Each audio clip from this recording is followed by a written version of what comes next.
USA, people find themselves in court.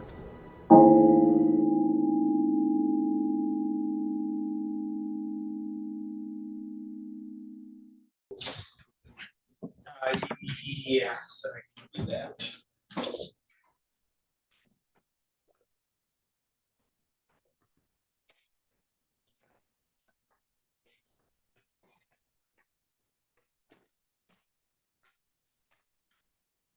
Also, stuff I do Home Depot.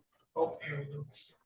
All right, sir, can you tell me your name, please? My name's Billy Jack Pickles. Okay, Mr. Pickles, we'll go on the record in People versus Pickles, file number 216056. The record should reflect that Mr. Pickles is appearing today by video from Otsego County Jail. This is set for arraignment on alleged probation violation. Mr. Pickles, there is a court-appointed attorney that's available. He's signing in. I'm going to put you into a breakout room with that attorney so that you can talk to him briefly before we go with the hearing, okay? All right, just hold on for 1 second there. Yeah. No? Okay.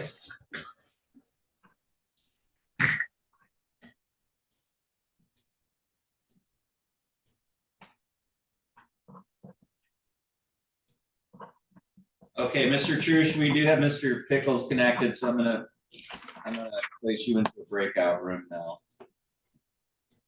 Okay, thank you. Mr. Truth.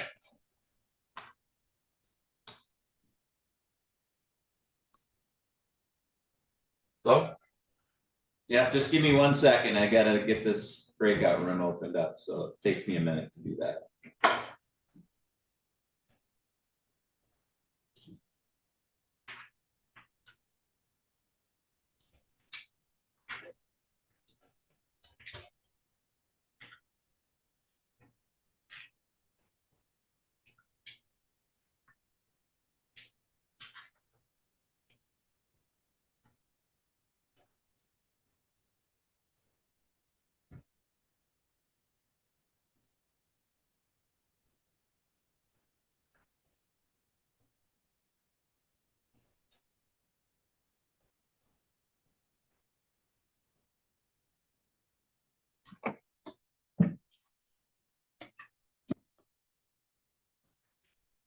We'll go off the record.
Okay, we're back on the record. Mr. Pickles, did you have an opportunity to speak with Mr. Trush, the attorney? I did.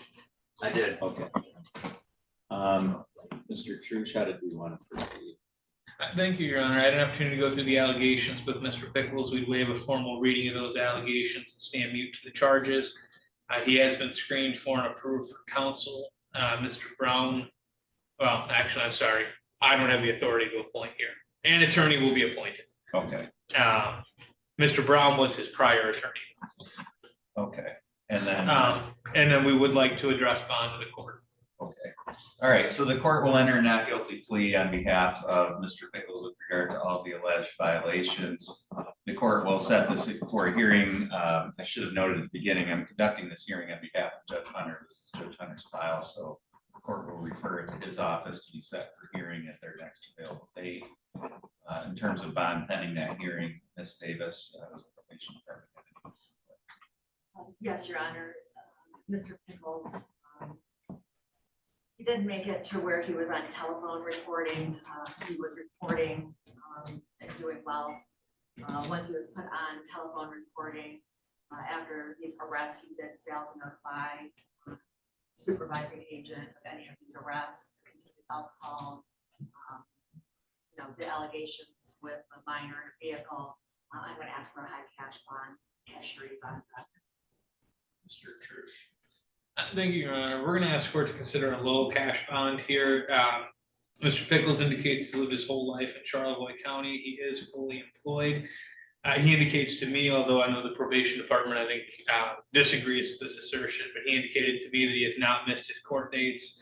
I would also remind the court, I believe that this file, he's only continuing to be monitored here because he owes some fines to the court, which he indicated he does have the ability to pay. So I would suggest to the court all of those things taking into account that he posted a significant bond already in Charlevoix County. He reports to me $26,000, that a low bond here would be sufficient to assure his appearance. Thank you. All right, so looking at the nature of the underlying probation violations, it does allege that since February, Mr. Pickles has been arrested twice, once by Charlevoix County, once by Boyne City Police Department. Failed to notify his agent of both of those contacts. One of those involves allegations that he was operating a vehicle under the influence of drugs with a minor under the age of 16 in the vehicle. And he has been charged in a different jurisdiction with that. So the court has concerns regarding his underlying alleged conduct of public safety. And so for those reasons, I think a cash bond is warranted. The court is going to set bond of $10,000 cash for surety. Again, the court will refer this to Judge Hunter's office for hearing at the next available date. And certainly a request to modify that bond can be made to Judge Hunter. He may be more familiar with Mr. Pickles than I am, but based on what I'm seeing, I think that's an appropriate bond, again, specifically for the purpose of ensuring public safety. Mr. Trush, anything else you need to address for the record today? No, Your Honor. Ms. Davis. Thank you. Okay, thank you. That's all for today. Mr. Pickles, the court's going to disconnect at this time. Thank you, sir.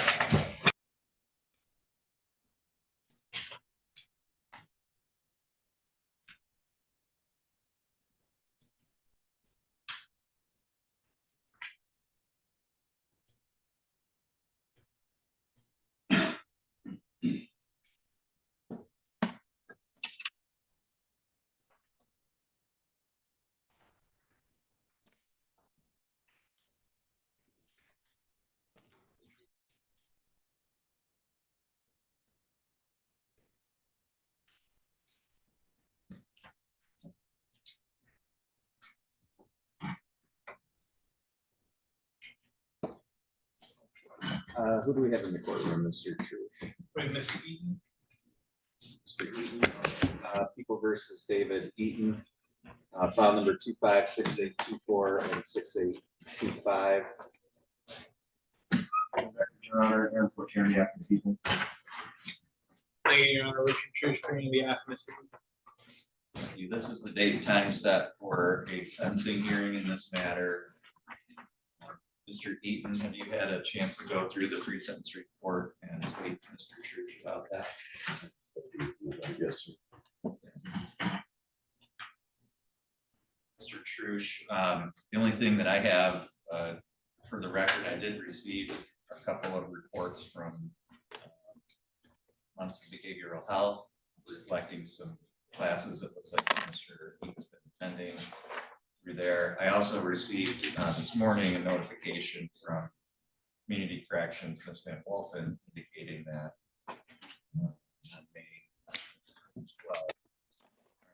on May 16th, he had drug test that was positive, and that he indicated that he had used methamphetamine on May 12th. Other than that, I don't have any other additions to mention. Do you have any additions, deletions, or corrections to the report? No, Your Honor. Any challenges to this report? Oh, I'm sorry. He is treating with Bear River Health Rehab. Okay. Are there any challenges to the scoring of the guidelines? No, Your Honor. Mr. Fortier, do the people have any additions, deletions, or corrections? Other than those already noted by the court, no, nothing further than those, and no challenges to the. Thank you. Anything on behalf of people's reallocation today? Your Honor, I think it's important to note that although, as the pre-sentence report does indicate, he's not had a criminal history or really a run-in with law enforcement up until he was 62 years old. He is 63. The one thing I do want to point out is that in a very short period of time, I mean, we're talking from December 18th to February 17th, he was arrested twice for possession of methamphetamine. It's not exactly the drug that I normally see beginners engaging in. I do know that the pre-sentence report indicates that he started with cocaine, eventually transferred into methamphetamine, which is concerning, especially with no really indicated history of usage up until his 62nd year on Earth. So it's a little concerning. I am encouraged to hear that he is engaging with Bear River. Although obviously I don't know when that started or how effective it's been up to this point, especially if he tested positive for methamphetamine on Friday.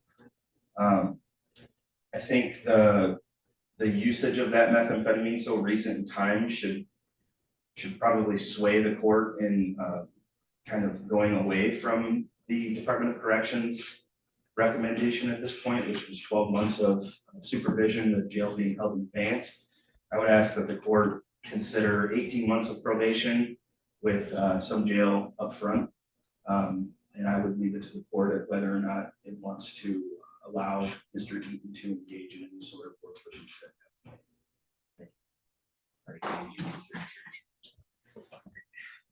Your Honor, I would agree with Mr. Fortier. This is a somewhat atypical case.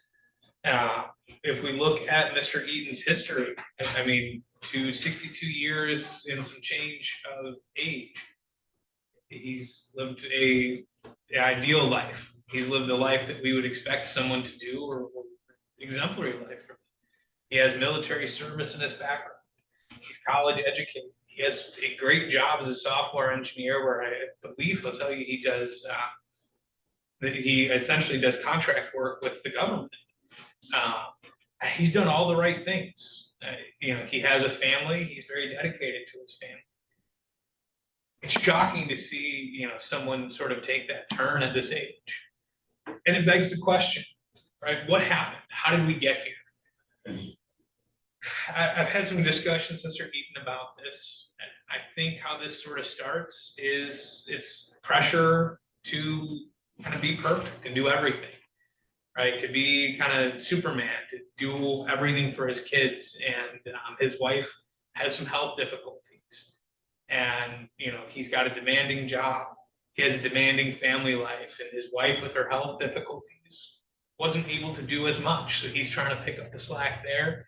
And frankly, I think that's where it comes from, is it starts with, he needs help to do all of the obligations and the things that he has, because he's trying to do the right things.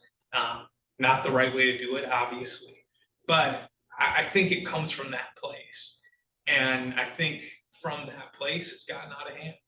And it's gotten to the point where, it's not something that is helping him to fulfill those obligations anymore. It's something that is, a crutch, and it's something that he needs help with.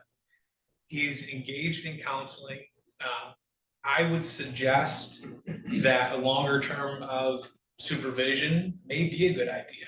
I don't think imposing jail up front is the right response to this. Again, especially for someone with no prior history, I think we should start with the idea that we can intervene and correct the problem. Unfortunately, I think we're probably early enough in this to, I think, be able to correct the problem. I would suggest to the court, given the circumstances here, even with sort of the two offenses in a short period of time, he's eligible for treatment under 7411. I think it would be appropriate for the court to treat him that way. Again, given the lack of prior history, given, again, really that he's done all the right things up until this point. I think he deserves an opportunity to try to keep this off of his record and put it behind him. And I think that what you'll find is that on probation, he'll excel. I think he'll do well with it. And I think we have the ability to return a very productive member to our society. Thank you. Thank you, Mr. Eaton. Was there anything that you wanted to say? I think Mr. Trush advocated for me very well. Thank you, sir. Okay, I did read through the report, Mr. Eaton, so I'm familiar with this circumstance and why you're before the court today. I'm also familiar with your circumstances and background generally based on the information in that report. Listen very carefully to what the lawyers had to say. And I agree with, I think, parts of what both the attorneys have had to say here. Number one, don't have a history of trouble with the law. Most of the time, people don't get to be at your point in life without that, unless they've been generally law-abiding citizens up till that point. So all the indications are that that's generally the way that you live your life up until this time. And so that gives me some reason to think that getting back to that might not be that long of a journey for you. And also gives me reason to think that the sentence in this case should be heavily weighted towards the rehabilitation aspect, which is, I agree with counsel's suggestion for a longer term of probation. I think more supervision will help. And under the rules now, you'd be eligible to be discharged early after only half of that time if you do well on probation. So I think adding a little bit longer term with the idea that if you do well, you can be discharged early is appropriate. I also agree, though, especially given what's gone on while you've been on bond and you're continuing to use, even though you're seeking out treatment, concerns me. And given your lack of prior history, I think that a short jail term so that it gives you an idea of that direction. If you don't comply with your probation, if you don't take your treatment seriously and your counseling seriously, getting a taste of what it's like to be in jail, because that would be the direction you'd be heading if you don't take things seriously at this point. And given your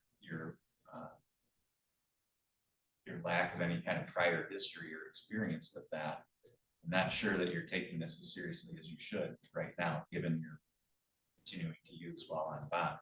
And I think a short jail stay might help reinforce to you the consequences if you continue on this path. And I think from that aspect, it has value, not just from a punishment standpoint, but even from a rehabilitation standpoint. So the court is going to follow the recommendation to the extent that it is going to place you on probation for a period of 18 months. I agree with Mr. Trush that 7411 is appropriate. You don't have any prior convictions that would disqualify that. And I think giving you an opportunity to successfully complete probation habits come off your record is appropriate and what that statute is designed for, these kind of circumstances. So 18 months pursuant to 7411, the court's going to adopt all the terms and conditions of the probation. The court is going to order that you serve 30 days in the Otsego County Jail. You have credit for 2 days served. The court is going to order that you pay a crime victims assessment of $130, court costs of $325, attorney fees of $350, a DNA testing fee of $60, $68 state cost, and a supervision fee while you're on probation of $30 per month. Because this sentence is pursuant to 7411, there are no appellate rights. And Ms. Davis, if you could just update the order of probation to reflect the 7411 status. If you are remanded to the custody of the county at this time. Your Honor, would the court consider work camp eligibility at any point? No, again, I think it's important that Mr. can serve this time based on his basically violations of this bond.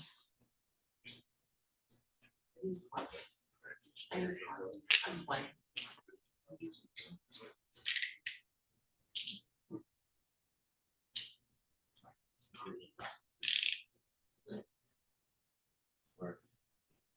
Signing that order now. All right. Thank you, Your Honor. Have a great afternoon and nice seeing you, Mr. Johnson. Okay, take care. You too. Thanks, man.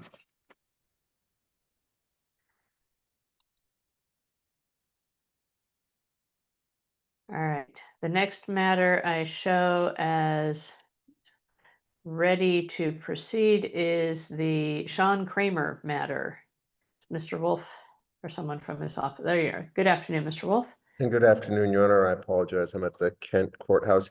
Your Honor, Mr. Johnson, after I created the motion to continue, conveyed a revised offer for an amendment to an infraction that we would like to accept at this time. Oh, okay. So paperwork still needs to be done on that. I need to then. log in and do the paperwork. I'll do that right now. And thanks. Sorry, Your Honor. No problem. We'll flip this matter, and when you're ready, just let us know. Thank All you. right. How about, and sorry now, Courts is going a little slowly. I believe next in the list would be Melissa Kunley-Myers. I've just admitted her from the breakout room. She's with Thank Stuart you. McNichols Vermel. Yes, you're welcome, Your Honor. My pleasure. Ms. Kunley-Myers, if you could join us, that'd be great. Thank you. Wonderful. Hi, Good afternoon, Ms. Kunley-Myers. good afternoon. Ms. This is Ebert. Thank you, Your Honor. This is a pretrial at 4A0771782 with a bench trial at 4A0340391.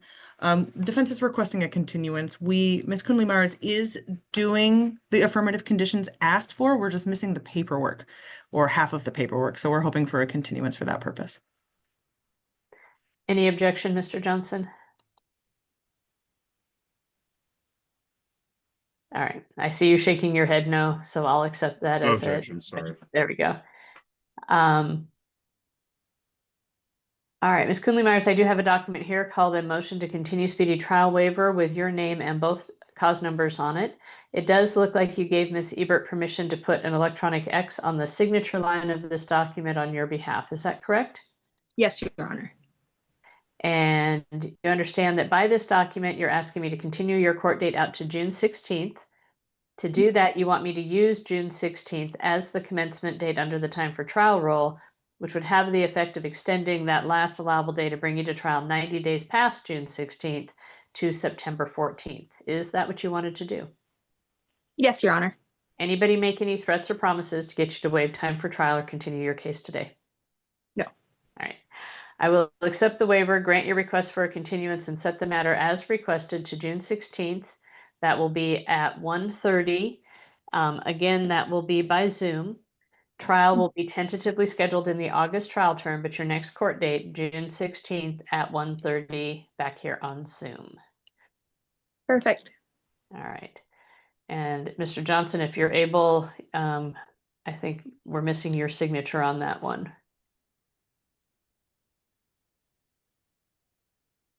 Well, right. it still lists use editing, so I can't exit. Yeah, it doesn't want to let me, it doesn't want to let me leave. It does this every once in a while. There we go. All right. So, Ms. Coulier-Myers, you are free to leave, and we'll see you on June 16th. Thank you. See you then. Your Honor, if I could just skip the line a little bit and take Mr. Steven in, it's a motion to quash and a continuance. He's my last matter from the 1:30 calendar. Mr. Steven, good afternoon. Good afternoon, Your Honor. So you are here, Mr. Johnson. Do you have any objection to quashing the warrant? No objection. Thank you. This is 3A06129007. Now that the warrant is quashed, we are asking to continue for some relicensing. All right. All right. Just a second to catch up. Sorry, Your Honor. I am That's not okay. having power issues over here, so I'm going. It's not, today has been a slow internet day for me, so I'm trying to rectify that to get faster internet so that that's never a problem again, but you know. Yeah. All right, here we go. Mr. Steven, I do have a document before me called the motion to continue speedy trial waiver with your name and cause number on it. And it does look like you gave Ms. Ebert permission to put the electronic X on the signature line of that document on your behalf. Is that correct? Yes, Your Honor. And by this document, you're asking me to continue your court date out to June 16th, and that to do that, you want me to use June 16th as the commencement date under the time for trial rule, which would have the effect of extending or waiving the last allowable day to bring you to trial 90 days past that date, all the way out to September 14th. Is that what you wanted me to do? Yes, Your Honor.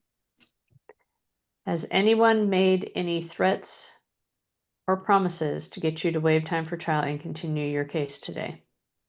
No, Your Honor. All right. Mr. Johnson, do you have any objection to the continuance? No objection, Your Honor. I will accept the waiver of time for trial and grant the request for a continuance. This case is getting quite old. I know that it's been a lot of that has been because you've been unavailable for court. We need to get this moving along though, so, all right. Yes, thank you, Your Honor. All right, I will see you on June 16th at 2:30 by Zoom. All right, Okay, thank you. see you then. Take care. All right.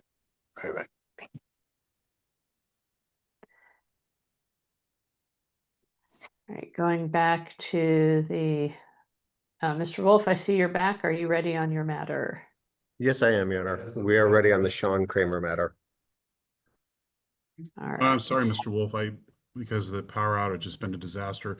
What I think I conveyed was the no vol without ID, which is a misdemeanor, not an infraction. So I apologize for the miscommunication. I think I wrote the correct RCW, but if you want to rediscuss that with your client or do the motion continue, obviously, since I just sprung that on you, whatever you want to do is fine with me.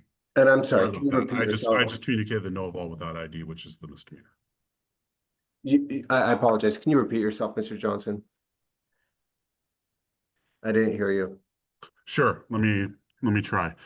The offer conveyed, you requested a no vol. I said that was fine. No vol without ID was the misdemeanor type of plea, not the infraction.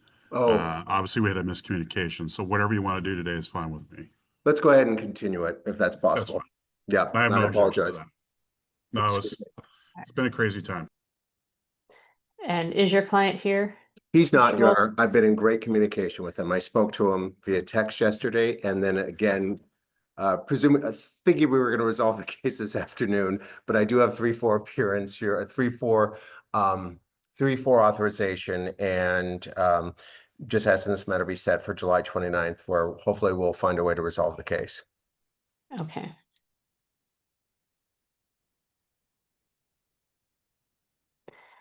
All right.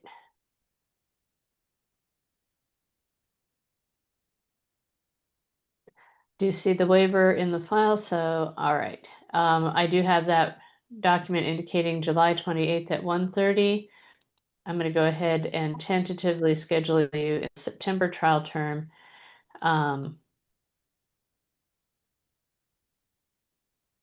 will accept the waiver though through October 26th, the last allowable day for trial, July 28th at 1:30, which is back here by Zoom again. And I will sign that order. Excellent. Thank you very much, Your Honor. All right, so that's concluded. Excellent. Thank you, Your Honor. Uh-huh.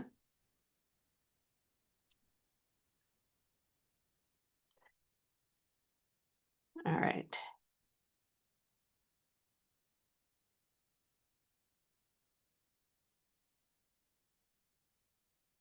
And now, the next matter I show as being ready to proceed, if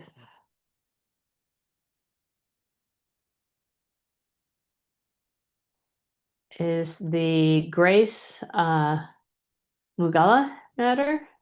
Yes, Your Honor, Counsel Kimberly McAvoy here is present. Ms. Mugala is appearing for 3.4 today for a motion to continue out to the June 16th date. Your Honor, the purpose is to for entry of a SOC and a waiver of jury trial with an interpreter, a BEMBA interpreter. All right. And there has been a 3.4 waiver on file. I think she has not been here every time. I know we have had a significant amount of difficulty finding the interpreter. So hopefully we will be able to by June 16th. Yes, I would hope so. And I'd be available via email or phone regarding the availability of an interpreter. All right. I appreciate that. Thank you. All right. In the meantime, I will accept the waiver, set the matter to June 16th at 1:30. Oh, I don't know if you can see the chat with regard to the cost of the interpreter, but that's, we did find one evidently. I do see a message. Oh, I see. There's a chart fee per minute. Per minute. Wow. Okay. Okay. I may We'll need have to to be work that out. Yeah. yeah in communication with the court regarding that, Okay. but the court appears to have my email, and I can also send that in the chat as well. My email. All right. In the meantime, I will accept the waiver through September 14th, setting the matter to the June 16th pretrial, and we'll tentatively schedule the trial date in August. I assume, Mr. Johnson, you have no objection to the continuance. That's correct, Your Honor. And I will go ahead and do that, sign that order. All right. Thank you, Your Honor. So, that was my only matter. Take care. have a good day. Thank you.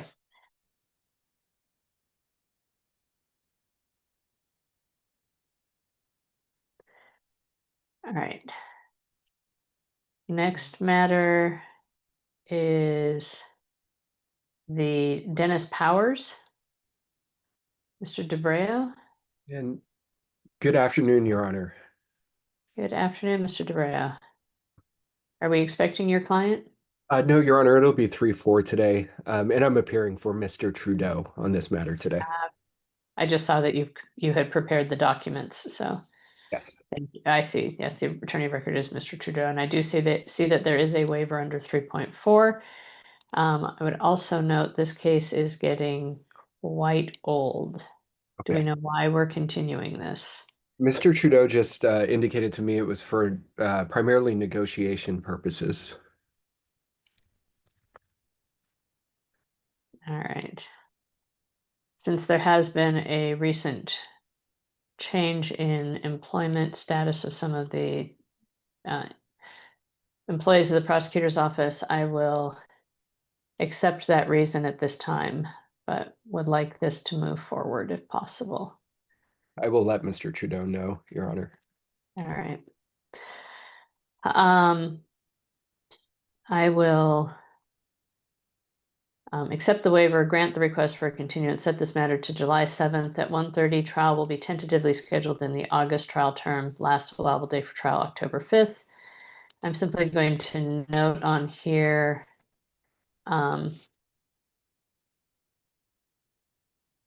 court would like this to be the last continuance. Okay. I'm not saying it is the last continuance, but just kind of hopefully giving a little nudge towards potential focus on resolving one way or the other. Understood, Your Honor. All right. All right. And it looks like there's someone named Mark Swanson in the waiting room who's concerned about being allowed into the hearing. Yes, Your Honor, we'll let them in when that case is called. Okay, thank you. Next matter I see is ready to proceed is Peter Romulus. And good afternoon, Your Honor. Matthew Scoutherberto at Urnell's office for Mr. Romulus today. And are you appearing by 3.4? I am, Your Honor, and I've uploaded to O-Court a motion to continue. I anticipate the court's question. This case is getting a little long in the tooth. The charges are mostly DWLS 3s, but there are some other issues that we've been trying to get information from Mr. Romulus about. Although he did get relicensed very quickly, he has yet to get us information about title or insurance. And we keep trying to get that from him. I don't know where the communication deadlock is coming from, but we're hoping to get this continued one last time. And if we can't get that information from him, I'll reach out to Mr. Johnson or whomever at the city is handling this case, and we'll see if we come up with some resolution. All right. Mr. Johnson, any objection to this continuance? No objection, Your Honor. All right. Then I will accept the waiver and grant your request for a continuance, continuing this to June 30th at 1:30. Trial will be tentatively scheduled in the August trial term, but your next court date, June 30th at 1:30. And I'm going to indicate that this will be the last continuance absent a finding of good cause. Yes, Your Honor. Thank you. And Your Honor, it looks like there has not been an NOA filed in the case ending in 561. Does Mr. Yarnella intend on doing so?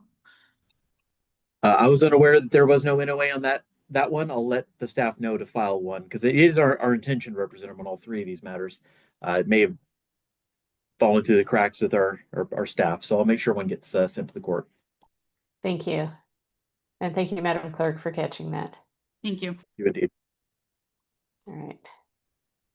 All right, so I've signed the continuance on those. The infraction will continue to track with the two criminal matters. Thank you, Your Honor.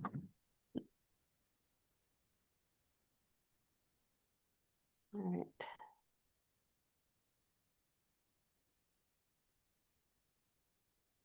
Next matter I see is Mark Swanson.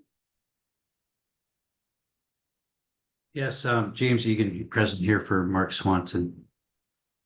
Good afternoon, Mr. Egan. Hi.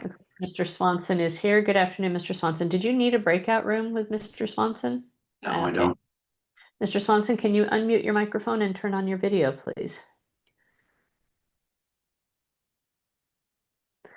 All right, I see that we have an order on, you can speak privately with Mr. Egan. Thank you.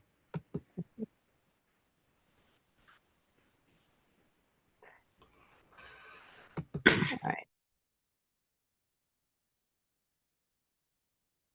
So I'm just checking. Looks like the Hamid Arvan matter is ready to proceed at this time. Good afternoon, Your Honor. Mr. Arvan should be in the waiting room or just joining us. And I'm actually, after having reviewed some of the scheduling considerations of the last one, I'm going to actually ask the court to, if you wouldn't mind, putting me and Mr. Arvan in a breakout room just to quickly discuss this matter. Certainly. Appreciate it, Your Honor. Thank you. And Hamid, Mr. Arban, as soon as you see an invitation to join the breakout room, please join it. Thank you. Thank you. All right. So until those two individuals are ready, that's everything I have from the 1:30 calendar that appeared to be ready to proceed. Is there anyone who believes they have something that on the 1:30 calendar that I did not call? Your Honor, I think the Kathleen Miranda matter may be a dismissal is after a long continuance. I'm going through the order as we speak, but it looks like that she's completed everything. I'm going to enter an order. of She's dismissal present, for but the her court's counsel is not present unless someone is here. Oh, I'm here on his behalf. Eric Kading appearing on behalf of Mr. Barshes. Okay, thank you. And she's on Zoom, I believe. We need to bring her in, I think. There she is. All right. Ms. Miranda, there you are. Good afternoon. Go ahead and unmute if you'd like. Okay. All right. And I think Mr. Johnson is just making sure and completing an order of dismissal. Sounds like you have done everything that was asked of you, so congratulations. Good Okay. job and all those things.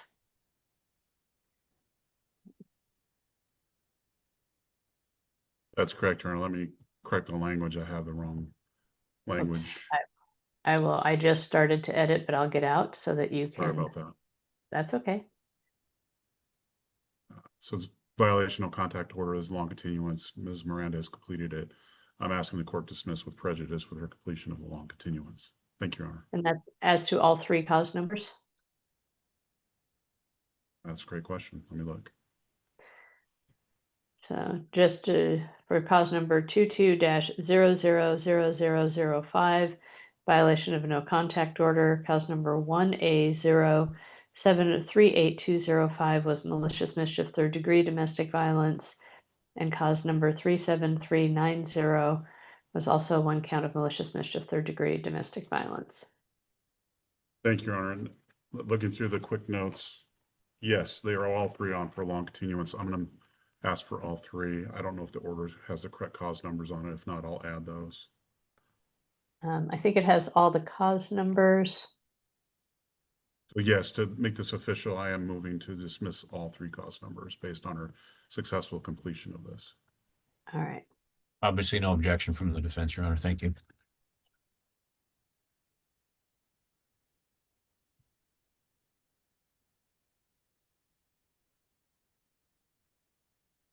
All right. So, and that is a dismissal with prejudice, is that correct? All right. Yes, Your Honor, that's the notes indicate, and I will certainly honor that. All right, so then, is there no contact order in this case? No, I don't think there was one. It's already terminated. That's correct. Okay. All right, so Ms. Miranda, I am signing the order of dismissal. Congratulations again. That means that the case against you is resolved, and any pretrial conditions that I placed on you as a result of these cases are hereby lifted. Okay, thank you. You're welcome. Take Thank care. you, Your Honor. Thank you, counsel.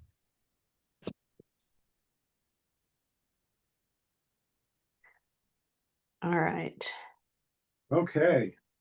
Congratulations, Kathleen.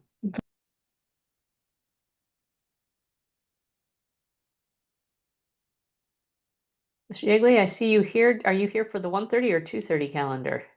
I believe I'm here for the 1:30, Your Honor. Maybe Which should have case? been the 2:30. I'm here for Cameron Sheehan. I have him calendared for 1:30. He is on the 1:30 calendar. I just didn't have any orders in Oak Court. That's why I was confused. This is cause number 4A0351812 on for bench trial, and Mr. Sheehan is here. An underlying offense of assault fourth degree domestic violence. And I will let you know that Mr. Johnson is playing catch up because the city lost power. I understand, Your Honor. I sent him a message earlier. I'm not sure if he's had a chance to review the case, but it's my understanding this is the final review after a long continuance. And to my knowledge, Mr. Sheehan is in compliance with all the terms of the original agreement. All right. Looking through the jabs, it looks like that's going to be a completion, Your Honor. And counsel, my internet's down. I'm literally at some other strange building, so I probably didn't receive any messages from anyone. Your Honor, I'll enter an order asking the court to review this and dismiss it with prejudice. All right. And have you added that order? Or do you want me to add that at this time? I can do that if you want, Your Honor. I'm already in there, I think, if I'm in the right place. Then you'll be much quicker than me, so thank you for that. There's no guarantee of that. There we go. I did find it. All right. All right. And that is with prejudice? That's correct, Your Honor. All right.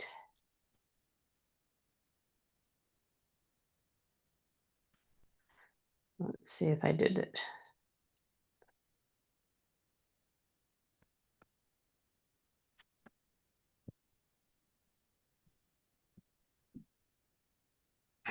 There we go.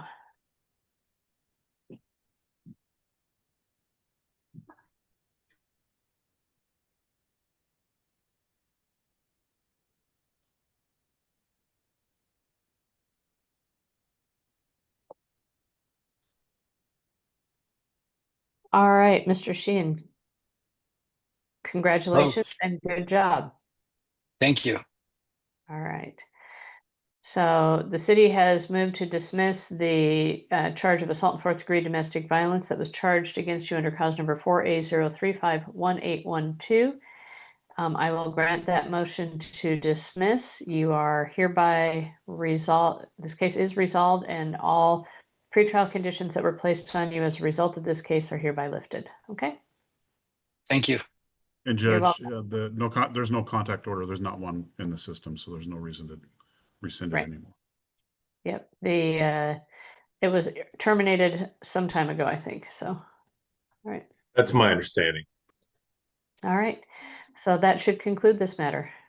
Right. Thank you very much, Your Honor. Thank you, Mr. Johnson. Good luck with the rest of the afternoon. All right. Take care. Bye-bye. Thank you. Thank you. All right. Looks like we have a couple of people back ready to proceed. Let's go ahead, Mr. Yes, Mr. Nur, I see you are here, so let's go ahead and take your case. Thank you, Your Honor. I appreciate the court's patience. I've had an opportunity to discuss the matter with Mr. Arvan, and we're going to actually ask the court to grant a motion to continue. This is a first pretrial hearing. Wasn't aware of the recent changes in the prosecutor's office and like an opportunity to discuss the matter with the city. I did select the next available date, which would be June 16th. But Mr. Arvan is eager to resolve this matter. And I understand the court is very overburdened as it is, but if there's any available earlier date that I may have missed, I'd appreciate if the court would advise on that. As far as pretrial is concerned, let me take a look and see. We are fairly full. And it doesn't help that one of our pretrial days is a holiday. Oh, it does, Your Honor.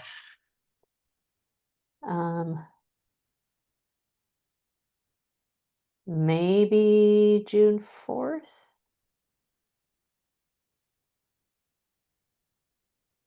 It's pretty full on June 4th. Oops, that's not good. So yeah, June 4th at, looks like at 1:30 might be about the same. If that's not a huge amount earlier, but I mean, I'll take advantage of it if the court's willing to allow it. all right. And Mr. Johnson, just for my own knowledge, will it be you or Mr. Lohr who's going to be handling this? We'll be covering it until we hire somebody else for the assistant prosecutor, so you can contact me. All right, I'll reach out to you. Thank you. I appreciate it. All right. What's going on? All right, so I've added you to June 4th at 1:30. Trial will be tentatively scheduled. And my impression is you want to have time to do a motion, so I'm going to schedule you in the August trial term. Understood, Your Honor. I appreciate it. And that should give us some time at least to allow you to schedule the motion. Do you want to schedule a motion at this time, or do you want to wait and speak with Mr. Johnson first? I think I should speak with Mr. Johnson first and, keep the court's calendars as clean as possible. And we'll try to make, if necessary, we'll note something up All right. immediately. I appreciate that. All right. It is usually, you can check with my staff for scheduling for motions hearings if you need that. All right. So that you're not waiting to the last minute to find out. We'll try not to. All right. All of this conversation, Mr. Arvon, good afternoon. Good afternoon, Your Honor. I have a document before me called the Motion to Continue Speedy Trial Waiver with your name and cause number on it. It's cause number 5A0376626. And it does look like you gave Mr. Nur permission to put an electronic X on the signature line of this document on your behalf. Is that correct? Correct. You understand by this document, you're asking me to continue your court date out to June 4th, and that to do that, you want me to use June 16th as the commencement date under the time for trial rule, which would have the effect of extending that last allowable day to bring you to trial 90 days past that to September 14th. Is that what you wanted to do?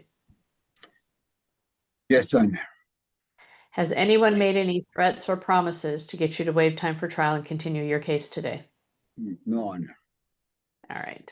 Mr. Johnson, it looks like you've indicated no objection, so I will accept the waiver, grant the request for a continuance, and set the matter as requested to June 4th at 1:30. And again, trial will be tentatively scheduled in that August trial term. But we'll see you on June 4th, and that is either in person or by Zoom like we're doing now, okay? Okay, thank you. Take care. Thank you, Your Honor. I appreciate the court's time. Good to see you. Take care, Mr. Johnson. We'll be in touch. Yeah. All right. Mr. Egan, are you available now to finish up with Mr. Swanson?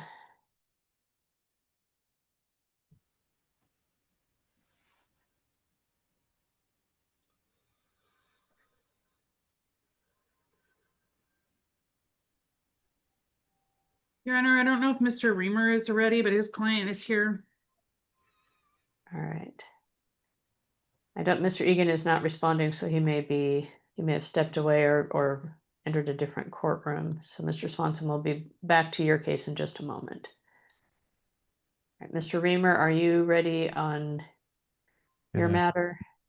Yeah, almost ready, Your Honor. I didn't get the memo about the courthouse closure, so I was just outside of the courthouse, and there's no power in a large area of Bothell, so I had to get to another location to get connected to the court. So I had to step away for a while. I mean, excuse my delay here. No problem. Understood. I do want to continue my case. This is the Busetti case, and he was in the waiting room. I just spoke to him. He's listed on the Zoom hearing now as Shrikant. Shrikant, can you unmute your microphone and turn on your video, Mr. Busetti?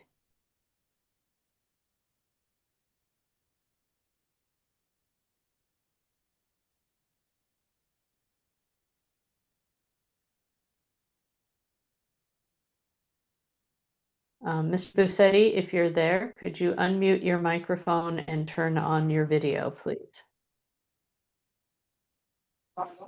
Yes, Your Honor. I'm here. Sorry, I couldn't hear earlier. Okay, very good. Your attorney, Mr. Reamer, is here, and sounds like the request is to continue this matter. Yeah. Yes, it is, Your Honor. We're asking to continue this matter. We're asking for a new court date approximately 45 days from now. I am looking at the available court dates in O courts right now, and I was apologizing for the delay earlier because of I didn't get the memo about the court closure. Understood. So I'm in O courts right now looking for it. Okay. We've been scheduling things out, Madam Clerk. Are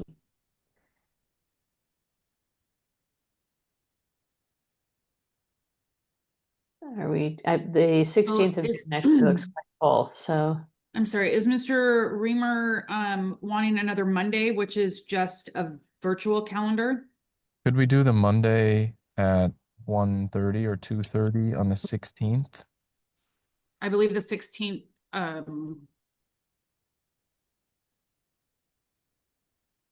it's not opening. Or the 23rd?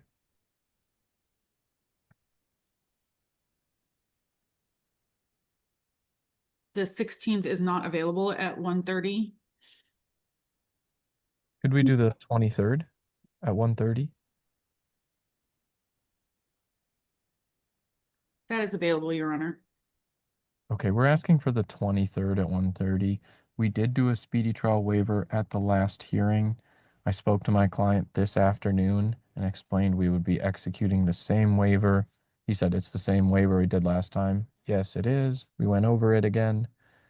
And we would be waiving with the new commencement date now of June 23rd with expiration or the last day they'd have to start your trial being 90 days from June 23rd. Do you understand that, Mr. Bussetti? I do. And do you have any questions for me about that? No. Okay, Your Honor, given that, I believe he's waiving knowingly, intelligently, and voluntarily. I'd ask the court to accept that speedy trial waiver and reset this for June 23rd at 1:30. And Mr. Reamer, you appear to still be editing the document. I am signing it right now. Okay, very good. All right. I'll close out. Right. I think it did not save your waiver, so I will go ahead and go in and edit that for you to what you just said. Thank you, Your Honor. Any objection to this continuance, Mr. Johnson? No objection, Your Honor. All right. All right, Mr. Bassetti, I have a document here before me indicating that you want to continue your case. I just heard Mr. Reamer go over it with you. I want to confirm with you that no one has made any threats or promises to get you to waive time for trial and continue your case today. Yes, Your Honor. No one made any threats. Yeah. All right, so I will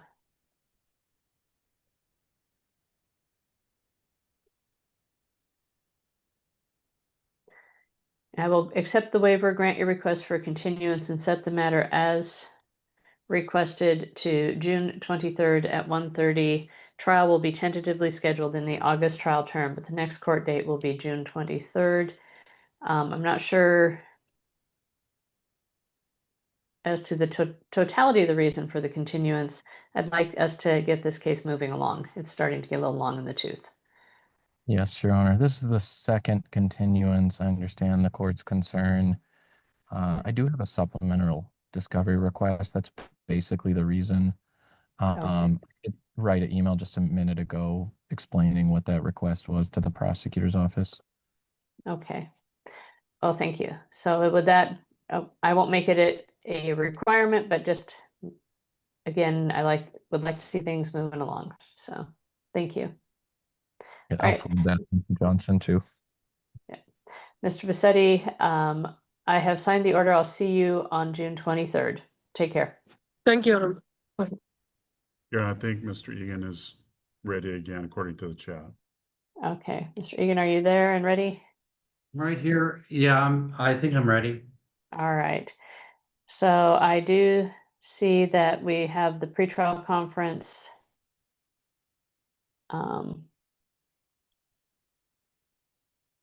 Yeah, I'm wondering if we can't set to the following term.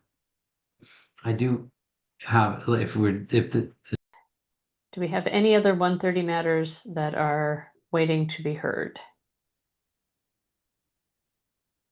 I don't think so. Mr. Tim Chisholm, do you have any matters ready to proceed this afternoon? I do, Your Honor. I have Mr. Matt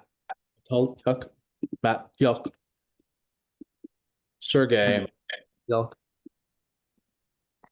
All right, I see that cause number 5A0117030. Were you expecting your client or are you proceeding under 3.4? He is here on Zoom. You can There he see. is. Yeah, I do see him now. Thank you. The first matter I'd like to address is a motion to remove the scram.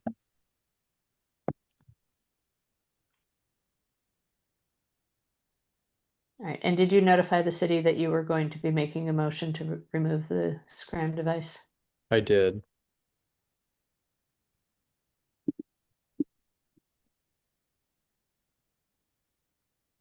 Yeah, my notes indicate the following. Mr. Laura indicated that he wants to object to the hearing on the scram being here today with such short notice. I don't know what notice was given. I see an email from today at 10:27 a.m. According to my printout, I'll defer to counsel when he sent it, but that's not sufficient time for us to review that. I think scram was just ordered a month ago. So the city will object to this motion based on notice, but also substantively. Well, may I? You may. I've informed the city on April 23rd and April 28th. I sent them treatment reports and documents on this motion. There's nothing new in my motion. I asked the city if they would agree to have an agreed motion on an April 28th. Mr. Lohr emailed me back and said no. So they've been on notice, they've seen the exhibits, and they knew this was coming, and they received these exhibits on April 23rd, and the only exhibit they didn't receive was the April treatment report because the April treatment report wasn't available on April 23rd.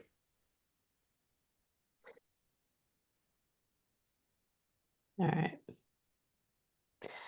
But this is presenting a very, very time-sensitive financial issue for my client, paying both for treatment, which is voluntary and not court-ordered, and also paying for the scram.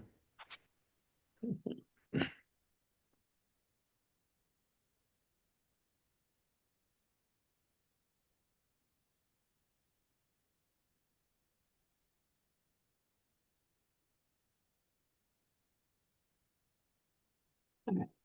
Mr. Johnson, it sounds like the information was actually conveyed earlier than this morning. Understanding that you may not have had the opportunity to review that, do you want a few moments to look at that before we proceed? Sure, Your Honor. All right. A moment. All right. What I would actually do is I'm going to go ahead and take a brief recess since we're right at the break between the calendars, and court will be in recess for about 5 minutes. Yes, Your Honor. All right, so I've signed the continuance on those. The infraction will continue to track with the 2 criminal matters. Thank you, Your Honor.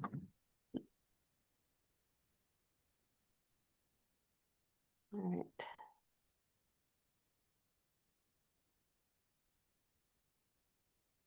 The next matter I see is Mark Swanson.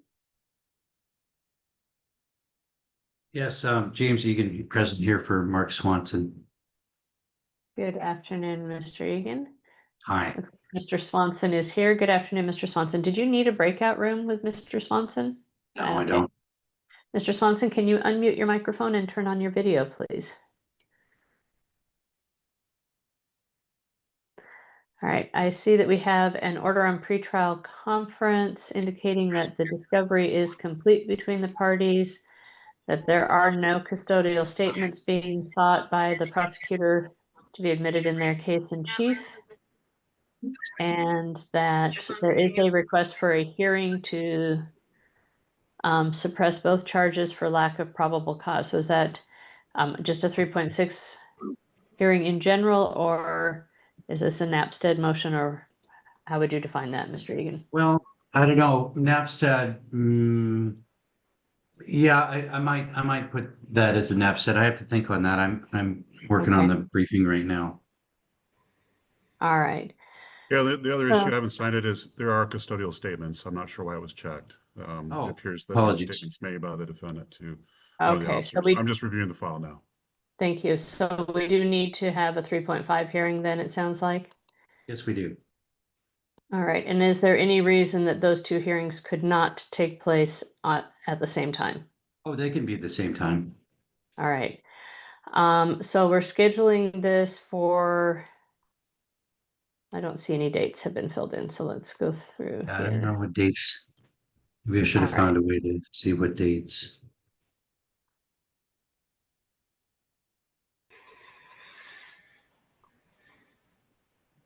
So Mr. Swanson is currently scheduled for trial in the July trial term. So readiness would be July 7th at, oh wait, that's jury trial date. Sorry, readiness is,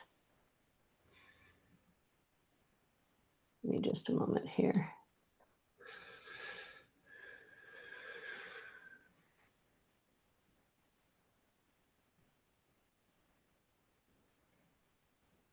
Readiness would be July 1st. Oh, no. Are we off on that? We are. Readiness would be July 8th. And trial would be the following week.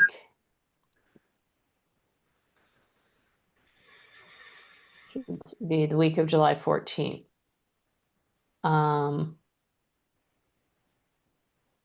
So motion hearing will need to take place before then, which doesn't give us a huge amount of time for briefing. So how soon do you think you can have your brief done, Mr. Egan?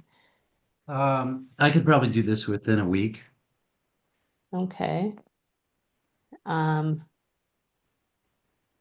So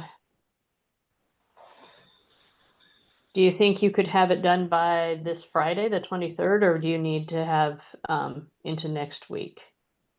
A little more time than that, please. All right. So if I have your brief due, and I'm trying to see here when my motions calendars are.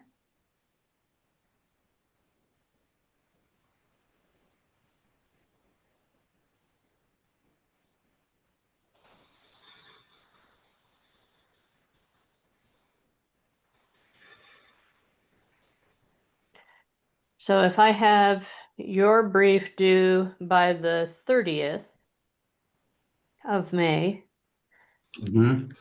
prosecutor's response, Mr. Johnson, do you think you could have your response by the 13th of June or the 20th? Knowing I'm going to set this to the 24th. Going to be Mr. Lohr, so I assume it'll be June 20th because he is currently unavailable, I think, a week or two before then. So June 20th. All right. That doesn't give you a huge amount of time for a reply, Mr. Egan, but hopefully there won't be much need for that if both parties fully brief the issues. Yeah, the other issues, because I was looking through the file, there is a 911 tape, so that would also be potentially offering the city's case in chief, so that should be checked off as well as a possibility. All right. Thank you. I'm sorry, Your Honor, what was the defense's deadline is what date? I'm just gonna write this for Mr. Lohr. Sure, their deadline is the 30th of May, which is a Friday. Mr. Lohr's will be due by the 20th of June, which is also a Friday. Okay. And then the 24th will be when we'll have the hearing. Or the 24th? 24th At what time? 1:30. Oh, that's a problem with my schedule. I need to be in Pierce County at that time. Is there any flexibility, anything else we can look to? I don't know if there's 25th or this is always held on a Tuesday. I do motions on Tuesday, the week, let's see. Tuesday the 17th, I'm totally open. that I could afternoon. put you on the 1st, July 1st. I'm So also July in Pierce 1st at County. 1:30? Okay. Yeah, I'm also stuck in a Pierce County requires in-person appearances, so that kind of frustrates my schedule a little bit. So motions are in person in my court also, so. Of course, can't be, and I've tried all my career to be two places at once. I've never It's done hard it. to do. Very, very hard to do. Yes. All right. So those are the two motion hearings that I have that would occur before your client's current trial date. So do you want to take a moment to meet with Mr. Swanson and discuss scheduling, and then also possibly shoot Mr. Johnson an email to confer as to how to proceed? Well, here's a question. So the trial date is set for when exactly? The 20, what are you So setting the trial date trial as? will actually begin the week of July 14th. Okay. On Okay. July 8th, we assign which day of the week you'll actually begin So at we trial couldn't have call. this, July 8th could work for me. Is that doable? I normally don't do motions at trial call, at readiness. I don't believe Mr. Lohr is available on the 8th. Okay. So I think that answers that question. So I'm stuck with the 17th. I'm sorry, not the 17th, the 24th or the 1st of July. Correct, both at 1:30. So what I'm going to do is I'll put this, and you can discuss it with Mr. Swanson and Mr. Johnson. Maybe we can come up with a alternative. In the meantime, I'm going to go ahead and take the next case that's ready. Okay? Understood. Thank you, Judge. Uh-huh. So Mr. Swanson, you should be seeing an invitation to a breakout room so that you can speak privately with Mr. Egan. Thank you.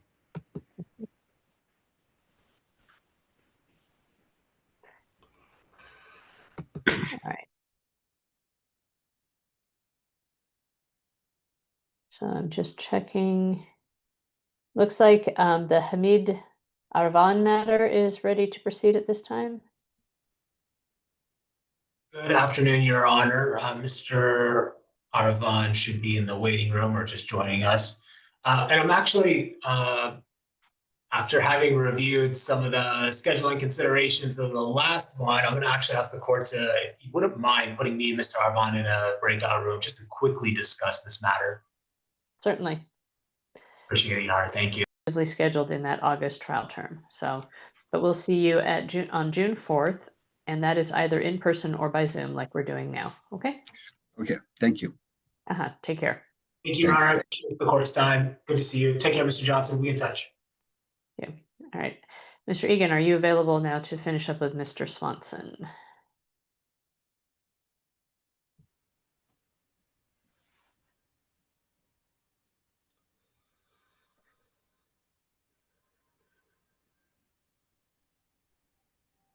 Your Honor, I don't know if Mr. Reamer is ready, but his client is here.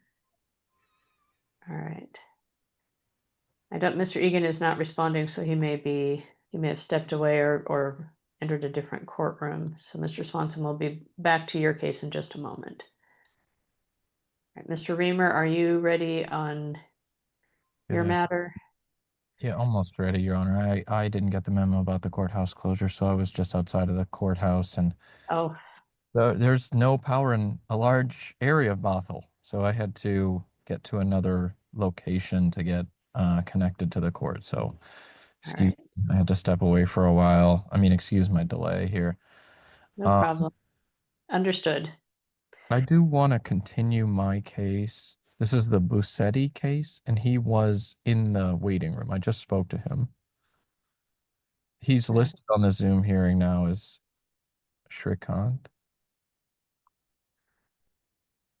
Shrikant, can you unmute your microphone and turn on your video, Mr. Busetti?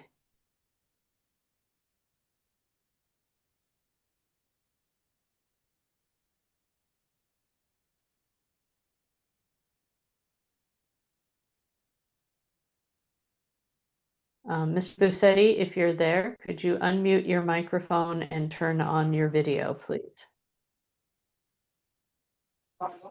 Yes, Your Honor. I'm here. Sorry, I couldn't hear earlier.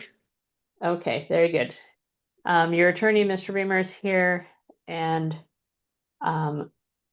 sounds like the request is to continue this matter. Yeah. Yes, it is, Your Honor. We're asking to continue this matter. We're asking for a new court date approximately 45 days from now.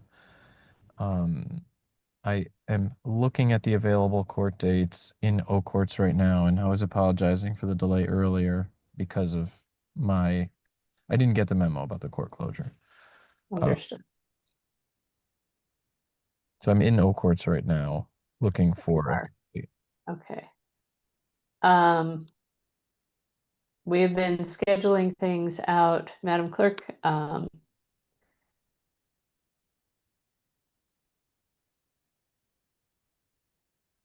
we at the 16th of June next week looks quite full, so. I'm sorry, is Mr. Reamer wanting another Monday, which is just a virtual calendar? Could we do the Monday at 1:30 or 2:30 on the 16th? I believe the 16th.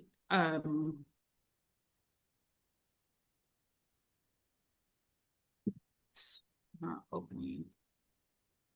Or the 23rd?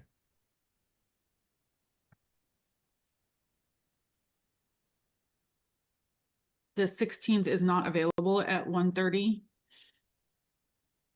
Could we do the 23rd at 1:30? That is available, Your Honor. Okay, we're asking for the 23rd at 1:30. We did do a speedy trial waiver at the last hearing. I spoke to my client this afternoon and explained we would be executing the same waiver. He said it's the same waiver we did last time. Yes, it is. We went over it again. And we would be waiving with the new commencement date now of June 23rd with expiration or the last day they'd have to start your trial being 90 days from June 23rd. Do you understand that, Mr. Bussetti? I do. And do you have any questions for me about that? No. Okay, Your Honor, given that, I believe he's waiving knowingly, intelligently, and voluntarily. I'd ask the court to accept that speedy trial waiver and reset this for June 23rd at 1:30. And Mr. Reamer, you appear to still be editing the document. I am signing it right now. Okay, very good. All right. I'll close out. Right. I think it did not save your waiver, so I will go ahead and go in and edit that for you to what you just said. Thank you, Your Honor. Any objection to this continuance, Mr. Johnson? No objection, Your Honor. All right. All right, Mr. Bussetti,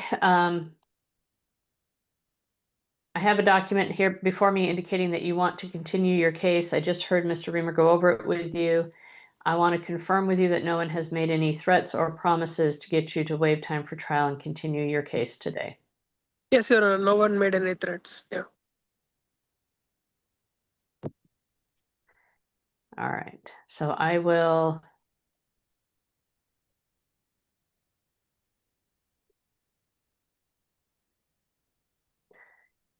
accept the waiver, grant your request for continuance, and set the matter as requested to June 23rd at 1:30. Trial will be tentatively scheduled in the August trial term, but the next court date will be June 23rd. I'm not sure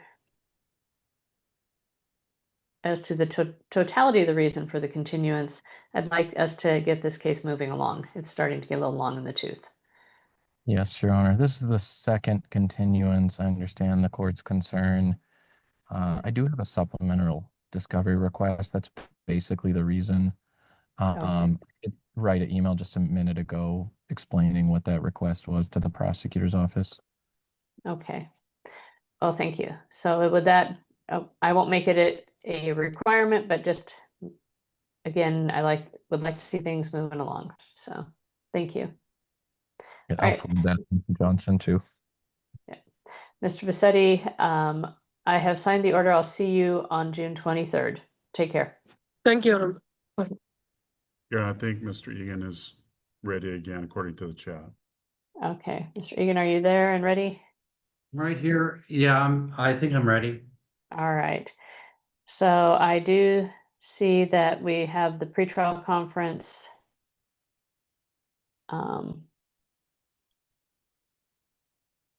Yeah, I'm wondering if we can't set to the following term.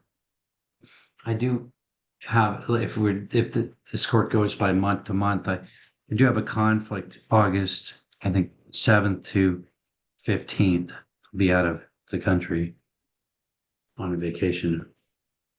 So, wait just a moment. I thought, Madam Clerk, is it August 11th is our trial week or? It should be, Your Honor. Okay. So that would mean setting it to the September trial term, which would be Okay. September 15th. And the motions would be which dates? We then could schedule the motion either in, let's see. So the June motion and the early July date didn't work for you, but I could schedule it to July 29th at 1:30. That's a motions hearing? That's a motions hearing, or that's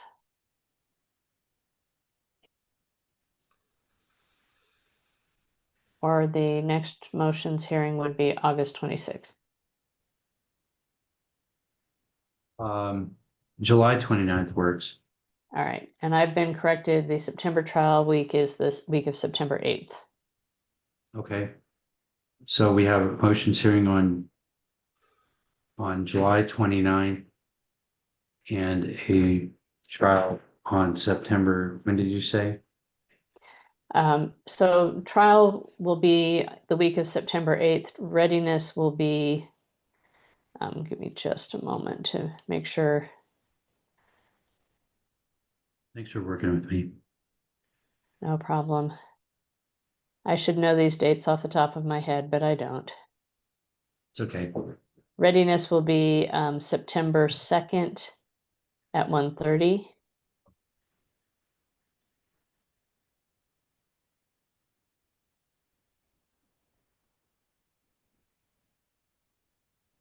And are you doing a waiver of time for trial? Yes. From September 8th, which would make the last allowable day for trial December 7th? Or when did you want to set that commencement date for the waiver? We could set it to the next hearing, I suppose, commence on whatever the motions hearing is. All right, so September 2nd. Sure. The last allowable day for trial would then be December. Oh, no, actually, we're not setting that. We're setting it to the July 29th. July 29th would be the next hearing date, which would make last allowable day for trial October 27th, which should easily accommodate that September trial term. Mr. Johnson, do you have any objection to those dates? No objection, Your Honor, and briefing schedule, this court wanted to handle that now. Sure.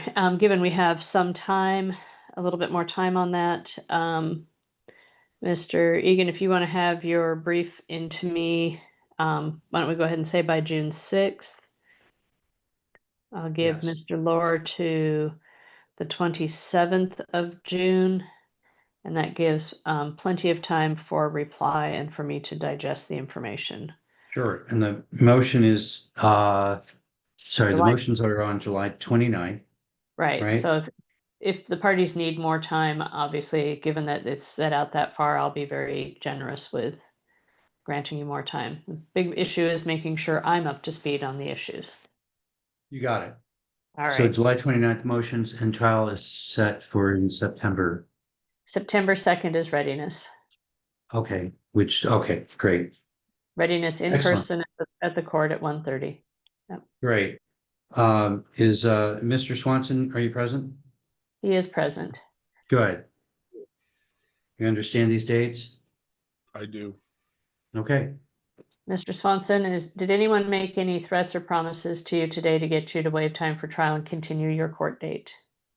No, Judge Rosano. All right. And is this what you wanted to do? Yes, it is. All right. Then I will accept your waiver, grant your request for a continuance, and set the matter over.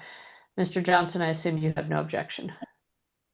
Just that it appears that Oak Court has gotten back to no custodial statements. There are custodial statements, and there probably is a 911 tape based on the report. So that's just added to that.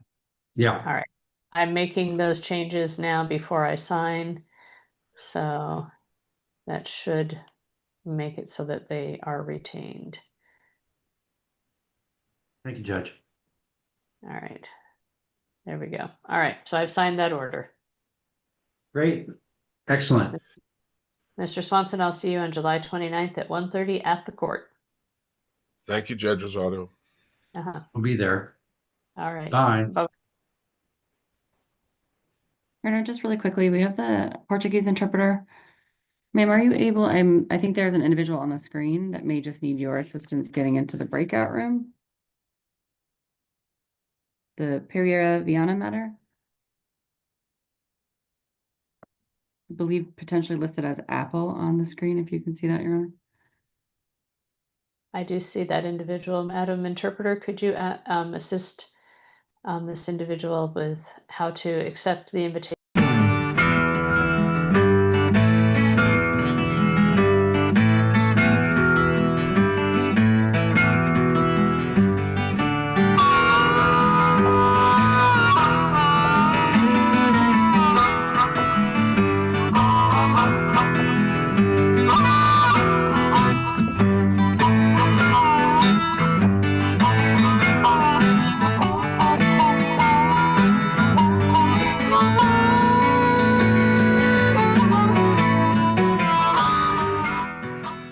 Every day in the USA, people find themselves in court.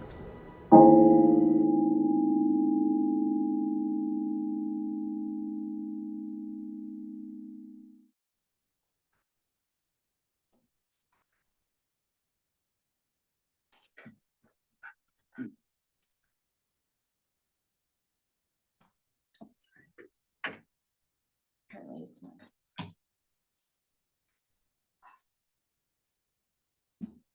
He can go out to the clerks. Oh, it's just not printing. I'm sorry.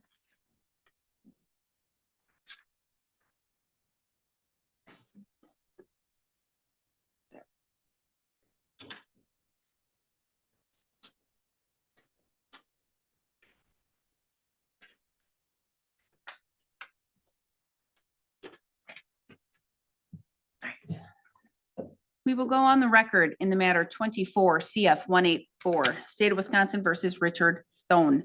The state appears through District Attorney Kevin Schmidt in person. Mr. Thone appears in person in custody with counsel Lance Nelson.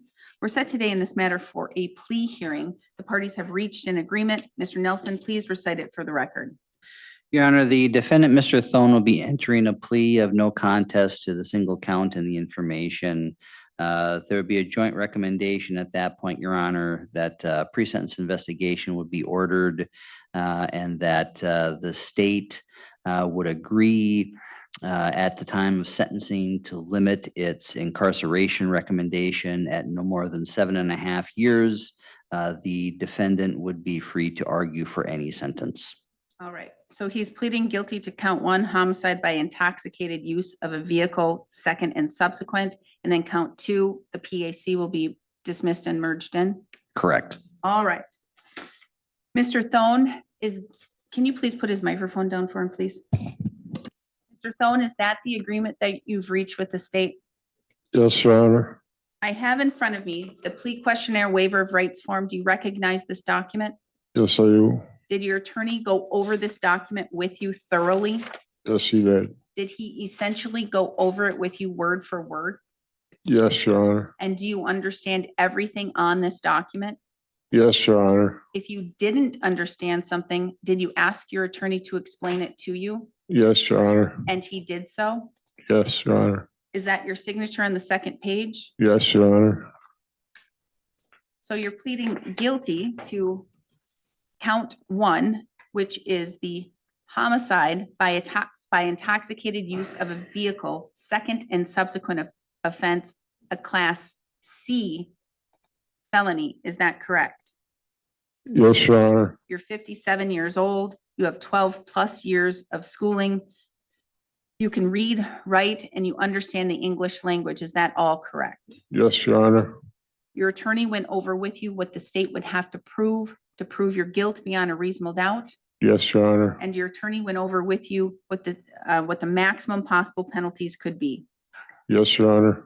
You are currently receiving treatment for a mental illness or disorder. That would be Huntington's disease. Yes, Your Honor. But you have not had any alcohol, medications, or other drugs in the last 24 hours. No. Because you're charged with crimes, you are entitled to constitutional rights, and each of those rights is listed on this document. Did your attorney thoroughly go over these rights with you? Yes, Your Honor. Do you understand these rights completely? Yes, Your Honor. Do you understand that by pleading guilty, you're waiving and giving up these rights? Yes, Your Honor. Do you understand you will no longer have the right to a trial? You will no longer have the right to have your attorney cross-examine the state's witnesses or call witnesses to testify for you. You will no longer have the right to testify on your own behalf or remain silent and not have your silence used against you. You will also no longer have the right to have that jury trial in which 12 of your peers would need to reach a unanimous decision as to a guilty verdict or find you not guilty. And you will no longer have the right to have the state prove your guilt beyond a reasonable doubt. Do you understand all of those rights you're giving up here today? Yes, Your Honor. Do you understand that if you're not a citizen of the United States, your plea could result in your deportation? Yes. Do you understand that you're pleading guilty to a felony? As such, you will no longer be able to use or possess a firearm for life. Yes, Your Honor. You will no longer be able to vote in any election until your civil rights are restored. Yes, Your Honor. Do you understand that the state would have to prove as to count 1, homicide by intoxicated use of a vehicle while having prior intoxicated related convictions or revocation, that on or around August 17th, 2024 in Burnett County, Wisconsin, you caused the death of victim 1 by the operation of a vehicle while under the influence of an intoxicant, and you have 1 or more prior convictions, suspensions, or revocations as counted under Wisconsin law. Do you understand what the state would have to prove? Yes. You understand that upon conviction, you may be fined up to $100,000 or imprisoned not more than 40 years or both. Do you understand that? Yes, Your Honor. Do you further understand that upon conviction, the department shall revoke your operating privileges for 5 years? Yes, Your Honor. You also understand that upon conviction, the court shall impose a bifurcated sentence under Wisconsin law, and the term of confinement in the prison portion of this bifurcated sentence shall be at least 5 years, except that a court may impose a term of confinement less than 5 years if the court finds a compelling reason and places its reasons on the record. Do you understand that that mandatory minimum with the possible exception? Yes, Your Honor. Now, do you understand that the parties have reached an agreement for the court to order a pre-sentence investigation report? Do you understand what that report is? Yes, Your Honor. And it will have a whole lot of information about you and your life and your criminal history and a lot of facts about you. And it will have a sentencing recommendation from the Department of Corrections. Do you understand that I'm not bound to follow that recommendation? Yes, Your Honor. Do you understand that the agreement states that the state of Wisconsin is capped at the incarceration portion of 7.5 years, but your attorney is free to argue anything? Do you understand I'm not bound to follow the recommendation or argument of the state?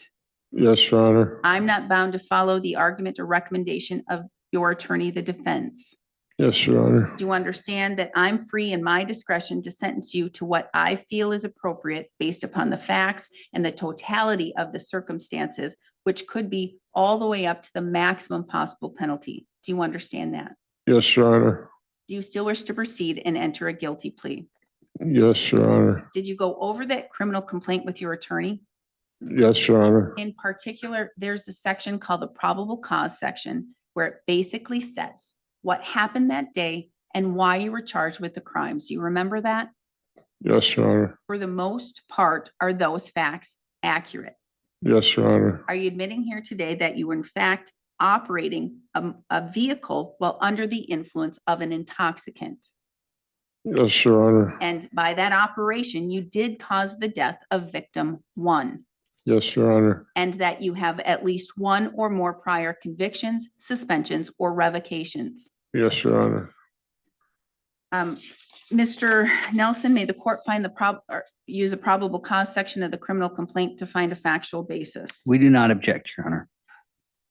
Mr. Thone, has anyone made any threats or any promises to you for you to plead guilty to this charge? No. You're doing so freely and voluntarily and intelligently? Yes, Your Honor. That means you're telling me you fully understand what you're doing here today? Yes, Your Honor. Has your attorney represented you competently? Yes, Your Honor. Has he answered all of your questions? Yes, Your Honor. Has he looked at this matter thoroughly? Yes, Your Honor. Has he looked at the discovery of this case and the evidence? Yes, Your Honor. Has he discussed that with you? Yes, Your Honor. Has he discussed that evidence and what the state must prove with the elements that the state must prove? Yes, Your Honor. Has he looked and discussed with you a potential of defenses you could have Yes, Your Honor. or a lack of defenses you have? Yes. Are you satisfied with his services? Yes, Your Honor. Do you have any questions for the court or for your attorney before I proceed? No, I don't. All right. Mr. Nelson, do you believe that Mr. Thone thoroughly understands everything that's going on here today? Your Honor, I think it would be important to make a record on that. As noted in the plea waiver and questionnaire, Mr. Thone does have, he has suffered from something called Huntington's disease. It is a neurological disorder, Your Honor. It does affect his nerves. It affects, I think, his gait, his ability to walk, some of his motor functions. He doesn't necessarily sit still very well. Sometimes he can maybe have a tremor. It greatly affects his speech as well. I think that there are some there are some effects cognitively to some degree. I'll give the court an example. I did consider, I had the opportunity, I could have come down Friday afternoon and gone through the plea waiver and questionnaire with Mr. Thone. I thought out of an abundance of caution, maybe I would not do that. I thought that it might be a little bit wiser to make sure that I went through all of that with him right before the court would take the plea. The issue there is that I know that Mr. Thone does have some issues keeping a train of thought sometimes. I think he also has some issue with memory. And so it's hard for him to keep everything straight for a long period of time. And so, again, out of an abundance of caution, I thought it would be more appropriate for me to do all those things right before we had the hearing today. I have had some prior experience with Mr. Thone. And in my experience with Mr. Thone, Your Honor, he has some difficulties, but he is able to remember pertinent details for the most part. He makes very good decisions. He was given opportunity to make a number of decisions with respect to the representation in this case, and he made, in my opinion, sensible, wise, competent decisions. He asked many questions of me, Your Honor, and those questions were sensible questions. They showed an engagement with the issues in the case. I have, although, as I said, there are clearly some issues with Mr. Thone, there are no issues in my experience with him that would substantively impact the knowing and voluntary nature of a plea today, or his ability to assist me in his defense in any way. He's been very helpful in that regard, and very, standard run-of-the-mill, no issues there. So Mr. Thone, it's important to recognize that there are some issues. I think we've taken steps to be very, very careful in making sure that those issues did not creep into any substantive area of the representation. And I can certify to the court, Your Honor, that I am highly confident that Mr. Thone is completely aware of all the aspects that he needs to be aware of, and that his plea today is knowing and voluntary. Thank you. And you went over the maximum possible penalties and the mandatory minimums. We talked extensively about that, yes. Excellent. All right. Mr. Thone, do you have any questions for the court before I proceed and enter a plea? No, Your Honor. As to count 1, homicide by intoxicated use of a vehicle, second and subsequent offense, a class C felony, how do you wish to plead? No contest. Court will enter your plea here today. I will find that you understand your constitutional rights. You understand that you're waiving those rights here today. I will find a factual basis to accept your plea here today. I will find you guilty of that. I will find that you understand the charge and the maximum penalties. I will dismiss and merge in count 2 with count 1. A judgment of conviction will be entered today. Bond will hereby be revoked. The court will order a pre-sentence investigation report, long form. Agent does not need to appear, but should be readily available. In case questions arise. Let's get a date and time set for a sentencing.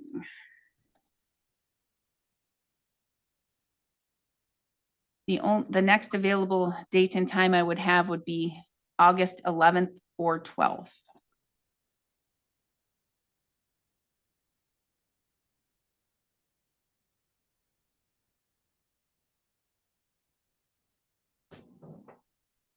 And you pretty much have your pick. We could do the afternoon if you wish. Ms. Bauer, we are in victims' rights compliance. Yes, Your Honor. Do you know, are we going to have any victims make statements at the plea and sentence, or at the sentencing? One stated for sure. Okay. I would ask for the 12th. The 12th, do you prefer afternoon or morning? That wouldn't matter. All right. How about 1 o'clock on the 12th? So schedule it probably an hour. And do you think, Yeah. how long do you think you'll need? An hour. arguments? An hour is fine. An hour. All right. From 1 until 2 on August 12th. All right. We will see you then. We are adjourned. Thank you, Your Honor. Thank you. Thank you, Your Honor. Thank you, Mr. Thone. So they'll let you know when the DOC person is going to come over. All right. Do I have Mr. Kitchen Master in custody? Yes, Judge, you should. Yeah, I can't see him. I see the jail, but I can't see who's in there. There we go. All right, Mr. Wright, can you hear me? Yes, Your Honor, I can.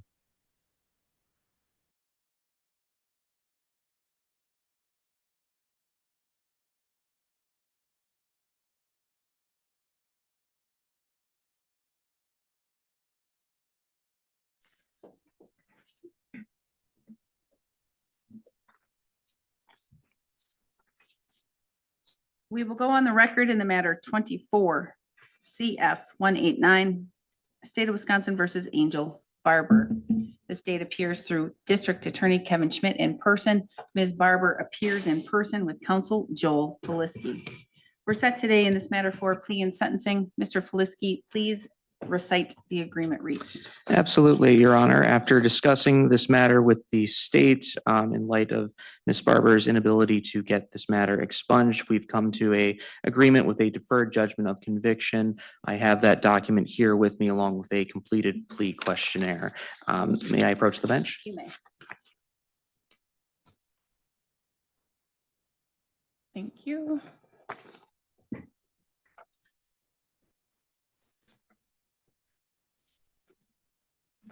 You is pleading guilty to 1 count of battery, is that correct? That's correct, Your Honor. Ms. Barber, I have in front of me a plea questionnaire waiver of rights form. Do you recognize the document? Yes. Did your attorney go over this document with you thoroughly? Yes. I also had the deferred judgment of conviction document. Did he do the same? Yes. If you didn't understand something, did he ask you, or did you ask him to explain it? Yes. And he did so? Yes. Did you sign both of these documents? Yes. You're 26 years old. You have Yes. 12 years of schooling. You can read, write, you understand the English language? Yes.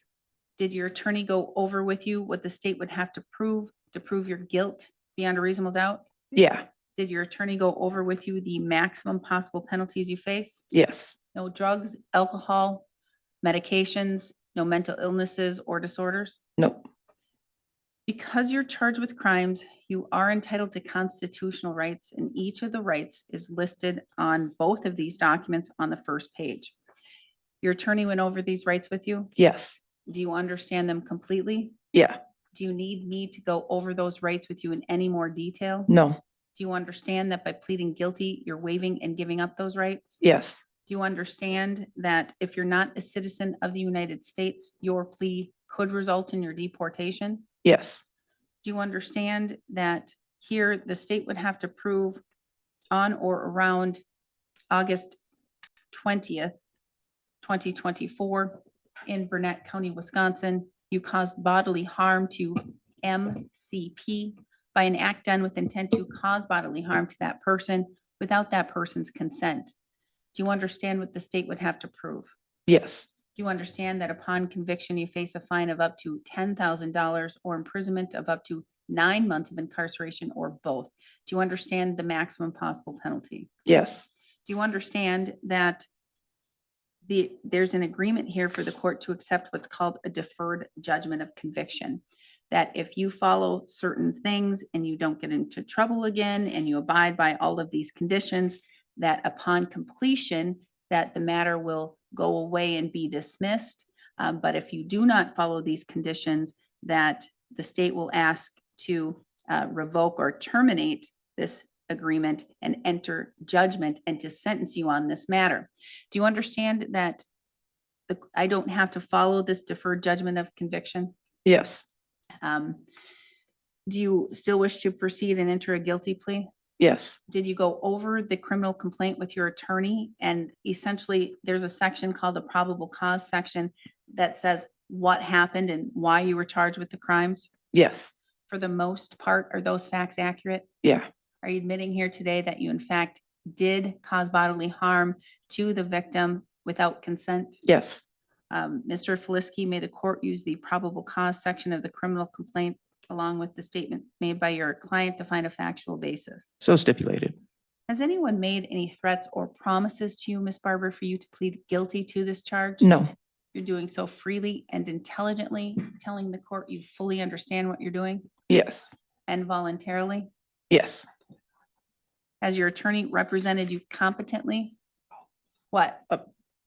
I think the court's been doing a plea colloquy for misdemeanor battery. The DGOC is the battery law enforcement officer. Oh, it just says battery. So I'm doing misdemeanor, so. Oh, my apologies. Yeah, I guess the DGOC says the felony, but yep. Oh. This just says battery.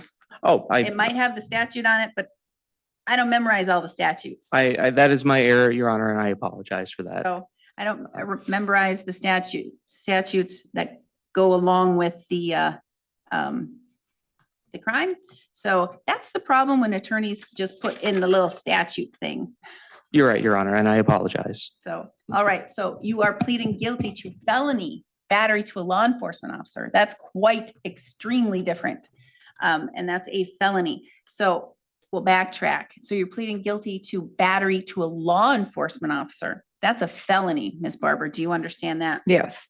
And do you understand the state would have to prove on or around August 20th, 2024, you intentionally caused bodily harm to Officer Brady Mangan, a law enforcement officer, without his consent? And at the time of the act, you knew or should have known he was an officer, and that act was in response to an action he took as a law enforcement officer? Yes. And so you're admitting here today that you in fact did cause battery to an officer? Yes. And do you understand upon conviction, you face a fine of up to $10,000 or imprisonment of up to 6 years of imprisonment or both?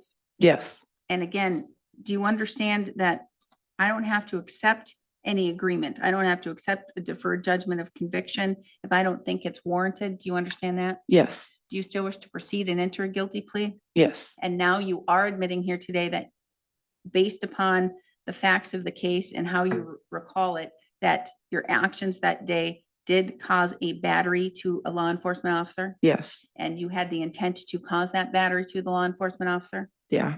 Mr. Felisky, may the court use that probable cause section with those statements of your client to find a factual basis? So stipulated. Has anyone made any threats or promises to you for you to plead guilty to this charge? No. You're doing so freely and intelligently, telling the court you fully understand what you're doing Yes. and voluntarily? Yes. Has your attorney represented you competently? Yes. Has he answered all of your questions? That's Yes. Has he looked at this matter thoroughly? Yes. Are you satisfied with his services? Yes. Any questions for the court or for your attorney before I proceed? No. Do you understand this deferred judgment of conviction? Yes. And do you understand that you have to follow all of these conditions in order for the matter to be dismissed? Yes. Do you understand that if the court accepts it, this would be in effect for 12 months? Yes. Do you understand you shall have no contact with the victims or with Pheasant Inn? Yes. Do you understand you shall have absolute sobriety? That means no drugs, no alcohol, Yep. no medications without prescription? Yes. Do you understand you must complete an AODA assessment and follow through and provide all of that documentation to the state within 90 days? Yes. Do you understand that within within 60 days, you must pay $150 to the state? Yes. Do you have any questions for the court or for your attorney before I proceed and get a plea? No. As to count 2, battery to a law enforcement officer, and H felony, how do you wish to plead? Guilty. The court will find your plea of guilt is done knowingly, intelligently, and voluntarily. I will find that you understand your constitutional rights and what it means to waive and give up those rights. I'm going to find a factual basis to accept your plea of guilt. Based on that, I will find you guilty of count 2. The remaining counts will be dismissed and read in for purposes of sentencing. A judgment of conviction will be entered today. A judgment of conviction won't be entered. It'll be stayed for this moment. Argument, Mr. Schmidt. This is a 26-year-old woman with no criminal history. She does have past tickets that relate to drinking, that kind of thing, but nothing criminal. The surveillance footage from the bar and the body cam footage from Officer Mangan reflects that she was extremely intoxicated in the bar, swearing and upsetting the venue. They asked her to stop because it's a family venue. She seemingly wasn't really in control of herself and started attacking the people in the bar. When Officer Mangan came in to tell her, like, hey, let's step outside, she refused to. There was scrapping in the bar. She was so drunk that she started to scrap with Officer Mangan. There's a point when he's pointing his taser at her saying, hey, if you don't stop, I'm going to tase you. And her response was, tase me, bitch. I truly think she's got a severe alcohol problem. Since we couldn't do expungement on misdemeanor, the DJOC being a better outcome than expungement of a crime, we're doing on a felony instead. So there's a greater benefit than what we were going to do before, but also greater risk. So for that reason, that's why we're doing this. Thank you. All right, Mr. Felisky. Thank you, Your Honor. I concur with the statements made by the state. I will first add that Ms. Barber was in custody from, I have in my notes here, August 20th of 2024 until August 21st of 2024. So she does have 2 days of jail credit. Your Honor, as the state said, at the heart of this matter is a substance use problem that Ms. Barber has been grappling with and has made affirmative steps towards dealing with. She has advised that she's been regularly participating in substance use and anger management programming with St. Croix Behavioral. She is currently employed at Danbury Casino full-time. I will clarify on the record that based on a conversation I had with the state, the parties do not consider her employment at Danbury Casino to be a violation of, I believe it's item 9, restriction from any establishments for primary purpose of sale of alcohol. But to get back to the heart of my argument, she has been responsible throughout this process. She acknowledges that she has a substance use problem. That's why we've entered into this agreement. That's why she's agreed to an AODA and to follow through and to get her life back on track. The prior missed appearance in this matter was regrettable, but she contacted me immediately as soon as she found out, and we got the case back on track. She's here today because she's taking responsibility and accountability for her actions. She wants to put this matter behind her and move forward. She has been doing so while out in the community. She is still planning on pursuing higher ed through St. Croix Tribe. She plans to go into a nursing program. She's a smart, driven young woman. She was very likely to do well on probation. I have no doubt she'll do very well on this agreement. She's been sober since August 21st of 2024. I think that this is an appropriate resolution for this matter, and I would ask the court to follow it. Thank you. Ms. Barber, do you care to make a statement here today? You don't have to. Mm-mm. Okay. The underlying facts of this case are a bit more serious than other matters that come in front of me. You were extremely intoxicated. Yeah. I believe, if I'm recalling correctly, I think your blood alcohol was above a 0.2, a 0.23, I think. So you had a lot to drink and you were not your best self. Yeah.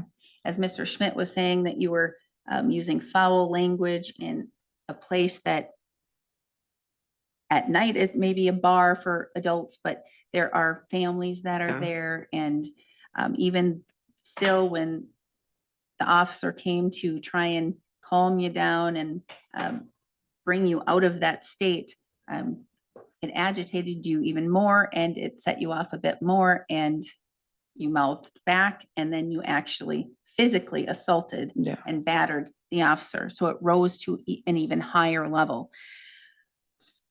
You've been working on yourself. You have been sober since the incident, so that's a positive and that's a plus.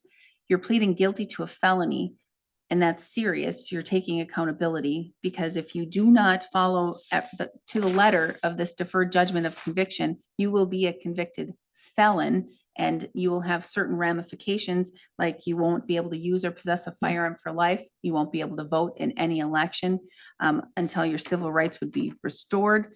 And those are very serious things.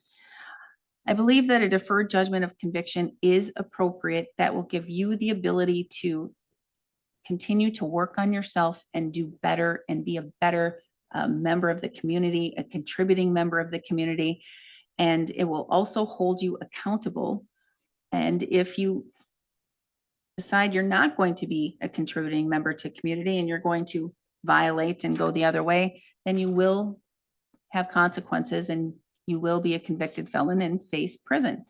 So there are advantages and disadvantages here with this plea. So the court will adopt the deferred judgment of conviction. You do have, I think, $1,000 posted. So what I'm going to do is I'm going to direct the clerk to transfer $150 to the state so that you don't have to worry about that aspect, because that's the number one reason I see the state asking the court to enter judgment against the defendant for these agreements. I'm also going to strongly encourage you to get that AODA assessment as quickly as you can, because you have to get that to the district attorney's office within the 90 days. That's the second reason I see them asking to have these agreements revoked and to enter judgment. So it's very important that you do that. And it's very important that you follow the law to the letter, because nothing can rise to the level of probable cause, and probable cause is not that high of a burden. All right. So do what you need to do, stay in the straight and narrow, and just continue to work on yourself. So I'm going to adopt the deferred judgment of conviction. The remaining money will stay in your bond until the course of the year. And if everything remains and everything's good, you'll get that released Okay. when this matter gets dismissed. All right, thank you. We are adjourned. Thank you, Your Honor. Thank you.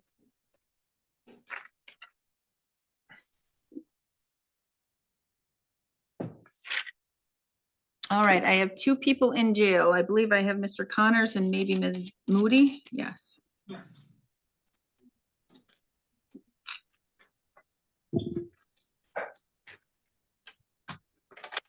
You don't need any. Sorry.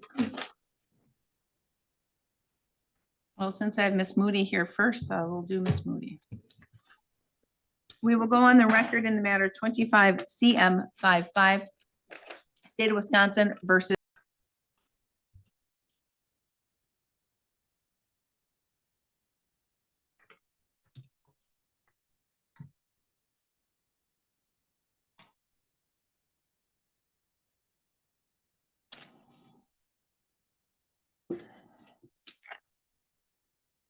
we will go on the record in the matter 24 CF 252, State of Wisconsin versus Andrew Sonnenberg. The state appears through District Attorney Kevin Schmidt in person. Mr. Sonnenberg appears in person in custody with counsel Renee Landgraf. We're set today in this matter for a final pretrial, but I've been informed that the parties have reached an agreement. Is that correct, Ms. Landgraf? That's correct, Your Honor. I filed a plea questionnaire a couple days ago. Can you please recite the agreement for the record? My client will plead to count 1 with no modifiers. The remaining counts will be dismissed and read in. Joint request for a pre-sentence investigation, and the state is bound by the max of the PSI recommendation. Otherwise, free to argue. All right. And Mr. Sonnenberg, that is the agreement that you have reached with the state? Yes, Your Honor.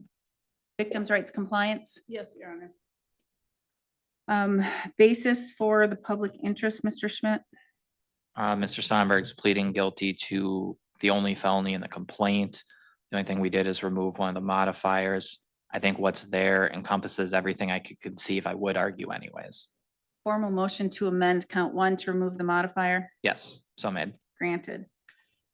Mr. Sonnenberg, I have in front of me the plea questionnaire waiver of rights form, and it looks like you have that in front of you. Is that correct?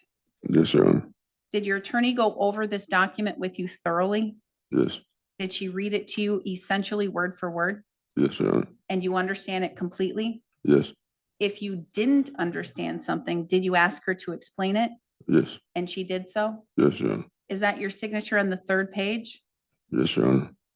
You are pleading guilty to count 1 without the modifier, 1st degree recklessly endangering safety. Is that correct? Yes, Your Honor.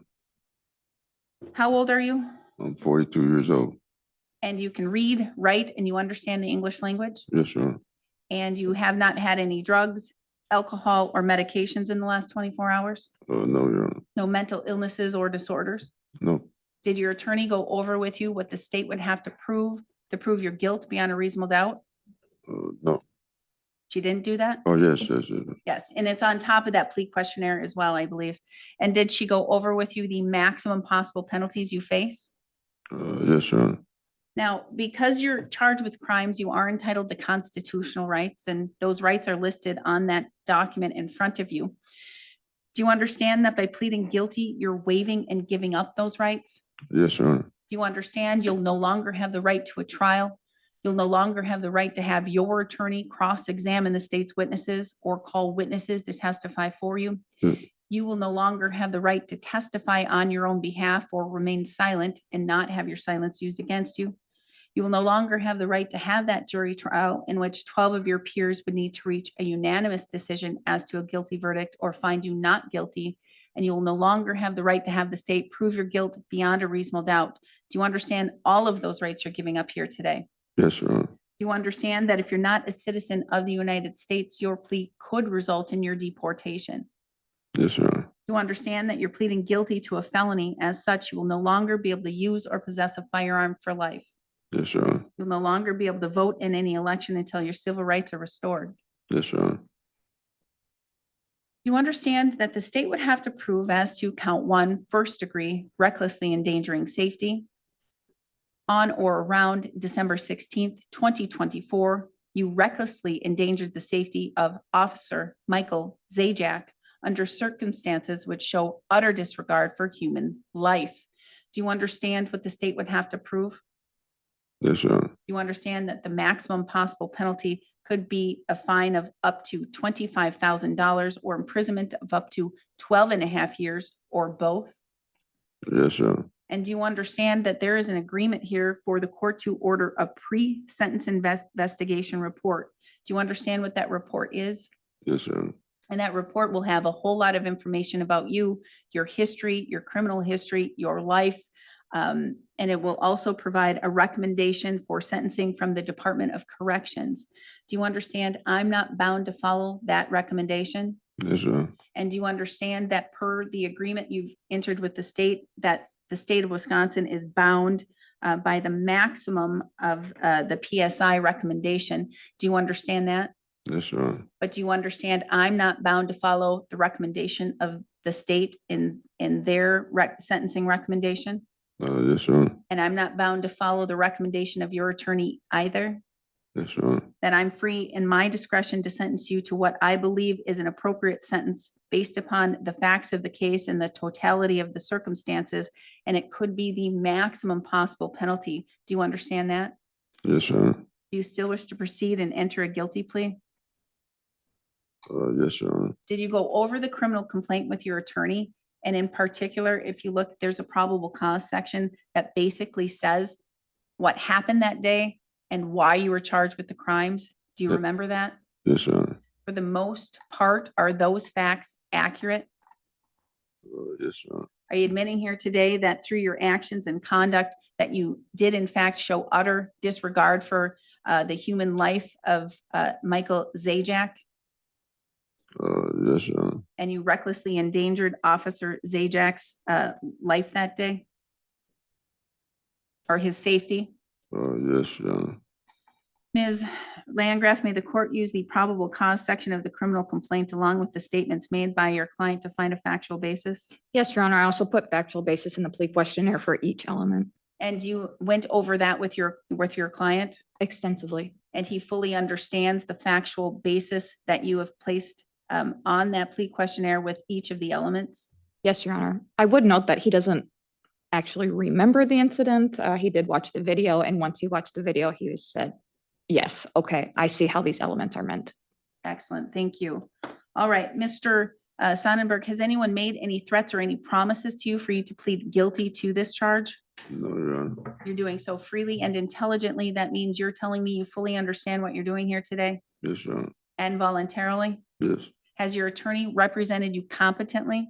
Yes, Your Honor. Has she answered all of your questions? Yes, Your Honor. Has she looked at this matter thoroughly?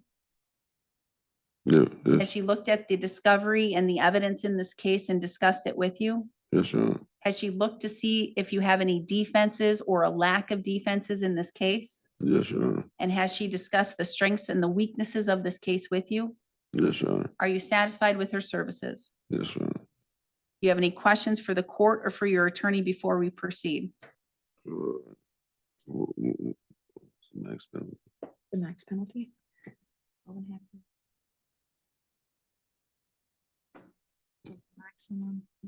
For the record, Mr. Sonnenberg does have a question for his attorney, and it has now been answered. Has it been answered thoroughly?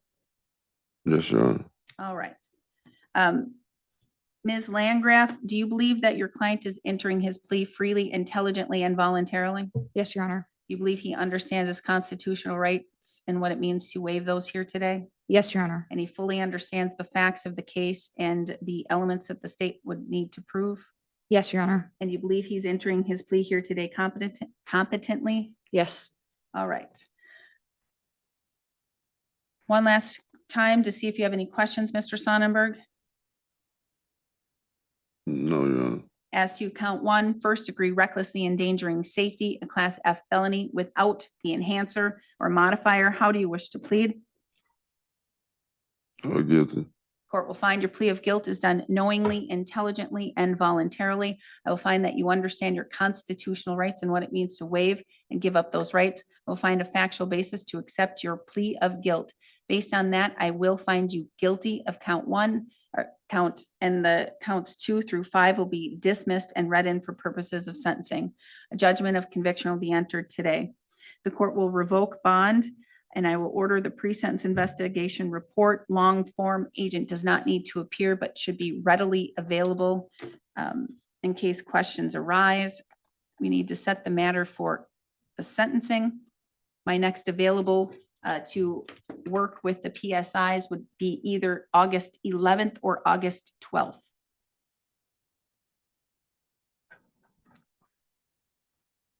I'm slotted for a 3-day trial. The 11th, 12th, and 13th as a number 2 in Eau Claire, so I have I no can idea how do that goes. August 19th.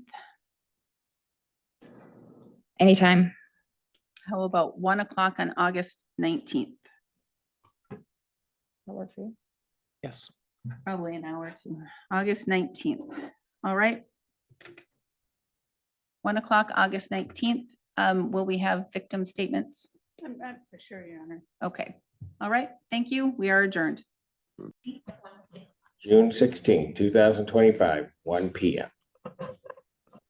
Bond with its conditions will continue. Ms. Mary, I need you to wait on the line. We're going to put you into a breakout room with our probation department so we can get this process started, okay? Okay. All right, thank you. Thank you. Thank you, Your Honor. Court does call the case. People versus Nicholas, is it Bostanek? Your Honor, there's actually no counsel on this.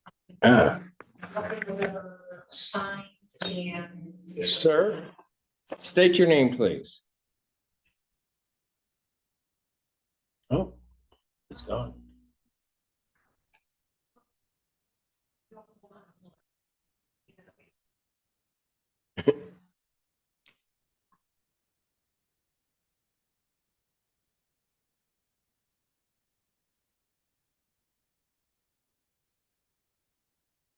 Mr. Bosanek, can you unmute?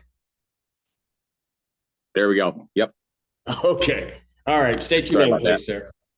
No, not a Nicholas problem. Michael Basa- Okay. I don't have an attorney on this case. You were arraigned back in 2003. I think I was 2 years old. No, I'm kidding. All right. You were arraigned back in 2003 on this charge. Do you recall being arraigned on this charge, sir? Not at all, Your Honor. Okay. Then let me just at least, oh, go ahead. Per my notes that we had, he, in the previous case, it was at least represented to our office that he was representing himself. Oh, okay. That was a note from 10/14/2003. Oh, that the defendant was going to represent himself. Correct. Do you remember doing that, sir? Not at all. Okay. All right. Yeah. Let's do it this way so that we can at least.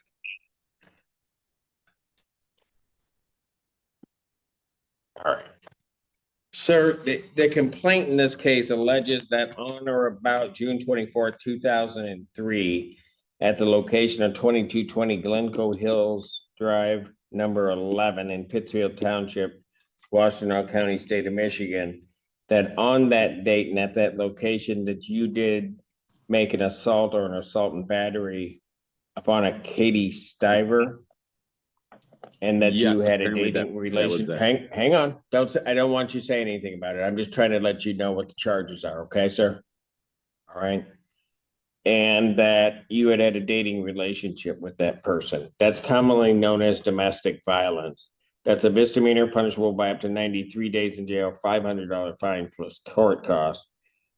Count 2 alleges on that same date and at that same location that you did commit the offense of malicious destruction of personal property, $200 or more, but less than $1,000, in that you maliciously destroyed or damaged an automobile belonging to Katie Stiver. that's a misdemeanor punishable by up to 1 year incarceration, $2,000 fine plus court costs. The fine could be increased to 3 times the value of the property, or the injury to the value of the property. If that's greater than $2,000, that becomes the maximum fine. You understand all of that, sir? Do you understand that, sir? I'm not asking you whether you did it or not. Do you understand what the charges are? Yes, this was the first time I've actually heard all the charges, yes. Oh, okay. All right. So back on September 22nd of 2023, it indicates that you stood mute to those charges. And the court entered a not guilty plea to that.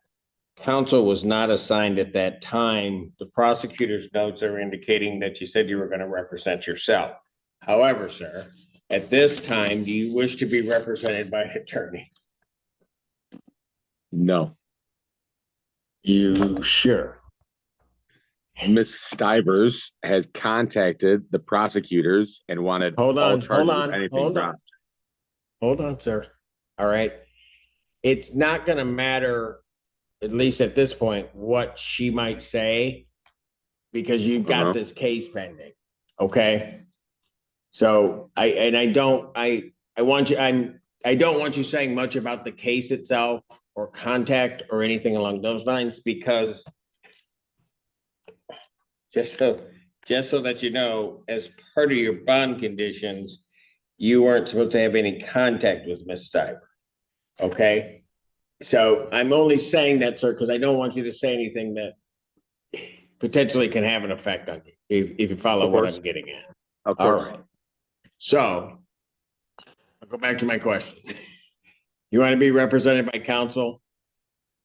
No. You sure? Yeah. Okay. Then what do you want to do with this case next, sir? What do I need to sit there and do? Well, the next thing that would happen is I would set it for trial. Okay. You want to what?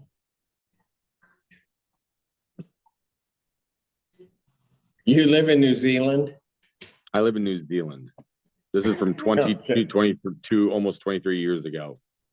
All right. Okay. So, sir, listen. I'm either going to require that you come back for a trial, or we can try to find a way to resolve this without you having to try to fly halfway around the world to get back to us. That'd be fantastic.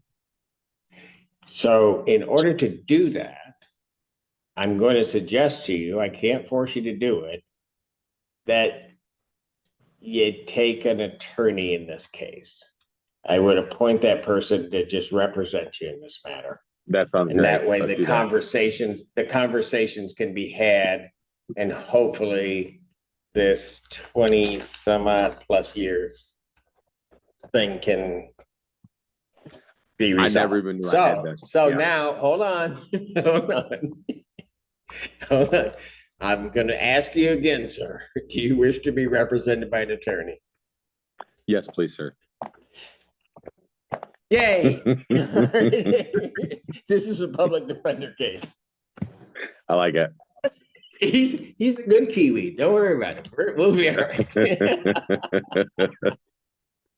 Assistant Public Defender Natalie Pate with and on behalf of Mr. Bosnack, we would waive any further reading, stand mute, and ask for an adjourned pretrial date, please. I will adjourn the pretrial in this matter. I'll adjourn it to June 2nd. June 2nd, 2025, 1 p.m. Yes, sir. 1 p.m. 1 p.m. Okay. And yes, you can appear via Zoom again. Okay. Thank you very much. And did you need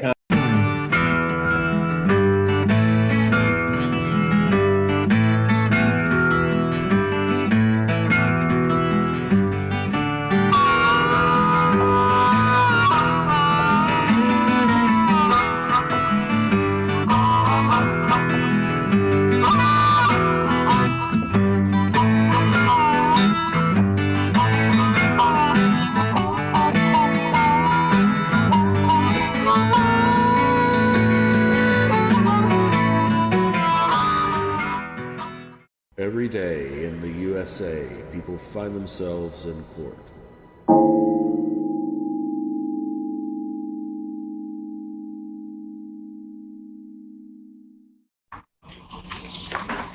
So go ahead, I'm gonna go ahead and enter a default judgment. The writ date will be May the 29th of 25.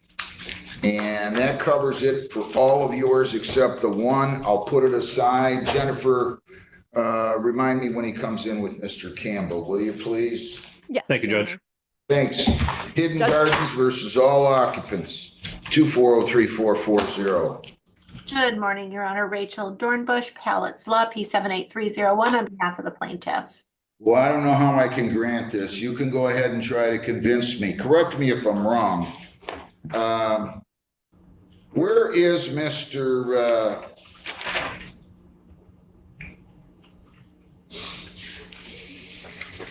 Where is Gavin Thompson now? Is he deceased? No, Your Honor. Mr. Thompson, he vacated and he turned in the keys and the title to the home in lieu of his past due balance. The issue with the original title that he moved in, as shown in Exhibit B to our motion, Your Honor, is that the title was severely damaged. I saw that. I read this. I just was unaware. I thought I was told that Mr. Thompson was deceased, but it's likely that it was Mr. and Mrs. Miller, Orla and Phyllis Miller. That's My correct. concern here is, even if he went back to the Miller's decedent heir, there was somebody's name mentioned in here.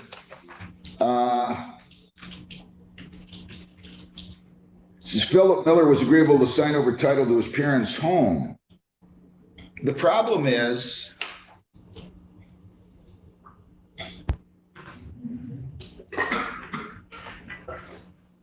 even if he did, it sounds like he already transferred the home, the mobile home.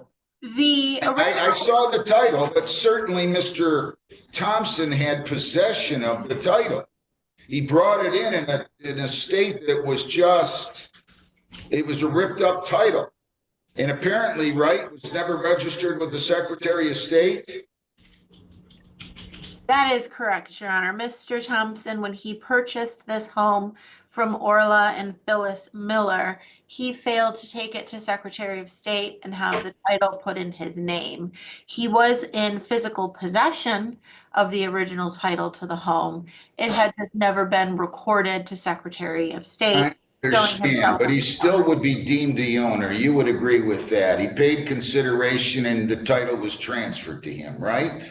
Well, he paid consideration and the physical title was transferred to him, yes, and he was in physical possession of it. He surrendered that physical title to my client. My client can't do anything with that title. Because it's ripped up. Because it's ripped up. And listen, so, but here's the problem. Can I make a suggestion?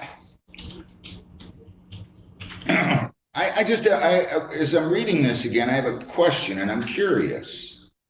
Why wouldn't the owner of the mobile home park require somebody to bring a copy of the title and proof that it's registered with the Secretary of State before they lease the lot? oftentimes, Your Honor, landlords do, or the manufactured housing communities do that, Your Honor. In this particular case, I can't speak to. I know, they dropped the ball. That's what they should do, and that's what they should have done. Listen, I'm going to let you talk, Ms. Dornbush, and convince me I'm wrong. But to me, you either have to go to open up. I think you need to build a quiet title in the circuit court. That's my feeling on it. I read these things. If you want to tell me something different, I'll listen, but I can't imagine you changing my mind. You've still got somebody who owns the title, who owns the manufactured home, who has the title to the manufactured home, and they don't have a proper title. You got a gap in title. I'll listen to you, but that's my feeling on it. I'm inclined to deny your motion and suggest that you go to the circuit court and file a build a quiet title. Well, Your Honor, in the same way that the court has recognized that Mr. Thompson has an ownership interest in the home because he paid consideration and received the actual physical title, my client also would then have an interest in this home and the right to have the title transferred to them by virtue of the consideration that they paid, which is the waiver of the rental balance that Mr. Thompson was responsible to pay to my client. He was in possession of the physical title.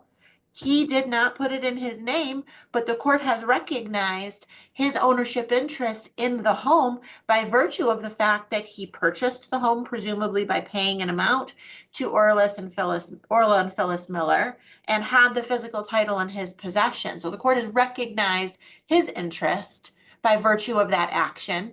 My client has the original title in their possession. Granted, it's in terrible condition and they can't do anything with it, but they have also paid consideration by waiving the rental balance that Mr. Thompson was legally required to pay to my client under the lease agreement. And so by that same action, my client has an interest in the home and has the right to have the title transferred to them. As indicated in our motion, Your Honor, and as we have been very successful in doing in many I'm not worried about, I get it, but that's great, but that's not gonna convince me. Have you sent this notice to Mr. Gavin Thompson? Your Honor, I was looking at our proof of service and I don't see that he was specifically served with a copy of it. Well, he should have been. He should have been. I presume the reason for that, Your Honor, was because he had absolved himself of his interest by complying with the community's agreement of surrendering the physical title and the keys to the home. If it pleases the court, I'd be happy to adjourn this over to maybe the June 2nd date, if that date is available. I'm gonna need somebody to, I actually want him subpoenaed. I want him subpoenaed. And then we can sort this out. You know, the easiest thing would be if Mr. Thompson, there's got to be a provision by which he can go over to the Secretary of State and apply for a duplicate title and show them the ripped up title and get the title and transfer it over to you guys. And that may, Your Honor, I don't know if Secretary of State would allow that because the title wasn't transferred into his name to begin with at the time that he purchased the home from Orla and Phyllis Miller. Had he transferred the title in his name at that time and Secretary of State had a record of his ownership interest, I don't think he would have an issue having a duplicate title presented in his name that he could provide to my client. Well, the problem is, I'm just telling you, and I could stand corrected, I don't mean to sound harsh. It sounds like the manufactured mobile home, in this case, Hidden Gardens, dropped the ball. It just seems to me that when you have provisions in an agreement that say you can't rent without our consent, you're at least going to make sure they're the owner of the mobile home, and they're going to provide you with a proof of the title that was in, and proof that it was submitted to the Secretary of State, filed and recorded, I should say, with the Secretary of State. So I'll adjourn it, but if he doesn't show, I can't imagine.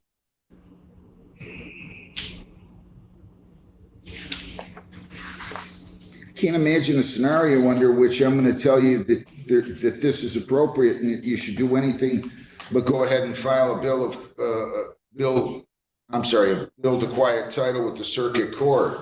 I'll adjourn it to June. What did we ask? Did you ask for June 9th? I had said the 2nd, Your Honor, because I had heard Your Honor giving that date as I think that is that the date, Jen, or is it June 9th? I can't remember now. Either one, Judge, is fine. The 2nd is your first, is a Monday, and so is the 9th. Let's do it to June 9th at what time? We can do 8:30. Thank you, Your Honor. But I want you to understand, I don't want to make you keep coming back on this. I have a fundamental issue with this. I really do. How can I just start taking and saying somebody's the owner? I've got a ripped up title. Well, Your Honor, hopefully Mr. Thompson will reply to the subpoena, appear in court and testify to the fact. I that get it. I get it. I'm just, from Orla and Phyllis Miller, and hopefully that will absolve your honor's concerns regarding this. I mean, if he is acknowledging that he purchased this home and he wants to surrender it to Hidden Gardens in lieu of the rents that he owes to Hidden Gardens, I think that should suffice from the court's. well, we'll see. I'm just telling you, I don't want to send you on a wild goose chase. I'm not making any promises. Subpoena him and I'll see how it plays out, okay?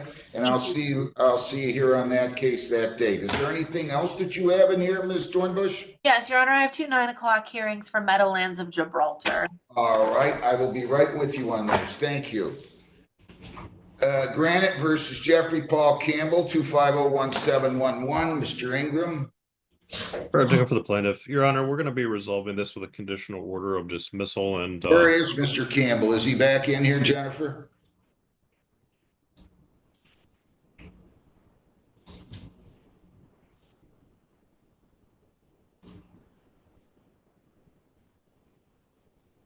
Mr. Campbell, you have. Okay, so you're all set. Counsel, you can submit your judgment. The writ date will be June 2nd. You can also add in there on the other orders, this does not include June rent. Okay. And we'll go from there. Thank you. Good luck to you, Mr. Santana. Just make sure you pay that by that date, okay? Thank you. Have a good day. You too, thanks. Golden Management versus Beverly Smith, 2501788. Yes, I'm sorry. Can you see me? No, you have to start your video bottom left-hand corner. While you're doing that, I'm going back to FC Stratford LLC versus Anastasia Ward, 2501565. Ms. Ward, your name again? Anastasia Ward. Mr. Grant? Mr. Grant? Your appearance. Again, for the record, Joel Grant, P51261 on behalf of plaintiff FC Stratford LLC. Give me your breakdown with and without late fees. So our breakdown is rent retained possession, $2,830, utilities of $120, convenience fee of $39.98, and a damage waiver of $39.98. I'm sorry, the convenience fee is $10. And there was an $8.01 credit going into April, which leads to rent retain possession of $3,131.97, plus cost of $189.79, including the $75 statutory attorney fee, for a total of $3,321.76. All right, ma'am, do you agree that you owe that amount, Ms. Ward? Yes. All right, so you understand you have to vacate or pay that amount by what, May 29th? May 29th, Your Honor. You understand that? Could I get into June the 7th? Because I can pay $1,500. Well, I probably can pay $1,800 on Friday, and then I can do the rest. I get paid again on the 5th, June 5th. Mr. Grant?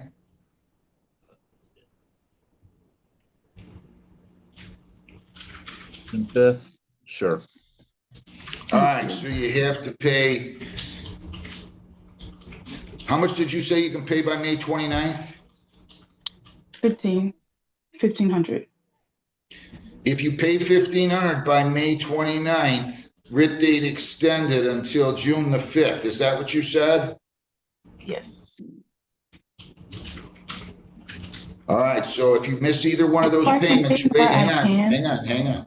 You fully understand if you miss any one of those payments, you have to vacate because you're going to be evicted. Yes. Okay. Anything else? No, ma'am? Ma'am? No. All right, I wish you well. He'll submit that, and he has your permission to sign your name to this proposed consent judgment, correct? Yes. All right, good luck. Thank you very much. You have a good day. Thanks, you. Mr. Grand. Golden Management versus Beverly Smith, Yeah. 2501788. Ms. Smith, your name. Beverly Smith. Ms. Lowney, your name. Karen Lowney on behalf of the plaintiff. Did you listen to and understand the rights, Ms. Smith? Yes. Do you wish to speak to a lawyer? No. Do you intend to apply for funding? No. Ms. Lowney, why don't you give me the total amount that's due? Of course, Your Honor. Rent in the amount of $6,032.67. Late fees in the amount of $150. This does not exceed $50 per month, and court costs amount of $225.43. So the total due and owing is $6,408.10. And you're asking for a writ date of the 29th. That's correct, Your Honor. Ma'am, can you pay all that by the 29th? No. And I submitted an $800 money order last month. Has that been taken into account, Ms. Lowney? The last payment I have is from March 3rd of $500. I do not have the $800 credited. Okay. I spoke with Tracy and she said you all probably didn't take the $800 off. I did submit an $800 money order last month. Your Honor, if we could put in the further terms, my client could review their records. If the $800 payment has been paid, obviously that's going to be credited to the amount. But I have to confirm with them. They have to. Can you get them to come zoom in right now? Let me see if they're available. I'd rather take care of it now if we can. I understand, Your Honor. Would you like to pass on this moment and then I can contact them? And Yes, ma'am, just wait 1 second. I'm going to take a 5-minute recess. We'll let Ms. Lowney get a hold of her client and I will be back out here in about 5 minutes. Thank you. Stay seated, everybody. Thank you, Your Honor.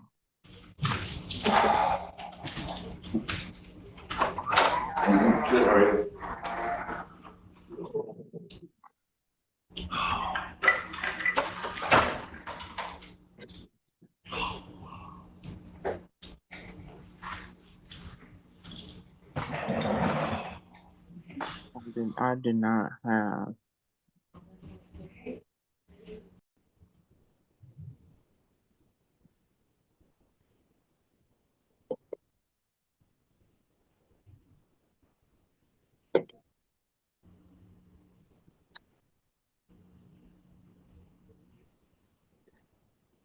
Miss Smith, Yes. do you know approximately when you made that payment? I can go grab the money order out the car. Can you give me a minute to grab the money order, please? All right, okay, I'm going to go on to another case now. And I'm going to ask everybody to make sure you're muted unless your case is called.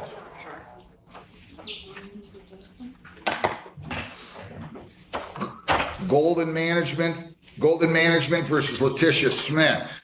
2501789. Is Letitia Smith here?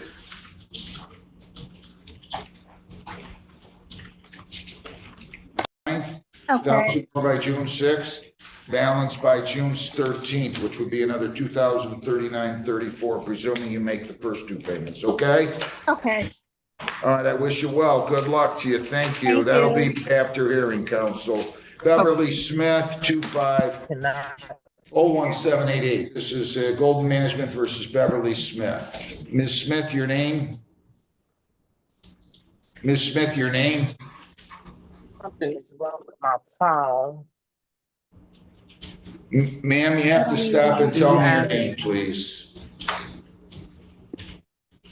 Why are you walking around? Can you just say, I was getting a good connection. Ms. Smith, tell me your name. When did you bring it to there? Last month. On 429, but it went to the old company. Who's talking? But what they gonna do with Who's talking? Right. Stop. I think Miss Smith is in the office, Your Honor. Well, I need her to not be in the office. I can't hear this. Ms. Smith, stop. Ms. Smith? The receipt from me. All right, Golden Management versus Leonard Clark, 2501790.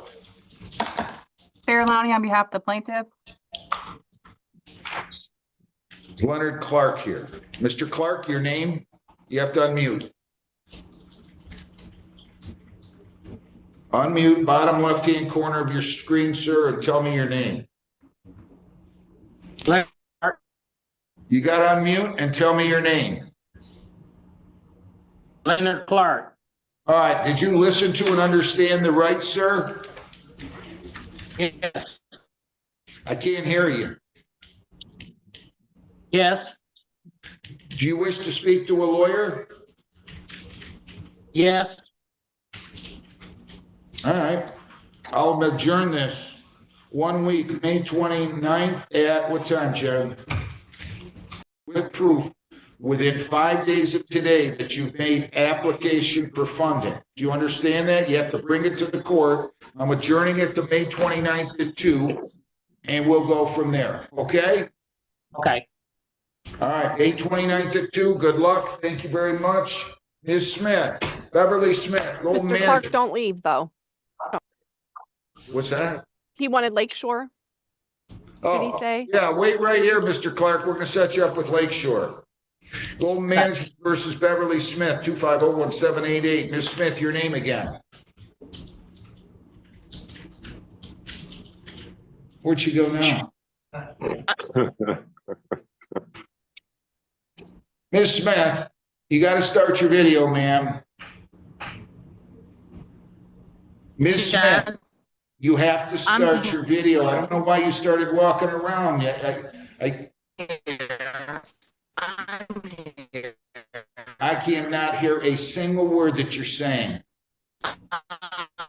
Yeah, I know. Tell her she's got to show up.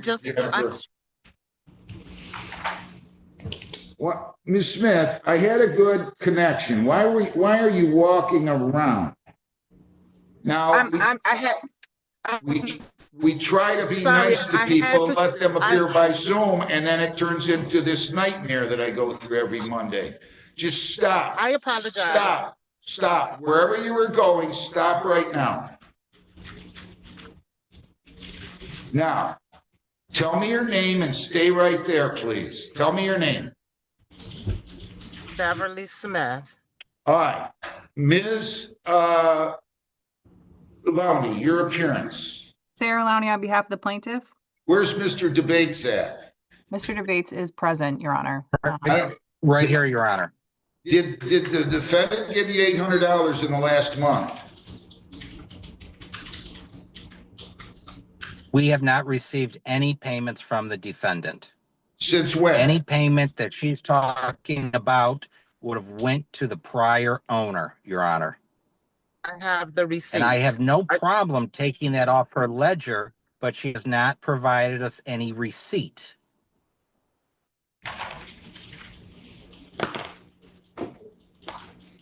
I went to the office, Your Honor. That's where I was at. I went to the office just now. What's the certified cashier's number? I have two money orders, one for $500 and it's 19-65454288. I just went and got the money orders from Tracy. That's why I got disconnected from you. I apologize. Slow down. So you got one $500 money order that's has the number 19-654-54288, correct? No. 19-6545423888. That one is okay. What's the other one? It's 19-6545413882. I just left here's the copy of it. I just left the office to go get it from Tracy. Where's Tracy? What is the date on those money orders? They are dated for April where's the date at? April. Just give me a minute. April. Oh, March. You bought them. Sir, I did buy them. March the 31st, 25. And one is for April the 25th, 25. Correct. Those are old money orders. We never received those. Those are not the right owner. We know that. These not the right money orders that Then where are they're not. your copies of the money orders you Yeah. purchased that you're Wait claiming a you minute, paid for? guys. Sir, I apologize. Wait, I apologize for wait, getting the wait, date wrong. wait, I apologize. wait. I cannot pick up. My secretary has to pick up everything that's being said. The two of you were talking over one another. There's no way she could take that down. Now, you gave me two money orders. I did, and they were for. I thought I gave her money orders for the 25th for April. I guess I was wrong. I apologize for that. All right, so you agree that the initial amount that Ms. Bounty, just listen, said that you owe 640810 is true? Yes, right. I apologize. I surely thought I had. That's okay. I made payments. That's okay. So we have that amount, and you're asking for a writ date of what date, Ms. Lowney? It would be May 29th, Your Honor. So, ma'am, you have to either pay up or vacate by the 29th. It's 640810, okay? I'm not gonna. Can I please do 3,000 on the 29th? If defendant pays $3,000 by May 29th, I thought I had. writ date extended until June the 6th. Ma'am, just let me finish, please. Defendant will have to pay at least $1,800 more by June the 6th. And the total balance by June 13th, and you're going to indicate in there this does not include June rent, Ms. Lowney. Okay. So if you stay and do that, ma'am, if you can pay that, 3,000 by May the 29th, I'll extend your writ date until June the 6th. And then you have to pay 1,800 by June the 6th. And if you do that, I'll give you until June the 13th to pay the balance, which at that point would be 160810 if you made the first two payments. That's the best I can do, okay? Okay, thank you all so much. And again, I apologize. You're fine. You're fine. You're fine. Apologize. Good luck. Mr. Debates, are you fine with that? I'm okay, Your Honor. Thank you. Thank you all. I really appreciate it. Golden Management versus Corey Lawrence, 2501832. Is Corey Lawrence here? Yes. Where are you at? Your name? Corey Lawrence. Did you listen to and understand the rights? Yes. And do you wish to speak to a lawyer? No.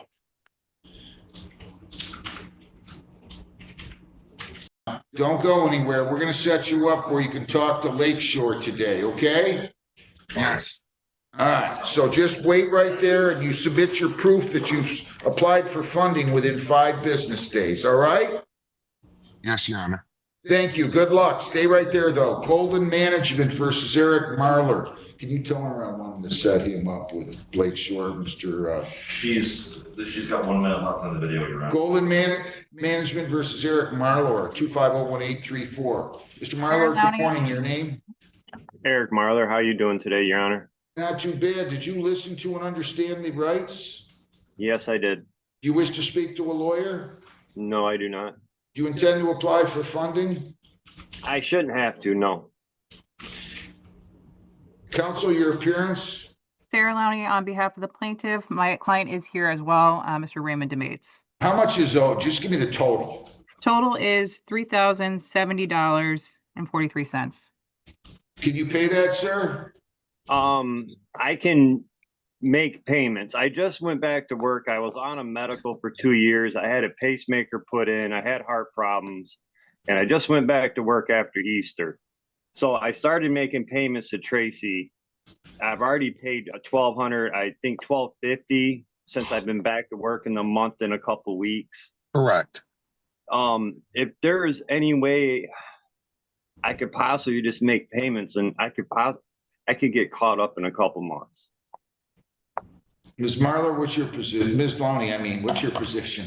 Your Honor, we would just be seeking a short term, really it would be the 29th is the latest we would give. That's correct, Mr. Debates? Or would you be willing to give into June? We can give him to June. Okay. Defendant to pay, let's do this. Defendant to pay $2,000 by May 29th. And then the balance, if you've paid that by June the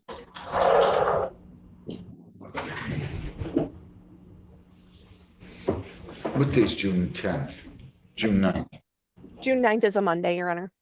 And the balance by June 9th. So you'd have to pay $2,000 by May 29th. If you do that, you have to pay the balance by June 9th. And then it would still say you have to pay the June rent on the judgment.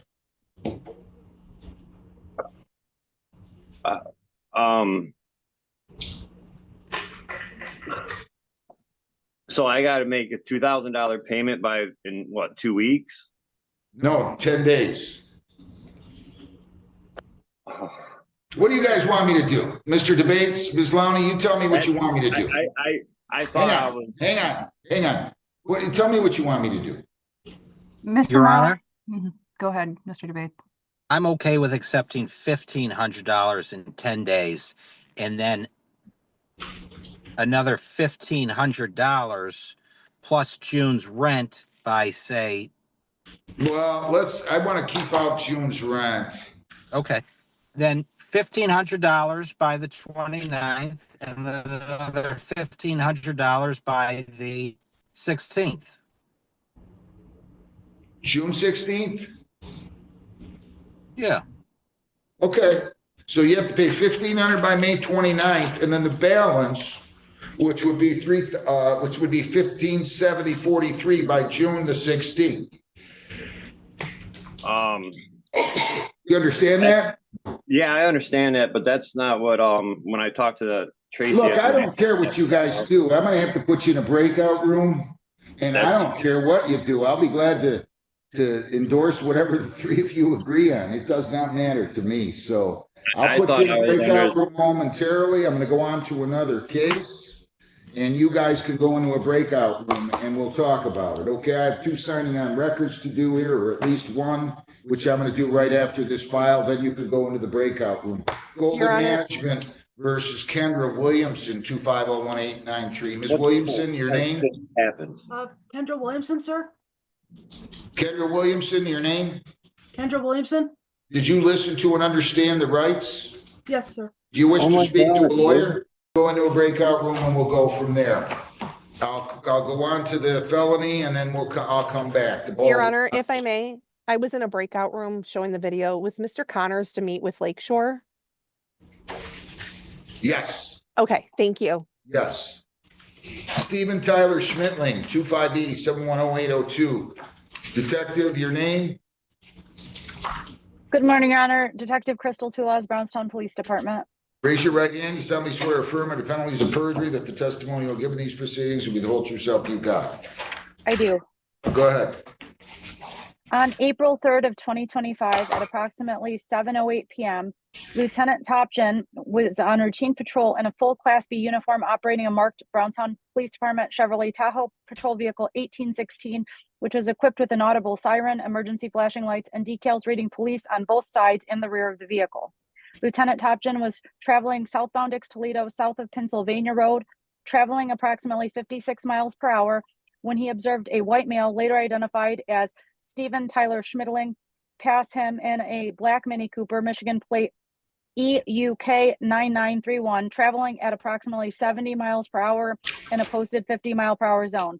After passing the patrol vehicle, Lieutenant Topchin observed that the suspect vehicle slowed down. Lieutenant Topchin pulled his patrol vehicle behind the suspect vehicle and observed that the vehicle began to apply heavy brakes, almost stopping in the roadway. Lieutenant Topchin then observed the suspect vehicle cross over the center line and 2 northbound lanes of Dix-Toledo Highway and pull into a regulated flare lane for right turns on northbound Dix-Toledo to Watson Engineering located at 18703 Dix-Toledo. Lieutenant Topchin pulled behind the suspect vehicle with emergency lights active to perform a traffic stop, but the suspect vehicle failed to stop. Continued traveling in the flare lane at approximately 5 miles per hour and then re-entered the roadway for southbound Dix-Toledo Highway and accelerated away from Lieutenant Topchin's patrol vehicle. Lieutenant Topchin activated his emergency siren and followed the suspect vehicle, which was still not stopping, and notified dispatch of the pursuit. The suspect vehicle continued southbound on Dix-Toledo Highway, traveling 60 miles per hour in a posted 50-mile-per-hour zone, turned right onto westbound Sibley Road, and then turned right again onto the entrance ramp for northbound I-75. Lieutenant Topchin continued behind the suspect vehicle with lights and sirens activated, and the suspect vehicle continued to fail to stop. After merging onto northbound I-75, Lieutenant Topchin remained behind the suspect vehicle, which was traveling approximately 80 miles per hour in a posted 70-mile-per-hour zone. Lieutenant Topchin witnessed the suspect vehicle make several erratic lane changes as it went from left lane to the right shoulder to avoid slower traffic. And then Lieutenant Topchin observed that the suspect vehicle was traveling at approximately 80 miles per hour on the right shoulder of the roadway to evade stopping and get around slower traffic. As the pursuit reached Pennsylvania Road, Lieutenant Topchin terminated the pursuit due to heavy traffic volume and a concern for the safety of others. After the pursuit, Lieutenant Topchin identified the registered owner of the suspect vehicle as Melinda Johnston. Lieutenant Topchin spoke to Melinda Johnston, who stated that she believed that her son, Mr. Schmidtling, was driving her vehicle at the time of the pursuit and provided a contact phone number for Mr. Schmidtling. Lieutenant Topchin attempted to contact Mr. Schmidtling to arrange a time for him to come into the Brownstown Police Department to be interviewed regarding this incident. On April 11th of 2025 at approximately 10:25 p.m., Mr. Schmidtling came into the Brownstown Police Department lobby with his mother, Melinda Johnston, to speak to Lieutenant Topchin regarding the incident. At that time, Mr. Schmidtling waived his Miranda rights and agreed to speak and provide a written statement. In his statement, Mr. Schmidtling admitted that he had been southbound on Dix-Toledo Highway on April 3rd of 2025 when he saw a police car and got scared and fled from Lieutenant Topchin because he thought he had a warrant for his arrest. Mr. Schmidtling admitted to failing to stop and getting on northbound 75 and fleeing to the city of Detroit, where he finally stopped and waited for his mother, Melinda Johnston, to pick him up. A criminal history check for Mr. Schmidtling showed 6 prior felony convictions, including the first, August 10th of 2009, felony for breaking and entering a building with intent out of the 3rd Circuit Court in Wayne County. November 19th of 2010, police officer assaulting a resisting obstruction out of the 38th Circuit Court in Monroe. And May 6th of 2011, for motor vehicle unlawfully driving away out of the 38th Circuit Court in Monroe County. A check of Mr. Schmidtling's priors on his Secretary of State record for convictions for driving while license suspended showed that he had 6 priors, including a conviction on January 29th of 2025 for driving while license suspended, revoked, or denied out of the 33rd District Court. Based on your sworn testimony, I find the crime of flee and elude forth was committed, drive while suspended was committed. There's sufficient evidence to establish that he has the prior convictions giving rise to the 4th offense notice.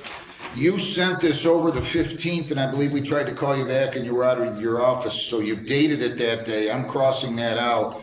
Since we're doing the signing on record today, I initialed it and dated it May 19th next to your signature. I'll note that you signed the complaint, again, May the 19th. I'm changing that date to, and I signed the complaint and the warrant. You are all set. Have a good day. Thank you very much. You too. Thank you, Your Honor. Thanks. Baldwin House versus Deborah Davis, 2501566. Deborah Davis here. Mr. Butchart. Sorry, Judge, I hadn't brought in Mr. Butchart yet. Did you handle the, there was one that had no attorney listed on the front of the file? I don't know. I don't know. Oh, no, I did not handle that yet. This is Sonia Regis versus Lavielle Pfizer, 2501822. Mr. Pfizer, your name? Lavelle Pfizer. Miss Regis, your name? Sonia Ragesh. Okay, did you listen to and understand the rights, Mr. Pfizer? Yes. Yes, sir. Okay.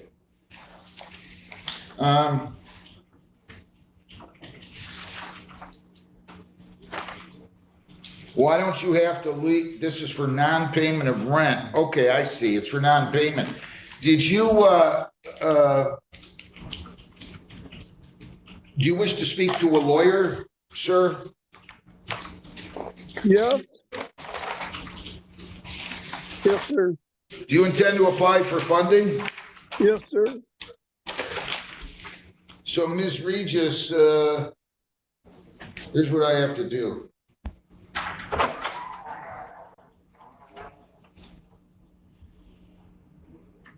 We're gonna set you up with a lawyer from Lakeshore that you can speak to with Mr. Pfizer. You can apply for funding. I'm adjourning this 2 weeks. I'm adjourning this 2 weeks until June the 9th, is it, Jen? Second, Your Honor. Second, geez, at early, right? 8:30. 10? 10. I gave a couple others when you weren't here, 8:30 for whatever it's worth. You Okay. have to submit an application for funding within 5 business days. Or you're gonna wait, you're gonna speak to the lawyer, and you have to submit an application for funding to the court indicating that you've submitted the application to the funding agency no later than 5 days from today. Okay? Yes, sir. And then I'm adjourning this until that date. You'll wait there, you'll speak with the lawyer, and we'll see you back here on June the 9th. June the 2nd at 10 a.m. Okay? Yes, sir. All right, Ms. Regis, any questions, ma'am? Yeah, so I was looking to move him out of the property completely. I'm new to this. I've never been a landlord. Yeah, that's why you should probably have a lawyer doing it, but you sue him for non-payment. If he pays up, he can stay. If he pays up, he can stay. How much is owed right now? He's behind 2 months rent, which is supposed to be 2,000 each. I'm sorry. So we agreed to a short term. Okay, so here's the deal. Mhm. You need to consult with a lawyer probably. I'm adjourning this out until that date. You need to understand that you need to have the exact amount that's owed when we come back. I don't give more than $70 in late fees. You're entitled to the past due rent and you're entitled to your court costs, okay? But I don't really quite need to hear it right now, but you need to make sure you take care of that, and we'll see you back here in a couple of weeks. Any questions? Okay, well, I was, yes, my only question is. Hang on. He's disappeared now. He went into the breakout room. I'll bring him back.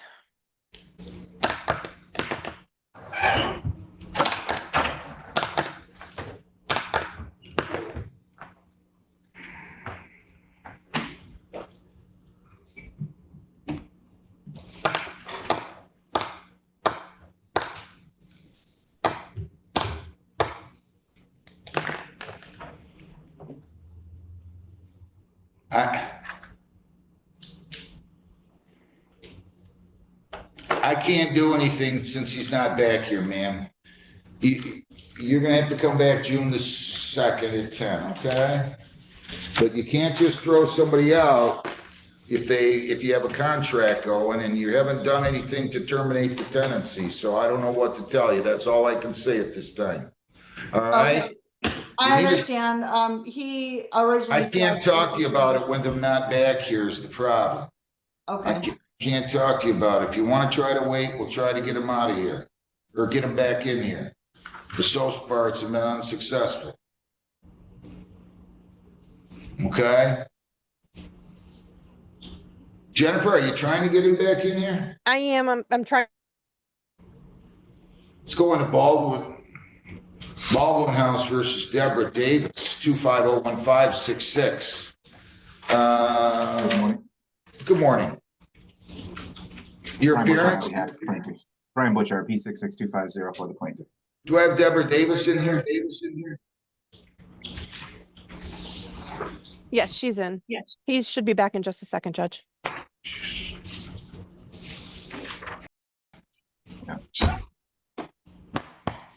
Ma'am, your name? Ma'am, your name? Ms. Davis, your name. This is what I mean. Recalling Sonia Regis versus Laville Pfizer, 2501822. Mr. Pfizer, your name again? Lavelle Pfizer. What do you have you wanted to ask a question, Ms. Regis? I can't give you really legal advice, but go ahead. Well, I guess what I was going to say was me and him had agreed to originally only 6 months temporary. rental. As he was inquiring, I didn't know what to do with this house after my mom passed away. He was a friend of my mom's. So I let him move in as a temporary rental. And we had made an agreement that he would be paying $1,500 a month. And then after 6 months, if we were to extend, we would move that up to 2,000, which is why I kind of stumbled there on how much he actually owed, because he hasn't Okay, paid so listen, any listen, of April or May, now that we're in May. Listen. So far, you only sued him for non-payment of rent. You didn't try to terminate the tenancy. You need to speak to a lawyer if you want to do that. Okay. Okay, you can't just, if in fact what you told me is just true, the lease would have expired if what you told me is true. And then you could have sent out a 30-day notice, but I don't have enough facts right before me and I can't really give you advice, but you did not sue for anything other than non-payment of rent. Gotcha. I'm new to this. I don't know what I'm doing. I know, yeah, that's why you probably should have hired a lawyer. I'm not trying, it doesn't matter to me, but so Mr. Pfizer, you come back June 2nd at 10. Ms. Regis, you come back June 2nd at 10. And we will see everybody back here then, okay? Okay. Thank you. Thank you. Do I have Baldwin House versus Davis? Deborah Davis needs to show up and she needs to start her video and state her name.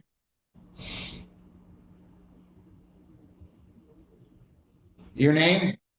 I'm sorry, my name is LaDonna Baker. I'm here. No. Deborah Davis, I need your name. Ms. Davis? For Ms. Lowney. That was Mr. Marler and then Ms. Kendra Williamson. My apologies for the interruption. I do better in 22nd District Court, so while we're waiting for Ms. Davis, I'm going to bounce over and check in on that matter. Go ahead. Okay, thank you.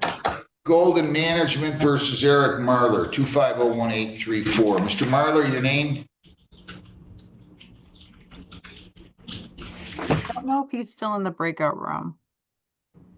He is not.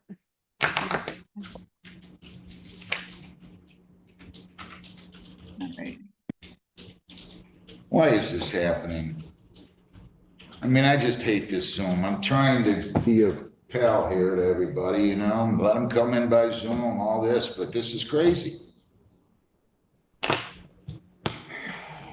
I did work out terms with him. Let me go on to the next one. Okay. Golden Management versus Kendra Williamson, 2501893. Ms. Lowney, your name? Sarah Lowney on behalf of the plaintiff. Ms. Williamson? Yes, sir. Name? Kendra Williamson?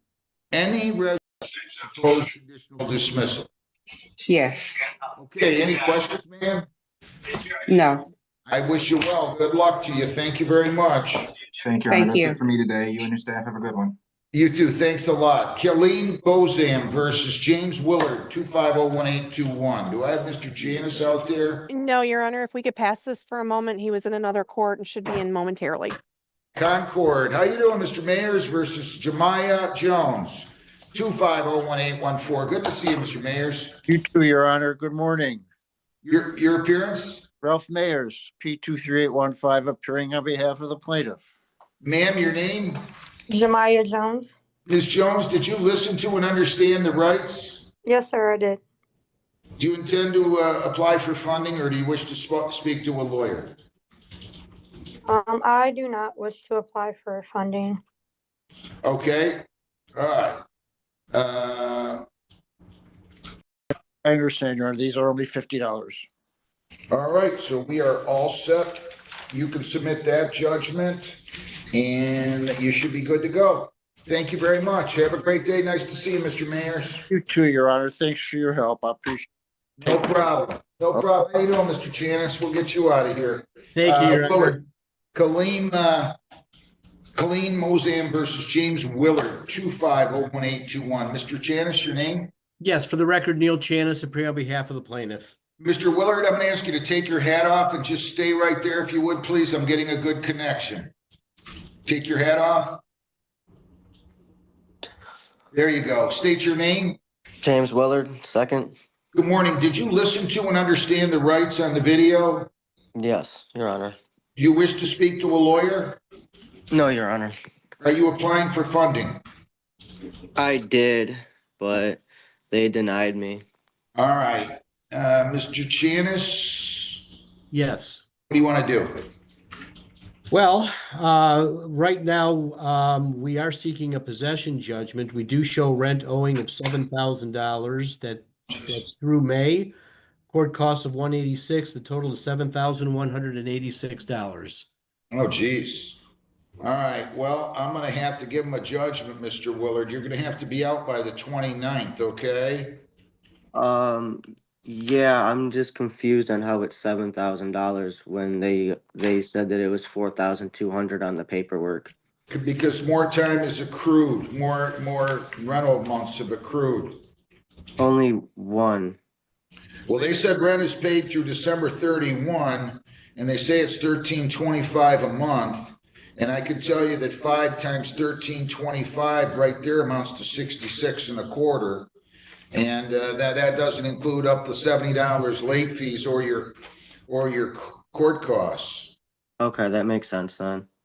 Yeah, I had a payment plan with them and I was paying them $2,000 a month. And then they asked to come do an inspection on the home Thursday. I don't know the exact date. I can look it up if need be. They never showed up. I sat at my home all day till 5 o'clock till I had to pick up my children. And then 2 weeks later, they texted me on Tuesday saying they needed to come to my house on Thursday to do an inspection. I let them know that I wasn't going to be there that day because I had an ear, throat, and mouth appointment. And she called and then she told me, well, I'm just going to evict you then because you just wasted my time. I'm like, I literally told you I wasn't going to be there during that time frame. Listen, sir, you're quite a bit in arrears. I don't know that you have anything to complain about. I mean, I kind of do. Their house is falling apart. They told me a year and a half ago that they were going to come and fix my ceiling that's been peeling for 2 years now. the paint's peeling? No, not just the paint, the actual the water damage to their property had it was leaking water into my kitchen, and I told them about it. They came and fixed it, and then it did it again, and they came and fixed the tub, which no longer caused the water to leak, but my ceiling is still peeling. It's still destroyed. Okay. It's But been a you year haven't and a had, half. you've been able to live in the house though, right? I mean, Yes and no. I haven't been there. Now that I'm getting my children back, I feel that it's unsafe because if the ceiling falls on top of my children and hurts them, it's very unsafe. Doesn't look safe. Sounds like he's moving. I was moving. Yes, I told Yeah. Colleen that I was moving in June, and then all right, I also you got to be told out her, by May 29th, okay? and I also told her that I was still sending her money every week. Okay, so you got to be out by May 29th though. I just want to be clear. Yeah, no, that's fine. I don't want to live there anyway. Like I told her, I was going to send her money. I was going to continue to send her money after I moved to get the balance down to All zero. right, this will be a judgment for plaintiff after hearing. I'm sorry. I really am, Mr. Willard. I wish you well. Thank you, Your Honor. I will submit it. Thank you. Good luck, Mr. I Willard. appreciate Have a good you. day. Sorry for the delay. And That's all right. Don't worry about it. Thanks. Good All luck, Mr. Willard. Take care. Miss Paulette, we're all set.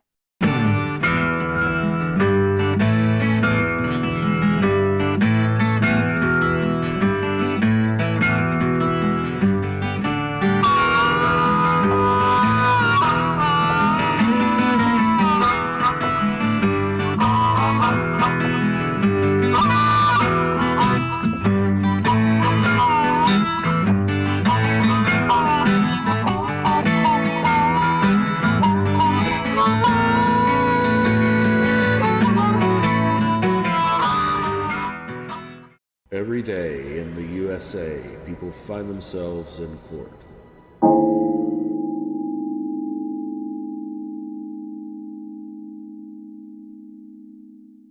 Send. Thank you, Judge. All right, we're all set. Thank you. And I did share all paper and digital with Mr. King. Thank you. Okay. Thank you, Mr. Kenny. And do I have, Mr. Gozi, good morning. Are you ready on Hoffman? Yes, I am, Judge. Is Ms. Hoffman in the waiting room? I'm trying to get her in right now. Wonderful. Thank you. And Judge, just for your notification, it's going to be a waiver. Okay. I'm trying to get Miss Hoffman in here. She's trapped. I think my button is just to like make me feel like I'm doing something because I can never get anybody out of breakout rooms. And it's only like pushing a button. It shouldn't be complicated. No objection to waiver on the No Hoffman? objection. Okay. And I did write that. We have a lot of but no trains on it. We have they're getting her in right now.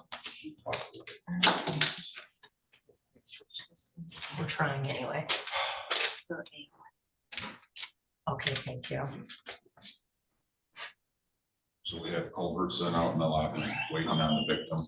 Okay, and we've got Miss Hoffman here. Miss Hoffman, can you turn on your camera, please? All right, this is 251273FT, the people versus Heidi Hoffman. Good morning, Judge Eric Gozi on behalf of Ms. Heidi Hoffman. All right, good morning. Ms. Hoffman, can you tell me your first and last name, please? Heidi Hoffman. Okay, great. So today's the time and date set for the probable cause conference. Briefly, before we were on record, counsel, you indicated that this was a waiver. Yes, Judge.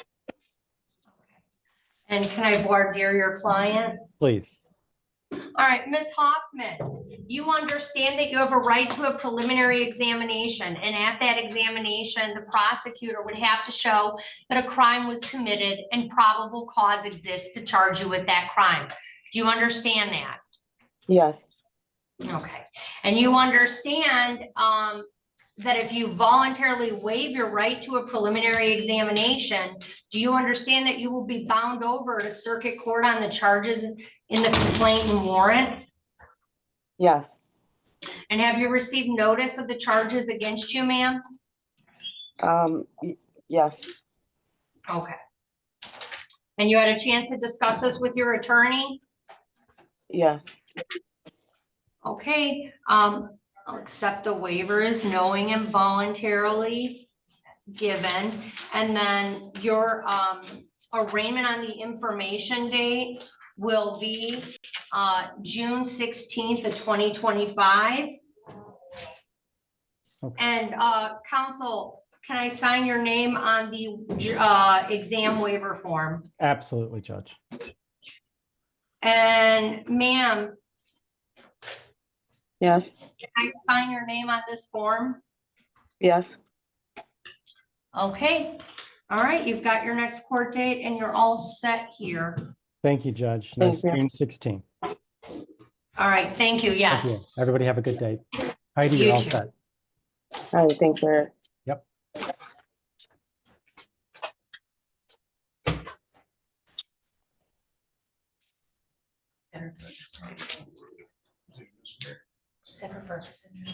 Tony Mills. Do I have Tony Mills, and is he in a breakout room? Tony Mills is here. Oh, Mr. Mills, Yep. can you come on up to the podium? Yes, ma'am.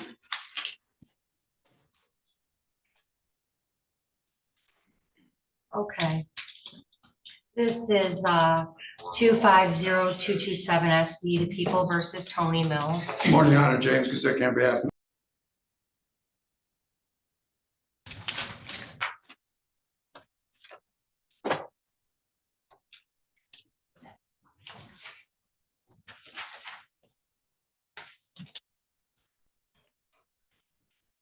Wait a second. And then on, we have Hoffman present. Yes. Yes, Judge. Hold on this exam. All right, 1 second here. Can I get the Hoffman file?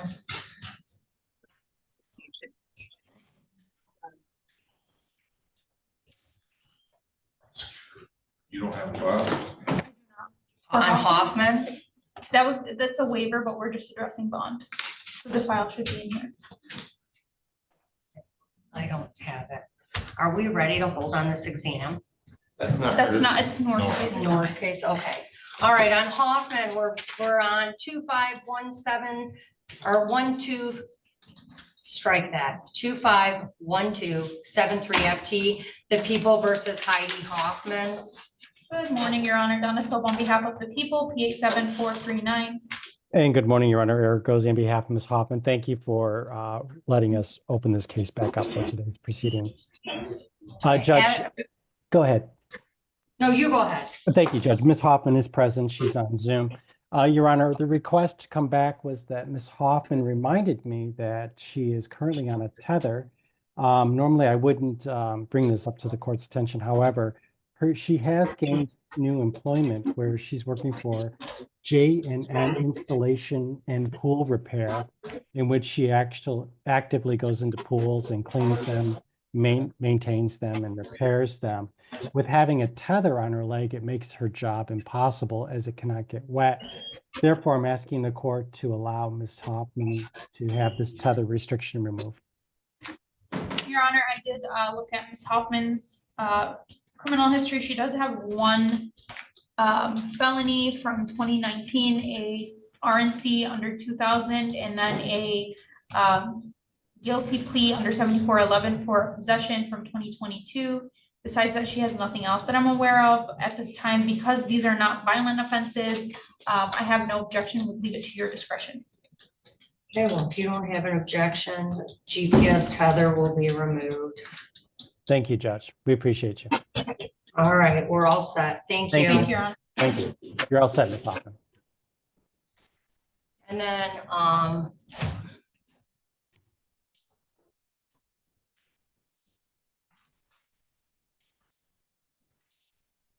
do we have the file on Culbertson? And are we ready to proceed? Your Honor, we are ready to proceed.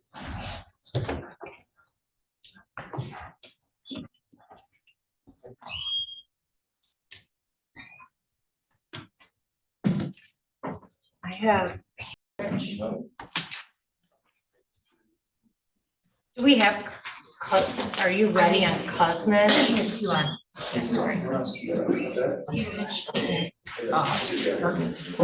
All right. I have Ferguson. Let's do Kuzmich. This is 250033 SD, the state of Michigan versus Thomas Kuzmich. Good morning, Your Honor. James Guzicki on behalf of Mr. Kuzmin. He's going to enter a plea of guilty to operating while impaired under influence of drugs.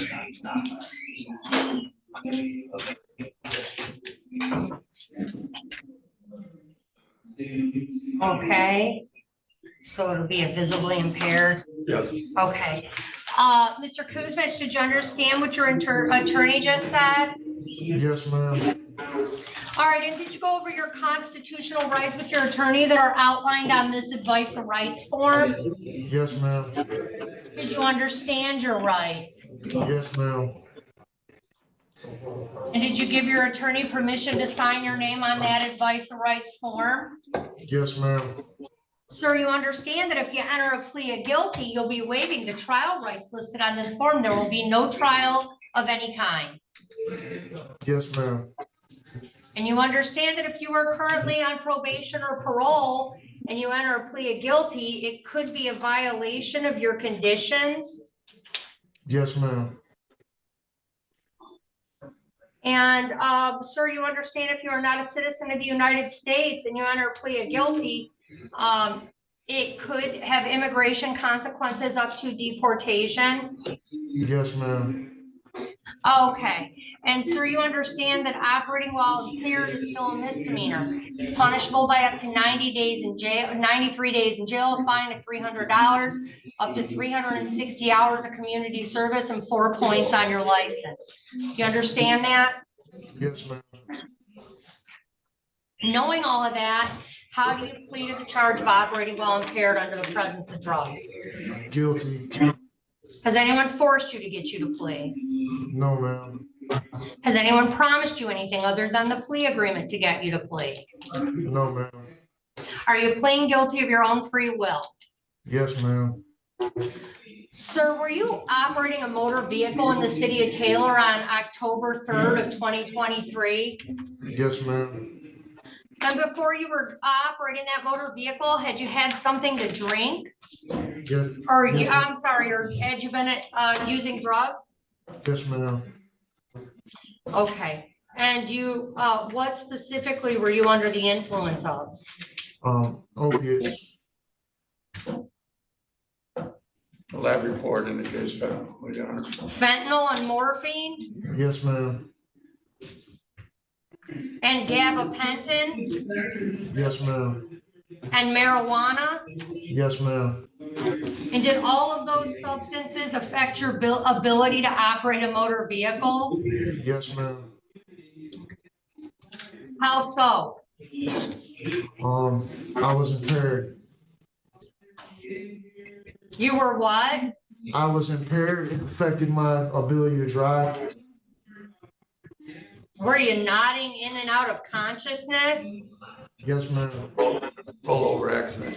Yeah. There's a motor vehicle accident. One car accident. Did you crash that vehicle into a ditch? Yes, ma'am. Are you satisfied, Mr. Gazicki? Satisfied, Your Honor. Okay, I'm going to accept the plea as knowing and voluntarily given. I don't know what the bond is on this matter, but Mr. Ferguson is, my understanding, finishing up a jail sentence where he's been incarcerated since August. So I'm asking for a personal bond. So When's his release date? Pardon? Do you know, when is your release date, Mr. Kuzmich? The 26th. Of this month? Yes, ma'am. No, I'm not giving him credit. I mean, he's. When I'm asking for a personal bond so he can be released. I don't know what. Okay.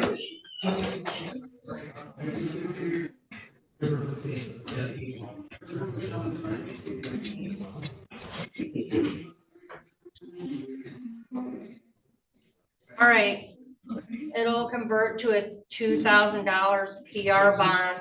And we'll set up your PSI, your pre-sentence interview. You're going to have to meet the probation department, Mr. Kuzmich, so that they can do an assessment of you prior to sentencing. Do you understand?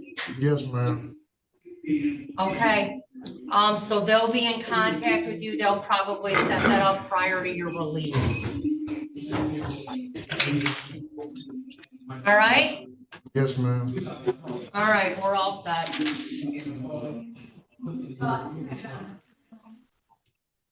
Richard Ferguson? Yes. Ferguson? Mr. Ferguson, and Mr. Ferguson, can you turn your camera on?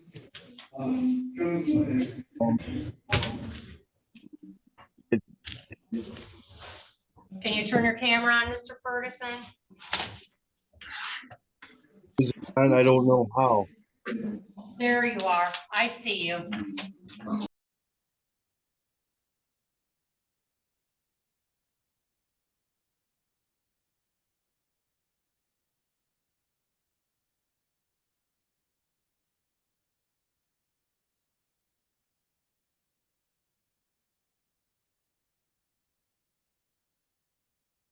This is 2503118 FD, the people versus Ryan Dudley. Good. We're still in the morning, Judge, Yeah. are we? Good We are morning, still in the Judge. morning. Yes, Alex Maringer for the people, appealing the P 86590. And William Mays on behalf of Mr. Dudley. Mr. Dudley, state your name, please. Ryan Dudley. All right, so it's a time and date set for preliminary exam. It sounds like the people might need an adjournment. Yes, the people are requesting adjournment. I have one of the necessary officers here, but my other necessary officer was involved in a shooting. I believe talking with the officer I have here today, he was shot 3 times, the officer. And from my understanding, we do not have a definitive date when he would return back to work. Oh my goodness. Yeah. He is alive and, Okay, well, it sounds like he's got some significant yes. issues right now. I mean, if So that's, Judge, that's good cause, obviously. if that's not good cause, I don't know what. Right. But the only issue that I would have with that is you know, is he out of the hospital yet? Yes. Okay, so if he's out of the hospital, then it shouldn't be too long. I would just be concerned, you know, if we were talking 6 months or something. Oh, like no. that. Yeah. I think just to be safe, are you thinking maybe set it for a PCC like a month and a half out or? I mean, he's home from the hospital. Yes. And sir, Trooper, can you just say your first and last name so the record can identify you? Jared Owens. Oh, okay, Mr. Owens, okay. Officer Owens. Okay, let's see. I'd rather set it out for just a few weeks. Okay. For a status update. Is that okay with you, counsel? Yeah. Let's do that. And I don't want it to fall off track, but maybe we come back on June 9th and we'll call that an adjourned PCC / control day. That works for the. I potentially have a jury trial down on Wayne Circuit that day, so if we could just zoom in. That's fine. Yeah, okay. What time? I'm here from 9 to noon. So, well, I'm here all day, but I have a prosecutor from 9 to noon. You want to do 9 a.m.? Sure.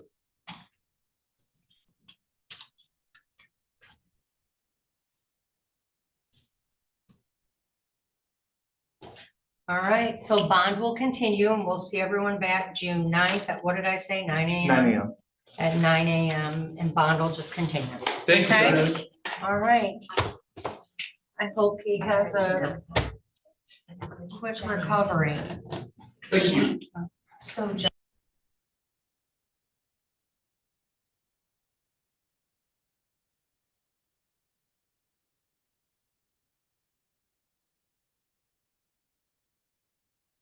Good morning, Miss Castro.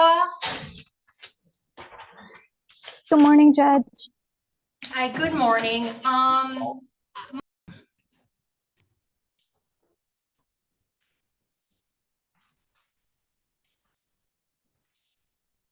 Do we have the file on Culbertson? And are we ready to proceed? Your Honor, we are ready to proceed.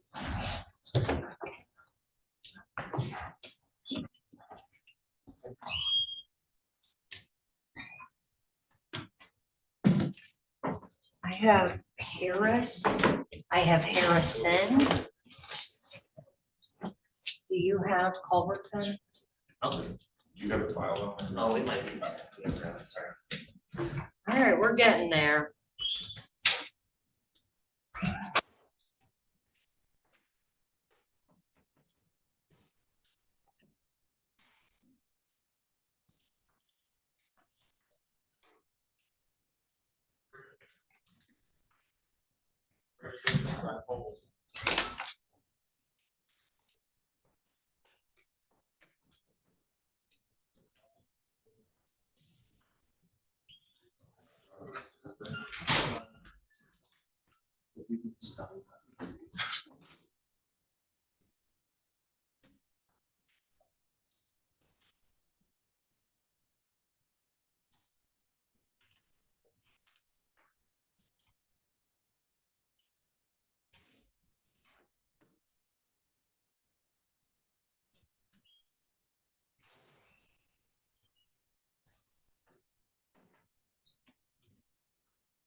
All right.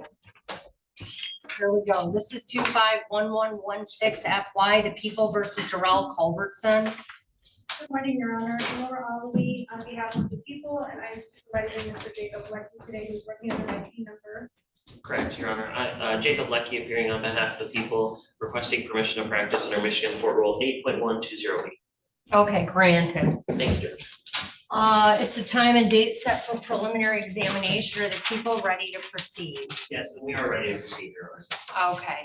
And are there any preliminary matters that need to be addressed prior to us starting?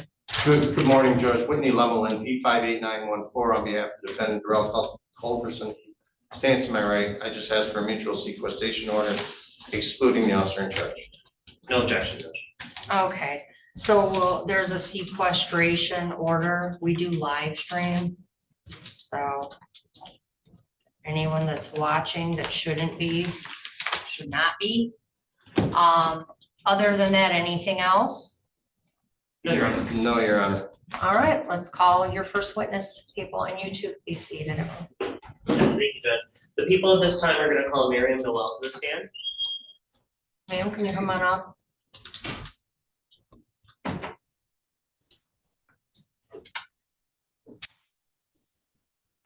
Ma'am, you're gonna come on up and around here to this witness stand. When you get to the top there, I want you to stand and face me, okay? Ma'am, can you face me? Thank you. Can you raise your right hand? Do you solemnly swear or affirm to tell the truth, the whole truth, and nothing but the truth, so help you God? Okay, and if you can have a seat in that chair, and I can tell you're soft-spoken, I need you to speak loud and clear into that microphone, okay? And can you pick it up a little bit so it's closer to your mouth? There you go. And can you start by saying your first and last name and then spelling your first and last name? My name is Miriam Noel, M-A-R-I-A-M, last name N-O-E-L. Okay, and just one more matter. I see there are other individuals present in the courtroom. Is there anyone present who could potentially be a witness in this case? No. These advocates? I don't believe so, Judge. My client has parents here. They're not witnesses. Okay, all right, you can proceed. Thank you, Judge. Good morning, Ms. Noel. Do you know Daryl Culbertson? Yes. And how do you know him? I can't hear. Yeah, you have to speak real loud and clear. I'm sorry, ma'am. I know this is tough, but you have to be nice and loud. We met through work. Okay, and do you have a relationship with them? We did. And can you describe that relationship? We were boyfriend and girlfriend for about 8 months. Okay, How long? 8 months. Okay. and do you see Mr. Culbertson in the courtroom? I do. Okay, can you please point to him and identify him by something he's wearing? He's in a blue button. Okay, Your Honor, at this time, I'm going to ask that the record reflect the witnesses identified the defendant. The record shall, okay, thank you. Record shall so reflect. Thank you, Judge. And now, were you at a 9085 Robert Street in Taylor, Michigan on 4/16/2025? Yes. Okay, and is that in the county of Wayne? Yes. Okay, and about what time were you there on that date? 11 o'clock. Okay, and what is that location to you? What is that? Or what is that location? That's Duran's house. Okay. Was it 11 a.m. or p.m.? PM. Thank you. Okay, and was Mr. Culbertson there? No. Okay, did he show up anytime that day or the next day? The next. Okay, and what date was that? Well, 11 p.m. on the 15th, I was there. Okay. The 16th, he showed up at 2:30 a.m. Okay, and then describe to me what happened then. From when I arrived, Yes. I ended up calling him. He was answering the phone when he was intoxicated. And Objection. That calls for speculation. Withdraw, Your Honor, I can ask you a All question. right, well, it'll be stricken. Okay, so at 2:30 a.m. on the 16th, what happened? I woke up from my car, I was asleep, and I saw the door was open, so I went inside. Okay, and then what happened? Started to call him names and telling me to go sleep with somebody else. Okay, and when you say he, who are you referring to? Durrell. Okay, and what happened after that? Started insulting me, so I started insulting him back. Excuse me, can she repeat? I didn't hear what she I think said. she said insulting. Insulting? He started insulting her, okay. and then she insulted him back. Okay, I'm sorry.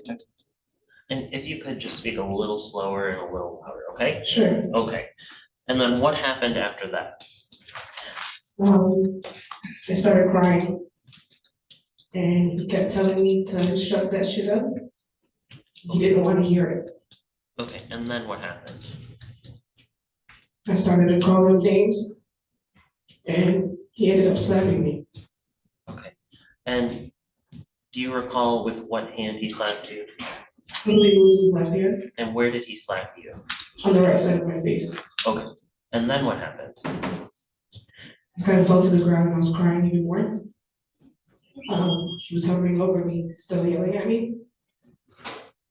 And what happened after that? I got up and I pushed him. And what happened after that? He kept telling me to leave.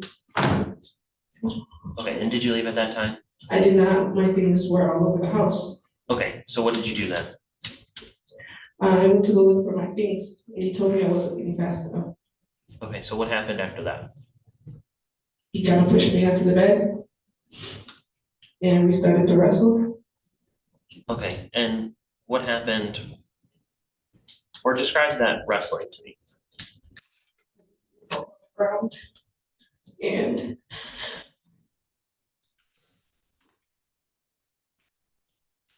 he had me kind of in the chokehold. And can you describe the chokehold for me? It was his arm around my neck. Okay. And could you feel pressure at that time? Yes. Okay. And by pressure, I mean, was it pressure around your neck? For me to not breathe? Correct. No. Okay. And then what happened? I twisted my arms because I was scratching it, punching and trying to get off of me. And were you eventually able to get free? I bit him, and that's what made him let go of me. Okay. And then what happened after that? I kind of just laid there for a second, and he ended up going to the back room. Okay. And then what happened after that? I followed him in there and yelling at him. Okay. And what happened next? He ended up pushing me, and I ended up falling into his closet door. And what happened after that? I walked out, he kept telling me that I broke his stuff. And then we met into the hallway. Okay, so you said you're walking out. Were you walking out of the home at that time? I was walking out of the room into the hallway to go find the rest of my things so I could leave. Okay. And did he allow you to leave? He stopped me in the hallway and he choked me. Okay. Now, you just said that he choked you. What does that mean? Both his hands were around my neck and he lifted me off to the ground. Okay. Now, when he's choking you, was he next to you, in front of you, behind you? He was kind of on the side of me. Okay. And do you recall where he placed both of his hands? They were around my neck. And could you feel pressure at that time? Yes. And how long could you feel that pressure? For about 10, 15 seconds. And at that time, do you recall losing consciousness? I just remember falling to the ground and I just went black for a second and I got up. And okay, is there anything else that happened next? Yes, he ended up taking my phone. I had 2 phones at the time. He told me that he was gonna throw it outside. Okay, and you mentioned 2 phones, and that was one of the phones. Where's the other phone? The other phone was somewhere in the living room. Okay, and did you go back for that phone? After I got my phone, he gave it to me, and I realized I didn't have the other one. He was throwing out the house already. Okay, and then what happened? I see my phone at the edge of his bed in the living room, and I went to go grab it. Okay, and what happened then? He ended up punching me. Okay, did anything else happen after that? No, I ended up leaving. Okay. Where did he punch you? My left eye. And do you recall with what hand he punched you? Yeah, I believe it was his right. Okay, and just 1 second, Your Honor, I'm sorry.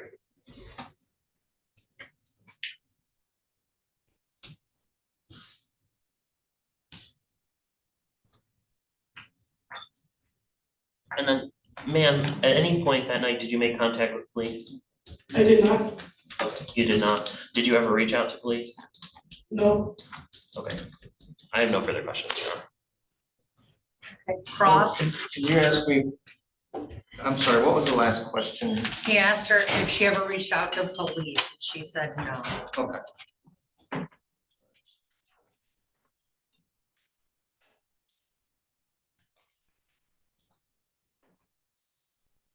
Ma'am, you said that you guys have been dating for 8 months, is that about right? Yes. You know when you started dating? Maybe it was around June-ish, August, Okay. somewhere around in the summertime. Were you exclusively dating each other or just dating as friends? We were kind of exclusive. Was that according to you or according to him? That was according to both of us. Okay. And so on the night of April 15th, Mr. Culberson went out with some friends, is that right? Correct. And he didn't include you, is that right? Yes. Did you get upset about that? Yes. Sorry? Yes. All right. Had you been communicating with him throughout that night? Yes. You've been texting him? Yes. And did he ask you to come over to his house at 11 o'clock at night? Yes. And did he do that via text? I was phone call, I believe. I'm sorry? Phone call. As a phone call? Yes. All right. And what were you doing prior to that at 11 o'clock at night? I was with my friends. Were you guys at home? I was at her house. Your Honor, I'm gonna object to relevance at this time. Let me see where he's going. Okay, thank you, Judge. Were you and your friend consuming any alcohol? Yes. So what time did you last see your friend? It was around 10:30-ish. And after you saw your last said goodbye to your friend, did you continue to consume alcohol that night? No. And were you also smoking marijuana that night? Yes. All right. And at some point, were you driving around and smoking and drinking? Your Honor. Irrelevant. Okay, thank you. It's not relevant. I appreciate that, Judge, but I would like to use it for impeachment if I could. That's fine. So did Darrell tell you to go and wait in his driveway at 11 o'clock for him to go home? Yes. And you said he told you that via phone call, is that right? Yes. Okay. And you said you don't know what time he showed up, is that right? No, I do. You said you were sleeping. Yeah, the door was open, so I assumed that he was there for that long. Well, but you assume, so you don't know when he got home, is that accurate? I guess so, yes. I'm sorry? I guess so, yes. Because you were asleep when he got home, is that accurate? Yes. Were you passed out in your car? Yeah, I was sleeping. Had you driven your car there drunk? Your Honor, I'm gonna object again. It's not relevant. You're not I asking her apologize. that. She's got, Okay, so at 2:30 in the morning, you were woken up, and you decided to go inside, is that right? Yes. Had he asked you to go inside at 2:30 in the morning? I mean, he told me to wait at the house, so I mean, was I not supposed to go inside when he got home? Did he invite you inside at 2:30 in the morning? I guess, yes. I mean, Did you speak with him or did you go right inside? I went inside, the door was open. So he wasn't there to invite you in at 2:30 in the morning, is that right? Your Honor, I I'm gonna was object invited to at this time. 11 o'clock PM. I'm getting it. She was invited over at 11 o'clock. The door was open at 2:30 and she went in. Thank you, Judge. When you arrived at 2:30 in the morning, were you angry at him already? I didn't arrive at 2:30 in the morning. I arrived at 11 PM, but when I walked inside, I was upset at the time that he did arrive at home. Why were you upset? Because he had me waiting in the car at 11 p.m. That's a few hours. But didn't he tell you he wasn't going to be home? No, he told me that he was on his way home. Okay.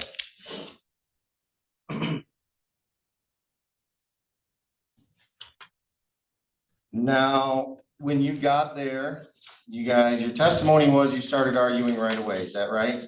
Yes. But you'd also say you've been drinking that night, so your memory may have been a little altered, is that right? Judge, I'm gonna object, that's speculation. Well, I mean, he can ask it a different way. Correct. Thank you, Judge. Were you still intoxicated? No. Okay. At 2:30 in the morning, you weren't still intoxicated? Yes. Okay. And so you walked in there, you started arguing. Let me ask you this, had you ever been to Mr. Culbertson's house before? Yes. Had you stayed the night there before? Yes. Did Mr. Culbertson just purchase that house? Yes. Was there much furniture there? No. Do you know how soon prior to that you had purchased the house? Yes. How soon? Maybe a month, 2. And did you have things, did you move things in there? No. Okay. So you got there at 2:30 in the morning and you started arguing right away, is that right? Yes. Did he ask you to leave right away? No. He didn't ask you to leave if you're going to continue arguing? No. All right, so you guys had a squabble. It seems like you claim he slapped you. Is that accurate? Yes. And at that point, you didn't leave. You didn't leave, right? No. You continued to argue? I was looking for my things. That's right. So you just gotten there, right? Yes. But how many things could you have had that you just gotten there? I had my purse. I had my sleeping bag. Did you bring a sleeping bag with you? Yes. I had my 2 phones. I had my keys. Okay. And why would had you gone and put those things in his bedroom? He didn't have a bedroom. His bedroom was the living room at the time. Okay, where was the door that you claim he pushed you into? It was his back room, bedroom. Had you been to the back room that night at 2:30 in the morning yet? At 2:30, no. So why would you be looking for your things in the back room? As I explained earlier, we went to the back room after he twisted my arms up. We were wrestling, so I was yelling at him after that. That's not quite what the testimony said. It said you started wrestling once you got into the back room. But I'm asking, what were you looking for? Why were you going through his house looking for things if you just got there? I wasn't going to the back room to look for things. I was in the back room yelling at him for having me on the ground, about to break my arms. But you had an opportunity at that point to leave, is that right? I did. And you didn't? I did not. Okay.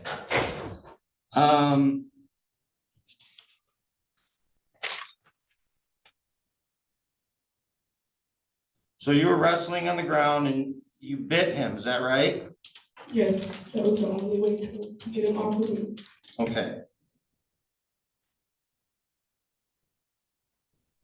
And it was after that that you claim that he put his hands on your neck? Yes, after I left out the back bedroom. And how many times did he ask you to leave at that point? I think he kept telling me to leave. I don't know how many times he told me. I'm sorry? He kept telling me to leave, but I don't know how many times he told me. Why wouldn't you leave? My things were in the home, my keys. I could not leave without my keys. I could not leave without my phones. But you had just gotten there. They couldn't have been that far away from you, right? They were in different places. My keys were in the kitchen, I believe. One of my phones were on the floor. He had one of my other phones. My purse was somewhere else. All right.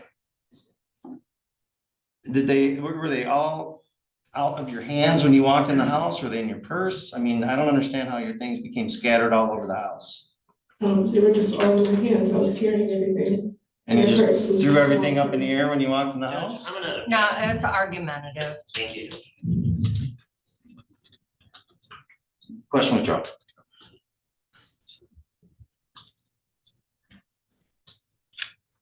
So after this happened, you guys are both outside the house, is that right?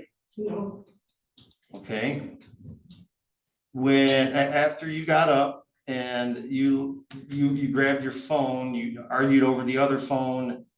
sorry, sir, after I got up from where? When you were leaving the house, ultimately you left at some point, is that Was it right? after you choked me? Well, allegedly, I mean, at some point you left, right? I left after you punched me in my face. Okay, and do you remember whether what hand he punched you? His right. Okay, and you say he slapped you with his left, do you think that's true too? Are you asking me if I think that's Yes. true? Yes. I mean, I was there, I know what happened. Okay. Then you left, you got your phone and you were outside his house, is that right? He gave me one of my phones. Ma'am, The one was sitting on the floor next to his bed. right, and you ultimately got that or something and you left the house, is that right? I told him I was gonna call the police. He ended up leaving before me. Okay, so he left and you were still there. I was in my vehicle. Did you go back in his house? No, Okay, and you had both of your phones at that point? yes, All right, and did you call the police? I did not. I did not want to get him in trouble. What did you do after that? I ended up just going home and going to bed. Did you follow him? No, You didn't call him numerous times and follow him? no, I called him, but I did not follow him. Okay. And I'm sure that the pinging on your cell phone would reveal that you were not going in the same direction once I get those subpoenas, is that right? Judge, I'm gonna object. Is there a question? I'm asking if, He can do that. Go ahead. and the pinging is going to show that you didn't follow him, is that right? Right. Okay. After this happened, ma'am, you contacted my client again, is that right? After what happened? After this incident on the 16th, 15th and 16th of April. I did, yeah. In fact, you demanded my client pay you money to make this go away, isn't that right? I did. All right. So how much did you ask my client to pay you to make this go away? Was it $1,000? Was that your intent from the get-go, was to get $1,000 out of my client? Yeah, that's what. Judge, I'm gonna object. No. Her I'll out, have to answer whoever, that. wait, hold on. You're outside, go.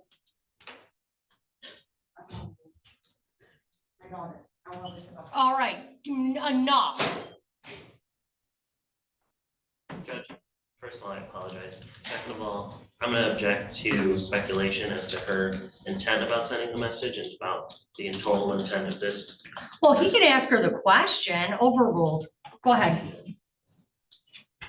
I think she answered it. I'll ask again. Was it your intent to elicit money out of my client from the get-go from this? No, All right. And you didn't bring any proof at all today that he touched you, did you? I did send it as evidence in.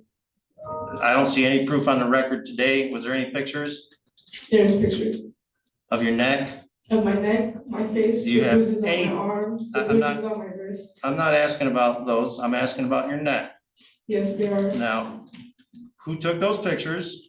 There's body cam from the police. My family took pictures while I was at the hospital that morning. You went to the hospital. Yes, Do you have any medical records? I'm sure you can see it, can you? No, I've not been provided with anything. Nobody's been provided with one shred of evidence that you've been touched. The police were there. They have body cam. But you went to the police later the next day, isn't that accurate? That was that same morning that it happened. So that would have been the morning of the 16th? Yes, Okay. Are there photos of her injuries? I have a picture that I sent to Darrell also that day. That morning when I woke up and see that my eye. Ma'am, isn't it true that you didn't come into Taylor Police Station until the afternoon of the 17th at 1 o'clock in the afternoon. Almost 12 hours after this happened. Well, the police told me that they were going to arrest him straight from the hospital, that I did not need to do anything until I either wanted to put a DPO in or until they called me and let me know what's the next steps. And when, who told you that and when did they tell you that? I spoke with Anna. I spoke with my prosecutors. When was that? I spoke with the police. I know when. It was the 17th. It was the same day. In the afternoon, after the afternoon, right? Yes, but I spoke with police about the incident when I went to the hospital that morning. Okay, but you didn't bring any proof that you'd even gone to the hospital? None. But there's body cam that shows the police there in that morning, if you look at the evidence. All right, I don't have any further questions. Okay, do we have photographs? Your Honor, we do have an evidence.com link that shows the body cam footage. We've only just now informed of additional photos because we just made contact with the victim today. And then I know that the defense attorney as well today did inform us that he wasn't able to access the link. We don't know if there's an evidence.com issue that's with the website itself.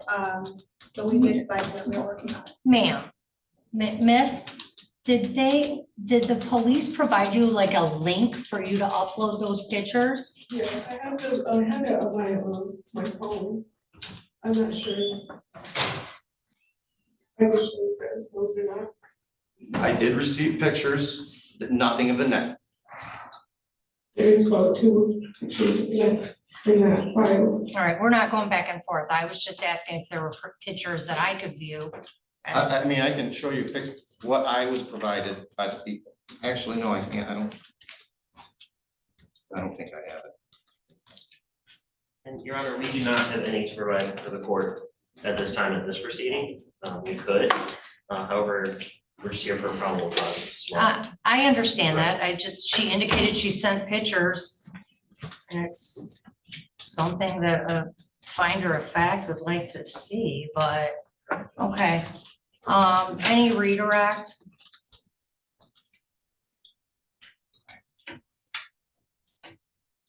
Oh, sorry, just 1 second. Okay.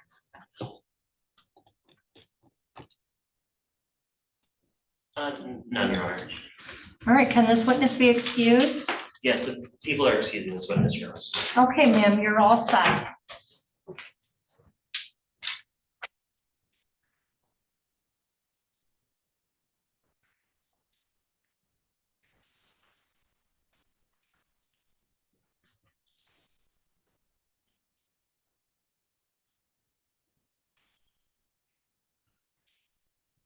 Do you have any further witnesses from the people? No, Your Honor. Anything from defense? No, Your Honor. Counsel? Your Honor, at this time we motion for bind over. You've heard testimony from one witness, Mary Marie Noel, who stated that on or about 4/16/2025 at around 2 in the morning, she was at 9085 Robert Street in Taylor, Michigan, in the county of Wayne, where her and Darrell Culbertson got into a prolonged argument and disagreement that turned physical. And at one point, while she was being escorted out of the home, he attempted to, or I'm sorry, he grabbed her with both of his hands, picked her up, was choking her. She felt pressure for about 10 to 15 seconds, in which case she fell and she lost consciousness and, in her words, blacked out. Her breathing was restricted. That is close to or akin to strangulation or suffocation. And we have, the people have proven that there's a probable cause that this crime did occur and that the defendant is the one who committed it. Thank you, Judge. Counsel? Your Honor, I'd ask to find the court to not find probable cause. I think the witness has a credibility issue. I don't think there's any facts that shows outside of her drunken statement or the statement she made after she'd been drinking and smoking all night that my client even touched her. There's no pictures, no medical records, no nothing that shows that she was choked at all. I don't find any probable cause. I'd ask the court not to send it over.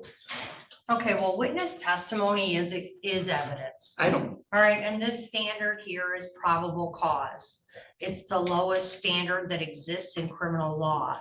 I heard testimony that the Miss Noel and Mr. Culbertson had been dating for approximately 8 months. They were in the city of Taylor at 9085 Robert, which was a property he had recently purchased.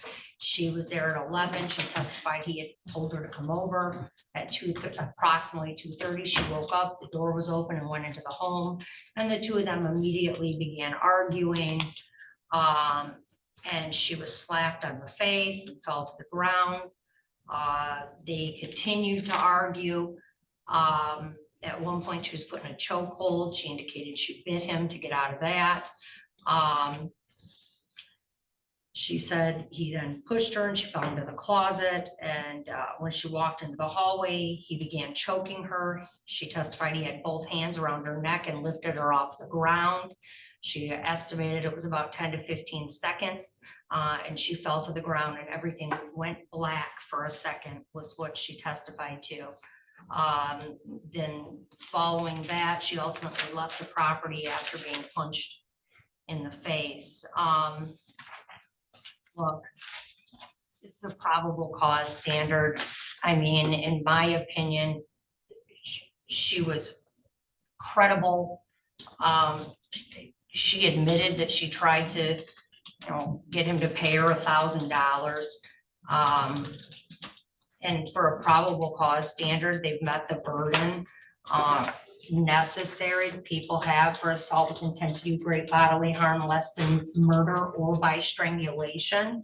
So based on that, I certainly agree, counsel, that there are some issues in this case, and those are issues for a trier of fact. So, sir, you'll be bound over to the Third Circuit Court on all future proceedings. And your arraignment on the information date is June 16th. Oh, I'm sorry, June 16th of 2025 at the Criminal Justice Center. Bond will just continue at this time. Your Honor, may I address bond if I may briefly? Okay. Thank you, Judge. I addressed this last week. My client currently has a tether. I'd ask the court consider removing the tether. My client has had absolutely no contact with the victim, does not want any contact with the victim. The tether is causing him bruising on his ankle. It's causing him embarrassment at work. My client doesn't have any record with, and he doesn't pose a danger to society. He's here timely every single time. He's looking forward to putting this case to asserting his defenses and maintaining his innocence. He's here with his parents. He's a homeowner in Taylor, just bought his home, works at Ford, has been working there for a long time. They both have good jobs. I'd ask the court to consider removing the tether. This is, I think I've raised this a couple times already. Thank you. And Your Honor, the people that object to removing of a tether, although we do not object to the placement of a more comfortable tether, we do agree that the tether is both for the victim and for the defendant, so the defendant stays out of trouble, and so the victim is kept safe during this process. And as we see, it has done that job. He's shown up to court, and she has not reported any contact since the incident has happened. We believe that in the interest of justice, it has done its job and will continue to do its job. Well, there's no such thing as a more comfortable tether. I mean, so let's throw that out. And you can contact without violating tethers too. And my client genuinely wants nothing to do with this person. And that may be true, Judge, but it's the people's position that the tether be in place for his safety and for the safety of the victim and for the safety of the public. Well, it's a felony punishable by up to 10 years of denying the bond modification. Thank you, Judge. Thank you, Your Honor.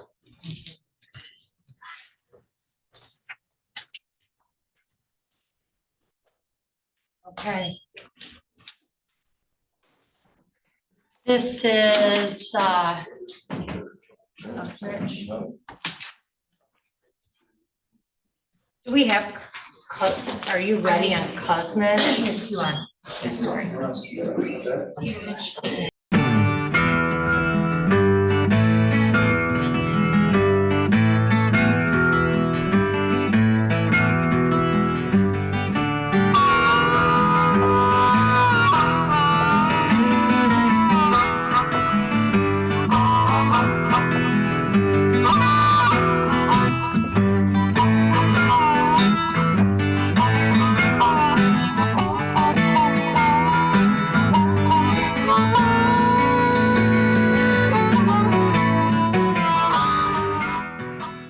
Every day in the USA, people find themselves in court.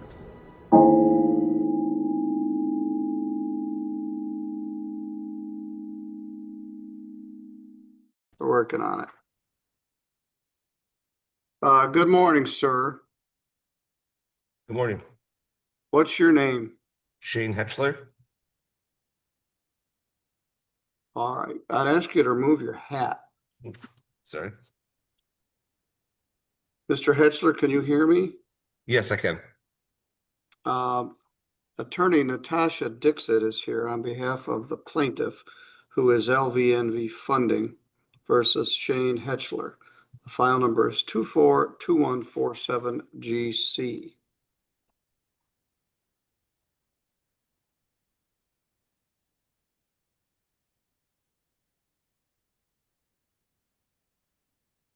This is a claim for $1,253.13 plus cost, interest, and attorney fee. Defendant did file an answer. He got it off the internet or something. He filed it in the 7th Judicial District Court. That's not us, we're 3B District Court, but he did file an answer, and he filed a motion to compel arbitration and stay the proceedings. Many credit card agreements, and apparently this one has a arbitration clause in it. And I haven't inspected it carefully. Plaintiff claims that it's not mandatory, but optional, and then offers some options. Ms. Dixit, what's your position? Yes, Judge. As you said, we did file a response to defendant's motion to compel arbitration. Your Honor, our position is that, per the terms and conditions, review of the terms show that the arbitration clause is not mandatory, it is optional. So plaintiff was, within its right to pursue a legal remedy in Where is it in the contract? I'm sorry, Judge? Where is the arbitration clause? I'm not sure if did we attach that, if the terms and conditions to our response?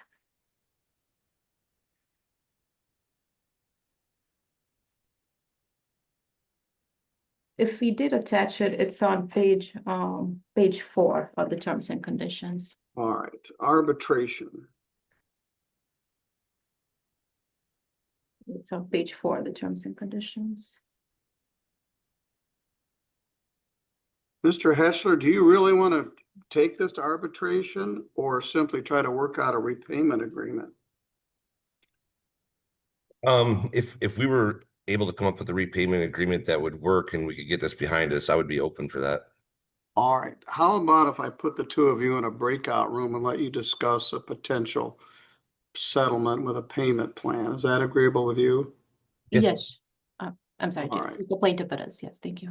Hopefully you'll be able to hear each other in the breakout room. We're struggling with our stuff.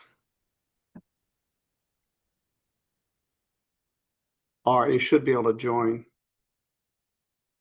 I'm not sure how well this record is being made.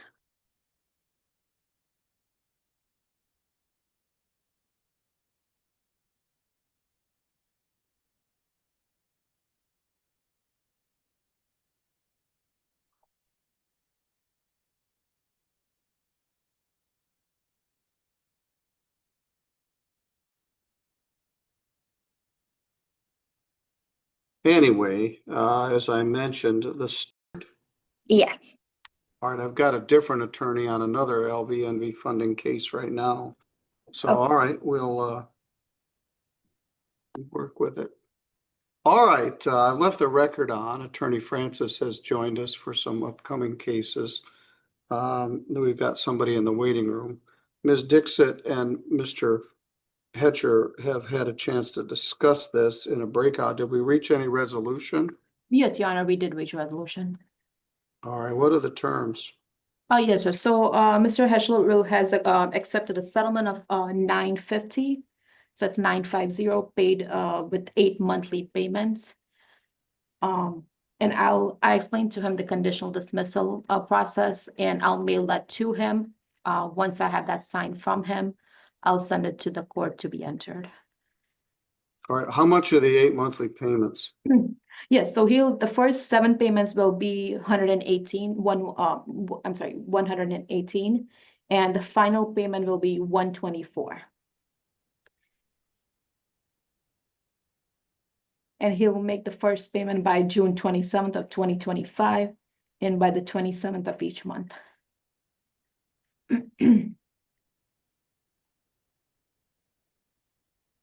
You're gonna submit a conditional dismissal? Yes, I will, Judge. I'll mail it to him, and once I have that signed, I'll mail it to the court.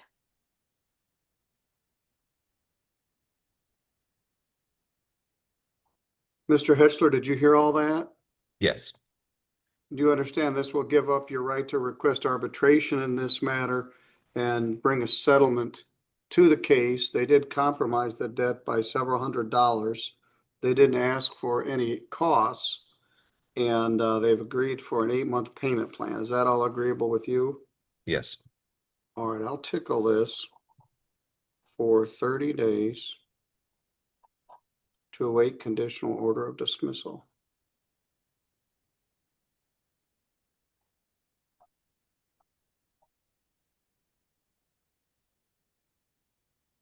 Mr. Hetchler, are you still at the M40? Well, M40, that can't be right. M40 address? Well, it says 66862 M40. That's not a White Pigeon address. We're closer to Union than White Pigeon, but Oh, wow, way over there. yeah. That's actually in Cass County, isn't it? Yeah. Well, we aren't even in the right jurisdiction, but we'll accept this.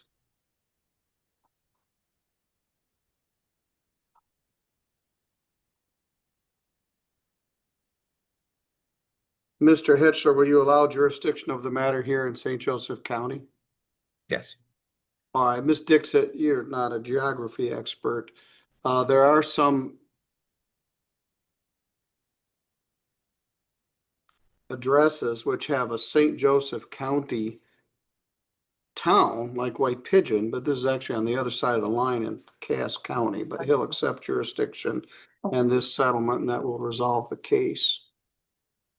All right, Mr. Hetchler, you're good to go on about your business. If we don't hear anything within 30 days, we'll file something further. Okay. Or schedule something. All right, All thank right, you. thank you. Thank you, Honor. All right, Ms. Francis, I think we're ready to address our 9 o'clock case. And again, we aren't properly connected here. I'm gonna maybe shut it off after this and try to reconnect, but this is LVNV funding versus Justin Ledyard. The file number is 241523. The claim is for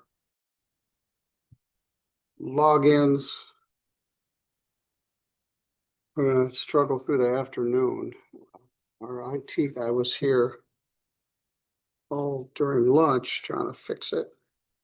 It's gonna contact some people in Lansing. We're going to finish some landlord tenant matters. We have some general civil matters. We're gonna go back to that arraignment we attempted to do on Mr. Harvey. And we don't have any small claims cases today, so we'll be finished. So this has been a very disjointed last 6 or 8 days. Today's right at the top.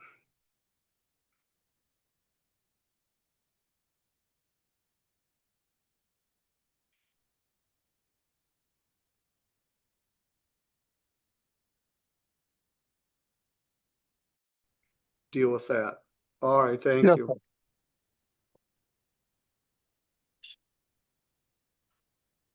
You're good to go. I'll remove you.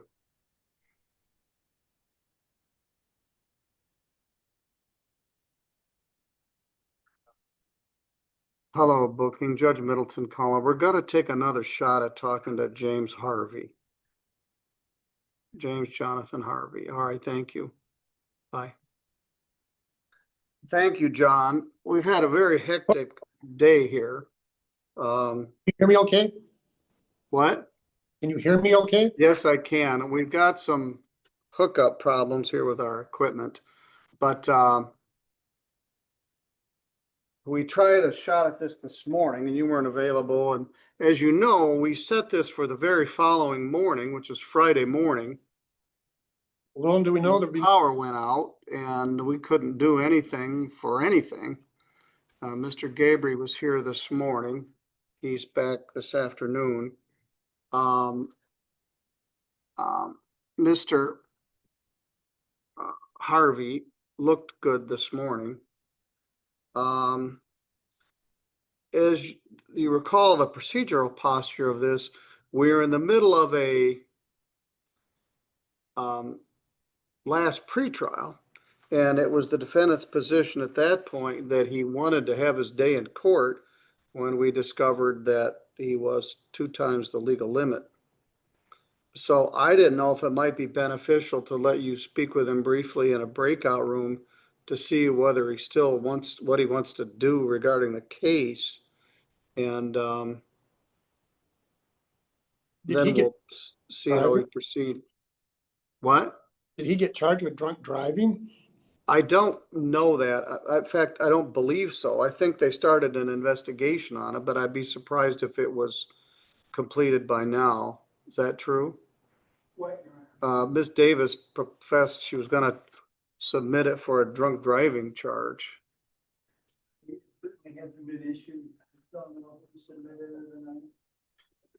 It may have been very hard to prove it. I don't know, but all right, well, we'll bring him in here in a minute. But I don't want to just leave him sitting in the jail indefinitely, and that wasn't ideal. Well, we definitely not eligible for deferral. So if he enters any kind of a plea, it's going to be on his record today, so he can make that decision then. Yes. One of our concerns was he professes not to have a clear memory of what happened, but we'll see, maybe his head's clear today. It sounds like you've had a very busy day in Three Rivers, and there's internet problems between here and Three Rivers, and I'm so very frustrated today regarding my own connections. Their phones But, weren't even. we're almost at the end of the day.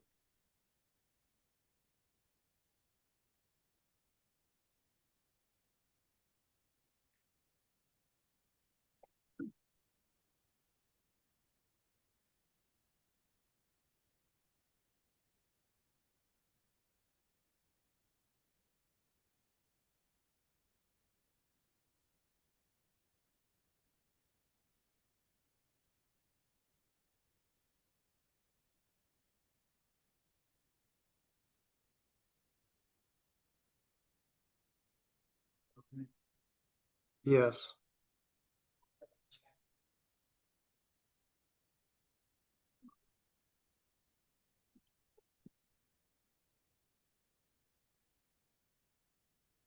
When I call the jail ahead of time, almost inevitably they forget. So if I call at 1:30 and say I need James Harvey at 2:30, they always forget, get caught up in other stuff. So what we do is call right then. And then the problem is if you're in the middle of something right then, it may take a few minutes to get the person that you actually need.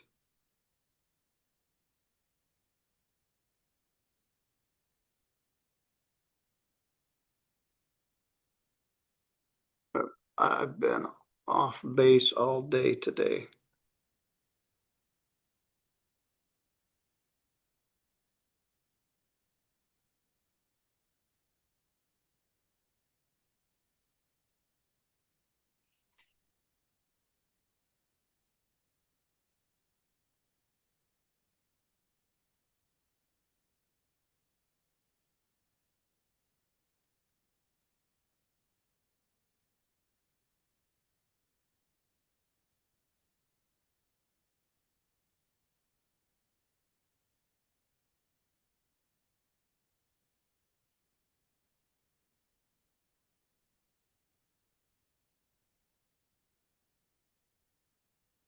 Boy. Sorry, John.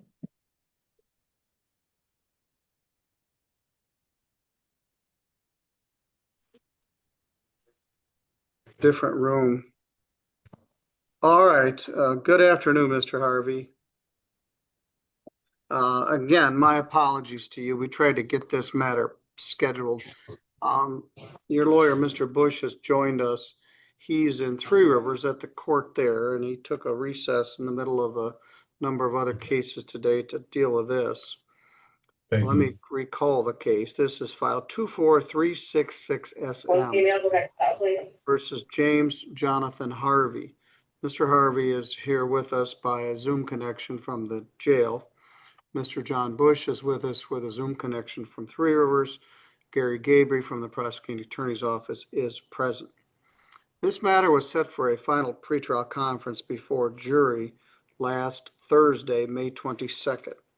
The charge is a domestic violence charge.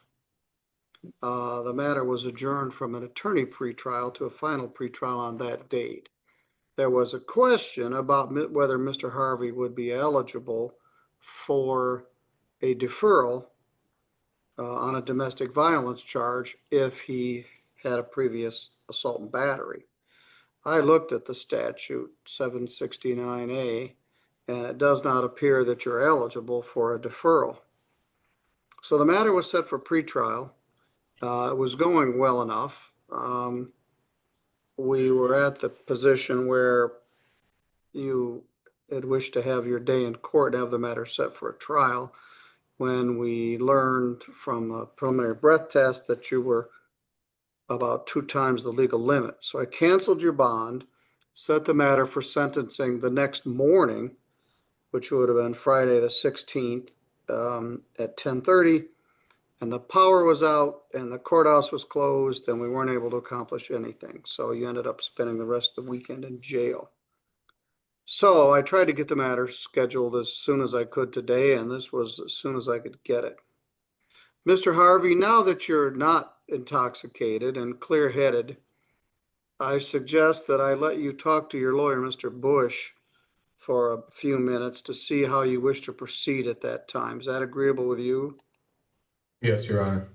All right, I'm going to open a breakout room and let you and your attorney speak privately, and we'll wait here. Just to clarify in the record, you said for sentencing, Well, the sentencing would have been on the contempt, oh, okay. not on the principal charge. All right, thank you. Sentencing and a further pretrial.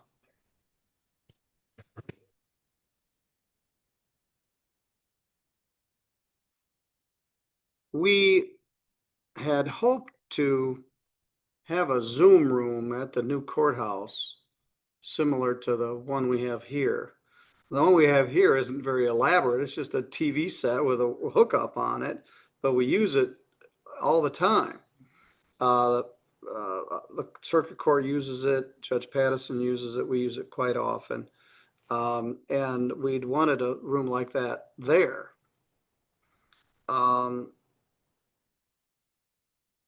And we brought it up again last week at the Judiciary Committee meeting. Right now, the lawyers are logging in using their phone or something, but the logistics of having 2 courthouses as opposed to 1, not enough staff, not enough lawyers. Hopefully we can get that set up. But Mr. Bush, with the help of his staff, we managed to accomplish this time for this.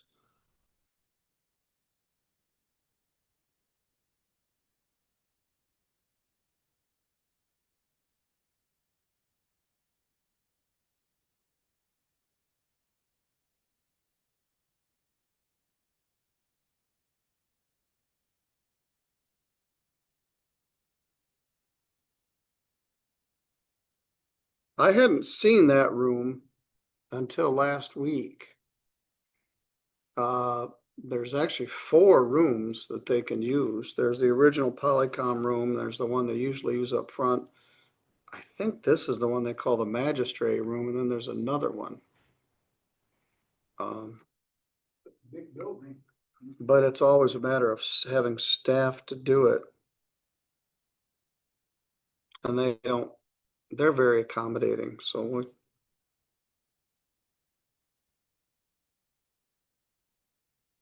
but there's nobody that's been around long enough they can remember when they had to put them in a car and drive them up here and use that little lockup back there and bring them in the courtroom. So as much of a pain in the neck it is, Polycom is a blessing.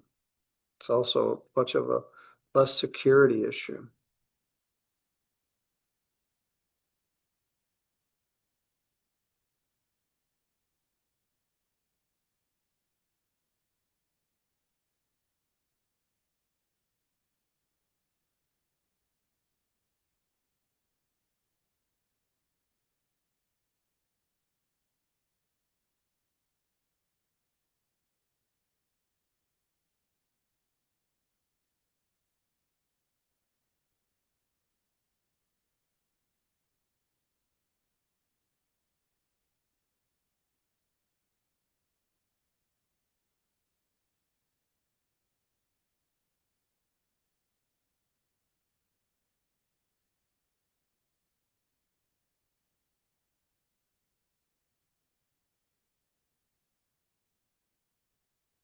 The complainants were here on Thursday, correct?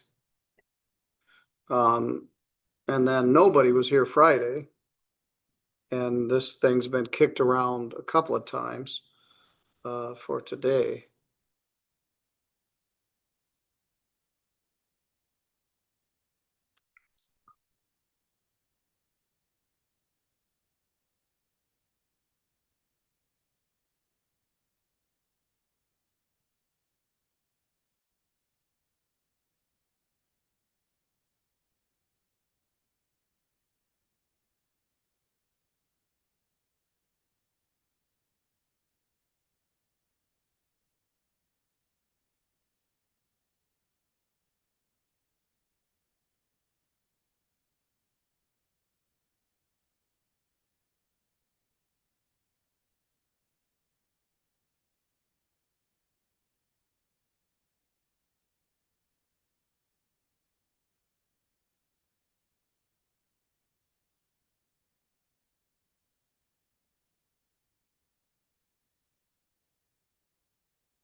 All right, everybody's returned.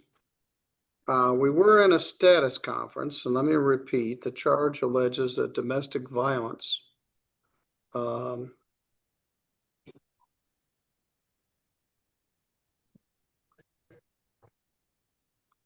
allegation is that on February 28th, the defendant made an assault upon Kylie Wilma,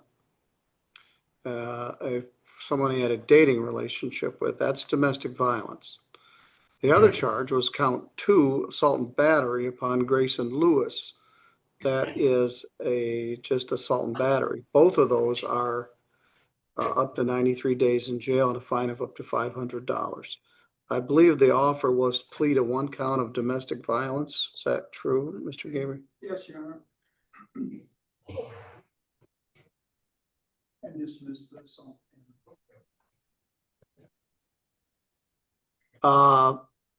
And so we were starting the discussions when we really realized we really couldn't go forward. Mr. Bush, what's your client's position here today? Based upon our discussion, he wants to waive jury trial and have a bench trial. Is that true, Mr. Harvey? Yes, Your Honor.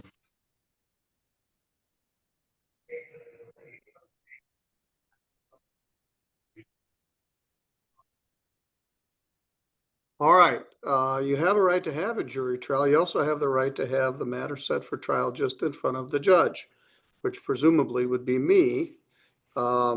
And that's what you wish to do here? Yes, Your Honor. All right. If I let you out of jail today, will you go back to 124 South Douglas Avenue? Yes, Your Honor. All right. I don't have a date right now to give you, but I'm going to let you out of jail and reinstate your bond. Thank you, Your Honor. I think you got my point. You're found guilty of contempt for appearing intoxicated for a court proceeding.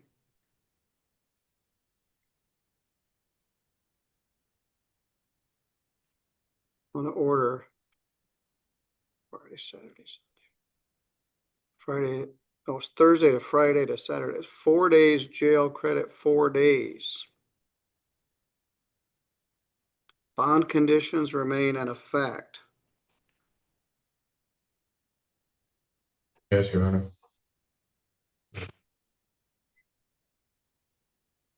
Now, one of the bond conditions obviously was that you not drink any alcohol and that you take a test on demand of any police or probation officer or court, and that was me. The test was positive. And I know this is easy for me to say, John, don't drink when you get out. You have it really bad. No one shows up drunk for court unless they really have a serious substance abuse issue. So my suggestion, as soon as you get out, would be to start some services, one of which is free, just going to some AA meetings. Yes, I Your Honor. will set the matter for a bench trial.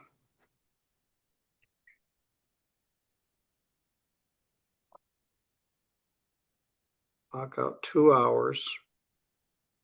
Parties to provide witness and exhibit lists 7 days in advance.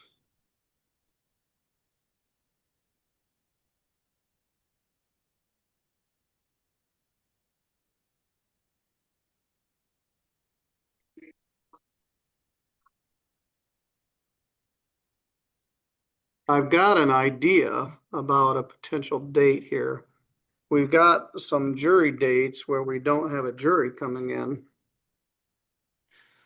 One is June 4th.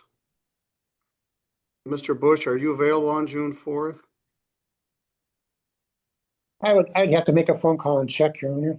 We'll I would check. attempt Then to we do that. also have June 18th. It seems like we may have put something in June 4th, but I'd rather do this sooner than later. So I'll check and see if the morning of June 4th available.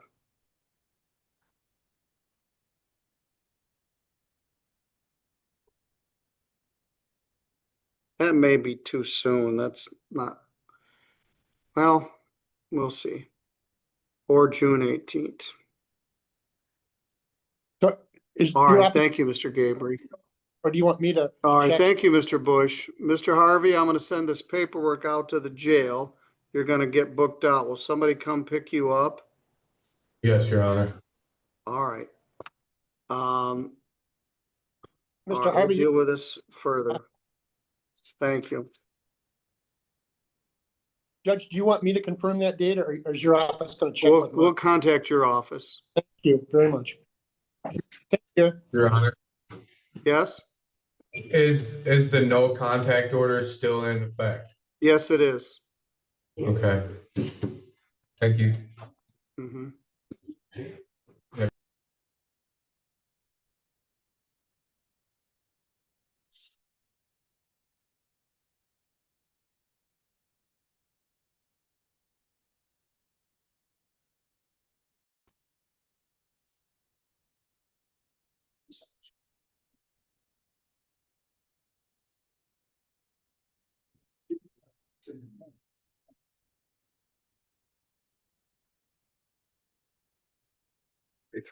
That's what I thought.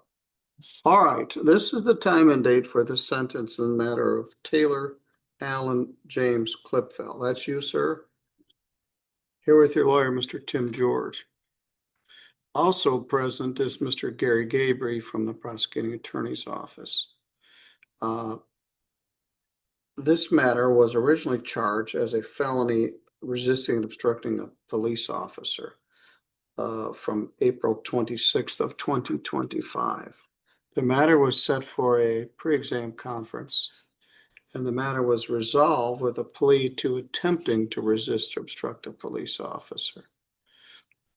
The matter was troubling. I canceled Mr. Klipfel's bond and set the matter for sentencing for this morning, after I got a chance to review the matter further. Let me find his file. There it is. So I did. Defendant at this point has been in custody for 23 days. Mr. Gabriel, what would you like me to know? Right. Can I hear from Mr. Clipfell first? Sure. Mr. Klipfel's anything you want to tell me? Okay, anything you want to say?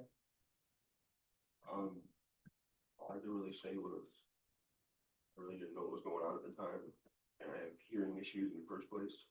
So like they said that the part that was resisting was I didn't open the door to the PA commands. I didn't hear no PA commands. I don't even know what a PA command is. I'm guessing it's over a speaker. Public announcement, I think. Yeah, I didn't hear any of that. The first thing I heard was glass shattering and tear gas exploding. So after the tear gas exploded, I didn't resist. I came upstairs. I asked them nicely not to shoot. I told them it was just me and my dog. That's about the only thing I should say is I didn't hear the speaker.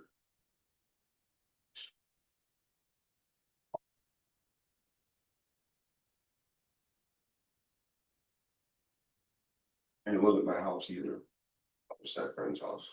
It's about the only thing I could think to say.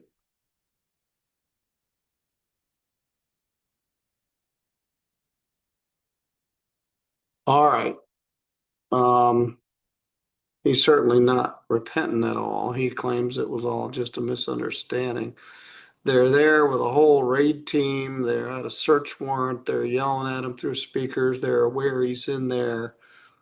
At what time of day was this? 7:20. AM or PM? Yeah. All right. Right, the court, I reviewed the police report and found it sparse. That's an understatement. However, and I do hope the court has had access to the bond information. I did. Recommendation report, and that's where obviously I found the most substantive set of facts regarding Mr. Clipfell. I know that, you know, our intern here, Abby Stoll, has an opportunity to review the police report, and she spoke with the prosecutor. And I know that Ms. Davis is indicating that we should request probation. Because here was Mr. Clipfell hanging around a house that was, you know, what we would call a drug house. We don't have anything on him as far as physically on his person. His behavior would seem to indicate that he certainly doesn't want to get caught by the police. I'm not in a position to basically, I mean, I understand Ms. Davis's request. From my standpoint, I don't know what we help him fix. Yes. It's kind of the thing where, you know, when the police raid the house, you don't hide in the basement when they're shooting tear gas in it and order you to come out. And then when you go in front of the judge for sentencing, you don't say, well, gee, I didn't know what's going on. I just, to me, if there's something we could fix, I'd love to help the guy get it fixed. But looking at who he's hanging around with, I think what's beyond that. I think 23 days in jail is a good starting point, but I think that there should be more.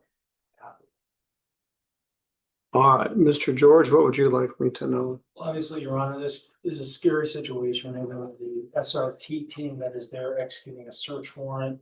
But in conversations with my client, you know, this is one where, I know I've heard the court use this phrase in the past, it's wrong place, wrong time, wrong people.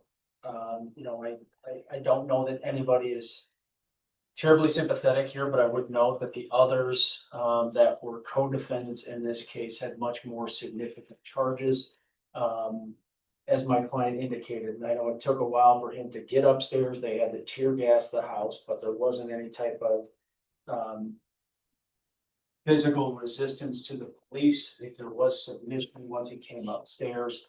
And I tend to agree with Mr. Gabriel. I think that there's any really articulable goal that could be achieved while he's, would be on some term of probation other than just supervising him for the sake of supervising him. Our position is he has the 23 days in jail. He has a hold from Branch County for another matter. I believe it's a traffic ticket, so he'll have to go over there and address that. We would simply ask the court to consider the time he's already served and any type of loss. Thank you. Yes,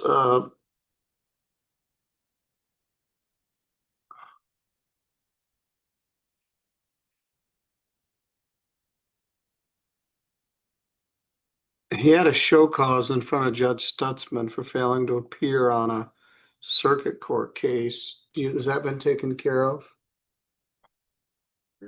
No, for Judge Stutzman. All right. I'm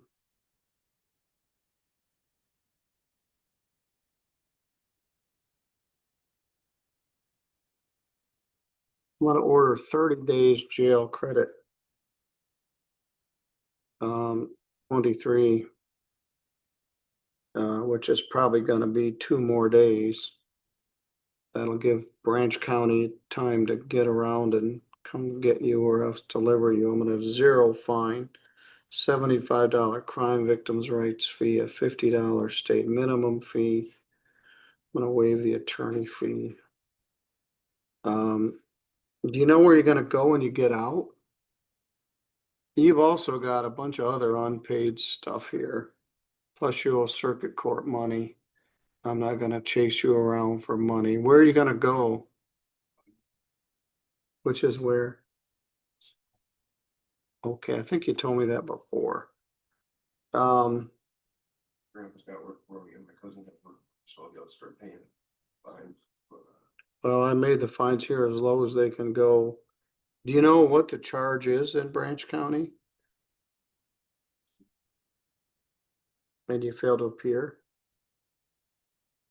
Well, ignoring stuff hasn't worked out real well for you. You got 23 days of clean time. That's a start, as Mr. Gabriel says. But I agree, there's no purpose of putting you on an unfocused probation. They found a bunch of paraphernalia and minor drug stuff, but as you said, it wasn't your house. I think that's why you were there, but trying to pin all that stuff on you isn't something that could be done. So 30 days, credit 23, $125 or 2 additional days. And then you can go to Branch County and deal with your circumstances there. Thank you, Ron.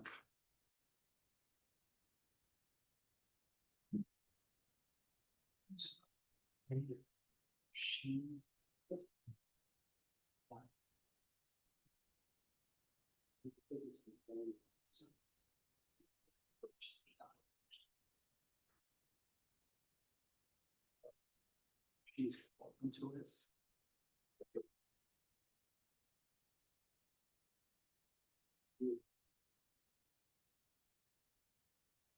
So my sense.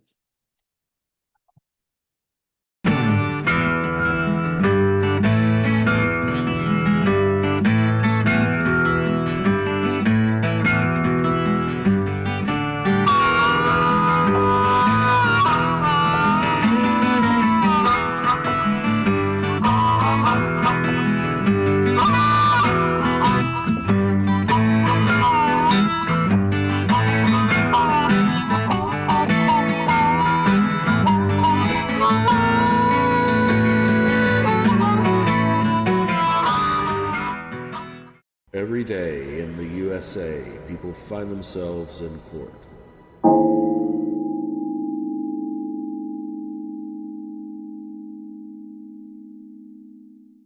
That makes more sense. Thank you. Yeah. Okay, so this is an objection. I don't have the pleadings in front of me. Is there any reason that you might benefit from a breakout room? I don't think so. Okay. How about Jamie Bernd versus Philip Vo? I'm here. We're here. We're here? Where are you? Rick Carroll, I'm here for 90s Nails. Oh, hi, It's Mr. our- Carroll. I'm looking. There you are. There you go. It's our motion. Okay, is that Philip Vo? Who's Philip Vo? We don't know, well, we know who he is, but he was never properly served. Okay, what company do you represent? I'm sure the judge will know. I just don't have the pleadings in front of me. Oh, it's 90 Nails LLC, like Got rocking it. the hits of the 90s. No, I'm kidding, but I get it. yes. I've heard of 90 Nails.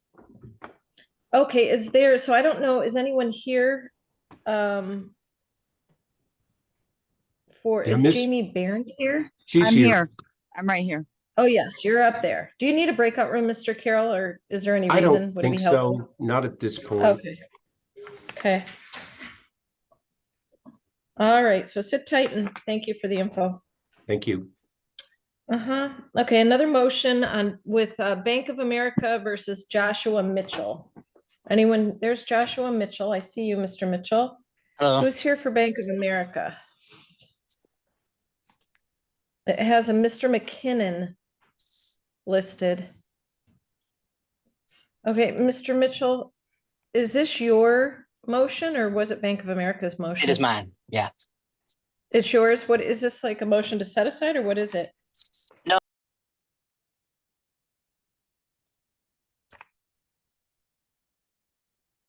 Okay, next I'll call Jamie Bernd versus Philip Vo, file 4087 of 2024. Mr. Ms. Bernd, can you hear me okay? You'll need to unmute yourself. Yes, I can hear you fine. Thank you. Okay, very good. And how about Philip Vo? He's sort of a mystery man, Your Honor, but I'm here for 90s Nails, Richard Carroll.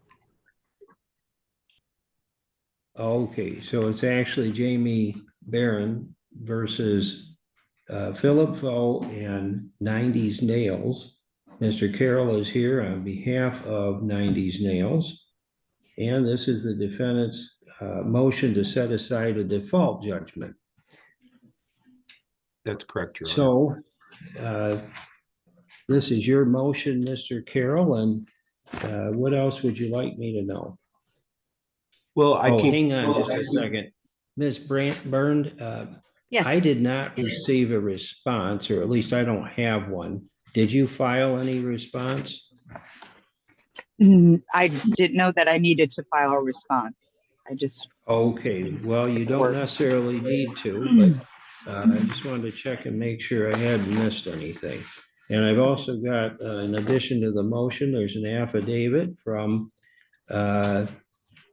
Moy Win. I hope I'm pronouncing that correctly. Is that the person who's seated with you today, Mr. Carroll? No, the person seated behind me, excuse me, Your Honor, is Bu Bach, and he is the manager of the salon, but his mother, Moy, is co-owner of the LLC. She does not speak English very well, Your Honor. Okay, what is the reason for the motion to set aside the default? Well, Your Honor, as you know, the motion is predicated upon MCR 2.603 parents D, parents 1, and those of us that practice law for a number of years, as we both have, know there are two requirements to set aside a default judgment. And that's according to the appellate courts. One is there has to be good cause, and two, there has to be a meritorious defense to the plaintiff's claim. So in this instance, Your Honor, what transpired, and I don't know if it came from the plaintiff, Miss Byrne, or if it was the small claims clerk, but the defendants who were on the certified mail envelope were listed as Philip Vo and then 90s Nails. Well, as our brief explains, Judge, Philip Vo has had no affiliation with this salon for almost 25 years. And the 90s Nails is actually a limited liability company. And the court rules require that a limited liability company be served in a certain fashion pursuant to MCR, I think it's 1205, it's listed in our brief here, 1205 H1 and H2. And in the present case, that didn't happen, Judge. This certified mail envelope was dropped off at the salon. There was never any personal service on the resident agent, who is Moi Jen. There was never any personal service on a member of the LLC. There was never any personal service on a non-member manager. The individual who signed for the certified mail envelope that day was Mr. Chow. He had no authority over the salon, Your Honor. He was just a manicurist there. The postman came in, he signed for it. When they saw that Philip Vo was on the envelope, and that's exhibit 1 to the motion, Your Honor, is a picture of the certified mail envelope. When they saw that, they didn't know what to think because, as I said, he had no affiliation for the salon for almost 25 years. It also wasn't spelled out as an LLC like it is. It's not a sole proprietorship. I know Ms. Byrne in her complaint identified the plaintiff as an individual, but I should say the defendant as an individual, but it's not. We attached Ms. Nguyen's affidavit, Your Honor, to our motion, which explains how or what transpired. The long and short of it was when they saw Mr. Vo's name on the envelope, it got set aside. No one showed up at the April 15th, 2025 hearing, and Judge Stepka entered a default judgment for the entire jurisdictional amount of small claim, $7,000. So there was confusion enough. The court says that the reviewing court, which you are, have to look at a totality of the circumstances. So we submit with what happened, the way the envelope was addressed incorrectly. There was no proper service on a limited liability company. That, pursuant to the law of the state of Michigan in the Elkin case, is good cause. Now, our meritorious defense comes in, Judge, pursuant to MCR 2.116 C3, because there was insufficient service of process. So given that we have both good cause and a meritorious defense, we would ask that the court set aside the default judgment that Judge Stepka entered back on April 15th of this year. Okay, so Ms. Byrne, any response to that? Yeah, on their website, it states that the key and principal is Philip Vo to this day, and they have not updated that in 25 years. And when I call the salon, almost no one speaks enough English to ask you or respond in any way, but when you want appointment, do you want fingers or toes? And so I was able to pull this up on the website. And so I went to who they claim the key and principal person is, so it could get to the right person, and it went to 90s Nails. And I would think anyone who's willing to sign for a certified letter might want to at least take a peek at it and not just throw it in the junk mail pile. Okay, so I understand you're not an attorney, Ms. Berner. I don't think you are anyhow, but no. Mr. Carroll has properly stated the law about who would need to be served for an LLC. And apparently, Mr. Vo is no longer the principal. And I suppose if you wanted to be thorough about it, you'd look at the business records with the Secretary of State's office and do it that way. But anyhow, the judgment was entered in error pursuant to law, and therefore I am going to set that aside. This court does prefer to have cases resolved on their merits rather than due to legal technicalities. But anyhow, Mr. Carroll, you're now acknowledging service on behalf of 90s Nails, so the case may proceed. And so I'll ask the parties, you prefer to go to a back to conflict resolution services and see what they have to say, or simply schedule this for a hearing? Your Honor, I think if you could schedule for a hearing, but we will reach out to the plaintiff in the interim to try to get the matter resolved after an order is entered. Setting aside okay. Okay, how about you, Ms. Barron? We could send the case back to conflict resolution services and see if maybe you're able to have a discussion through that more formal process, or you can simply talk to Mr. Carroll directly and see if you're able to work things out. Which do you prefer? Well, I'd like to know what the offer is.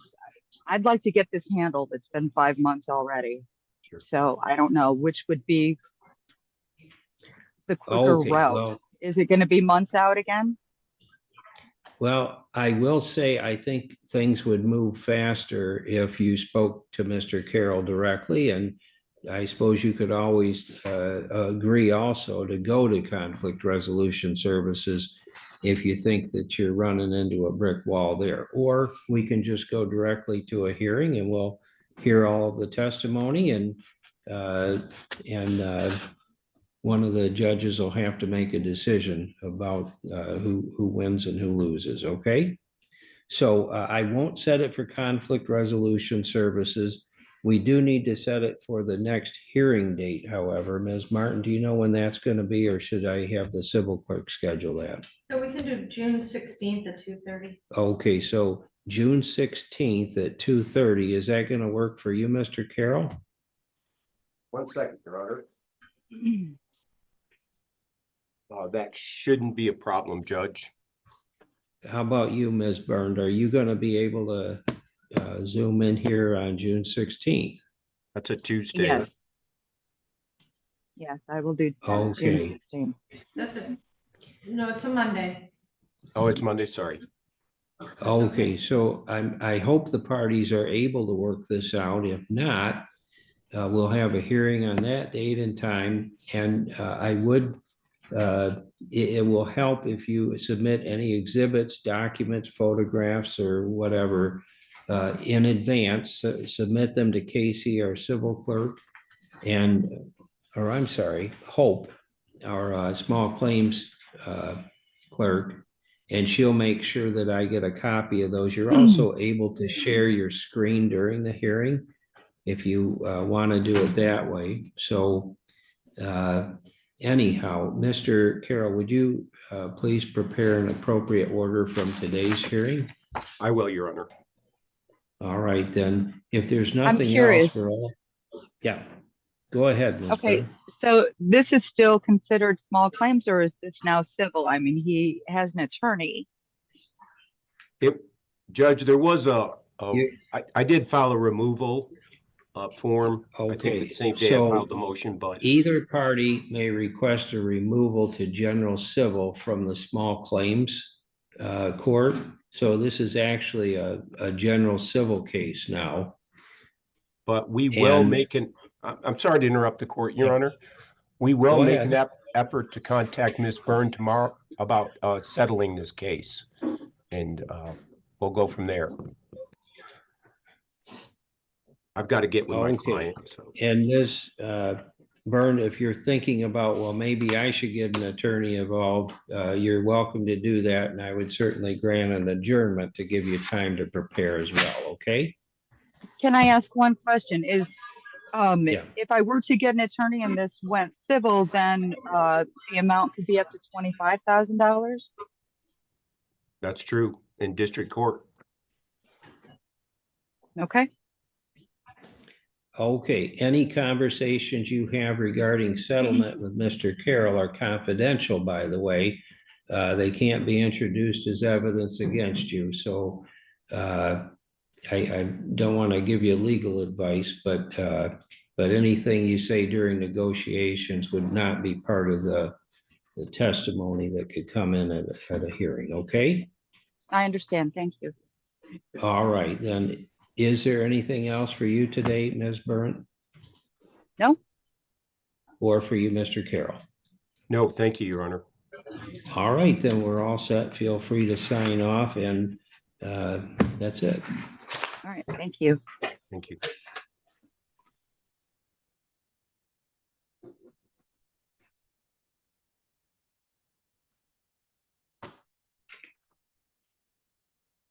All right, I'm going to check in on the Citibank case.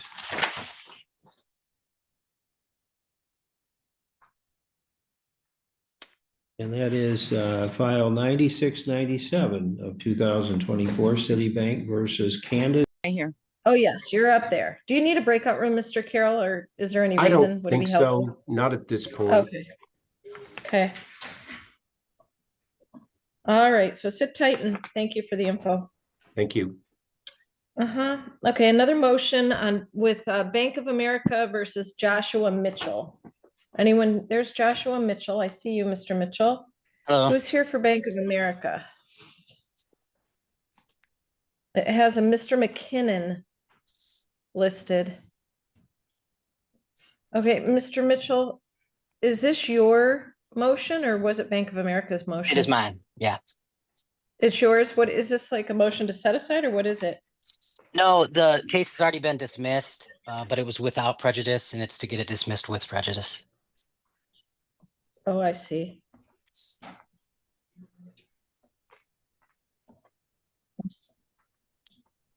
All right. I'm going to move on to the next case, Jefferson Capital versus Renee Goetz. Mr. Schumer, I see you. Who's representing Jefferson Capital? His name is Jeremy Chisholm. Okay. Mr. Chisholm, are you here?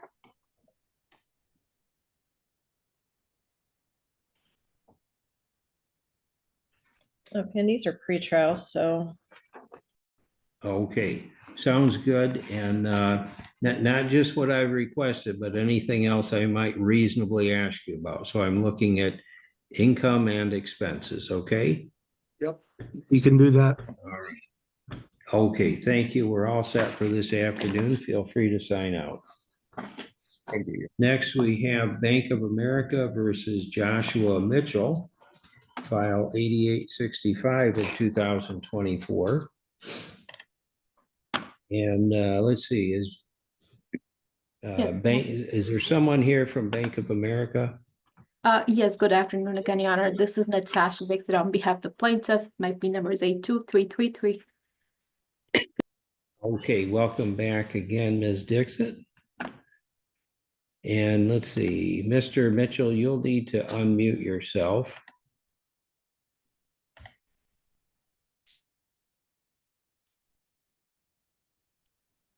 Can you hear me?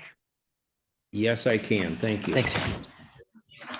All right, and this is a defendant's motion to clarify the procedural record. And there have been a lot of pleadings back and forth. And I will admit, having looked at this case this afternoon, I have not gone through all of those. But it appears to me that the issue comes down to Ms. Dixit has filed a motion to dismiss the case without prejudice, meaning it could be refiled at some point later. And Mr. Mitchell, you're arguing that that dismissal should be with prejudice because the service was not made in a timely fashion. Is that correct? Yes, and I also filed the motion to dismiss with prejudice prior to the plaintiff filing theirs. I provided a statement if you're ready for that. Okay, you go ahead. So I filed a motion to dismiss with prejudice on April 1st. And I have proper proof of service. And the plaintiff's statement was not only false, but it came after they have already been served with my motion. If you look at the last filing I made, defendant's motion to clarify procedural record and correct misstatements, Exhibit A, I have circled where they misstated no answer or motion has been served upon the plaintiff by the defendant as of the date of this notice, which that notice was on the 18th of April. And that misrepresentation had a direct procedural impact. It prevented the court from ruling on a properly filed motion, and it resulted in the case being dismissed in a way that favored the plaintiff. And this is more than a technical issue. It reflects a breakdown in honesty and integrity before the court. Their actions created procedural unfairness and have already caused tangible harm to me. Your Honor, I'd also like to briefly explain how this affected me personally and professionally. I currently hold an active life and health insurance license, and I work with over 20 insurance carriers, all of whom require me to report any open financial litigation. And because this case showed up on the record, even temporarily, I've already had to report it to all of them, which raises compliance concerns and puts my appointments at risk. And most significantly, I lost my appointments in 31 states with a major nationwide insurance carrier, not due to any wrongdoing on my part, but because this case was flagged during a compliance review. And that directly impacts my ability to earn income in markets where I'm already actively licensed. And also, I'm currently studying for 3 securities licensing exams, and any unresolved financial case, even a baseless one, can block me from getting hired or appointed in the financial industry. This case, while closed, has already harmed my career and reputation. For all those reasons, I respectfully ask the court to amend the dismissal to be with prejudice based on the false representation made by the plaintiff, the fact that my motion was filed and served first under MCR 2.102D, the procedural disadvantage it created for me, and the significant real-world consequences it has caused. And finally, Your Honor, if this case were ever refiled, I would fully exercise my right to a jury trial. And based on the conduct already in the record, I'm confident a jury would see the facts clearly. And that would result in considerably more time, cost, and burden for both myself and the court. Dismissal with prejudice now would prevent unnecessary strain on everyone involved. Thanks, Your Honor.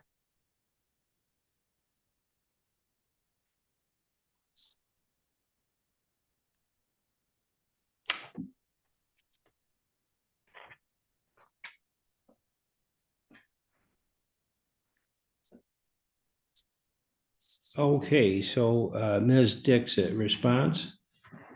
Yes, Judge, thank you. Judge, the plaintiff is simply asking that the dismissal without prejudice, which was entered by the court on April 18th of 2025, not be set aside and, changed to a dismissal with prejudice.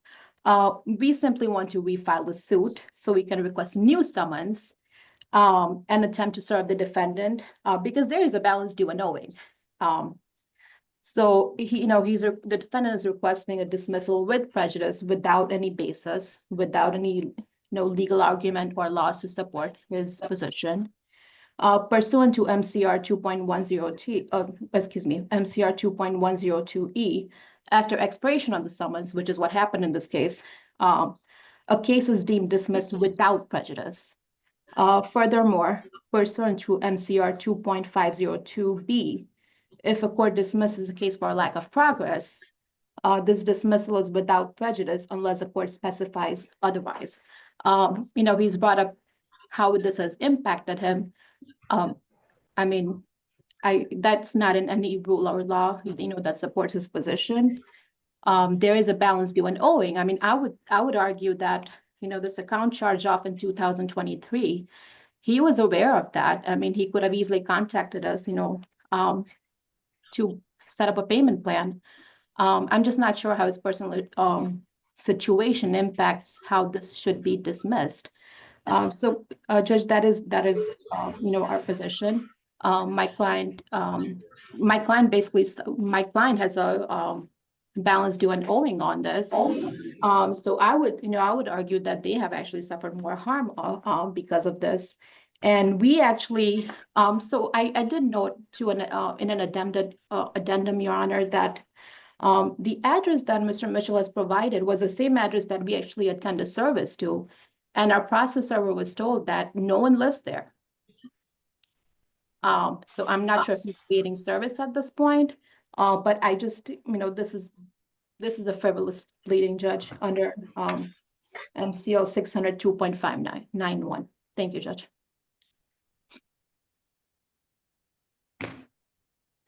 All right, so I do believe that Ms. Dixit has properly stated the law that under MCR 2.102E, where the subpoena has expired prior to service, dismissal is without prejudice, and that is ordinarily what this court does and what is expected.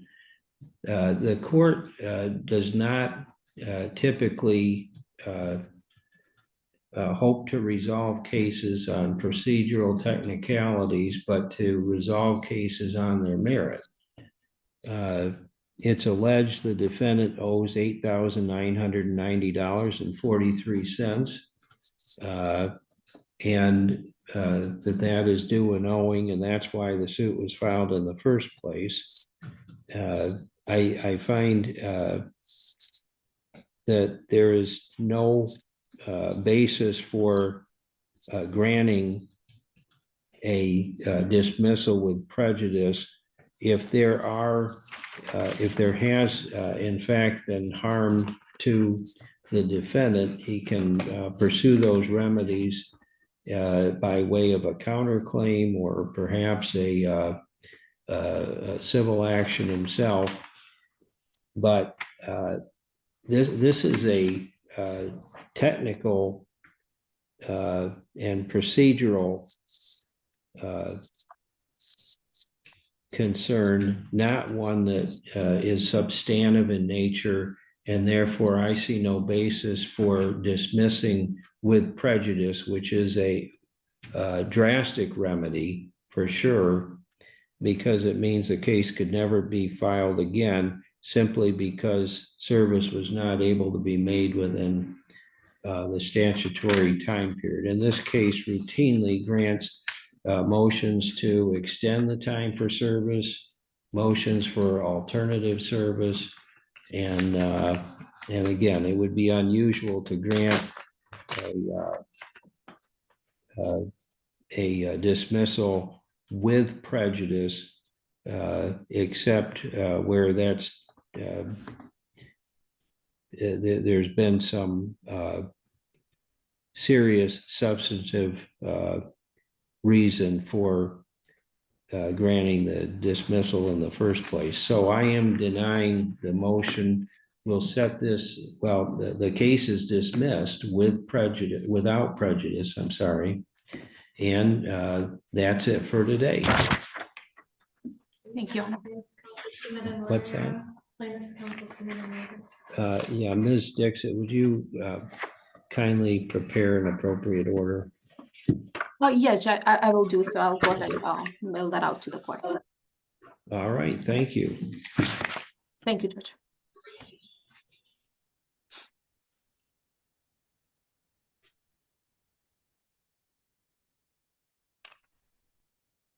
Okay, that brings us back to file 9697 of 2024 Citibank.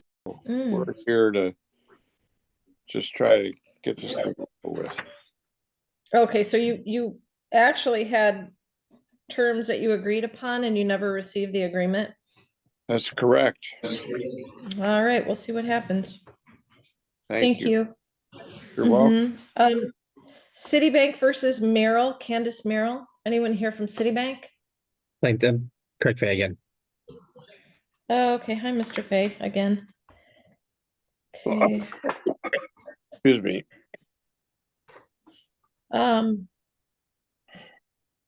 Is Candace Merrill here?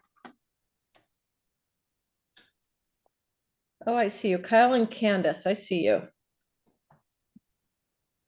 And okay, it looks like this is a bench trial today. Mr. Right. Fay, would it benefit you to speak to the Merrills in a breakout room or? I mean, if they want, I think we're kind of in essence at an impasse, but if they want to discuss going to breakout room, that's perfectly fine with me. Okay. You're muted, Mr. Merrill. I'm sorry, I can't hear you.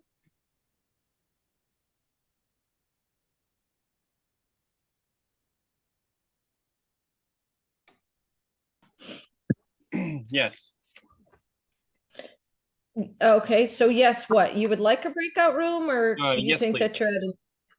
Okay, all right. Nope. Sorry about that. No, it's okay. We're gonna put you in two and Mr. Fay.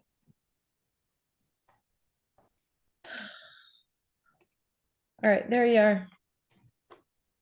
Thank you. You're welcome.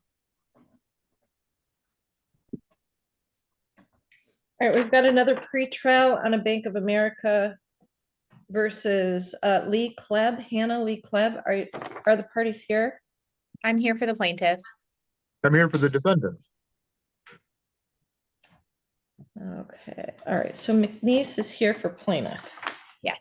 We have that, okay. And sir, what is your name for the defendant?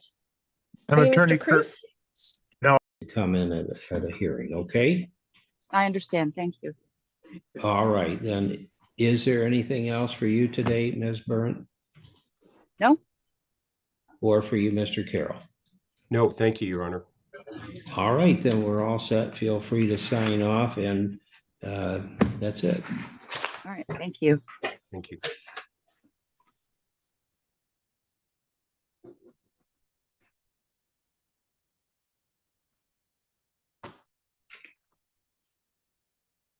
All right, I'm going to check in on the Citibank case.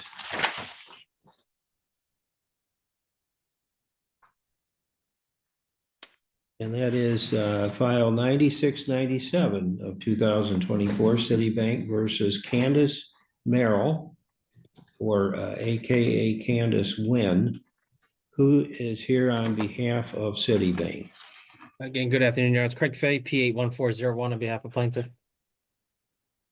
Okay, welcome back, Mr. Fahey. And how about the defendant is Candace Merrill or Candace Wynn present? I see them, you're muted. Yes, I'm here, Your Honor. Okay, good afternoon. Miss, looks like you're going by Merrill. Yes. And who do you have with you today? That's my husband, Kyle Merrill. Okay, good afternoon, Mr. Merrill. Afternoon.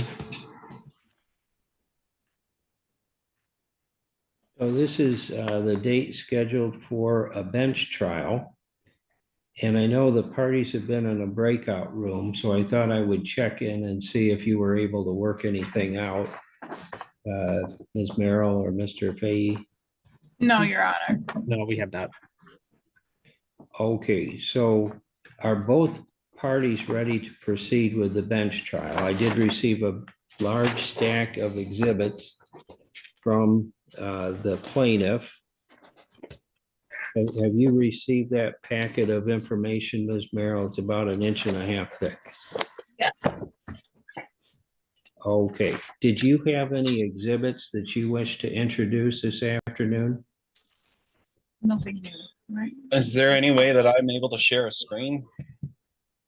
You are able to share your screen if you can figure out how to do that, okay? But what I'm gonna do is we're gonna put that hearing off. I'm gonna check in on these other cases before we start a hearing, okay? Okay.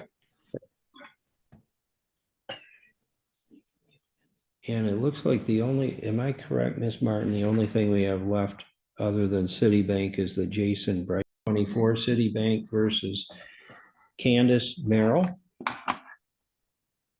And let me zoom you back in here.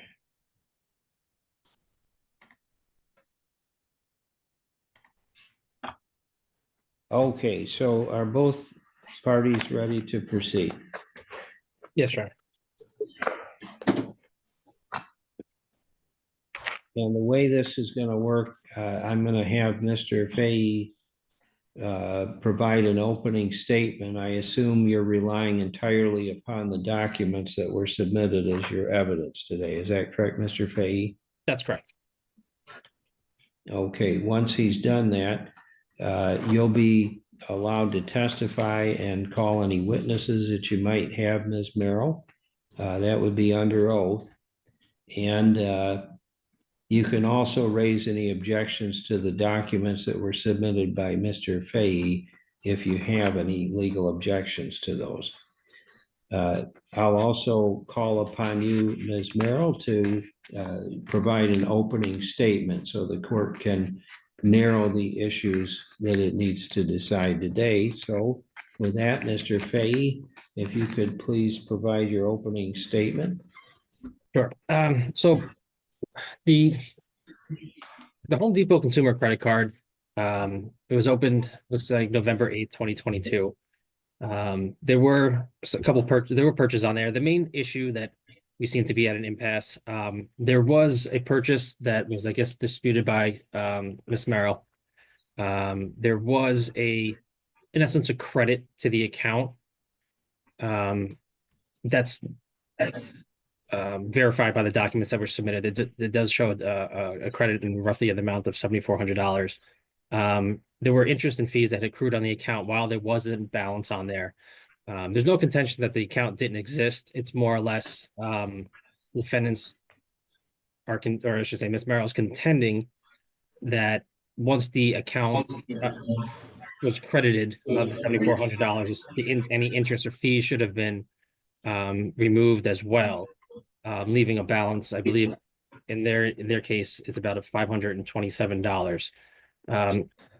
So it really comes down to whether or not, well, I should say, Citibank believes that the balance due and owing, the $3,110.61, properly credits any payments, fees, interest, or any payments, interest, or fees that were accrued on the account.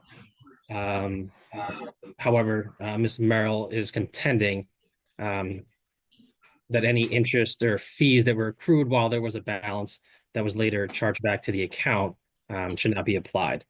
So at this time, we were just requesting that that the 9/11/2 submission be submitted as evidence, verifying plaintiff's balance in lieu of any live testimony from a Citibank representative.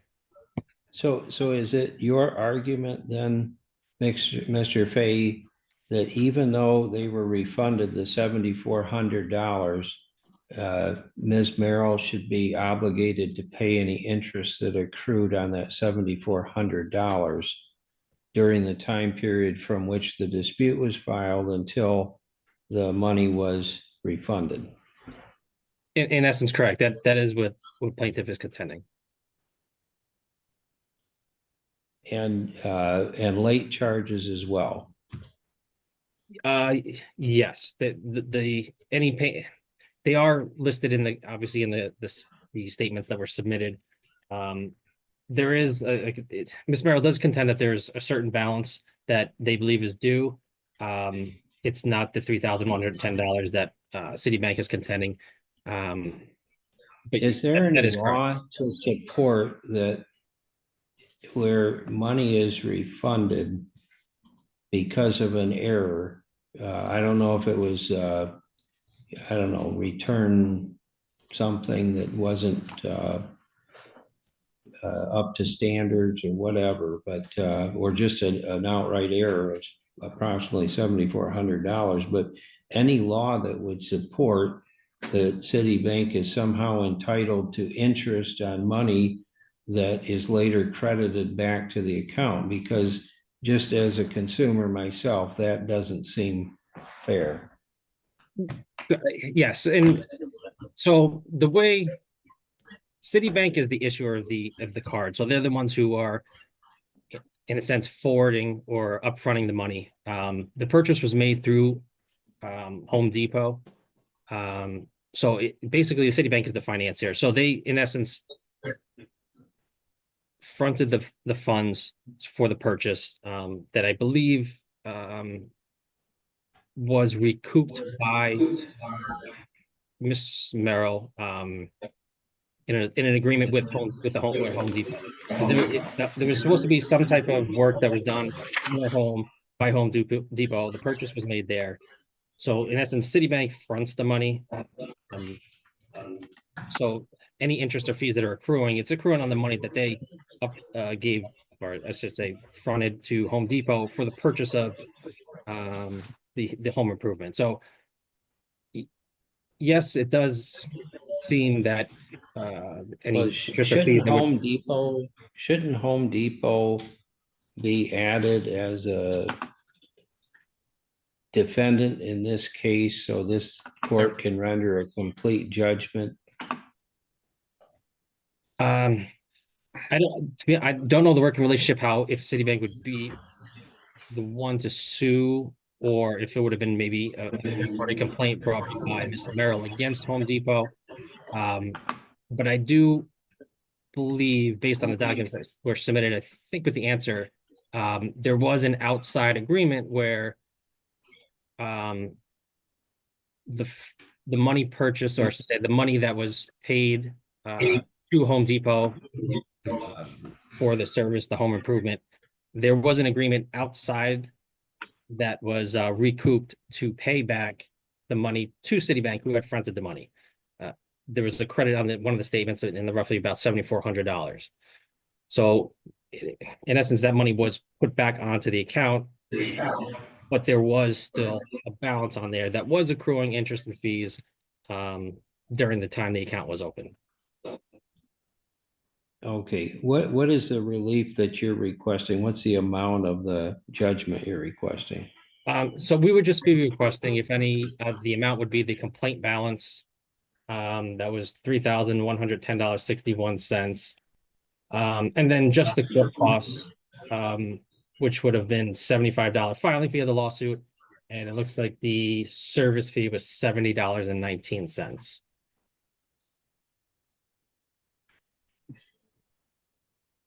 So 3,400.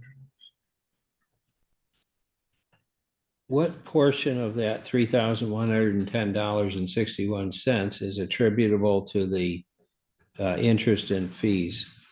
That I'm not 100% accurate on that, because the interest or fees would have accrued over, in essence, the lifetime. And since there was a balance on the account, I don't have a breakdown of what those fees or interest would attribute only to the I believe the original, one of the purchases was in the amount of about $7,400. So I don't have in essence the breakdown of how that would have been calculated through the lifetime of the account while it was open. Okay, and you don't have the exact figure of what was credited back? I do. It's on one of the statements here. I can. The exact figure, I'm sorry for interrupting, Judge, Okay.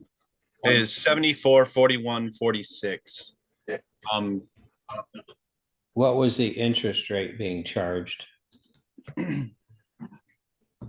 So the way it worked when the purchase was originally made, there was no interest based upon the full balance being paid off, I believe, for over a certain period of time. So obviously that time period expired, and then there was one big charge at the end. I'm just trying to pull it up now. So yeah, so the chargeback was $7,441.46. That was on the statement with a closing date of January 9th, 2024. And let's just see here. So the interest would have been the revolving interest is 25.99%. And there were late charges as well. What are those? So if we just going on that particular statement, the fees looks like the total charge in 2023, there would have been late, or I should say total charges of $355. And then interest charged in 2023 was $2,173.49. That was just on that particular year, the 2023.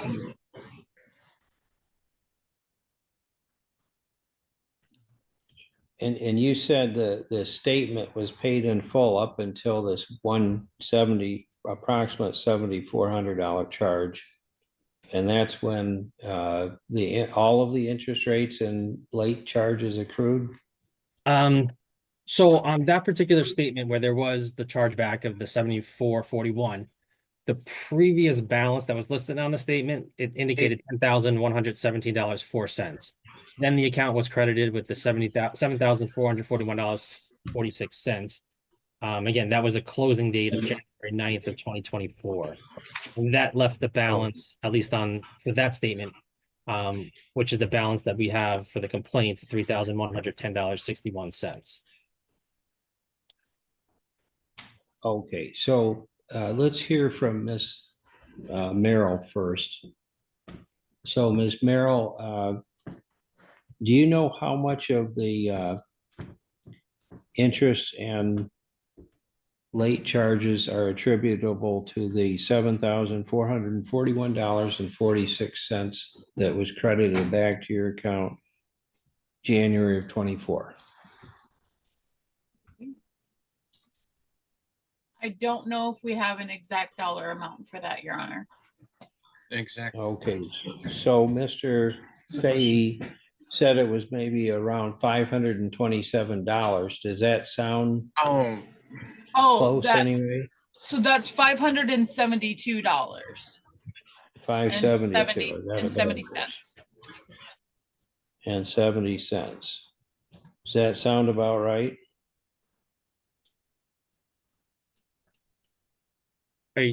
Ma'am, does that sound about right, ma'am? Yes. Okay, so let me ask you this. Are you disputing that you owe the rest of the balance that's being requested by city, the $3,110.61 minus those interest and late charges? Correct. Okay, so you agree that if I took the $572.70 off, that's the amount you would owe city? No, we're saying that what we owe city is $572 for the carpet installation that was done properly. What we're disputing is the hardwood floors that were not done properly. So any of the interest after the account was in dispute, those interest and fees is what we're disputing. Okay, so at this point, we're gonna take some testimony then. And I'll need you to raise your right hand. Ms. Merrill. Do you swear or affirm that the testimony you're about to give will be the truth, the whole truth, and nothing but the truth, so help you God? I do. Okay, you can put your hand down. And if you could please start by stating your first and last names. Candace Merrill? Okay, and Ms. Merrill, is it true you have an account with Home Depot, which is serviced by Citibank? Yes, sir. And let's see, up until 2023, well, why don't you tell me what the relevant charges are, okay?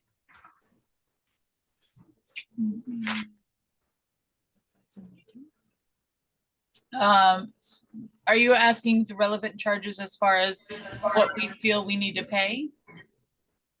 Okay, so what I'm asking you is, at some point you charged $7,441.46, and that was credited back to your account, correct?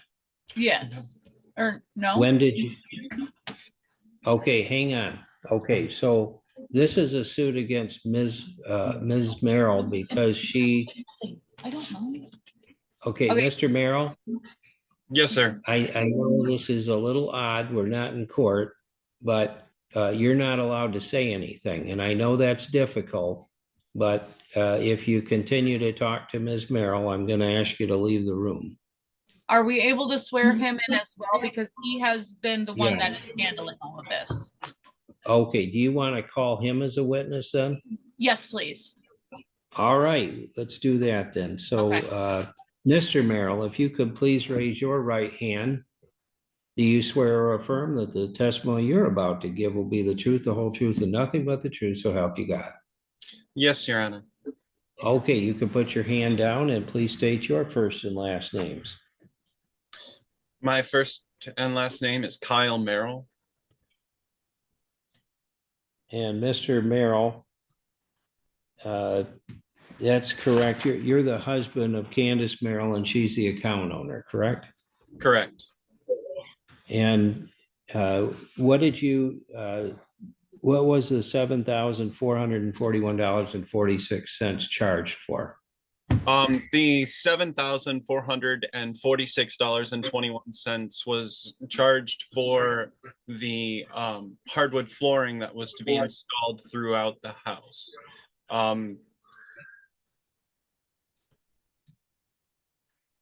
That brought the entire balance with the carpet install that we're not disputing to $8,411.91. The original purchase.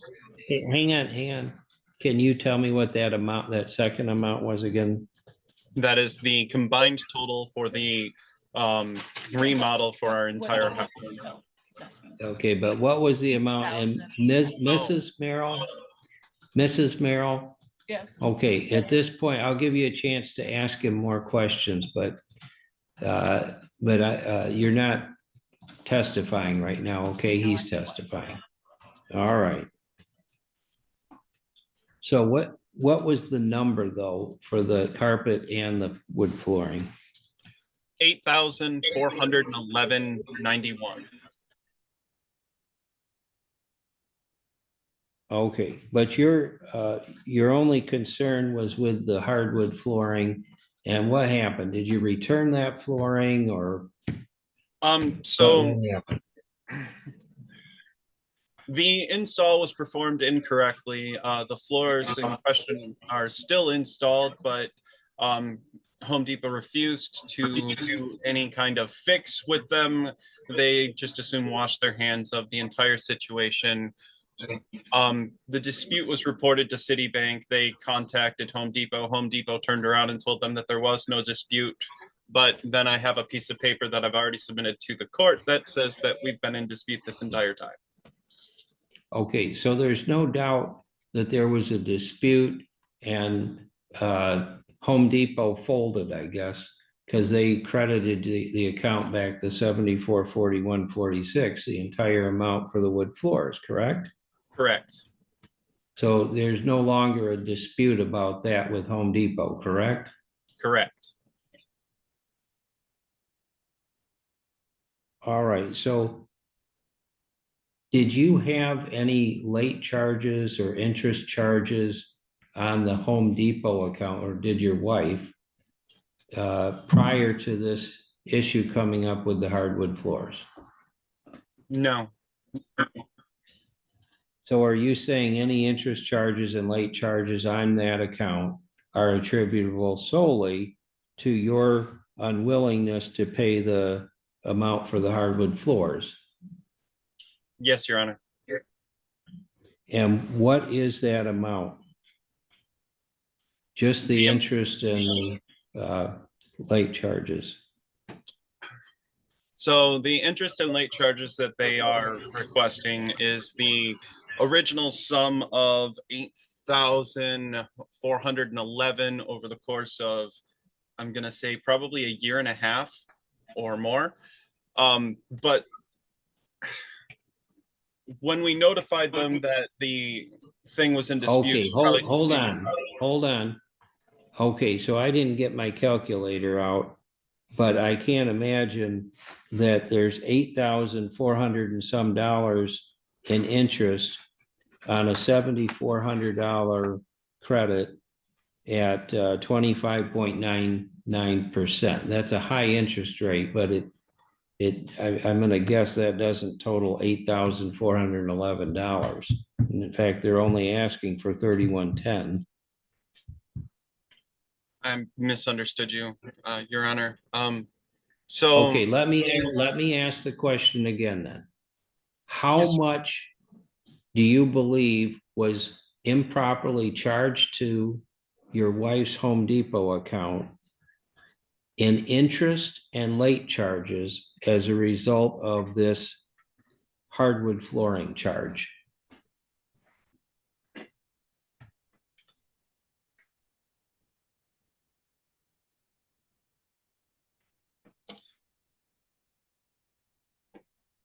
Your Honor, the amount that I came up to after I had already paid $393 in two separate payments. April 28th was $240, March of 2023, and then March 8th of 2023 there was an additional payment of $153 made. We were still in active dispute with Home Depot at that time, so the amount that I had left over after appropriate interest and charges was $572.70. That is what is left to be charged to us. The original customer order for Home Depot has the carpet purchase agreement at $639.49. Okay, so let me ask you this. Citibank is asking for $3,110.61. And I assume most of that is for charges that were made that have nothing to do with the interest on the 7441. Is that right? No, sir. Explain that.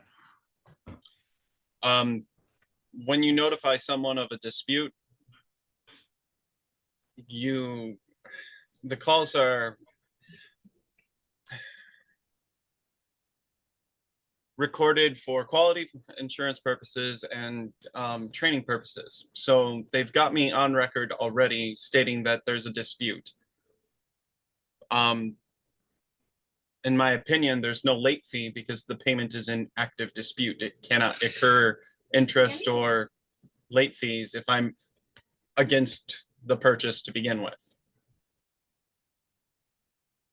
You must So not the understand interest my and late question. fees are charged on the original balance of $8,411.91. The last statement that we got from Stenger and Stenger was with the Home Depot, Traverse City, Michigan payment of $7,441.46. So when that payment finally went through, I contacted Citibank, and they had informed me that due to no proof of dispute, they sent it off to collections. And that is the interest and late fee charges for the entire balance, not just the carpet install. So I've been disputing. Hang on just a second. I'm gonna go back to Mr. Fahey. What am I missing here, Mr. Fahey? I keep hearing there was $572.70 in interest and late charges. And then we take a flight through the clouds and come up with completely different numbers. So I think that what Ms. Merrill is trying to indicate that they should only be responsible for $572, I believe, 70 cents. So what they're indicating is that they made, I guess, two separate purchases on the same date. One, I guess, might have been carpet installation, the other flooring. Both had no interest fees. One purchase, it looks like the flooring had no interest that would accrue for 6 months. As long as that balance is paid off within 6 months, there would be no interest. And it looks like the carpet installation may have been 12 months, no interest. And then once that expired, if there was anything left that was based upon that balance, then interest would accrue. The whole contention here is that the Home Depot, where the purchase was made, I guess they didn't live up to their end. Their work was, I guess, not up to par. They had a dispute with Home Depot. They attached to their answer, there was an out-of-court agreement. Okay, if I take out a credit account at Home Depot, they go through you. I mean, I'm really taking out an account with Citibank. Well, in a sense, yes, Citibank is the issuer. So obviously Home Depot and Citibank, they're two separate entities. There are issuers of credit cards, but just they I understand your argument. What I think I've heard enough, and I think I have enough records to come up with my own calculations. So I'm going to take this under consideration, and I'll issue a written opinion. Okay, we're all set for this afternoon. Feel free to sign off at this time. Thank you, Your Honor. Thank you. All right, that's it. We're in recess. Did you folks have any questions or? Okay. Was it what you expected today? Probably. A little bit, yeah. Okay. Any of you aspiring attorneys? Not after this, huh? Okay, yeah, you should come back on a criminal day. It's a little more interesting. Yeah. But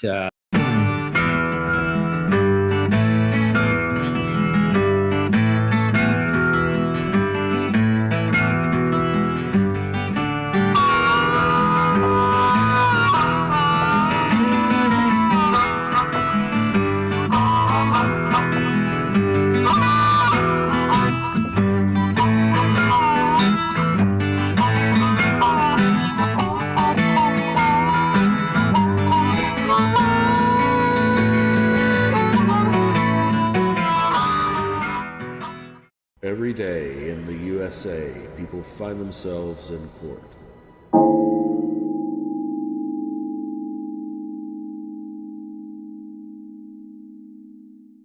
Arrested. Okay.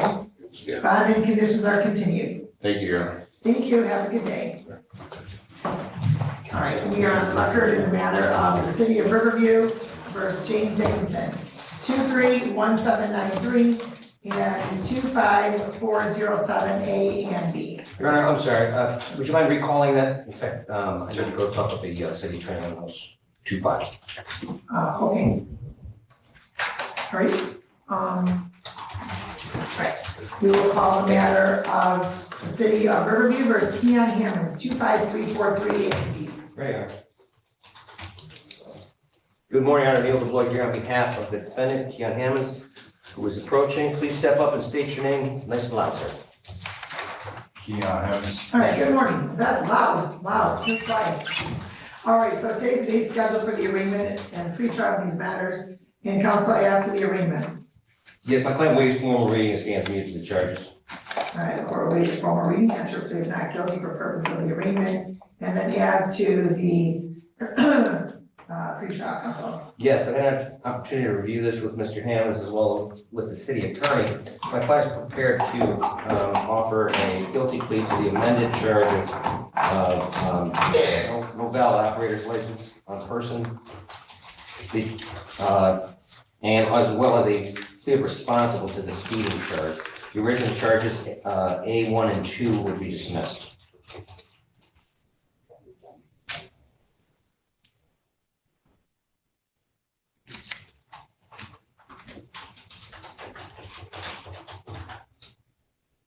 Okay, please raise your right hand. Do you solemnly swear or affirm the testimony you must give this matter the truth, the whole truth, and nothing but the truth?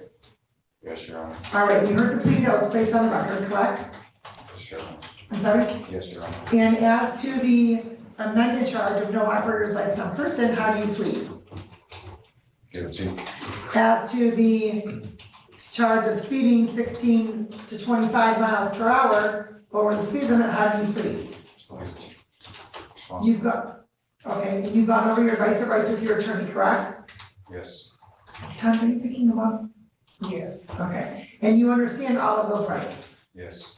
You also understand by entering into a plea that you'll be waiving some of those rights? Yes. And you understand the possible penalty as a result of your plea, whether in this court, any other court, or administrative agency? Yes. Knowing all that, do you want to continue with your plea? Yes. Has anybody promised you anything, threatened you, or coerced you in any way for you to enter into a plea? No. Any immigration issues? No. And counsel, if you can please pardon your client. Yes, well, Mr. Adams, you recall being in the city of Riverview on or about the 8th of March of this year? Yes. At that time, you were operating a Ford Fusion, is that correct? Yes. And you were pulled over by an officer who stated that you were speeding, correct? Yes. And in the course of that, you did not have, you were unable to produce a valid operator's license, is that correct? Yes. Your Honor, I'm satisfied with that. The court is also satisfied the plea is knowing, voluntary, and factually accurate. The court will accept your plea to the amended charge. And then as to, the court also finds the plea to the civil infraction is also knowing and voluntary. And counsel, I asked to sentencing. As to sentencing, I think fines and costs would be appropriate here. Mr. Hammonds, for the backstory, he does have, he's not been licensed. He has a plan to get licensed. He's taking care of this. He's got an outstanding ticket. And then once you get that cleared, then he's hoping to go through the steps to get. Okay, I'm sorry, counsel, I have to step off for one moment. There's a judge calling on another matter. Just one moment. All right. Please. You may be seated. Yes. We had a some time. Is it all right? She's more than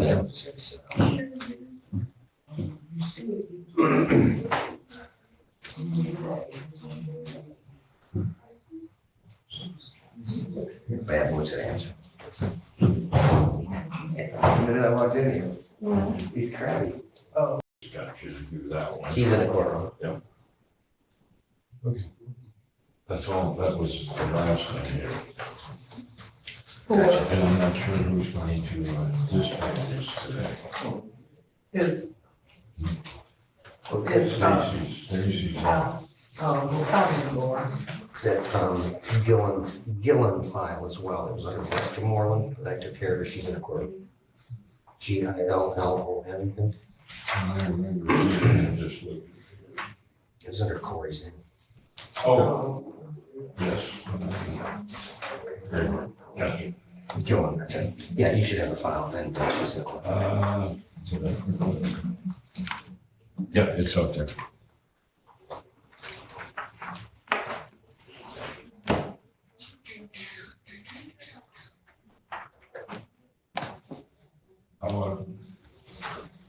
Those are ready. Yes.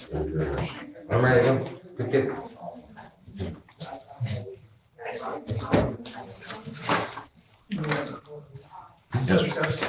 So, Mr. Sir, I went to the civil war for this. Get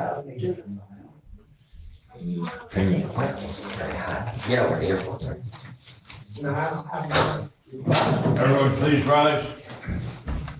Court is back in session. You may be seated. Okay, I apologize for that. Because I wasn't always playing phone tag on the case, and so I had to finish out there. Okay.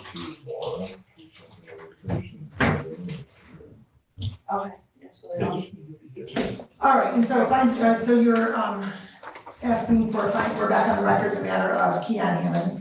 And so you're asking for fines and cost counsel? That's correct, Your Honor. I believe my client would appreciate a payment plan of some sort. Is that correct? Yes, sir. All right, well, so what's the status of your license? I don't have one. Why not? Just, I had some tickets when I was younger, and in school, I was in school for the past 3 years, and I never got a chance to handle them, so. Okay, so, you were in school, you were in college, 27th, so the end of June. All right, so then that way, sir, you have time to get the balance, get your other ticket taken care of as well, okay? Okay, thank you. All right, don't drive, sir. Okay.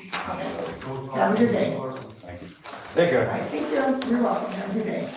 We're on the record the matter of the city of Riverview versus Olivia Gillen, 25234. Right, Your Honor, Bill Lloyd here on behalf of Olivia Gillen is approaching. Ms. Gillen, please step up, state your name. Good morning, Your Honor. Olivia, how are you doing? All right, good morning. And so today's date scheduled for the adjourned pretrial, and this is regarding your client's charge of mandatory school attendance, education neglect. And counsel, you had an opportunity to speak to the prosecuting attorney today, correct? Yes, Your Honor, we have. I've gone over this with Ms. Gillen. She's prepared to offer a plea of responsible to the added civil infraction, truancy civil infraction. The original offense to be dismissed. Point out to court this, she had been here about 60 days ago. It's a return date. She can fill the court in, but she's indicated that the underlying problems which led to some sporadic attendance for 2 children, most of those problems have cleared up. She's they've had a much better attendance record in the last 60 days. Okay, and so what were some of those problems, ma'am?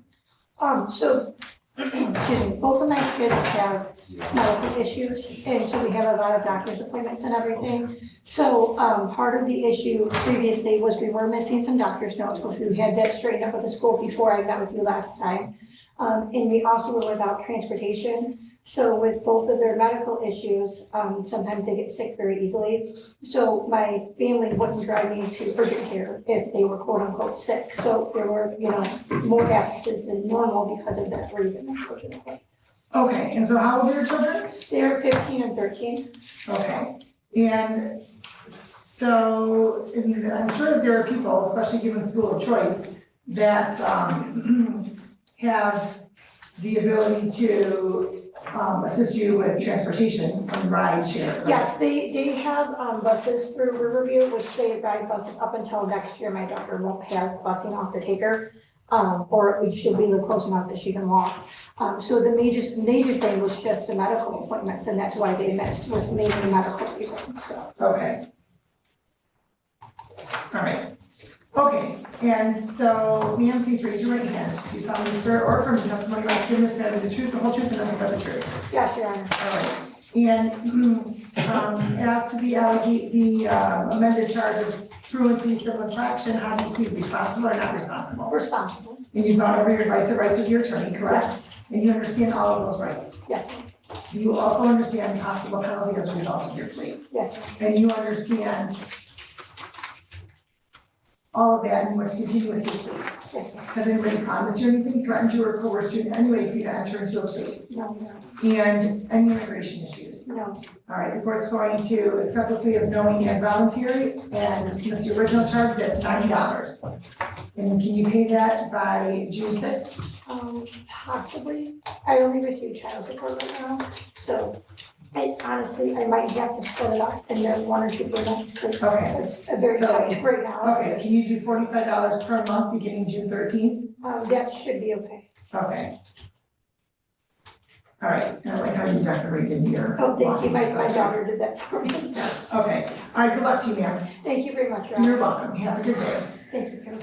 And so we are on the record in the matter of the city of Wyandotte versus Richard Parks, 2568. Your Honor, if you please recall that matter, Mr. Park is present, he was on time, and I haven't had a chance to talk with him. Okay, sure, I will recall that. Okay, and so we are on the record in the matter of the city of, or I'm sorry, of Jason Attar, 24275. Ready, Your Honor. Your Honor, Neil DuBois here on behalf of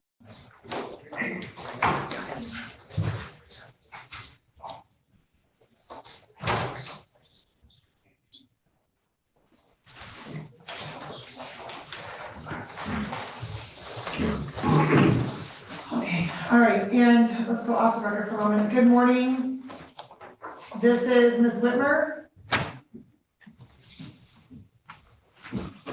Very good. So, Terry, you just gave this, but who's her? She does, she waves it right. I know, she'll talk to the prosecutor then.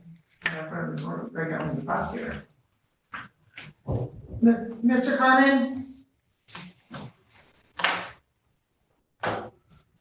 Mr. Carmen? Yeah, no, Sonia, I know that she's here, but I can't do anything with her because she's not talking about her. Right. Mr. Carmen?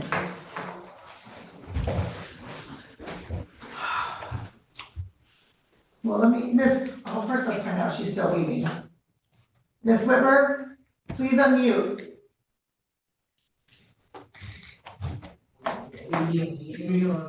Good morning, your name, ma'am? What was that? I said good morning, your name, please? It's Tamara Lee Whitmer. Okay, so ma'am, at your arraignment, you waived your right to an attorney. Are you still waiving your right to an attorney? Hold on. Yes. Okay.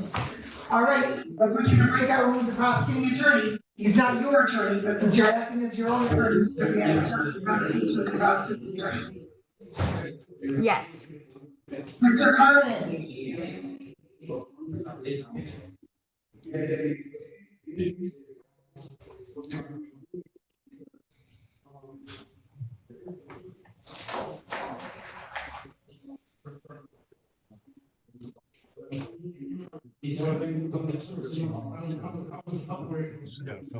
Mr. Carmen? Okay, this is Ms. Whitmer. She's waived her right to an attorney, so I'm gonna put the two of you in your breakout room. Okay. I think Dave brought the file in. Okay.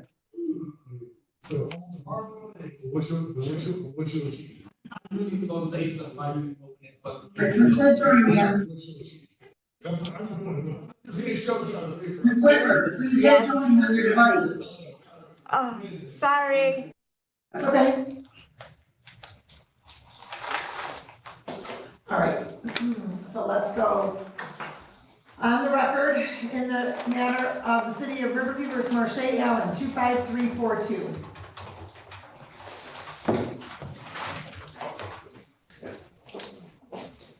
Your Honor, good morning, Richard T. Serrano, P33828, appearing on behalf of with my client. Your Honor, this is the date and time set for her arraignment pre-trial. Please state your name for the record, Mayor. Marche Allen. All right, and good morning. Today is the date scheduled, as counsel indicated, for the arraignment, the notice of prosecuting officials. Just have a seat, please, and you're going to copy of your bond conditions, okay? Thank you, Your And Honor. we'll see you back on June 9th. Have a good day. And we are on the record in the matter of the city of Riverview versus Maya Logan Adams, 25341. Hey, Andy, Bobby, she has to sit and wait for her bond conditions, please. I'll get it, Your Honor. Okay, that's fine, Mr. Stroud, then I have a couple of your other sentencing that are ready to go. All right, I'm ready, Your Honor. Okay, Ms. Logan Adams? So that's A, B, and C. All right, and good morning. Good Good morning. Your name for the record, please. Maya Logan Adams. Okay, and you understand that you are here in court today for criminal charges, Yes. and that you do have the right to have an attorney represent you in all critical stages of the criminal process. Do you understand that? Yes. And that if you could not afford an attorney, you may have one appointed. Yes. And there's actually attorneys here today, but you've opted to waive your right to have an attorney represent you. Yes, I spoke with the prosecutor. Okay, all right, so the court will note that the defendant has waived her attorney. And do you understand the reason why you're here? Or do you want the court to reread the reason why you're here? I know the reason why I'm here. Okay. All right, the court will waive the formal reading, enter a plea of not guilty for purposes of the arraignment.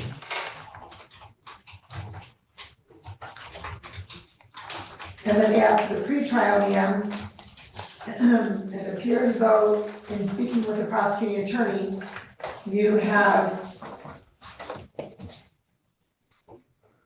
reached a resolution whereby count one will be dismissed, count A will be dismissed, and you'll be pleading to an amended charge to allow an unlicensed driver to drive, correct? Yes, ma'am. And that you're going to be pleading responsible to the expired plate, correct? Yes. And that the no proof of insurance will be dismissed. Yes. All right, please raise your right hand. You solemnly swear or affirm the testimony you're about to give in this matter to be the truth, the whole truth, and nothing but the truth. Yes, sir. Okay, and so you heard the plea that was just placed on the record, correct? Yes. As to the amended charge of allowing a licensed person to drive, how do you plead? Guilty. And you've gone over your advice of rights, correct? Correct. And you read and signed each of those rights. Yes. And you understand all of those rights. Yes. Do you have any questions? No, not at this moment. Okay.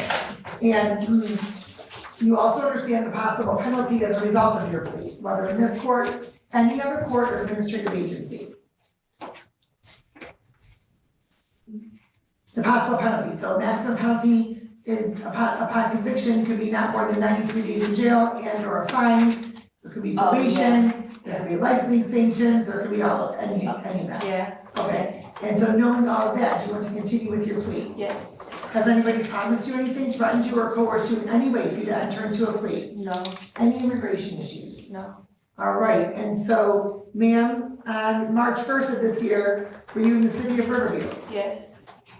Did you allow a person that did not have a valid license to operate a motor vehicle?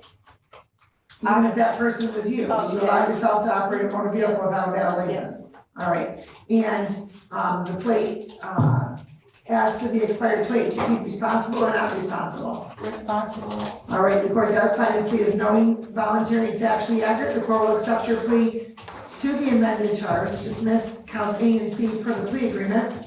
And ma'am, what would you like the court to know regarding sentencing? Do you have a valid license? Yes. Okay, you work? Yes, I work. Okay, I'm why a were you dental driving? assistant. I'm sorry? I'm a dental assistant. Okay, and so why were you driving on March 1st? I had to get my baby some formula. It was a lot going on. And I was pregnant at the time. I just gave birth on the 27th. Oh, well, congratulations. Thank you, I had twins. Wow, congratulations. Thank you. Okay, well, I didn't look that good even after having only one, but okay. So, yeah, but if that happens again in the future, ma'am, right, there's, grocery delivery services. Yes, I'm aware. Yes, all right. All right, so your license is valid now, and so you live on, in Riverview in the apartment? Yes. Okay. Just make that change, just make sure you're stopping at the window to make that change, okay? Okay. Because we have you on Austin. Yeah, it's my mom's house. Okay, and so the court's going to order a $100 fine, $100 cost, crime victim assessment fee of $75, justice system assessment fee of $50, total $325, and then the expired plate is $100, so the total is $425. How much can you pay per month, and what day of the month works best for you? $50 and, I could pay 50 on the 7th. Okay, so that's a Saturday, so let's move it to June 9th. Okay. Okay, and then stop at the window, and then you can get information about paying online or by phone if you'd like, so you don't have to worry about getting here to make a payment. Sounds Okay. good. All right, good luck to you, ma'am. Thank you. Thank you. All right. Have a good day. You too. Okay. Yeah. All right, Mr. Serrano, I have to handle Miss Whitmer in the jail first, and then I'll handle your next three matters, okay? Fine, Your Honor, thank you. All right, and so we are on the record in the matter of the city of Riverview versus Tamara Whitmer, 24348. And, actually, we can't handle this. Thank you, Your Honor. All right, and Mr. Serrano, I have this one back.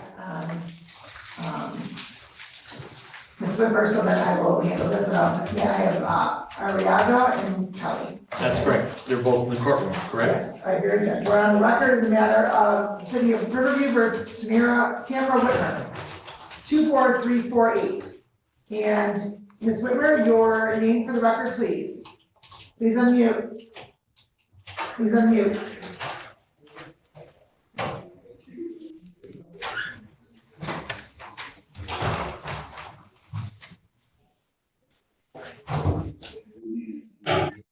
Okay, ma'am, your name for the record, please. Tamara Lee Whitmer. Okay. And you are still wanting to waive your right to an attorney, is that correct? Yes. Okay, understand you do have the right to have an attorney for any part of the criminal process, do you understand that? Yes. And we have an attorney that's here to represent you, do you understand that? What was that? We do have an attorney that's here and available to represent you, do you understand that? Yes. Okay, and you want to waive your right to an attorney, correct? Yes, correct. Okay, and so ma'am, you did have an opportunity to speak to the prosecuting attorney in this matter, correct? Correct. And there's been a resolution, is that your understanding? Yes. What is your understanding of the resolution? He's gonna dismiss the larceny and I'll be on 6 months, like probation, and it won't be on my record, for the other, if I don't mess up. Okay, so, yes, it shows you're gonna be pleading guilty to disorderly conduct, which is count 2. And if the court deems that you're eligible, then it will be taken under what's called 771.1. And that if you successfully complete it, then it can be dismissed at the end. And the court will also know, ma'am, that the 6 months probation is a recommendation by the prosecutor, not something that the court has to follow. Do you understand that? Yes. Okay. All right, please raise your right hand. You solemnly swear or affirm the testimony about to give in this matter be the truth, the whole truth, and nothing but the truth. I do. Yes, I'm sorry. And you heard the plea that you just placed on the record, correct? Correct. You may lower your hand, that's fine. I'm sorry. And as to the charge of disorderly conduct, how do you plead? Misorderly? Yes. The, disorderly one? Yes. Guilty. Okay. And you've gone over your advice of rights, correct? You understand those rights that you reviewed and signed, is that correct? Yes. And, do you have any questions regarding those rights? No. You understand by entering into a plea that you'll be waiving some of those rights? Yes. And you understand the possible penalty as a result of your plea, whether in this court, any other court, or administrative agency? Which one was that? You understand the possible penalty as a result of your plea, whether in this court, any other court, or administrative agency? Yes. And knowing all of that, do you want to continue with your plea? Yes. Has anybody promised you anything, threatened you, or coerced you in any way for you to enter into a plea? No. Any immigration issues? No. Okay, and so ma'am, On March 31st of 2024, were you in the city of Riverview? Yes. And did you have contact with the police? Yes. And as a result of the actions of that day, were you being loud and disruptive in public? Yes. Okay. Mr. Carmen, are people satisfied with the factual basis? People are satisfied as to the disorderly, Your Honor. All right, the court is also satisfied the plea is knowing, voluntary, and factually accurate. The court will accept your plea to dismiss count 1 per the plea agreement, and the court will determine your eligibility under 771.1 status at sentencing.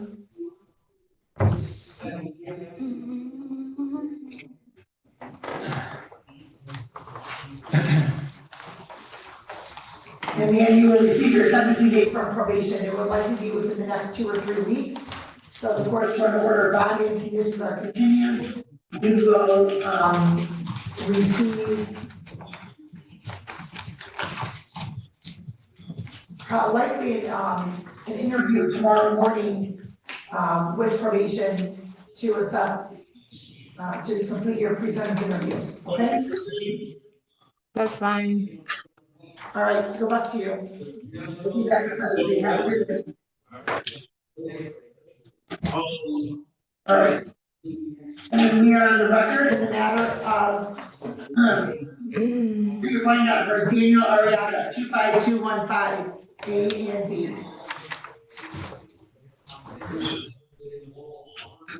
Richard Serrano, P. 33823, on behalf of my client. This is the state your name, sir. Daniel Ariaga. All right, thank you, and good morning, and counsel, as you stated, it is the date and time scheduled for sentencing in this matter. On your client's plea to possession of controlled substance and no proof of insurance. Criminally suspended, no insurance for both dismissed. And counsel? Your Honor, that's correct. To review the report and recommendation with your client. Yes, Your Honor, we have gone over it. It is factually accurate, Your Honor, and just briefly to allocate on his behalf. My client is 53 years old, single. He is presently working at BASF, full-time job now. I believe the report said at that time he had no employment, but now he is gainfully employed. He's not under doctor's care. He takes no prescribed medications. We think the court, the court should adopt the recommendations, Your Honor. We think they're fair. I told my client that sentencing is entirely up to the court, and we asked the court to consider this matter per the plea agreement under section 25.136 parens B. I explained to my client what that entails. He's ready for the court's questioning. Okay, and so sir, if you're test today, what's in your system? I had alcohol over the weekend. Why was that? My partner's birthday. What's that? My partner's birthday. Well, okay, did my order of not to possess or consume any alcohol or drugs Yes. give you an exception for your partner's birthday? No. So then what are you doing? I was just celebrating with his birthday. I'm sorry. You understand? Whatever the court orders, you must abide by it, correct? Yes. What may be legal for someone, like consumption of alcohol, is not going to be if the court orders it. Do you understand now from this Yes. point forward? Well, sir, just so you're aware, there may likely be a bond violation scheduled.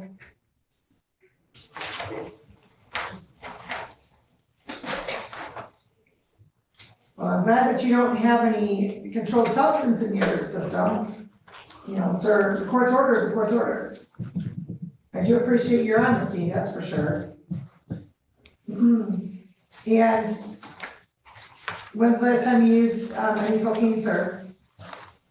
Oh, it was probably the last time when I was pulled over. That was back in the day of the offense, correct? Yeah, correct. Okay. All right, the court's going to note after hearing from counsel, hearing from Mr. Ariaga, and reviewing the report and the recommendation, the court does find that there's reasonable grounds to depart from MCL 769.5. The court also finds the following sentence is in the best interest of justice, is reasonable and proportionate to the seriousness of the matter, and Mr. Ariaga taking into account the legislative guidelines. The court's going to order 12 months probation. You're eligible for early discharge, and I'll go over that shortly. You are also eligible under 25.136B. You're not to violate any criminal law of any unit of government. You're not to leave the state without the consent of the court. You are to report truthfully to your probation officer as often as the probation officer may require, in person, writing, or virtually. You are to notify your probation officer immediately of any change in the address or employment status.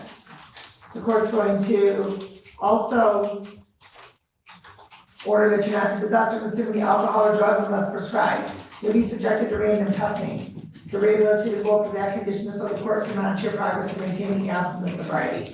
The court's going to also order you to participate in outpatient substance use counseling. The rehabilitative goal for that condition is so you can have assistance in providing coping mechanisms so you can maintain sobriety and prevent relapse. The court's going to also order you to participate in fan meetings once per month. The rehabilitative goal for that condition is to provide a support system so that you can have assistance in maintaining sobriety and receive additional recovery resources. The court's going to also order 100 hours of community service. The rehabilitative goal for that condition will help you further develop life skills and get back to the community. Any questions regarding those conditions? No. All right. The court's going to order a $400 fine, $100 screening assessment fee, $600 supervision oversight fee. That's $50 a month for 12 months.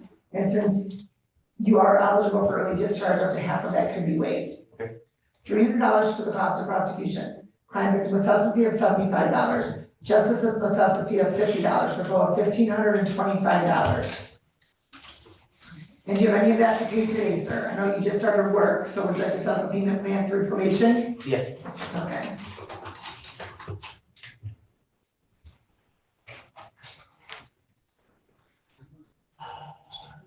All right, as I did indicate, you are eligible for early discharge as long as all the following have occurred.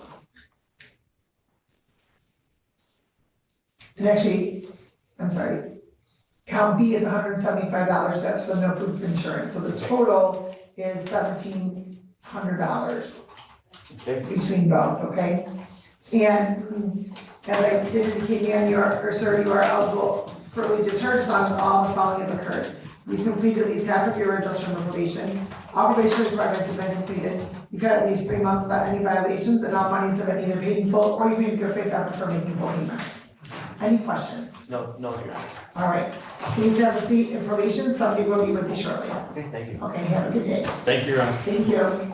Okay, and we are on the record in the matter of the city of Riverview versus Todd Kelly, 25218. Your Honor, good morning, Richard T. Serrano, P33828, appearing on behalf of my client. And Your Honor, this is the time set for his sentencing. Please state your name, sir.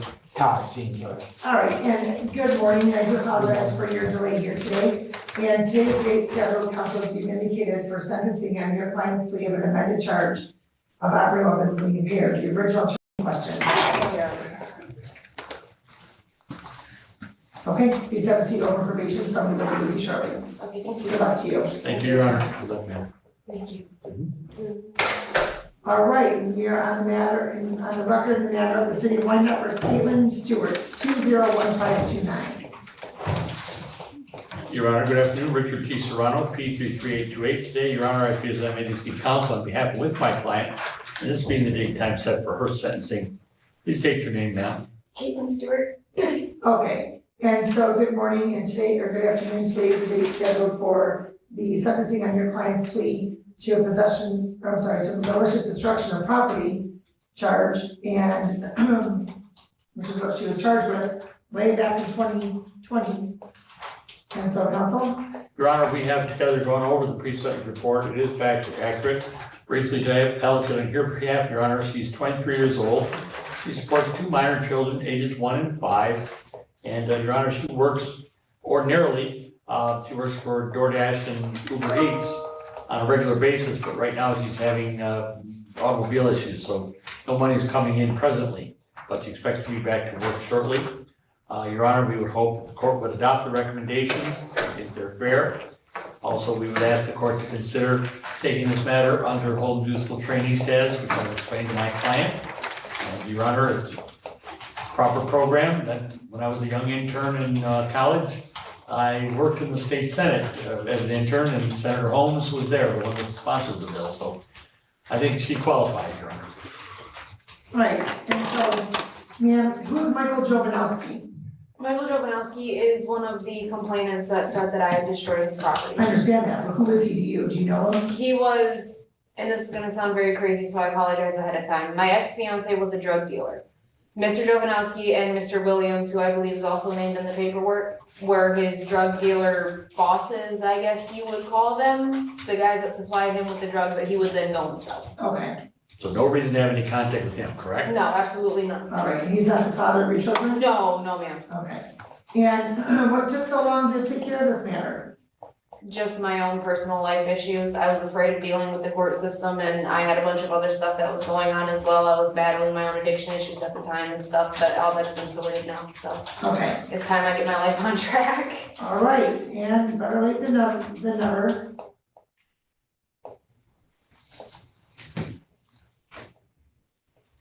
Was there, oh, Diane Jovanowski was the owner of the property perhaps? I'm sorry? I believe Ms. Jovanowski, because she's deceased. Okay, and so you have one more left to take care of 36th district, the driver license suspended. Okay, I'll get that taken So care get that of. taken care of. Yes, ma'am. And what's the current status of your license? As far as I was told, it's still active. I can Okay. double check that with Secretary of State though this week. I have to go anyway. All right, let me, actually, I might be able to double check that with you. Yep, valid, you're valid. Okay, and so.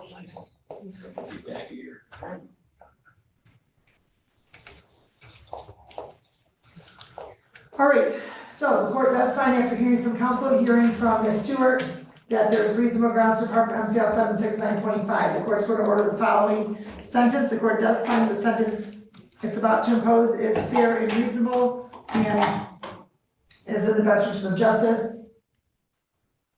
Taking into account the circumstances surrounding Ms. Stewart as well as the legislative guidelines. The court's going to order 9 months probation. You're eligible for early discharge. I'll go over that shortly. You're also eligible under Home Discipline Training Act. You are not to violate any criminal law or need of government. You are to not leave the state without the permission of the court. And you are to report to your probation officer as often as your probation officer orders, and that's truthfully, whether in person, writing, or virtually. You notify your probation officer of either any change in address or employment status.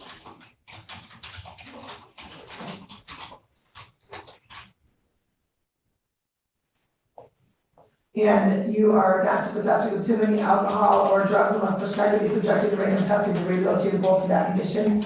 So the court can monitor your progress in maintaining the absence of sobriety. You are to not even be contacted with Mr. Jovanowski, and since you don't anyway, that shouldn't be an issue. You're not to go to his home on 22nd Street. You're to have, actually the court's not going to order the anger management class, and the court's going to order 50 hours of community service and a clerical license. Rehabilitative goal for community services to further increase your work and life skills and back to the community. Any questions? No, ma'am. Overly discharge some of that money may not be due.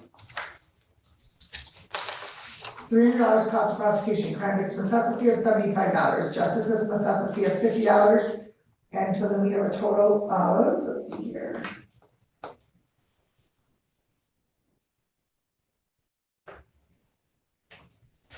$1,325. Okay, I will have you set up a payment plan through probation. Thank you. As I did indicate, you are eligible for early discharge as long as all the following have occurred. You complete at least half of your virtual from probation. All probation requirements have been completed. You've had at least 3 months without any violations, and all of these have been paid in full, or you've been given an opportunity to full payment. Yes, ma'am. Okay, good luck to you, ma'am. I'm glad to see that you are moving your life in a good direction. Thank you so much. All right, have a good day. Should she stop at probation, Your Honor? Yes. All right. Thank Yes. you. All right. Thank you, Your Honor. Thank you. Your Honor, I believe that's all I have today. All right. Thank you, Mr. Serrano. Thank you, Your Honor. All right, off the record.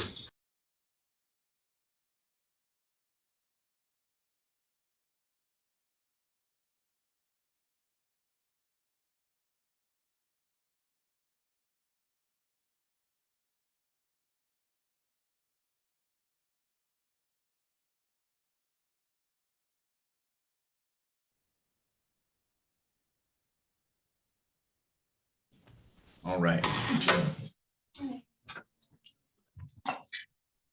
Unfortunately, I'm having a computer issue, but I'll get through it as best I can. All right. Joni, are you ready? Yeah. All right, folks, good afternoon or good morning, sorry. We are back on the record now for the 28th Circuit Court here in Wexford County. And our next file this morning is People of the State of Michigan versus Jennifer Lee Blood. This is file number 25-14018-FH. Appearances, please. Joanna Carey for the people. Pardon me, I'm Jeff Harrison. I'm here on behalf of Jennifer Blood. She's next to me at the table. All right, thank you. The court also recognizes before it this morning, Mr. Brian Potter. He's the agent from the Department of Corrections that has prepared today's pre-sentence investigation report. We are here today for a sentencing in the case involving a conviction for an operator while intoxicated. Third, the people have gone over the pre-sentence investigation report, and I did not notice any need for, well, there's one correction. It's on CFJ 284, page 2. It's just a typo. Underneath agent's description of the offense, the third line, it says Dodge Challenger missing after scene. It says in, I assume it would mean it was missing. Ms. Carey, any other amendments, corrections, or objections to make to the content? I did not see any. How about you, Mr. Harrison? I have no proposed changes to the body of the reports. All right, thank you. Allocution then, sir? Well, let's get to the 400-pound gorilla here. I think a lot of the conclusions in the report and the recommendation, and frankly, the approach that both the court and the department have taken to this case have a lot to do with the fact that we didn't know where Miss Blood was for a couple of years. If you want to put the picture or put the terminology in it, she absconded. What I think is clear is a couple of things. One, she's already in effect been punished for that as yet uncharged offense because she's been returned to jail and has built up a substantial jail credit. Basically solely based on the fact that she absconded because her record wouldn't otherwise dictate that she be returned to custody. Secondarily to that, and probably more importantly, and I want to be careful how I say this, so I'll say it, then I'll provide you some explanation. She was not simply sitting on her thumbs the whole time that she was quote unquote gone. In the process of the 2 years, approximately 2 years that she was gone, she voluntarily underwent counseling. She went to a treatment program at Sunrise Center. Yeah. Phoenix Center, I'm sorry. They both have something rising out of the, so I get them confused all the time, conceptually, visual thinker. And has really made her priority in her life, her sobriety, her staying that way, her maintaining her independence. Part of the issue she had before was she lacked some stability and independence in her life. So she's managed to get, keep, and maintain her own living space, her own apartment, her own corner of the world. And that's been very good for her as far as keeping her on solid ground sobriety-wise. Would we have preferred that she did so under the auspices of supervision? Of course. Regretfully, that's not the way it happened. However, this isn't the usual case of she sought to avoid taking responsibility for her situation and disappeared and moved to Mexico and had a wonderful time whilst the court waited for her return. This has been a person who's applied herself diligently to not only her recovery, but her changing the way she approaches the world and lives her life. Of course, not the least of which is, as a defense lawyer, I would seek to, quote unquote, have her get credit for that in front of you. Look, Judge, look at all the great things she did under your supervision. Well, that's not what happened here. The great things were accomplished. They were accomplished outside of the court and supervision. I can't think of, it sounds odd to say, but if someone were going to abscond, I can't think of a more productive way to spend that time than the way she spent it. So I think once we get over the initial idea that, well, Miss Blood does whatever she wants because she doesn't even comply with court orders, and et cetera, et cetera, et cetera, all of which is arguably true if you want to look at it that way. I would encourage us to look at the initial facts a little bit differently. Does it excuse the abscond? No, it doesn't. I'm not making an excuse. I'm not trying to brush it aside. I'm not trying to say ignore it. I am saying I think she's already paid a substantial price for the way she handled her situation. Then we move forward, we look at the guidelines, and then we look at the recommendation of 270 additional days in jail, if you will. I think that's far in excess of what a punishment fitting the crime should be, particularly in this situation. Now, on the whole, if I look at the written narrative and I look at the reportage as far as the events in question and the timeline, I could see where somebody could get to that conclusion and say, well, this calls for a substantial period of incarceration despite the low guideline. I think in this case, it does not. I don't think there's any productive reason to return her to jail. I don't think there's any goal in furtherance of her maintaining her sobriety or maintaining any sort of punitive effect of a sentence. All of those lessons are not lost on this now 45-year-old woman. I emphasize that because she looks like she's 35. I want to make clear to the court that we're not trying to tell you to ignore everything that's happened. In fact, we want you to consider everything that's happened in the appropriate context. With the jail credit she's amassed, I think it's more than sufficient as far as a sanction.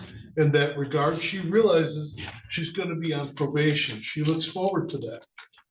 The additional issue that, frankly, I have is another one that's a little bit difficult to present because of the fact that having her own space, having her own apartment, having her own life has been so positive in terms of her recovery and eventual maintenance of her sobriety that any further incarceration puts that in jeopardy, her ability to maintain that apartment and that independence in her life. I think that is a critical factor in the success she's had up to date. And I would be very reluctant to suggest that maybe this is, something she'll just have to deal with, something along those lines, which is of course true, but in light of the fact that she's already spent a substantial amount of time in jail, the message has been delivered. She looks forward to the structure of probation, if for no other reason than to demonstrate to herself that she can maintain her sobriety and live a productive life. Thank you. Thank you, Mr. Harrison. How was she brought back into the fold, Mr. Potter? Your Honor, that's what we've been hunting for. And my notes do reflect that she was under the influence of alcohol when she was lodged. I'm just trying to, I know it was verified, but I wrote this 6 weeks ago, so I'm trying to. Yeah. Ms. Carey, I don't see anything in the file. It looks like she was apprehended or brought back into the custody. I don't think she turned herself in. Okay, I kind of want to know the answer to that question. So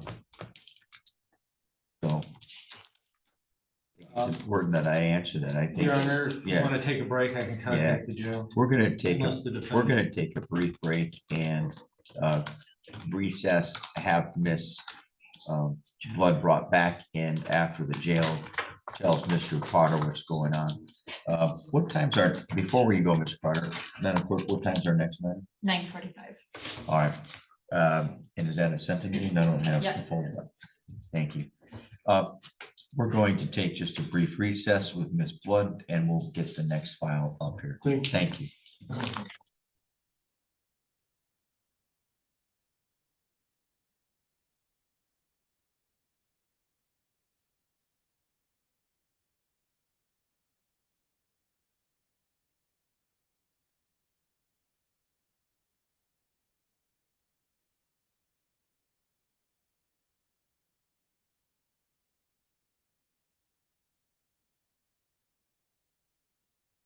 Edwin Stark. We are.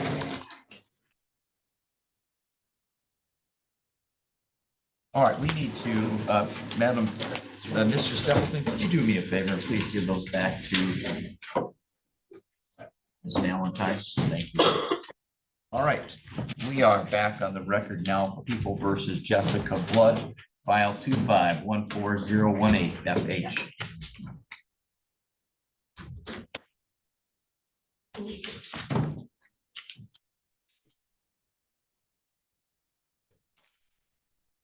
Okay.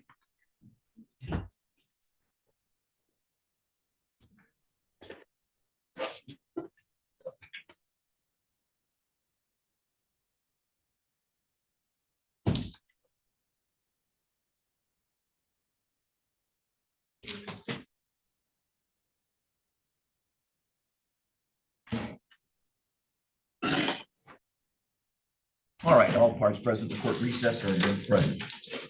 The defendants, you all may proceed. Mr. Potter, what did we find out? Your Honor, I have two things for the court. One, excuse me, 145, page 2. Yes, sir. The arrest date's 2/22/25. So it's 91 days credit. Oh, okay. Oh, all right. I apologize. I was fine until I came in here.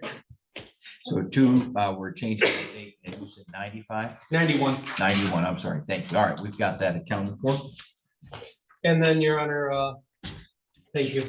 The defendant had an injury at a local hotel with her significant other, and they called in case of a possible domestic. When police arrived, they found the defendant to have the outstanding warrant. So when you say they, you don't mean she and her fiance, you mean somebody else from the hospital, hotel. From the hotel called me. All right, thank you. Sorry, Your Honor. And then, Your Honor, the defendant was cleared at the hospital before she was lodged at the jail. When she was lodged at the jail, she had a blood alcohol by PBT of 107%. All right, thank you. I'm going to direct the probation officer to include that information inside of PSI. Yes, sir. Thank you. All right, Ms. Carey, I think we are now at the people's phase for allocution. Yeah, thank you. And I certainly see it a little bit differently than the defense. The defense claims that she went to counseling in Phoenix house, but I haven't seen any proof of that at all. Further, if she did that, it's curious. In her own written statement, she put her last alcohol use was on February 22nd. I've already circled that. Which is the day that, well, I gotta say it just because, which is the day she was arrested. So, and I want to point out too, this is her 4th drunk driving case. She was a .296 at the time. And I know the guidelines are 0 to 17. The people are going to ask the court to exceed those guidelines. I think there are more than enough reasonable grounds to do so. I think the fact that she absconded for 2 years is frankly a huge red flag. And then I look at her history on probation. It's terrible. And she continues to drink. So yeah, in 2006, there was a misdemeanor involving alcohol. In 2006, there was another disorderly person with a bond violation for alcohol use. 2000 7. There was an assault and battery with a probation violation, 2009. Drunk driving with, it looks like probation violations for more alcohol use, 2009. Open intox, 2010. OWI second with bond and probation violations and failing to appear for daily PBTs, 2010 again. Operating while intoxicated, third offense with a probation violation which sent her to prison in 2016. Attempt retail fraud third with probation 1, 2, looks like 1, 2, 3, 4, several probation violations that finally her probation was terminated and she received a short jail sentence. Clearly from her record, clearly from 2 years of absconding in this case, she is not supervisable. I don't know whether she went to rehab. I don't know if she's been to counseling. There's absolutely no proof other than her word. And even if she did that, she didn't stop drinking. She was drinking on the day she was arrested in February. So the people are going to ask that the court not follow the recommendation. And I'm going to ask for a prison sentence. I think there are reasonable grounds for such a sentence. I think her record shows that she is not supervisable, and the fact that it's her 4th drunk driving and she completely disregarded everything that the court wanted her to do 2 years ago and absconded, didn't turn herself in, and was drinking at the time of her arrest, warrants such a sentence. Thank you. Thank you. Ms. Flood, you have the right to make a statement. Is there anything you wish to say?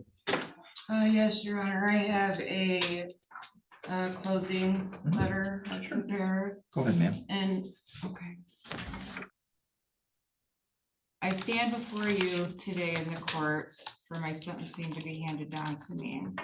I have been incarcerated since February 22nd, 2025 for my 3rd OWI.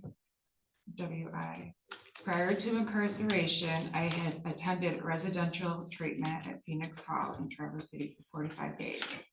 With a successful completion, I do have a certificate, followed by enrolling in Catholic Human Services, where I received counseling one-on-one. And a peer support group leader who helped me with my alcoholism and emotional problems. Through my attendance, I was working on my triggers to drinking and also was able to completely quit smoking. I had been a smoker for over 13 years. Since my incarceration that occurred on February 22nd, I have been receiving the Vivitrol injection and still continuing my therapy through Catholic Human Services with Amy Cox. And also still enrolled in outpatient services for when I'm able to return home. I have my own place that I've lived in for over 9 years through the MIT program that now is in jeopardy due to my incarceration and the possibility of a long time stay. I have since missed out on my son's 21st birthday. My daughter graduated yesterday. My daughter's wedding is coming up, and have a grandbaby on the way next month on the 7th, baby girl. These are all the precious moments a mother dreams about sharing with her children. My absence to all these events are due to my poor judgment, disrespect, and addiction that got out of hand, leading me to where I am today. These moments are not relivable or replaceable. This is by far the worst punishment, disappointment, and lots of regrets that I've ever felt or experienced in my life. The fact I hurt my children the most is unbearable. I pray for their forgiveness and do understand that they might not be able to ever forgive or forget this. I am asking please with all my heart for forgiveness for my disrespect and poor behavior, with the possibility and opportunity prove how much sobriety, freedom, and family truly mean to me. This has all been a big eye opener. And the saying, you don't know what you got until it's gone, a very true fact. I ask that you, the courts, and the community for forgiveness, opportunity to continue my sobriety date, starting as of February 22nd, and the ending to my addiction date as of February 22nd. So today I have 88 days sobriety. I have been meeting with Amy Cox once a week.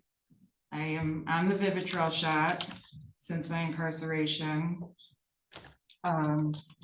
Amy Cox went before the board for sobriety court, and they were in my favor of that. I have the assessment report right here. Okay. All right. Recite for me your 12 steps.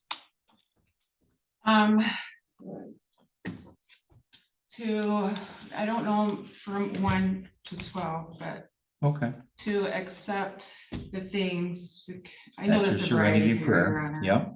All right. God grant me the serenity to accept things I cannot change, Mhm. courage to change the things I can, and the wisdom to know the difference, just for today. All right.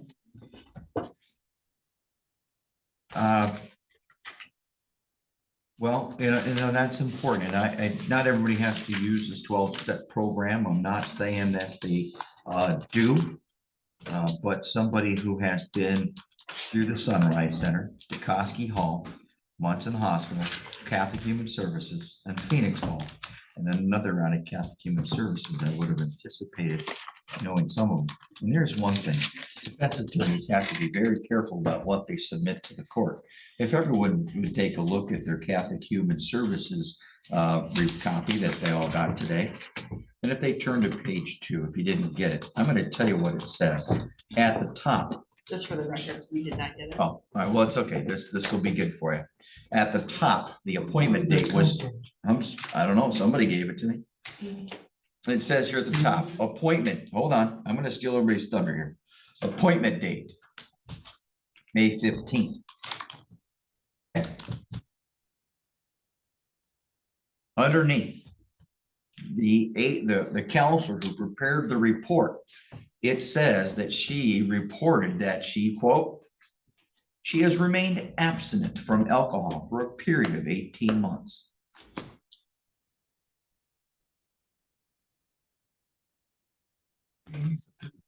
That was not something we intended for the court to even consider. Well, I don't blame you, but I'm going to tell you it was provided to my court last week on the same day the report was done, the 15th.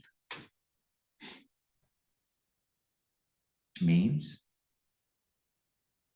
you lied to the agent who did the report. So I got a defendant who is in and out of rehab, doing all these great programs, but doesn't know her 12 steps. And I know these programs are based upon 12-step programs. And I've got a report from Catholic Human Services that was provided to my office last week. And it says that she had abstained from alcohol for 18 months. And it also says that Miss Blood scores as, quote, someone with low recognition of how severe her substance use is, but has motivation to continue on working, making changes toward a healthy life without alcohol. So I don't really buy this report. Y'all, somebody provided it to my office, whether intentionally or unintentionally, or maybe it's from somebody else in the process, in the defense attorney's office, but it contradicted everything you said today. Now, here's another thing. So, 0.296 blood alcohol level, age 45, so therefore she knows better. And disappeared from the court for nearly 2 years.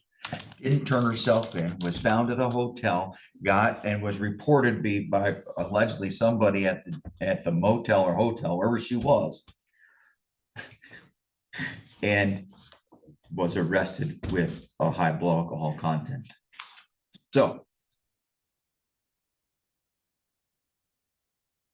I do not understand this concept of, well, Judge, I went and did something right, even though I ignored the court orders for 2 years.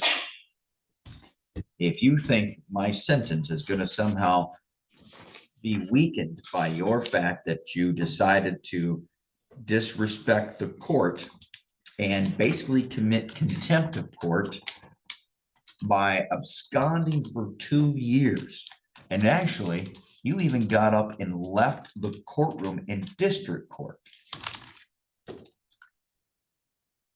back in May of 2023, or back in 2023. You had posted bond, you had tested positive on bond within a few days, and then while you were waiting in the courtroom for your bond violation hearing, you got up and left. I know it wasn't exactly 2 years, but it's between 18 months and 2 years. Yep, that's going to be used again. That's going to be considered by this court in establishing the sentence, because you are not supervisable, and I do not trust you. In fact, in this case, you stole somebody's car. Yes, I know it was your fiance's, but you took it. He had to report that it was missing. They went and found you and found the car in another neighborhood, and then you attempted to back out and leave again as police arrived to stop you. In your criminal history, it began in 2006 with a disorderly person. That case was resolved, and it took you 2.5 months before you got caught again. By the way, that disorderly person was you being drunk down at the market over by, well, what used to be Giant Way. I still call it Giant Way. And then you made it 2.5 months before you picked up a domestic violence. And in that case, you violated bond within a month. You also violated probation. You violated the probation, looks like 3 months after you were given the probation, so halfway through it, your probation was terminated. In fact, you picked up another assaultive charge while on probation. That case was resolved, and it looks like you made it about 1.5 years, even though you had a probation violation there. Then in 2009, you picked up an open intoxicant. You had bond violations there, which we can't be surprised that you violated bond here, because that seems to be a record of yours or a pattern. Your probation was revoked. In fact, in that case, you received probation. Your sentence was on September 28th of 2009, and you made it 3 weeks. Interestingly, you committed the same offense. Oh yeah, you had an operating intoxicated in the other one, sorry too.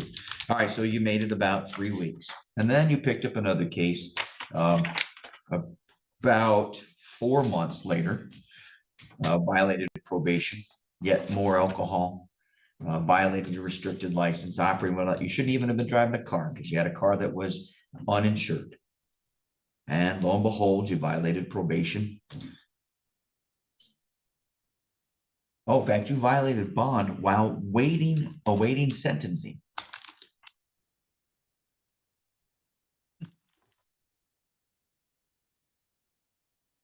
Yeah, more bond. Oh, and you had another failure to appear. That was for PBT testing, preliminary breath tests. Well, after that case, which was disposed of on June 22nd, again, you violated bond, and 3 days later. Yeah. Not bond, but I'm sorry, you violated your probation. You made it 3 days before you picked up another drinking and driving, and yet you were still driving a car while your license was suspended because you can't follow the law. And you'll do whatever you want whenever you think it's okay. Looks like you're released to the transition house. You were given a chance, but you violated probation yet again, and you had to receive a prison term. You made it about 5 years after that. And then you picked up an attempted retail fraud, and I see 1, 2, 3, 4, 5 probation violations there. In fact, you made it 6 days. Yeah, 6 days before you violated your probation, 2016. And then you made it 4 months before you picked up another charge. Yep, there's another retail fraud. So once we start to see retail fraud, we start putting crimes of dishonesty, which I think this court tends to see. Alcoholics are the absolute best liars. You did make it a while until you picked up this case. And by the way, you shouldn't have been driving the other person's vehicle. You took it without permission. Your driver license was suspended, so therefore, which you've done multiple times. Yeah, and your blood alcohol level shows that you're definitely a functioning level alcoholic. And you have been through, again, I mentioned these earlier. 1, 2, 3, 4 inpatient programs and 2 outpatient programs. And when I look at the medications and mental health history, you should not be taking any controlled substance, alcohol or marijuana, because it says here you've used it a little bit, although it doesn't say a lot. And you're not using your time effectively here to help yourself. Also, if I remember correctly,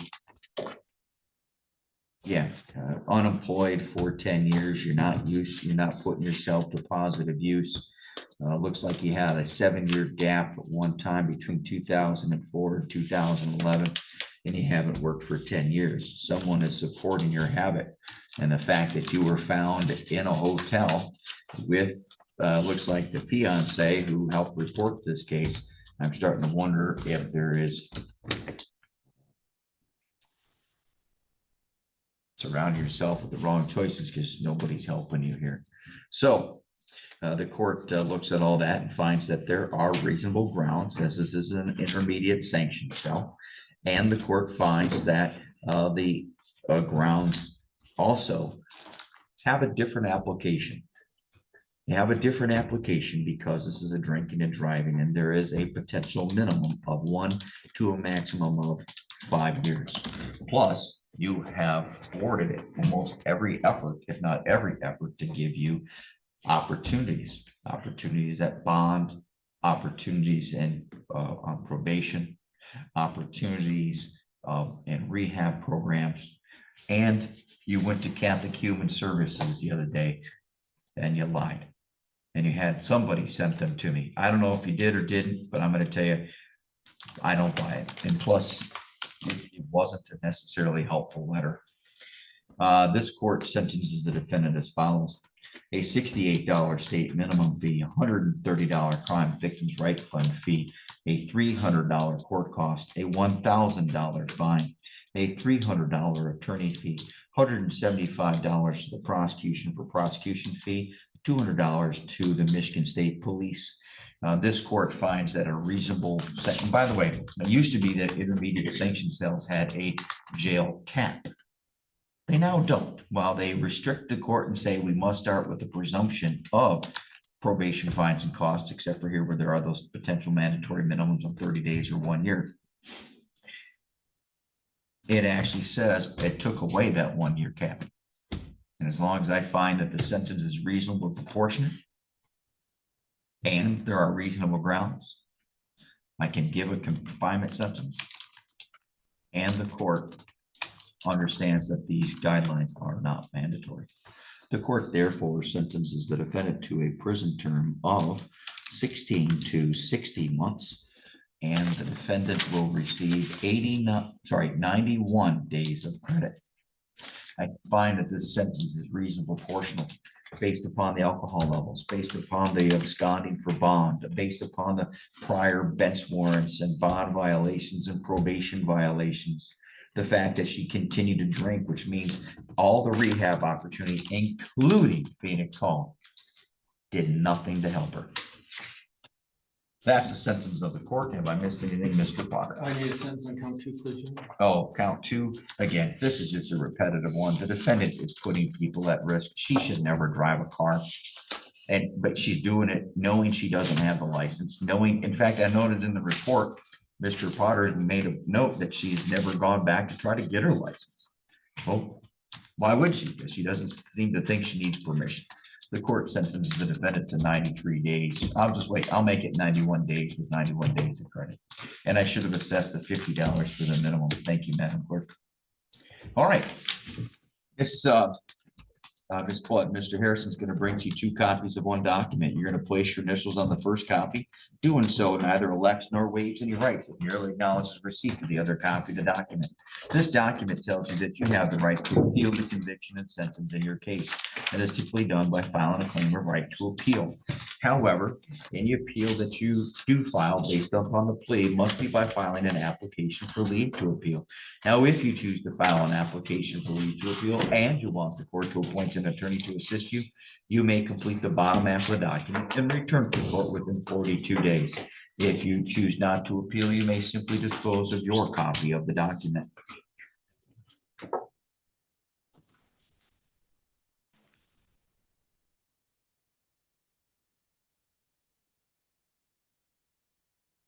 Now, I did state earlier, I used the word contempt clearly because she violated bond while we did not have a contempt hearing. I'm just comparing the bond violation to that. Again, I wasn't making a finding of contempt because that was not done within the presence of the court, which always seems awkward to me when it's not in the presence of the court because she wasn't available. Thank you. All right, Mr. Harrison, I'll take that back. Thank you very much. We are adjourned.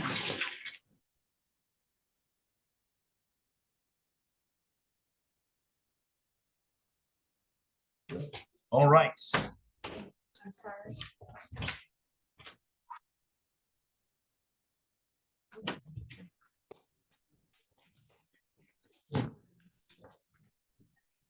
All right, we're next taking a look at people of the state of Michigan versus Roger Howard Shields. This is going to be case number 14010 FH.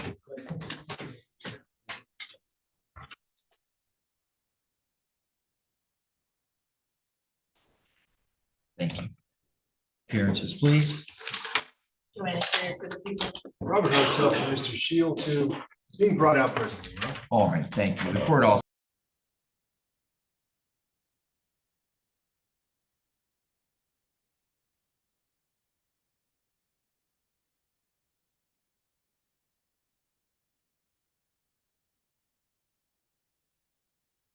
Edwin Stark. This is case number 24-13984 FH. It's 2 files. Yep. All right, and 25-14052 FH. Thank you.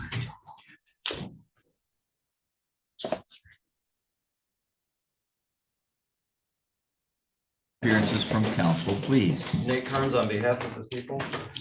Thank you, Your Honor. Patrick Cherry on behalf of Jeff Stark, who's present. Thank you. All right, court also recognizes Mr. Kevin Stapleton, an agent from the Department of Corrections. He was prepared the pre-sentence investigation report, CFJ 145, 284B, and 101 in the 2024 file, and as well as the PSI in the 2025 file. Mr. Carnes, let's approach the 2024 file. Do you have any amendments, corrections, or objections to make? No, Your Honor. How about you on that file alone? Yes, Your Honor. Yeah, go ahead, sir. Beginning with page 1 of CFJ 145. Yep. Under education, it should reflect the same as the other PSI, which is a vocational certificate. Oh, okay, thank you. Alcohol use from 1997 through the arrest date of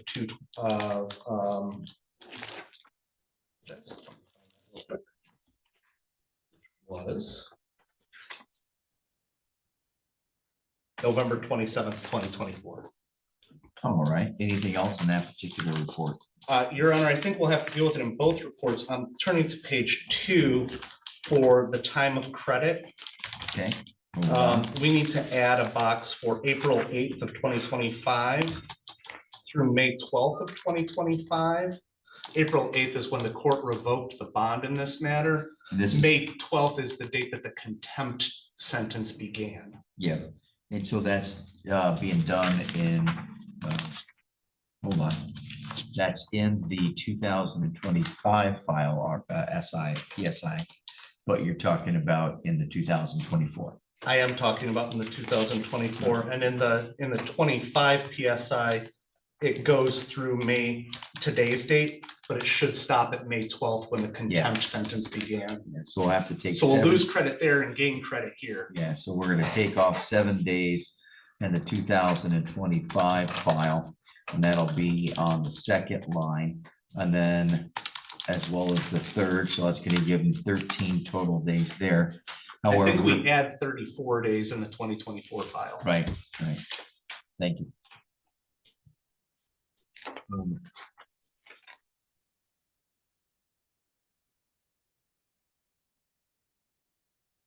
And then going back to the 2024 file, on page 1 of CFJ 101. All right. Highest grade completed, high school diploma. Yeah, all right. Occupation. Hold on. Let's talk a little slower from Mr. Stapleton. Only so we can keep and go from page to page. All right. Understood. Next one, sir. Occupation janitorial. Okay. Monthly income, $800 a month. Religion, either Christian or Baptist. I didn't know what selections they have. Baptist would be particular, Christian would be general. All right, copy. Mr. Stapleton, did you catch that? Religion, just put down Christian. Let's be unified here together. All right, let's put down Christian. Religion, Christian, employment, janitorial, income, $800 a month. Okay, the last one. So it's $800 a month or 800 bi-monthly? Per month. Per month, thank you. All right, yes, Mr. Chair. And then drug abuse, yes. Yeah. I think that makes sense given the conviction. All right, so nothing further in the 2024 file. So the 2024 file, we have a total of 68 days of credit. That's my understanding. And we made those other corrections. Now we're looking at the 2025 file, since you're standing, Mr. Cherry, in addition to the correction on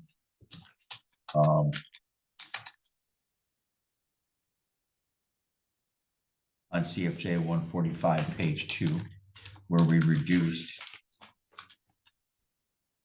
Is that right? We reduced, it was from April 8th to May 12th. I don't think 17 is. I don't think 17 is correct. It should say 34. That's correct, yes. All right, so it's 34 with a total of 37 days so far. Copy that. Correct, Your Honor. All right, any other changes, Mr. Chair? Page 1, CFJ 101, just the same changes that I made in the 2020. Yeah, all right. Again, the employment, the substance use, the income, and the religion. Yes. Got it. Thank you. All right, and of course, the jail credit, wherever it's repeated throughout the report. And Mr. Carnes, when I asked you the question about corrections, I only talked about the 2024 report. Do you have anything to add to the 2025 report? Your Honor, I do think it would be appropriate to score OV-19 at 10 points. Okay, hold on. In 2025? In 2025. Oh. Anybody sitting, give me a moment.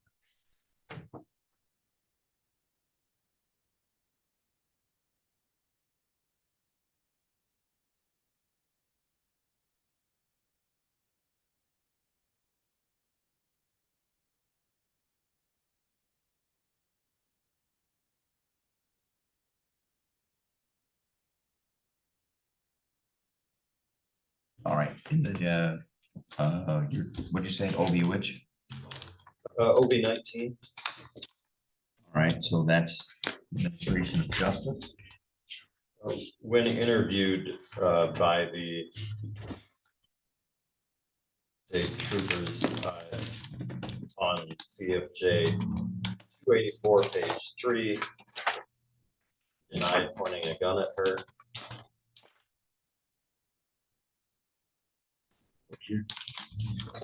You are requesting 10 points. 10 points can be scored where the offender either interferes with or attempts to interfere with the administration of justice or directly or indirectly violate a PPO. So it's not that last portion. It's as to the an attempt to. Yep. Okay, just one moment.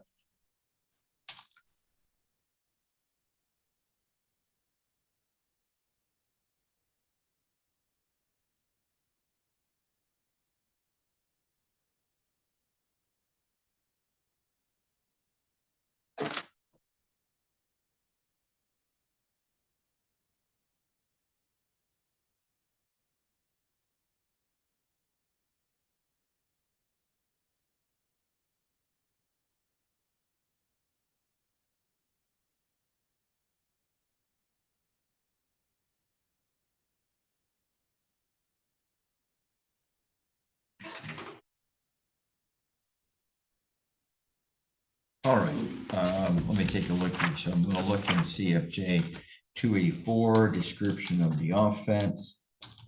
This is the third paragraph down, the second full paragraph down.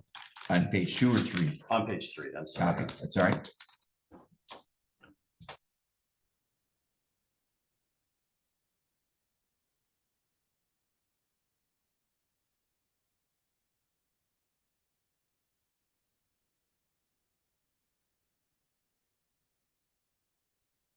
Portion that you're looking at again, which paragraph? You said the third paragraph? Yeah, which would be the second full paragraph down, the fourth line down. Okay, I see that. So it says here he denied pointing a gun. All right, thank you. I've underlined that so I know exactly what we're focusing on. All right, Mr. Cherry. Thank you, Your Honor. I was not anticipating this objection to the scoring. Unfortunately, I'm left having to say, I'm almost certain there's a case that was just recently decided about a defendant giving testimony at the interview, but I don't think it's necessary in this case because 2 paragraphs later, when Mr. Stark was re-interviewed at the same time, he admitted to pointing the gun at her. So I don't think there was an actual interference with the administration of justice. I think that this was. And that's why Mr. Carnes, I remember him saying the word attempt. There you go. So, all right. And I believe, and if the court would like me to try and find it, because a defendant certainly doesn't have to confess or make a statement for the administration of justice to occur. I believe there's a case that was just recently ruled on that says that is not scorable under OV-19. There, if I recall the case. Mr. Harrison just helped me out with it. All right, Mr. Harrison, go ahead. It's the Dewart case, 511 Mish at 980. Yeah. A defendant, and this is coming from the Criminal Proceedings Bench Book, Volume 2 from MJI. I'm reading quote. What page in the bench book? It is. It's under the OV-19 scoring. Okay, under which heading? 1, 2, 3, 4. What's the, all right, the mean underneath the meaning is more of interference. It's a paragraph that comes, there's 4 bullet points that talk about OV-19, and then 3 paragraphs later it begins in contrast. Okay. Hold on.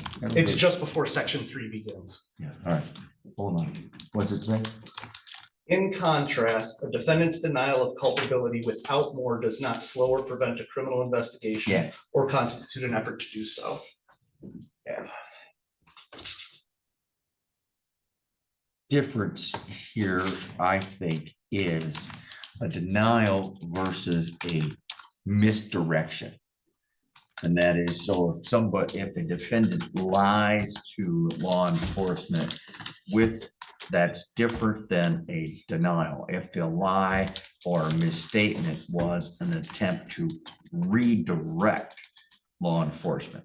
For instance, Judge, I don't have any guns in my house, but then they look and there's a gun in the house.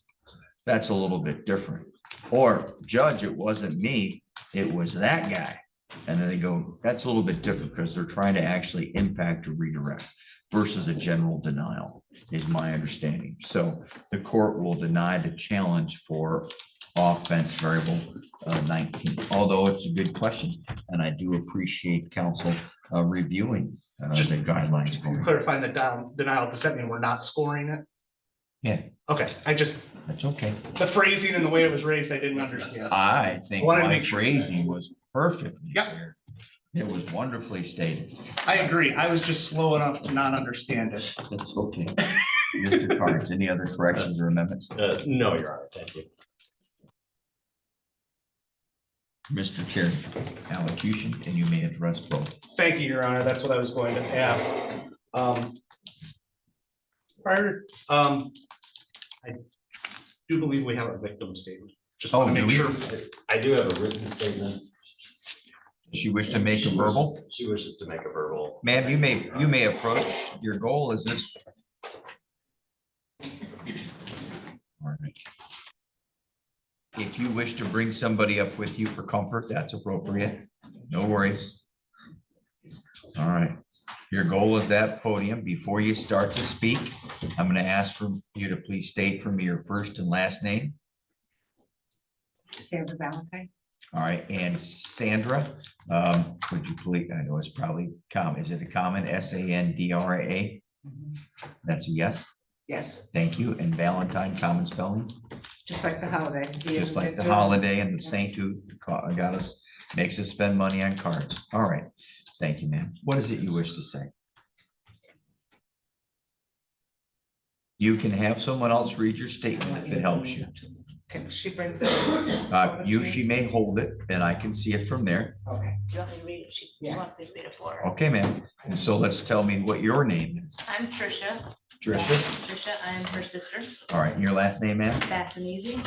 Oh, you're gonna have to spell that one for me. B as in boy, A-S-A, N as in Nancy, E-S-E. All right, thank you, ma'am. You may. Okay, so I'm. I understand. So she wrote it, so I might be. I'm her. Okay. I got it. On March 31st, 2025, my life as I knew it changed forever. My name is Sandra Valentine, and I'm writing to share the personal impact of the abuse I endured at the hands of Jeffrey Stark. How the crimes committed by Jeffrey Stark had impacted my life and the lives of those close to me. This statement reflects the emotional, physical, financial, and psychological consequences I have experienced and continue to live with. I lived in fear in the home that I lived in, a place that should have been safe. The emotional damage is still unfolding. I am the shell of a person I was. I experienced grief every day and had to have someone with me just to get through the most basic part of life. The unfolding of this includes panic attacks to agoraphobia, nightmares, sleepwalking, and overwhelming sense of distrust that seeps into my daily life. I am in a hypervigilant state in fear that I have PTSD. In the beginning, my memory was suppressed, most likely due to the traumatic events that occurred. My sister was present when I remembered the entire attack assaults. One day, my sister asked, "Why is your neck so badly bruised?" The light bulb came on. I turned my head and rattled.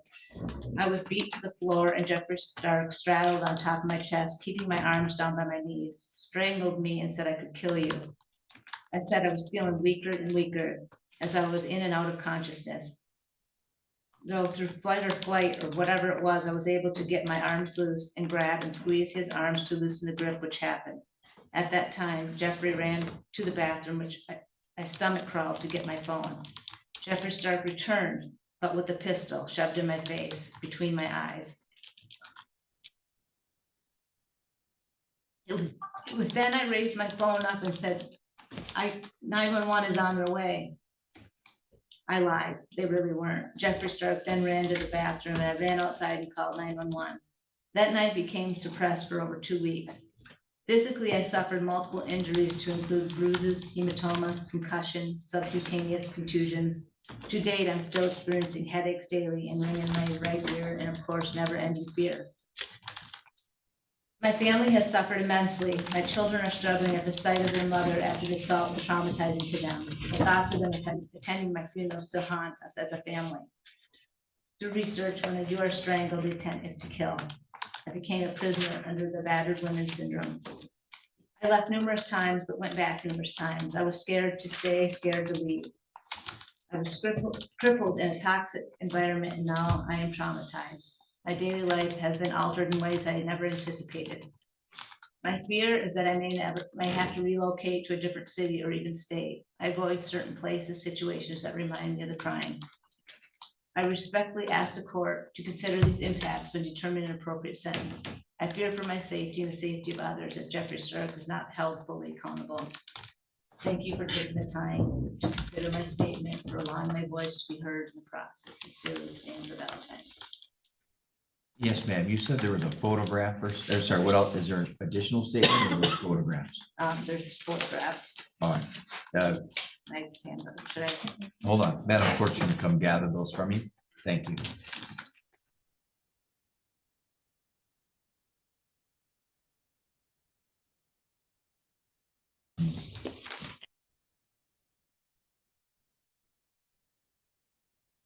I believe the top one was 4 weeks after. All right. So there are 2 photographs. Sorry, take that back. 3 photographs. And I see that one of them has a note that says month after. Yeah. Okay. I'm going to have Madam Clerk bring those out to council. Thank you. Ma'am, did you take those photographs? No. From whom did you obtain those My photographs? sister. All right, and I see Miss Valentine had left the courtroom but has now returned. Miss Valentine, would you please tell me when those photographs were taken and by whom? By me, Okay, because I sent them to Trooper Gilby. all right, okay. Were these Mr. Carnes part of the file? Thank you, Madam Clerk. I'll take them. Not initially, Your Honor. They were part of the second warrant. So they were part of a police report, which means my question is were they provided to defense, Mr. Jerry? They were, Your Honor. All right, thank you. All right. Thank you, ma'am. You may take a seat. One moment.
All right, thank you. The court is sua sponte going to raise a couple issues here because the court can make findings based upon facts that are presented here in the court. Offense variable number 4 wasn't scored for serious psychological injury. This court's going to score 10 points for offense variable number 4. At least I'm going to raise it up for counsel's challenge in just a moment. Also, there was no scoring under offense variable 10 for exploitation of a vulnerable victim. And this court is going to score 10 points because of the abuse of a domestic relationship that apparently was quite ongoing. All right, Mr. Terry, any response, or I assume there's going to be an objection? I'm allowing you to make that now. Thank you. Thank you, Your Honor.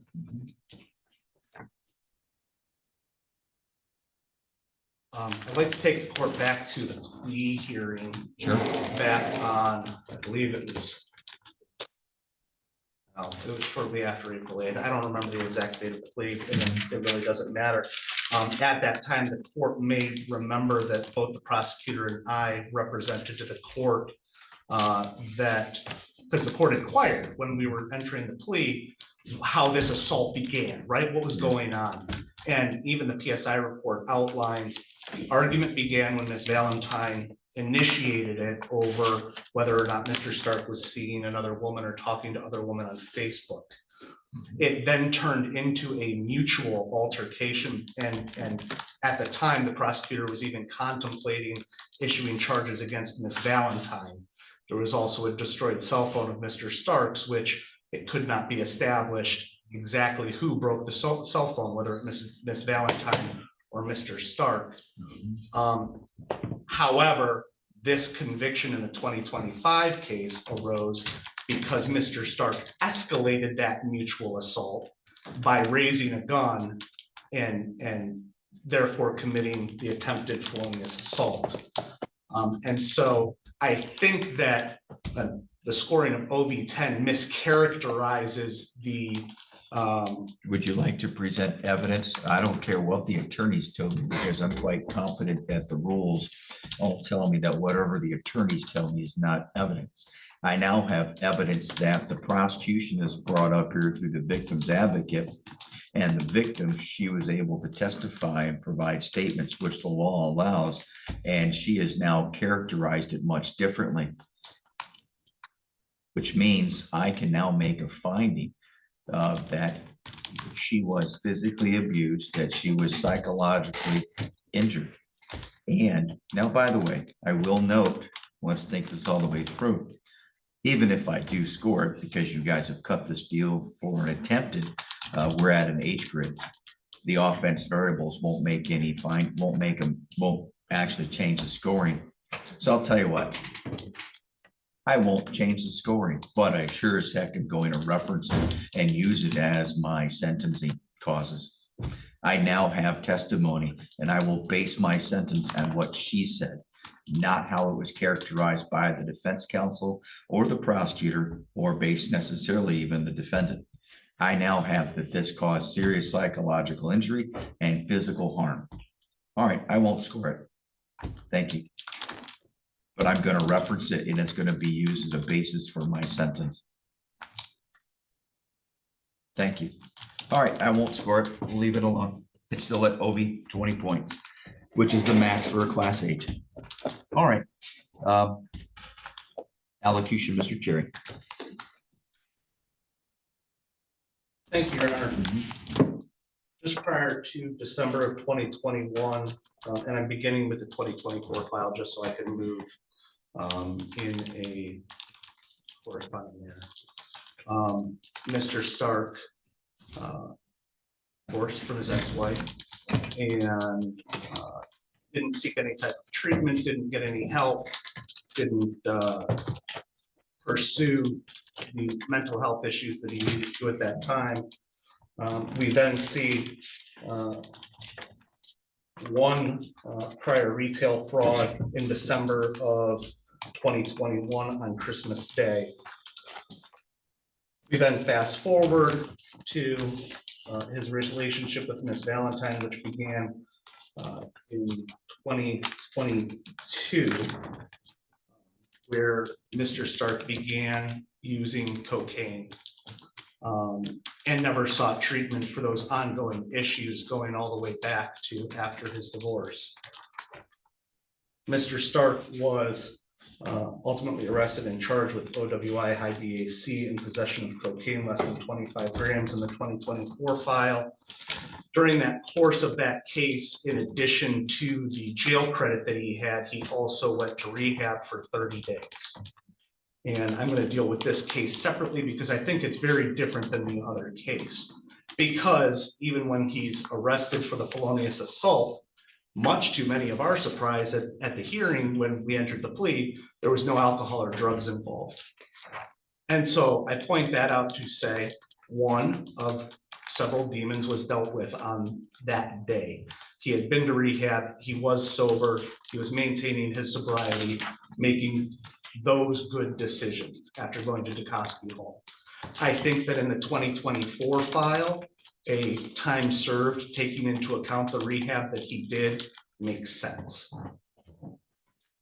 We then come to the felonious assault, which has been very differently characterized for the court today than it was in the police report, in the PSI.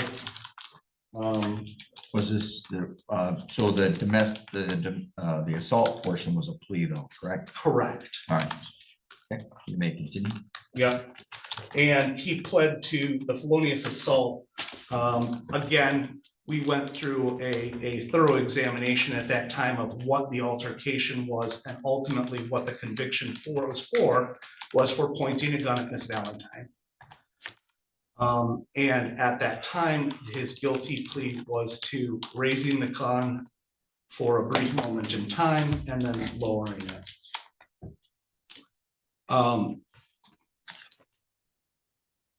Don't have anything else to say about Ms. Valentine's statement here today, other than it is different than the police report, the PSI, and the representations made by the prosecution and I, which is what it is. Mr. Stark has appeared for court at all times. He ultimately was cooperative with the police, even at the scene. He was interviewed. It did take 2 times, but he was cooperative and told them what had happened. His story was corroborated by Ms. Valentine's interview at the time, which is the same as the interview that is in the PSI. The interview, you mean? The agent's description. Okay. All right. That description is corroborated by both Miss Valentine and Mr. Stark at the scene at the time of the investigation. So the fact where it says here,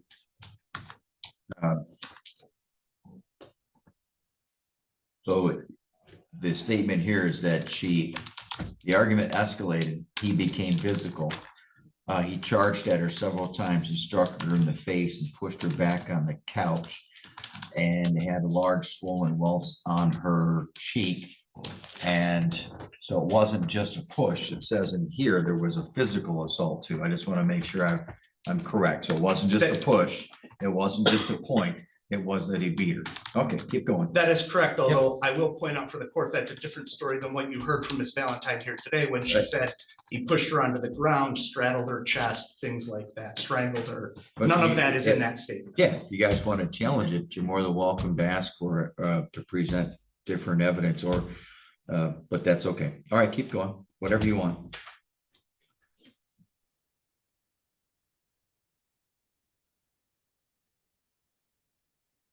Nothing further, Your Honor. All right, thank you.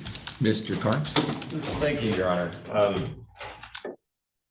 Last week, I recall you mentioning the cycle of domestic violence. And I really think that's at play here. And this case was resolved as it was on information that's different. However, I think some of the undisputed facts are that the defendant pointed a gun at Ms. Valentine, and she has suffered tremendously as a result of that. And I'm just going to focus on what the plea was. I think that's fair to all parties. But she has suffered, and it sounds like she's suffered for years, and is finally coming to terms with it. And I understand she's making some positive steps. The disturbing thing to me about this case is that the defendant pointed a gun at Ms. Valentine and then continued speaking with her and was very nonchalant about all this when he was violating his bond conditions by speaking with her about it. How did he violate his bond conditions? He spoke with her at the Wexford County Jail. This is the hearing we had last week where he was found in contempt. And that is disturbing for that reason, as well as the fact that he doesn't seem to be showing any remorse when speaking to her.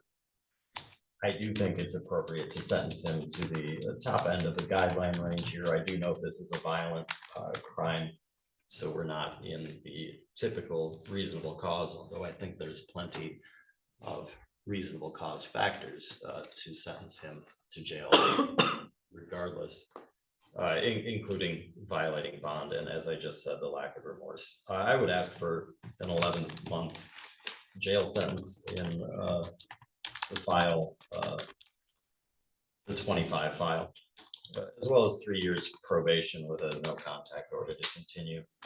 I'll leave sentencing completely in the court's discretion on the other file. Thank you.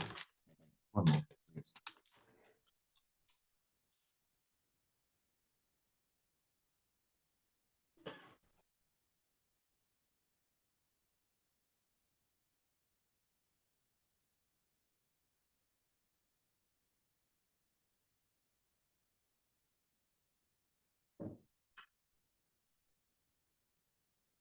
All right, Mr. Stark, you have the right to make a statement.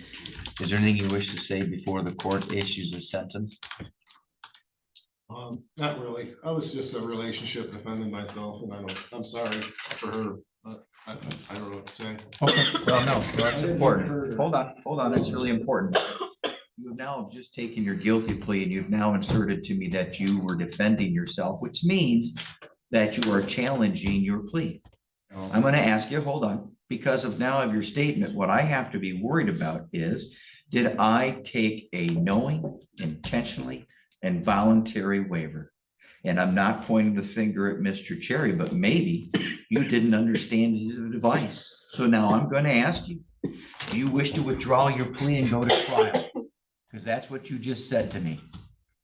All right, thank you. Then I'm just going to interpret that as an offhanded comment. Yes, Mr. Cherry? Your Honor may recall the exact statement made by Mr. Stark, and that's why the court inquired about the aiming of the gun. Yeah. And that he had no reason to escalate it. I got it. And so that's how we established the factual background. So here's what I'm thinking. Mr. Stark, I don't believe you. Okay.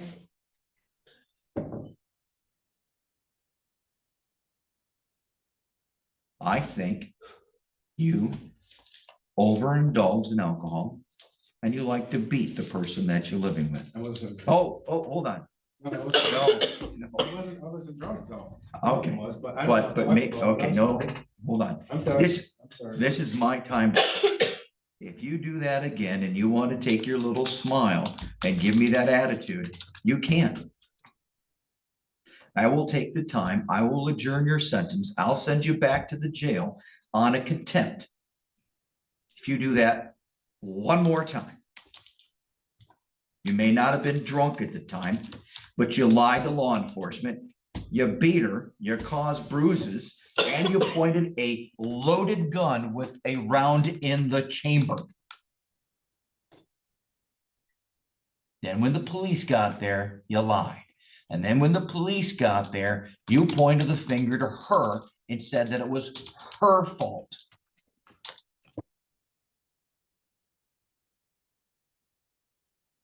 See, one of the challenges that I get as a judge, and that I think counsel often get confused, is when the court takes a plea, I go through a process and procedure.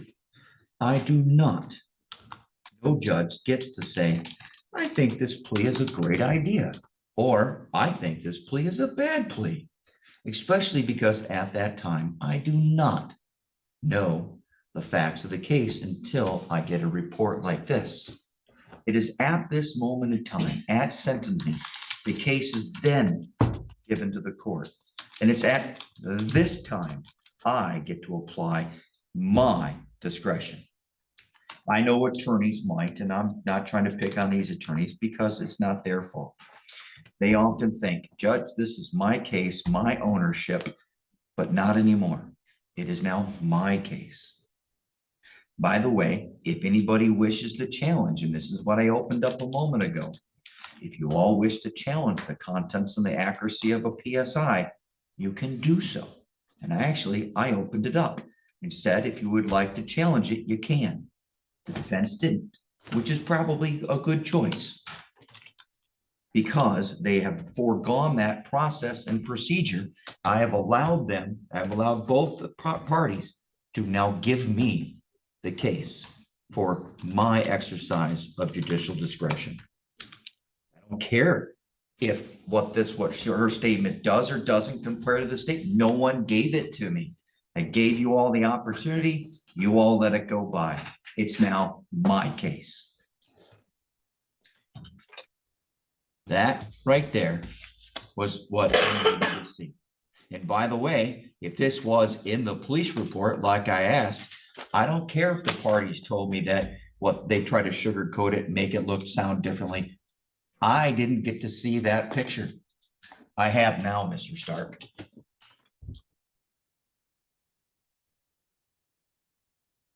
I now have her statement here today.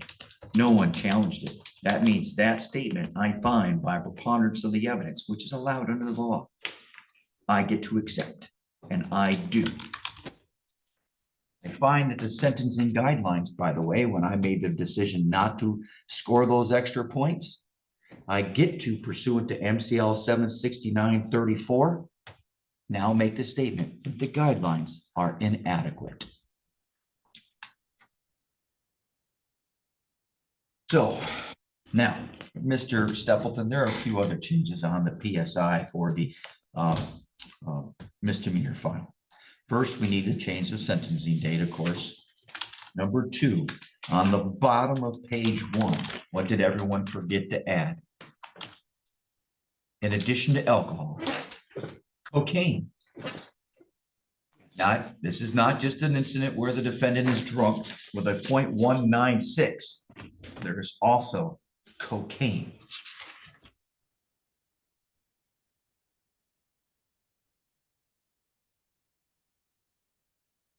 And when I looked at this file,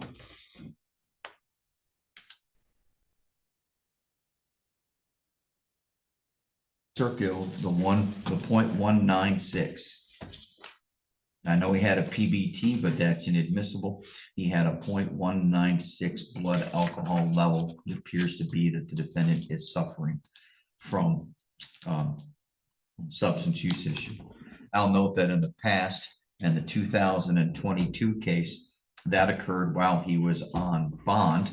So he had a retail fraud charge in 2021. And then while he was on bond, within 2 months, he picked up a charge, but I'll note that it was dismissed. So actually, I'm not going to count that. But now I look at the current case, and I'm quite concerned here. Plus, I note that the defendant violated the bond in the other case in the 2025, which makes me wonder if he is going to be able to comply. Well, I'm going to tell you, in that particular file, I'm going to make the sentence pretty simple. In that file, the court assesses 2 $50 state minimum fees, 1 $75 crime victims' rights fund fee. There is no attorney fee since Mr. Chury has been retained. There will be, however, a court cost of $150. I'm going to add and these are just fines and costs. I'm going to add a $500 fine. And were there any other fees in that file? It seems like there should be, because it should be. What's your prosecution fee, Mr. Carnes? $100, Your Honor. I'd also request a $200 restitution to the Michigan State Police. We will establish those two. So it's $100 to the prosecutors and $200 to the Michigan State Police for their response and prosecution of the case pursuant to the law. And I've already established the fines and costs. The court will place the defendant upon a period of probation for 18 months. The court adopts the terms and conditions for probation that are listed on CFJ 145, pages 2 and 3. Court finds, again, that those terms and conditions are well suited for this particular kind of case involving controlled substances. As to any period of confinement, the court is going to sentence the day for both counts to 68 days with 68 days of credit. Now, as to the other file, let's go ahead and comment a little bit further.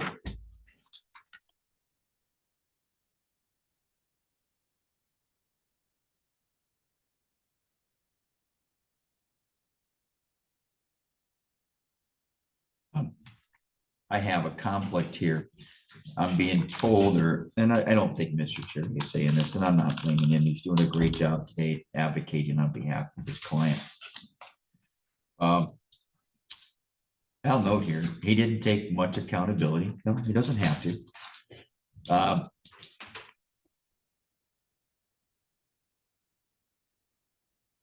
He was blaming a lot of it on her. As far as every class I've ever taken, that's 100% what I expect from a domestic abuser.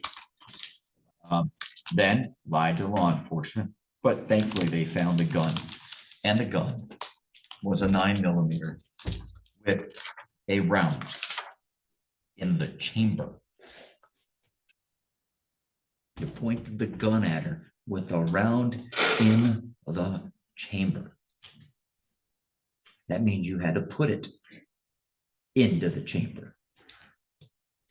I would really have liked to know, when did you ratchet it and put it into the chamber? Oh, and it was a hollow point round. This concept of smiling and pointing the finger at her only offends this court. Not personally, but professionally. You pointed with hollow points and a round in the chamber. Good Lord. I find that the sentencing guidelines do not adequately account for the offense. I take a look also at the benefit that you've received from the reduction of the charge. I don't blame anybody for that at all. However, the court finds that the guidelines, again, are inadequate. But thankfully, they are only a suggestion. They are a tool for the court. I find that the conduct was substantially compelling to go above the guidelines, and the court sentences the defendant to 365 days in the county jail, and the court awards the defendant 37 days of credit. The court places the defendant upon a period of probation for 36 months. I adopt all the terms and conditions that are listed on CFJ 145, pages 2 and 3. I find that they are well suited for rehabilitative purposes, considering the nature of the offenses and all the factors that I've discussed today on the record. I'll also note that some of the rules regarding, or the laws regarding guidelines change when we start to look at domestic violence. So I also find that both of these sentences are, I got to get fines and costs, are reasonable and proportionate. The court assesses a $68 state minimum fee, $130 crime victims' right fund fee. I'm just going to add another $150 court cost. I'm going to add, however, another $500 fine. The court doesn't have any attorney fees to assess, but we do have a DNA fee, presumably of $60. Yes, Your Honor, thank you. And that's payable to who? Sheriff? Wexford, yes, thank you. Payable to the Wexford County Sheriff Department. The court assesses a, in both files, $30 a month for supervision, or $60 a month if there's any electronic monitoring. I'm sorry, Madam Clerk, I forgot that 2024. Right. Mr. Stark, Mr. Cherry's going to bring you 2 copies of one document for each file. Hold on. No, one's a misdemeanor. Yeah, one's a misdemeanor. I've got multiple forms here, but they're not the right file number. Hold on. Yeah, then of course they all have the 2024 file. Oh, there we go. There we go. Mr. Stark, Mr. Chair is going to bring 2 copies of one document. You're going to place your initials on one copy. Doing so neither elects nor waives your rights. It merely acknowledges receipt of the other copy of the document. This document tells you that you have the right to appeal the conviction and sentence in your case. While that is typically done by filing a claim of right to appeal, based upon the plea in this case, any appeal must be done by filing an application for leave to appeal. Now, if you choose to file an application for leave to appeal, and you want the court to appoint an attorney to assist you, you may complete the bottom half of the document and return to the court within 42 days. If you choose not to appeal, you may simply dispose of your copy of the document. Mr. Stapleton, have I missed anything? Your Honor, I neglected to put in no contact condition. Oh, if there, the court will direct the probation office to, when it prepares the order for probation, to have no contact.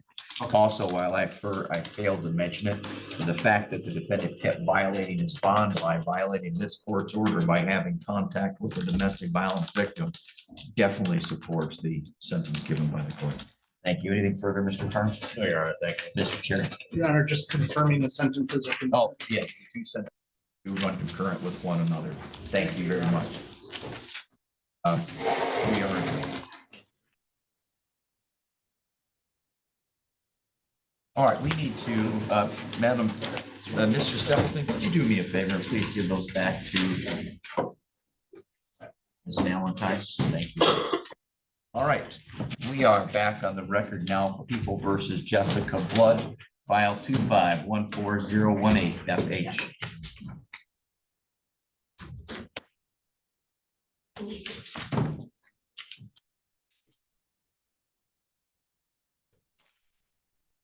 Okay.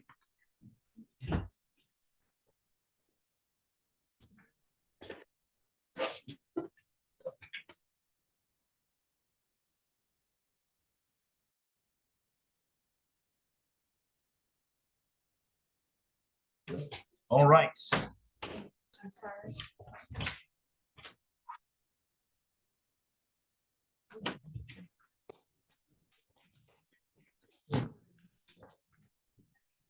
All right, we're next taking a look at people of the state of Michigan versus Roger Howard Shields. This is going to be case number 14010 FH.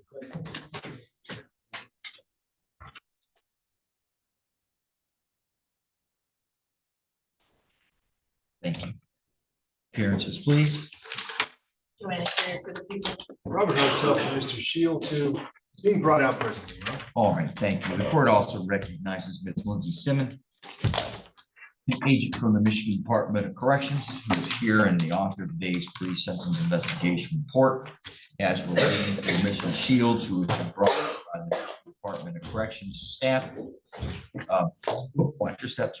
The court will note that the defense has presented to the court a defendant's sentencing memorandum that was 2 pages long, as well as included an advanced substance abuse treatment midterm report, which the court has reviewed. That report obviously comes from the Michigan Department of Corrections because the defendant is currently serving another sentence. Thank you. The defendant has now been brought here in the courtroom and is now seated at the table next to counsel. All right, Miss Harry, let's take a look here. Do we have to change the sentencing date? Yeah. Didn't we appear last week? So we're just going to change that from May 12th to May 19th. We'll of course have to have that reflected on CFJ 145 page 1 as well as page 2. That doesn't change the jail credit because of course he doesn't earn credit by law due to the fact that he's currently serving another sentence. All right, Ms. Carey, any other amendments, corrections, or objections to make? I did not see any. Okay, thank you. How about you, Mr. Hartel? Yes, just a few small ones, Your Honor. As I mentioned in my memorandum, on a CFJ 145, page 1, where it talks about the personal history with the alcohol, my clients advised me that December 4th of 2024 would be his date of cessation. Okay. He is, some of this will be more for my future allocution, but he did provide me proof of the thing that was the midterm thing being completed, just is proof of that. I copied that, and I did see that earlier, so I'm not surprised by that, and I actually had a question mark on that page. Any other corrections, Mr. Hartel? Yes, just one more, Your Honor. CFJ 284A, page 5, 4 of 24, when it mentions the use of cocaine conviction, my client's advised me that he believes that was actually dismissed. Other than that, we believe the criminal history is accurate. All right, well, Simmons, what you got there? I would note that that's obviously been on there now for nearly 40 years, 38 years. And there's been multiple PSI since then. Your Honor, I found it online. Oh, was it Wikipedia? No, Your Honor, I did find it on the Macomb County website. All right. And I did not see anywhere that it was dismissed. Well, I'm going to ask the probation department to take a look at that and make sure that it gets corrected. If it's an error, I will note, however, that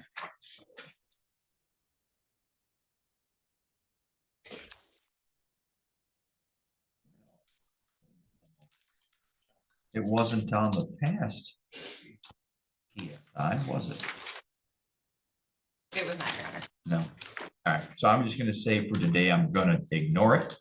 I'm just gonna ask Miss Simmons to check it out. Again, it's supported a bit here by the fact that it wasn't on the last PSI. Copy that. Any other corrections or objections to make to the contents of the report today, sir? No, Your Honor. Thank you. Allocution. Yes, Your Honor, as I hinted at before, I'm going to show to the people first, just a proof of completion of his treatment while in Department of Corrections. Is that the ATS or was it additional to it? It is the ATS. All right, thank you. I may approach, Your Honor. It was attached. That was the midterm. I Oh, the believe. midterm. Okay, copy that. Well, it said March 13th, but go ahead, sir. I'll take it. All right, thank you, Your Honor. Just a few more classes and positives done. Sure. I would ask the court to factor in, that is, in my opinion, from the defense's perspective, proof that my client has every desire to finally get that monkey off his back. There's probably better ways to word that, but we know his criminal history is filled with visibly impairs and things of that nature. Those might not be as bad as a high BAC or something of that nature, but it's still a lot of it. He doesn't like that addiction. He knows it's gotten him in trouble many times, including at least partially was mentioned in his parole violation that Ms. Simmons did mention as well in his PSI. I do personally believe that he does have a good support structure. He mentioned that not only does he have his roommate who normally would be here for moral support, but we got the notice late last week, so unfortunately he's not here, but he does have a good support structure there. He informs me that although I've never met her, he apparently is on good terms with his ex-wife, which I'm not saying people shouldn't have that. It's perhaps not super common, but I'm glad he has that support structure. And he has every desire to make sure he's able to continue to pay his mortgage, to pay his bills. He wants to be able to retire peacefully. He realizes he is currently sitting a sentence. I believe that his earliest out date was originally for 2024. Obviously, we're past that. Which he served some of that time for, with a range of 20 months to 7.5 years. He realizes the court won't be able to give him credit for the chunk of time while this was pending. However, just so the court is aware, the factual basis from the parole violation is what he was convicted for here. Perhaps some other things factored in, but included but not limited to this factual basis. I know sometimes the court factors that in when fashioning a sentence as far as the range. I believe my client may have some things he wants to tell the court, but I'll leave that in his discretion. Thank you. All right, thank you. Ms. Karen? Thank you. I appreciate the treatment that the defendant has sought out, but this is not, this case doesn't involve that. This case is someone who was charged originally with 14, I think, counts of 7 counts of possession of firearm and 7 counts of possessing ammunition while he's on parole. That's what this case is about. So, and it's very concerning to people that we have someone that amount of firepower. So I'm gonna ask the court to follow the recommendation. I think it's well reasoned. He was not successful in the past on probation and clearly not on parole. So I think the sentence as recommended by the department is appropriate. Thank you. Mr. Shields, you have the right to make a statement. Is there anything you wish to say today, sir? Well, I'm not good at speaking, but I'd like to thank the court for appointing Mr. Hartel as my attorney. He's gone out of his way to work through communication issues, even coming down to visit me after work. Nothing like this happened in my past. Made some bad decisions.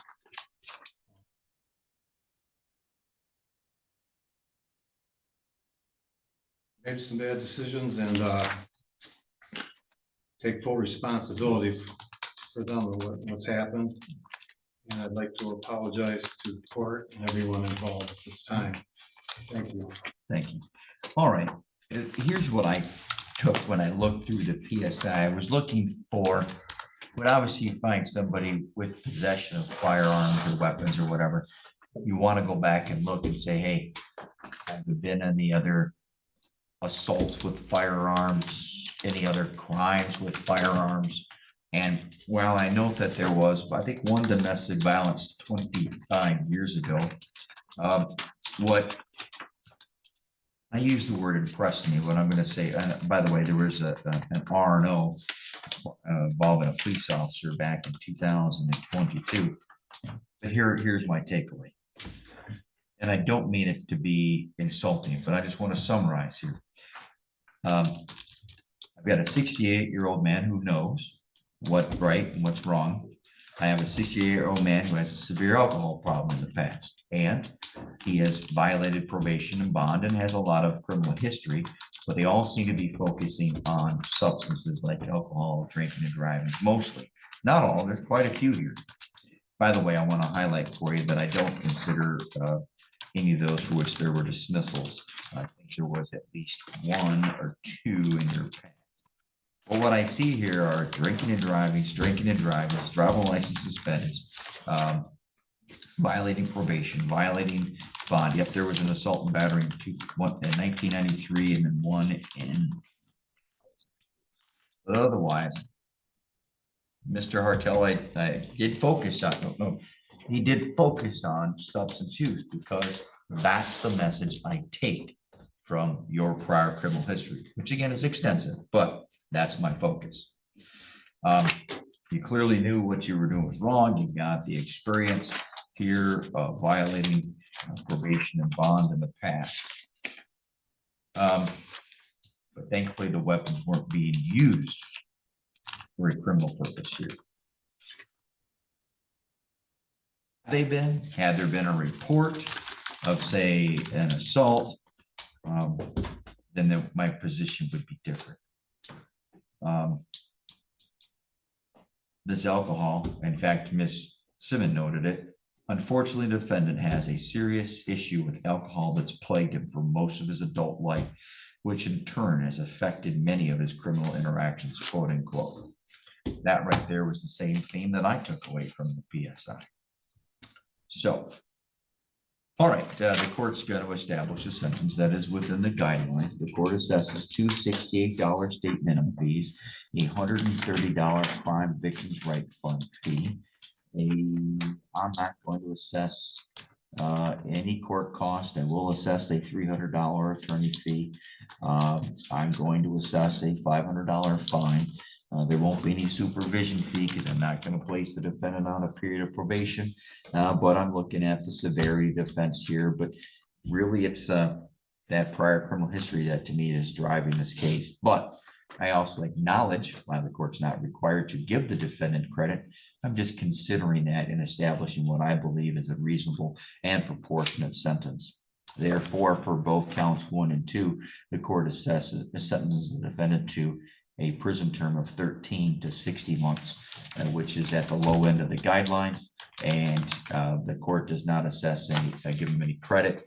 Quite honestly, when I look at this, I start thinking about 18, but I'm just going to keep it up and give him 13. And basically, in effect, while not giving him credit, I'm going to consider that and establishing again what I believe to be a reasonable and proportionate sentence that must run consecutive to whatever sentence he is currently serving as a parole violation. All right.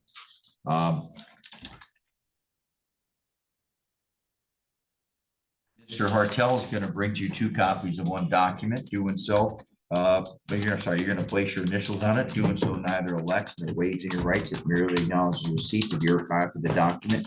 The document tells you that you have the right to appeal the conviction and sentence in your case.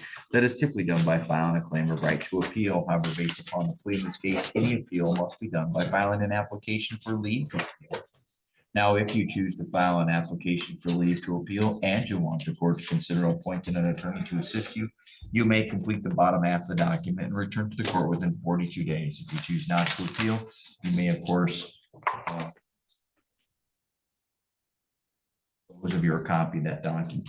I must remind you that any fines and costs and fees are payable within 56 days, or the law or the court can assess a 20% penalty. Anything else, Ms. Simmons? No, yeah. Ms. Carey? No, sir. Mr. Hartel? Nobody from April. Yes, sir. All right, Mr. Shields, good luck. Let's hope you get out and have retirement time. Your Honor, thank you very much. All right, thank you, sir. We're adjourned.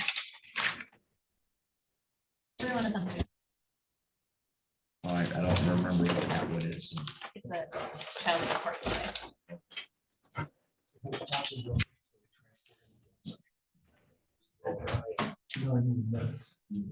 Please. Because next one's currently not distributed yet.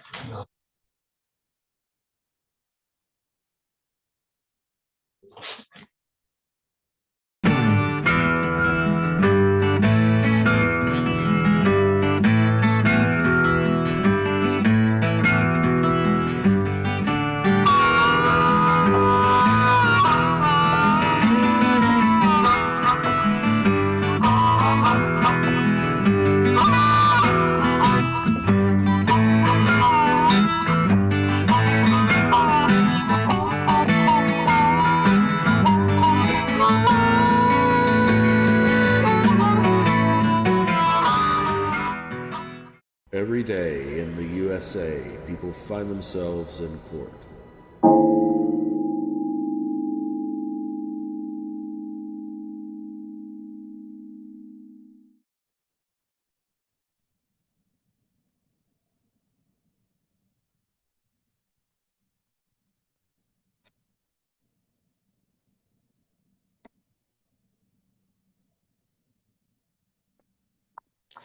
Okay, Mr. Patterson, are we ready to proceed on McTaggart? Yes, Your Honor. Very well, back on the record in BU 2022 CR 302, State of Kansas versus Patrick Albert McTaggart. Please announce appearances. Jerry Regier on behalf of the state. Your Honor, Darren Patterson appearing on behalf of Patrick McTaggart. Mr. McTaggart does appear from Courthouse Security 1 video station. Judge, this is a case that is set for jury trial on Wednesday. I am asking the court for a continuance of that jury trial. It's not a straightforward, simple case. It's a charge of cruelty to animals, and there's understand a vet that is a witness. I have not had my client into my office to discuss the case, and this is not a case that I can go forward without having him in here to look at videos, look at reports, to discuss the matter in full detail, to discuss the witness statements, and to discuss what witnesses he wants to call. Because of all of that, I am not prepared as counsel for him to proceed to trial on Wednesday and would ask the court for a continuance. How is it that this matter was set for jury trial on January 27, 2025, and none of those occurrences exist, Mr. Patterson? that you have not done any of those things that you mentioned? I think we've had some communication difficulties, but I think Mr. McTaggart will assure me that that will not happen again and that we will be able to communicate about his case. And I'm Mr. here Mc- all week too, so. Mr. McTaggart, do you understand we're set for jury trial in 2 days? Yes, ma'am. And you're not ready to go according to your attorney? No, ma'am. What's the state's position on this? Well, Your Honor, I am showing that subpoenas were filed with the court some time ago. It looks like there was successful service back in April of 2025. If the court is prepared to continue this matter, the state would be respectfully insisting that any continuances in this case be assessed to the defense for speedy trial purposes. Mr. Patterson, have you had a contact information for Mr. McTaggart? We do have contact information for him, Your Honor. Is this a situation where your firm just didn't have time to see him because of the volume, or did he just not make himself available to you? Judge, I apologize to the court. We're getting into an area that's probably, I'm prohibited probably from discussing. It's more of attorney-client privilege, I believe, and I think ethical duties would foreclose me from getting too far into that.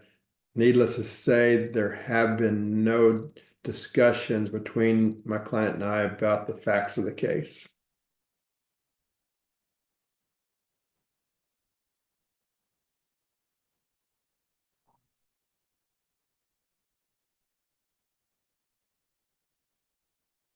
Mr. McTaggart, this case has been going on for quite some time. Allegedly, this cruelty to animals took place July 19th of the year 2022. 3 years have almost passed, and you have not gone to trial in this case. 3 years on a Class A misdemeanor.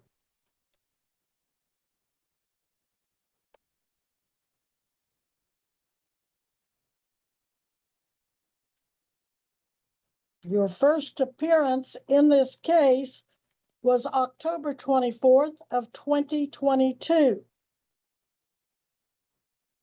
Then you had a failure to appear November 14th, 22. Then you had a failure to appear December 5th of 22.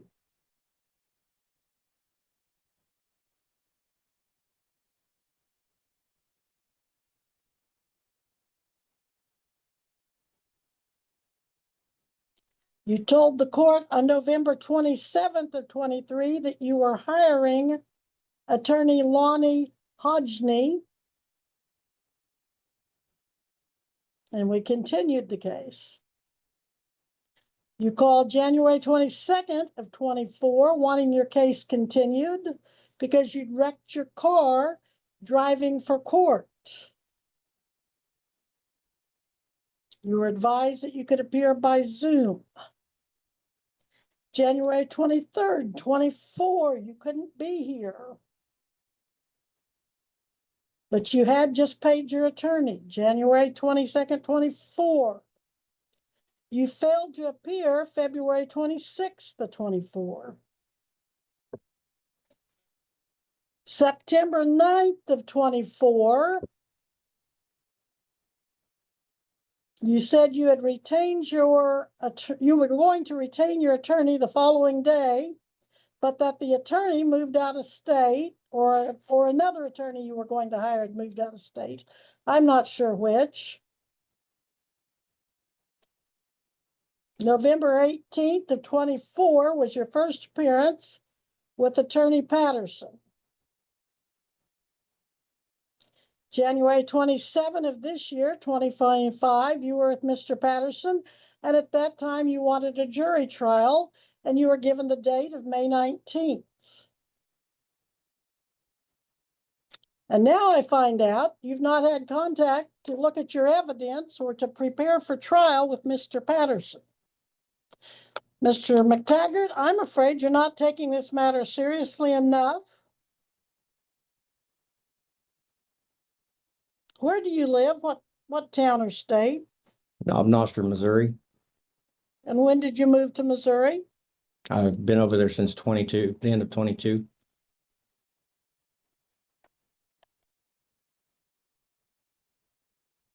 And you're not ready to go to trial in 2 days.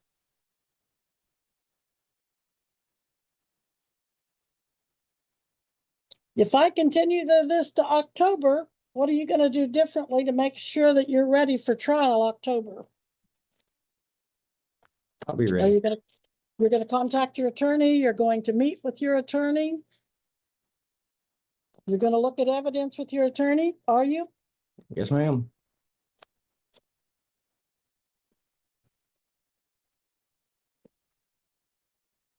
I am continuing this at the defendant's request to September 29th. Be here at 8 a.m. by Zoom. Your jury trial is scheduled to begin October 1st and go through the 2nd of 2025. Be here in person, live and in person at 8 a.m. that day. I'm ordering you to contact your attorney and set up a time to go through all of those things he said you haven't done yet. If you don't, you could lose your bond. You could wait in jail. So I know Mr. Patterson can get a hold of you. So I know you'll be here for court. Anything further, Mr. Aguirre? Your Honor, under these circumstances, the state would respectfully request the court make a ruling as to whether any prior continuances in this case are to be assessed against the state for speedy trial purposes. Well, I think the continuances so far, for the most part, are obviously at the defendant's. And Judge, I have not reviewed that. I would not take a position. I would have to have time to do that. I don't know that it's an issue that is before the court today, so I'm not sure we need to get into that. I'm not going to get into it. I will. I'm sure between now and October, you can look at that, Mr. Patterson, but from what I've just gone over, it looks like the defendant has created all of these delays. So if we have to take it up later, we will. But it sure looks like he needs to pay more attention and get more involved. Thank you, And Your take Honor. this more seriously. All right, if there's And nothing Judge- further, yes, Judge- Mr. Patterson. Out of due caution, I would just ask that following court, he come across the street, fill out a new intake that would have all current information, as well as if he has friends' phone numbers that I can contact. I just want any and all contact information to make sure I get a hold of him. Will do. That Right is now. definitely the order of the court right now. Yep, will do. All right, you're excused from today's proceedings.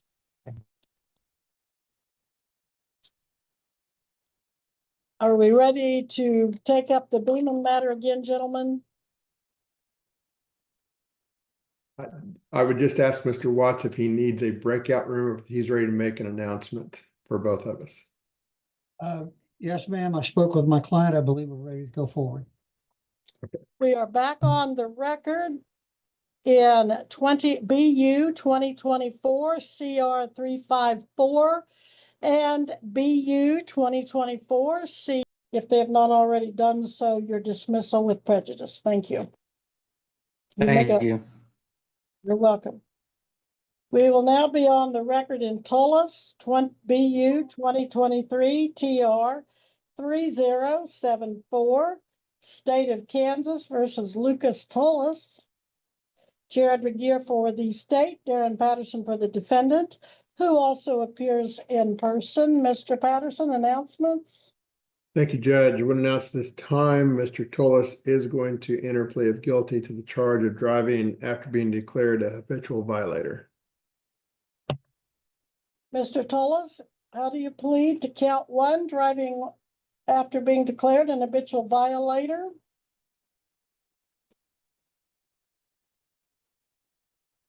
How do you plead? I'm sorry, sir, I didn't hear you.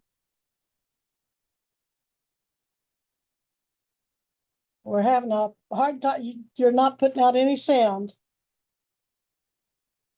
He spoke to me earlier, Judge, so I'm not for sure what's happened. There, say it again, Mr. Tullis, say this. Can you hear me now? Yes. I plead guilty.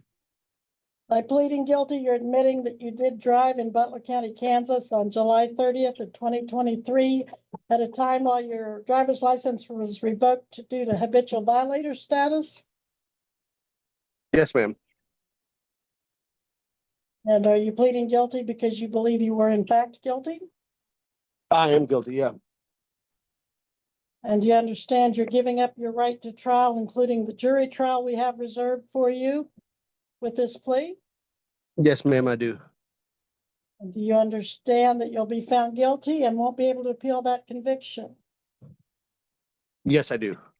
And is anybody making you do this today? No, Your Honor.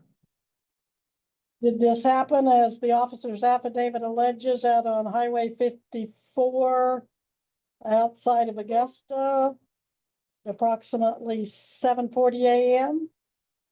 Yeah, that is correct. All right, I find that your plea is freely and knowingly given with a factual basis. Oh, and your license had been declared habitual, you said, right? Yes, ma'am. Prior thereto. All right, I find you guilty. Recommendations for sentencing, Mr. Regier. Yes, Your Honor. The state's understanding is this is a case where the elevated sentence under KSA 287 applies.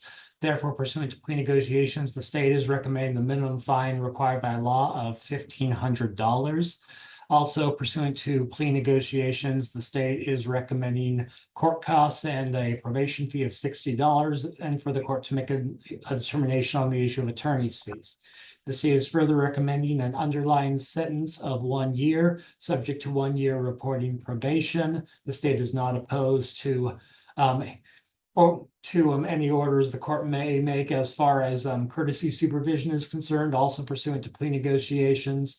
The state's understanding is that pursuant to KSA 287, quote, the person convicted shall not be eligible for release on probation, suspension, or reduction of sentence or parole until the defendant has served at least 90 days imprisonment. The 90 days imprisonment mandated by the section may be served in a work release program only after such person has served 48 consecutive hours imprisonment, provided such work release program requires such person to return to the confinement at the end of the work release program. The state is prepared to recommend that the court follow the statute insofar as 48 consecutive hours and any other orders the court may deem appropriate insofar as the 90 days are concerned. But we don't have a work release program here, do we? Judge, the statute also allows house arrest program, and that is part of the agreement. Does it actually allow it, or it's just silent on house arrest? Your Honor, pursuant to at the very conclusion of KSA 8287, it does appear to provide, quote, the court may place the person convicted under a house arrest program pursuant to KSA 216609 and amendments thereto, or any municipal ordinance to serve the remainder of the minimum sentence only after such person has served 48 consecutive hours imprisonment. Okay. All right, at this time, Mr. Tullis, you live in what area, what town, city, state? North of Emporia, Lyon County. Lyon County, okay. Where do you work? Simmons Pet Food. And Your Honor, if the court wanted further information, I did send an email to court and counsel this morning with some additional documents. Those documents included a letter from his community corrections officer that outlines the things that he's currently involved in, which includes drug court, which includes that he is a part of the Corner House alumni group where he has already completed his drug and alcohol treatment completely. He is employed. My client also provided the drug court meeting criteria they go through, as well as some of his other meetings he has. And the breakdown of his monthly costs, which includes Butler and Associates taking $1,100 out of his paychecks, which which is why he basically works a second job because of how much he's paying there. But those are additional documents for disposition in the case, Judge. Very well. At this time, Mr. Tullis, you are fined $1,500 and ordered to serve a 1-year sentence. You also have attorney fees of $250, court costs of $108, and supervision fees of $60 because I am granting you a 1-year reporting probation after you've served 90 days.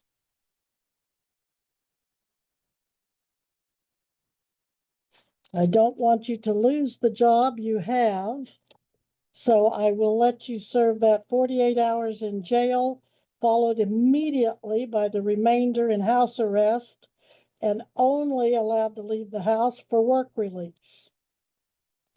And to go directly to work and directly home. You're allowed to have courtesy supervision in your home county if that can be arranged. You are to pay 1/12 of the total due each month. On the 19th day of each month, your first 1/12 payment is due on June 19th of 2025.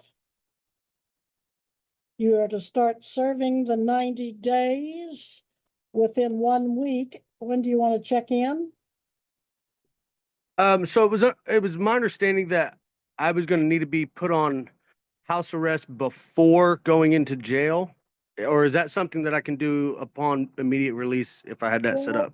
What I'm envisioning is you serve the 48 hours, but before you go in, you contact the ankle monitor, electronic monitoring people so that they will show up when you get out of jail. Okay. You'll go immediately onto that and immediately home. Okay. Can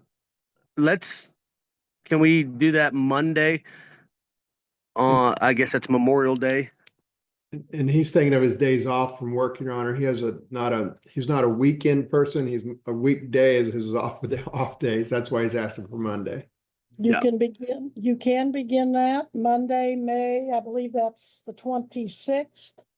At what time are you checking in? 7 a.m.? I'll be there. Yeah, 10 a.m. works great. 10 a.m. You must be there with the photo ID out there at 701 Stone Road. And like I said, call your EMD, electronic monitoring, and have them ready to show up when you get out. I can do that. My only question is, so I am on felony corrections here in Lyon County, part of a drug court program. And I do have to go to court once a month. I have to go to an alumni group for drug and alcohol treatment once a month. And I have to attend 3 meetings a week. That's NA, church, AA. Yes. I will authorize court appointments and treatment appointments. Okay. Yeah, I just wanted to specify that. Okay. Thank you for inquiring. Anything else? I need to call probation right away, or? Yes, call them right after court at 316 322 4153. 4153. And Mr. Patterson, do you have the EMD number for him? Yes. Write down this phone number also and call them after probation. 316 322 0021. 0021. Correct. Okay, I will call both of them right now. All right, Mr. Patterson, anything further? Nothing further. Mr. Regier, One moment, Your Honor. while you're taking a moment, Deputy. Judge, what was the charge on that? His charge was driving after being declared habitual violator. Okay, sounds good. Thank you. Thank you. Nothing further from the state, Your Honor. All right, then we are in recess. Mr. Tullis is excused to call probation. Thank you so much.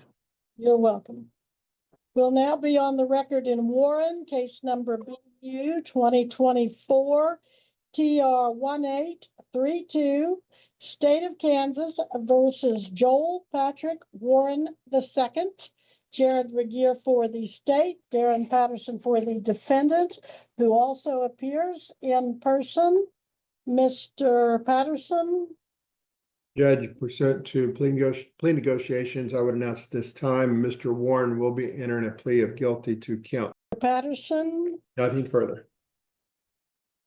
then we all are in recess and Mr. Warren is excused. Oh, and for the record, the other counts are dismissed on motion of the state. Per Thank plea. you. Thank you. You may go, sir. Thanks. You're welcome. We'll now be on the record in 3 cases.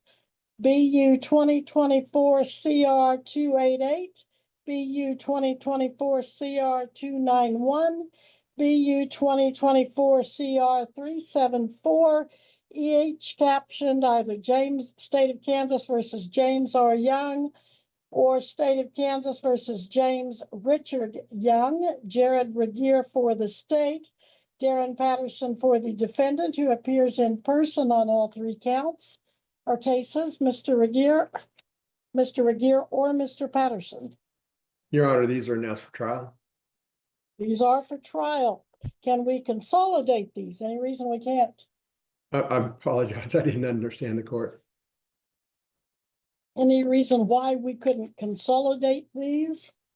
I would object to consolidation. Yes, Judge. I think the facts are pretty different from one another, as well as there's one that's they have different victims, so that there's no motion on file to consolidate. All right, well, court on its own motion brought it up. Okay, count in 24 CR 288, the defendant is alleged of violating a protection order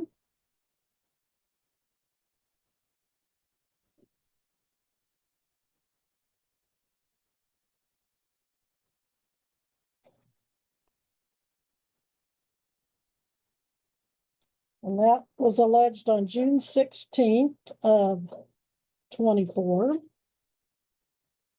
With the no contact meeting with Elizabeth Goucher.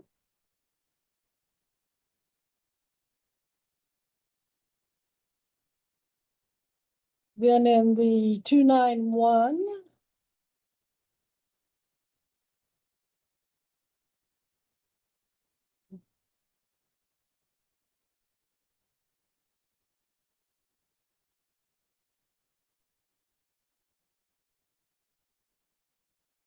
violation of a protection order, May 10th, the previous month, May 10th of 24.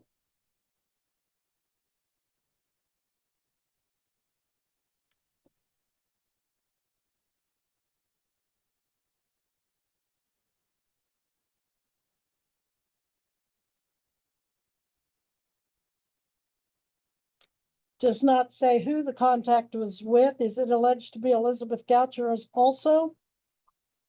Yes, Judge.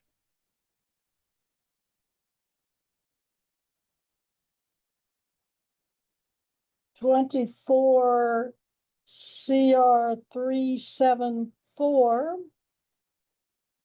domestic battery. And that allegedly occurred August 2nd of 24. After the 2 violations.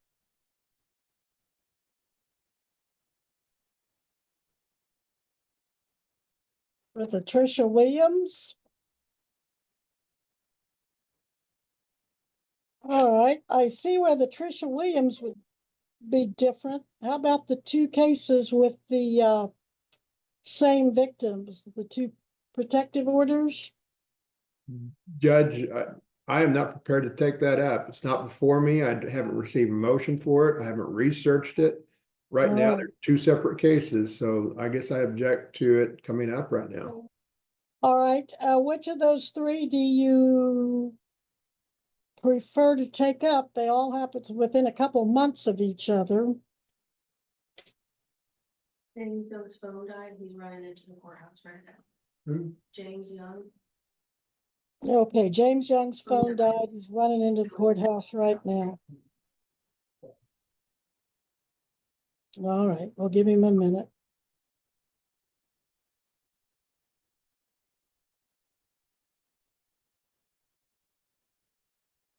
I was right in the middle of my Zoom port, so I need to go down to the side. My phone overheated. Right in the middle of- And Judge, my client's relocating to the courthouse. He's having phone issues. Noted.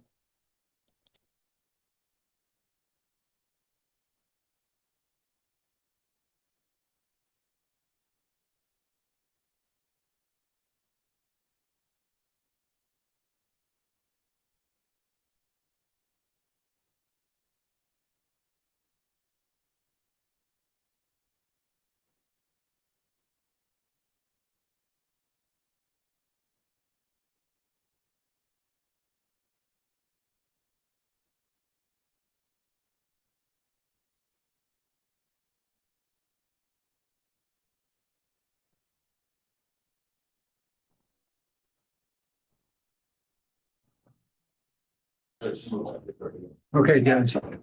All right, Sorry, Your Honor, my phone overheated right at that moment. well, I'm just glad you're at the courthouse so we could proceed.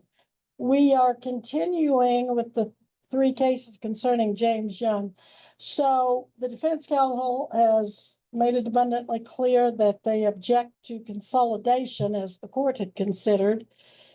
The cases will not at this time be consolidated. So Mr. Patterson, do you have a preference that you want to see them tried in, since they all allegedly happened within a few months of each other? Judge, I would leave that to the state on which one they want to present. Very well. Mr. Regier, does the state have a preference? Your Honor, no preference per se. What I would tell the court is, I have not had the opportunity to speak to counsel for the defense regarding this case, so I'm not sure if the defense is even if the defense is even prepared to enter into plea negotiations. I just want to make that clear for purposes of the record. I'll of course defer to counsel for the defense on that point. There is one issue that I feel the court, and as an officer of the court, I do feel the court needs to be aware of. In 24 CR 291, it would appear that on July 19th, 2024, District Judge Satterfield did enter certain orders concerning bond in that case. I do have an affidavit from the jail that would appear to indicate that as of July 29th, 2024, the defendant failed to report to the Butler County Detention Facility as directed by the court to be processed and released. The state is not aware of any appearance bonds have ever been executed in the 24 CR 291 case, although there do appear to be appearance bonds in the other two cases, 24 CR 374 and 24 CR 288. So I will, of course, defer to the court as to how it wishes to proceed at this time regarding all three of these cases. I'm going to order the council go into breakout room at this time and see if any agreement can be reached on these three matters. Jen, please put them in a breakout room. Mr. Regier and Mr. Patterson. You get log out, go back in. Good. Your Honor, Yes. just, you're gonna, again, just put them in a breakout room in this one. We're already set up for, we got first appearance starting in 5 minutes on that.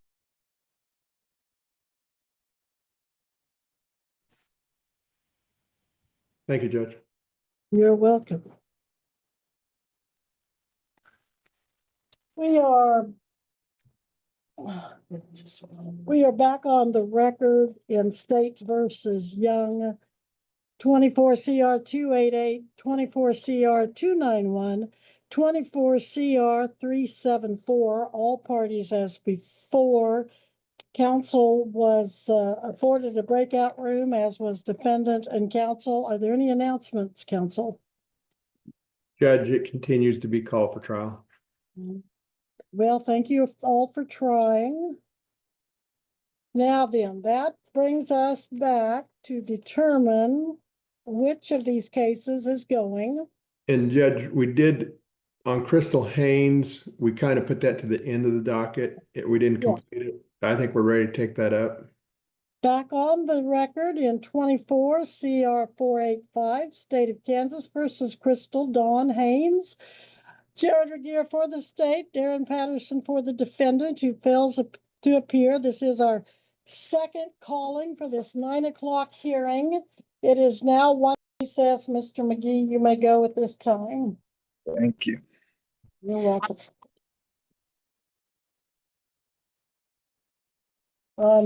Back on the record in Young, BU 2024 CR 288-291-374, all parties as before.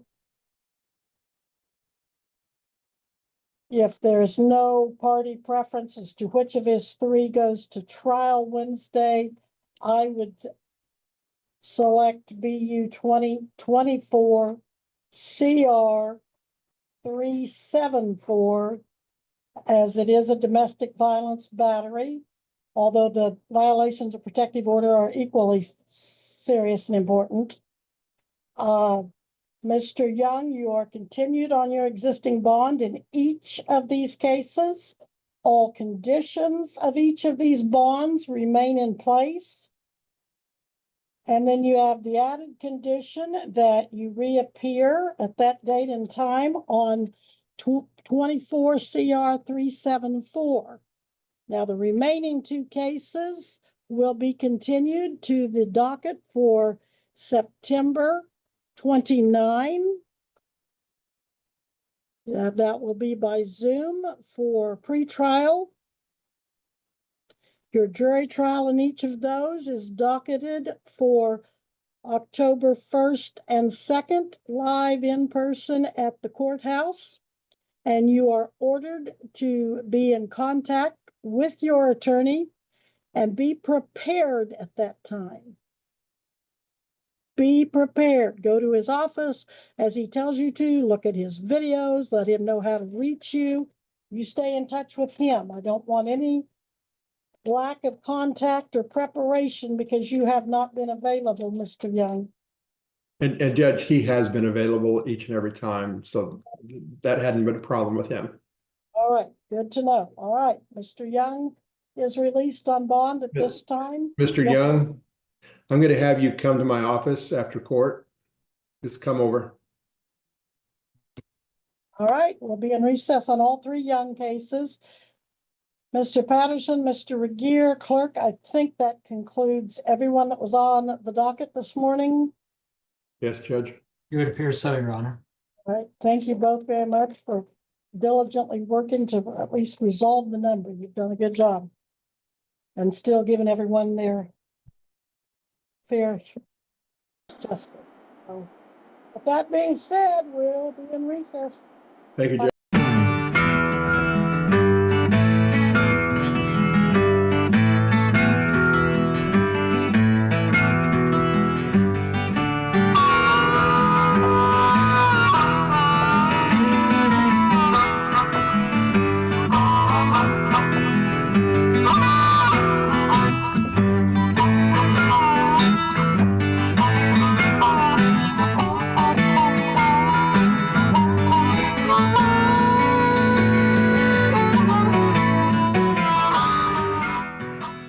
Every day in the USA, people find themselves in court.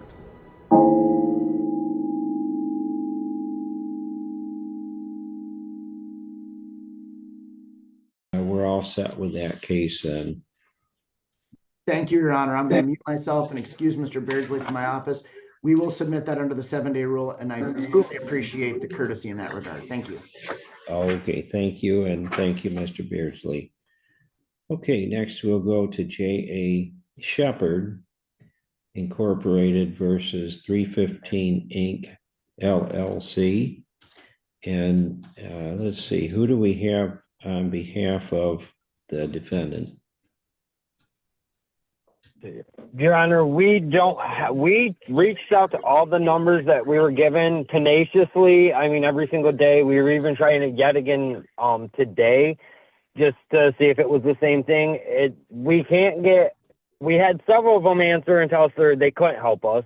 what were they? Northern Michigan Legal Aid. Yeah. Women's Resource Center, Legal Aid, Newman Law. We got probably like 20 different offices. We also took pictures Yeah. of said phone calls. And we tried again yet today just to see, because they said that. All right, hang on just a second. Oh, go ahead. Hang on. Okay. When I ask you to listen, I really need you to listen. So yes, sir. There may be things you want to tell me that really don't make a difference here. Okay, so please listen to my question. So is Bradley Patrick there with you? Yes. Okay, so we've got both Bradley and Albert Patrick. So Mr. Popovich is here on behalf of the plaintiff. And Mr. Popovich, have you had an opportunity to speak with Bradley or Albert Patrick? Probably not, because you were assuming they would have counsel. That's correct, Your Honor. When we were here at the first hearing, I pushed for a default of the entity. Your Honor gave the guarantors and the entity an adjournment till today to secure legal counsel. I've not received any communication from legal counsel, likely for the reasons these folks have just elaborated on. I would comment, I have a little bit of background. Their attempt to probably secure legal counsel through Northern Michigan Legal Services. I think because this is a commercial property, that's not, my understanding is that's probably not within Northern Michigan Legal Services scope of services. They handle mostly residentials to protect folks from losing residential homes. We're prepared to move forward with the hearing today. I'd ask, most importantly, that regardless of this court's position as to the guarantors, that we get an eviction, a judgment for possession as to 315 Inc., which is currently still not represented by counsel, and it's an LLC. It must be. So I would ask for a default against 315 Inc. This is a notice. This started with a 30-day notice. This is a complaint to terminate tenancy. So there'd be no opportunity to pay, but we did ask for a supplemental complaint, and rent due and owing through May 3rd is $7,523.78. Filing fees of $130, court mailing fee of $39. Oh, okay, Mr. Popovich, could you slow down there, start with the numbers again? Sure, Your Honor. Thank you. Rent is $7,523.78. Filing fees are $130.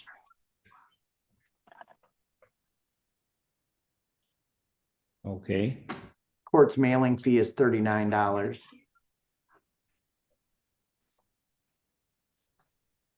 Service fee is $108.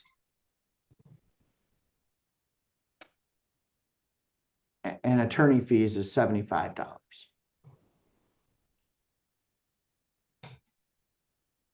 Okay, and you said this is a notice to quit case. So the lease term was up, or was that because of the fail to pay rent?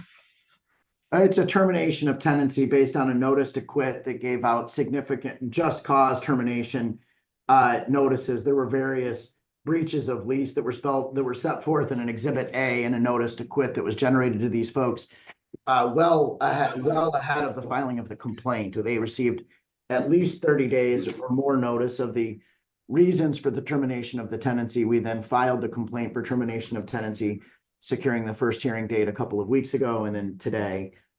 During that entirety, the entirety of that time, we've never been contacted by legal counsel for the tenant 315. Okay, so Mr. Bradley Patrick and Mr. Albert Patrick,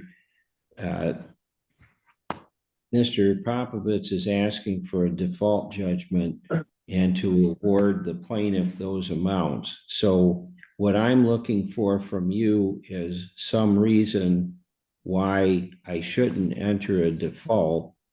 And so some good reason why you think the notice to quit was invalid, or the amount stated are invalid, or something along those lines. So do you have anything? Yes, we do, Your Honor. We did motion for a jury trial. Because she has been overcharging us for the last 8 months. It is stated in the lease, if you look. She's been charging us $21.95, yet it states $20.95. And when I brought this to her attention, she told me, no, it goes down next year. It goes up and it goes down next year. But when I actually saw the lease in this paperwork that was sent to us, I see that it actually does say $20.95. And that is the lease that we all have and agreed and signed to. So, Go ahead, Your Honor. Are you saying that the rent is $100 too much? Is that what you're telling me? I'm saying that, yes, she was overcharging us and knowingly did it. And even when I asked her about it, she tried to say, no, it's not the case. And we have other stuff that goes way back to the very beginning of her overcharging us and then getting caught also. So we have a lot of, go ahead, counter stuff. Okay, can you give me some idea what the counterclaims would be about? Yes. Also, she was overcharging us for sewage and water for up 2 years.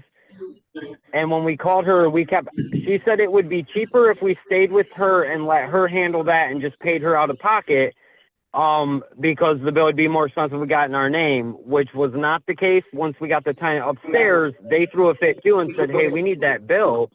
We need that for our taxes. We need that bill. Then finally, after very, very many weeks of arguing in circles around, she provided it, and it was very much not true to what she was charging us. So then we have texts of her even admitting and, oh, I'm sorry, let me change it now and make it right. But that's 2 years worth, never got paid back the money. The harassment, the bullying, the micromanaging, the intimidation that we constantly got on a daily basis. The fact that we couldn't let our water or our electricity get shut off because it ran the water for all 3 buildings, us upstairs and next door. Sorry. Okay, so let me ask you this. You knew that you owed at least $2,095 per month. Did you just decide I'm not paying any of the rent because she's asking for $21.95, or did you just write a check for $20.95? We decided not to pay any of the rent because she also gave us the eviction notice before we had a chance to pay rent. Before our 5-day grace period was over, we received the eviction. And so we figured we'd hash it all out in court before we gave her any more of our money when she's not reciprocating any of the money back to us. So it looks like you're behind 3 months now, though, at least. 2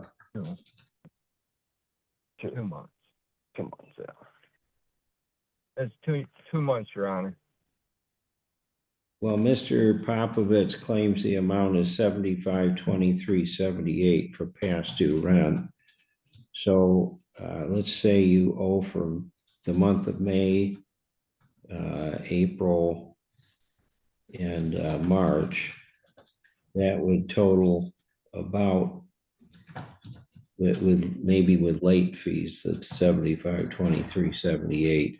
Is that what we're talking about, Mr. Popovich? I believe so, Your Honor. Ms. Shepherd is here and could explain the specifics of the amount that I stated. Certainly, that's consistent with her records.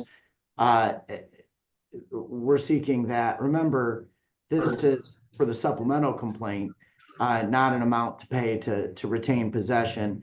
And then I would, I suppose, argue that to the extent the Patricks are speaking for themselves, they're speaking as guarantors with respect to a defense to the ultimate money judgment that a guarantor would owe for the default, not on behalf of the entity for the valid reason stated in the notice to quit in Exhibit A for the breach of lease for which we're seeking possession. Just for clarification, Your Honor. Okay, Ms. Shepherd, is that correct? The amounts that Mr. Popovich stated for the rent owed, is that for March, April, and May?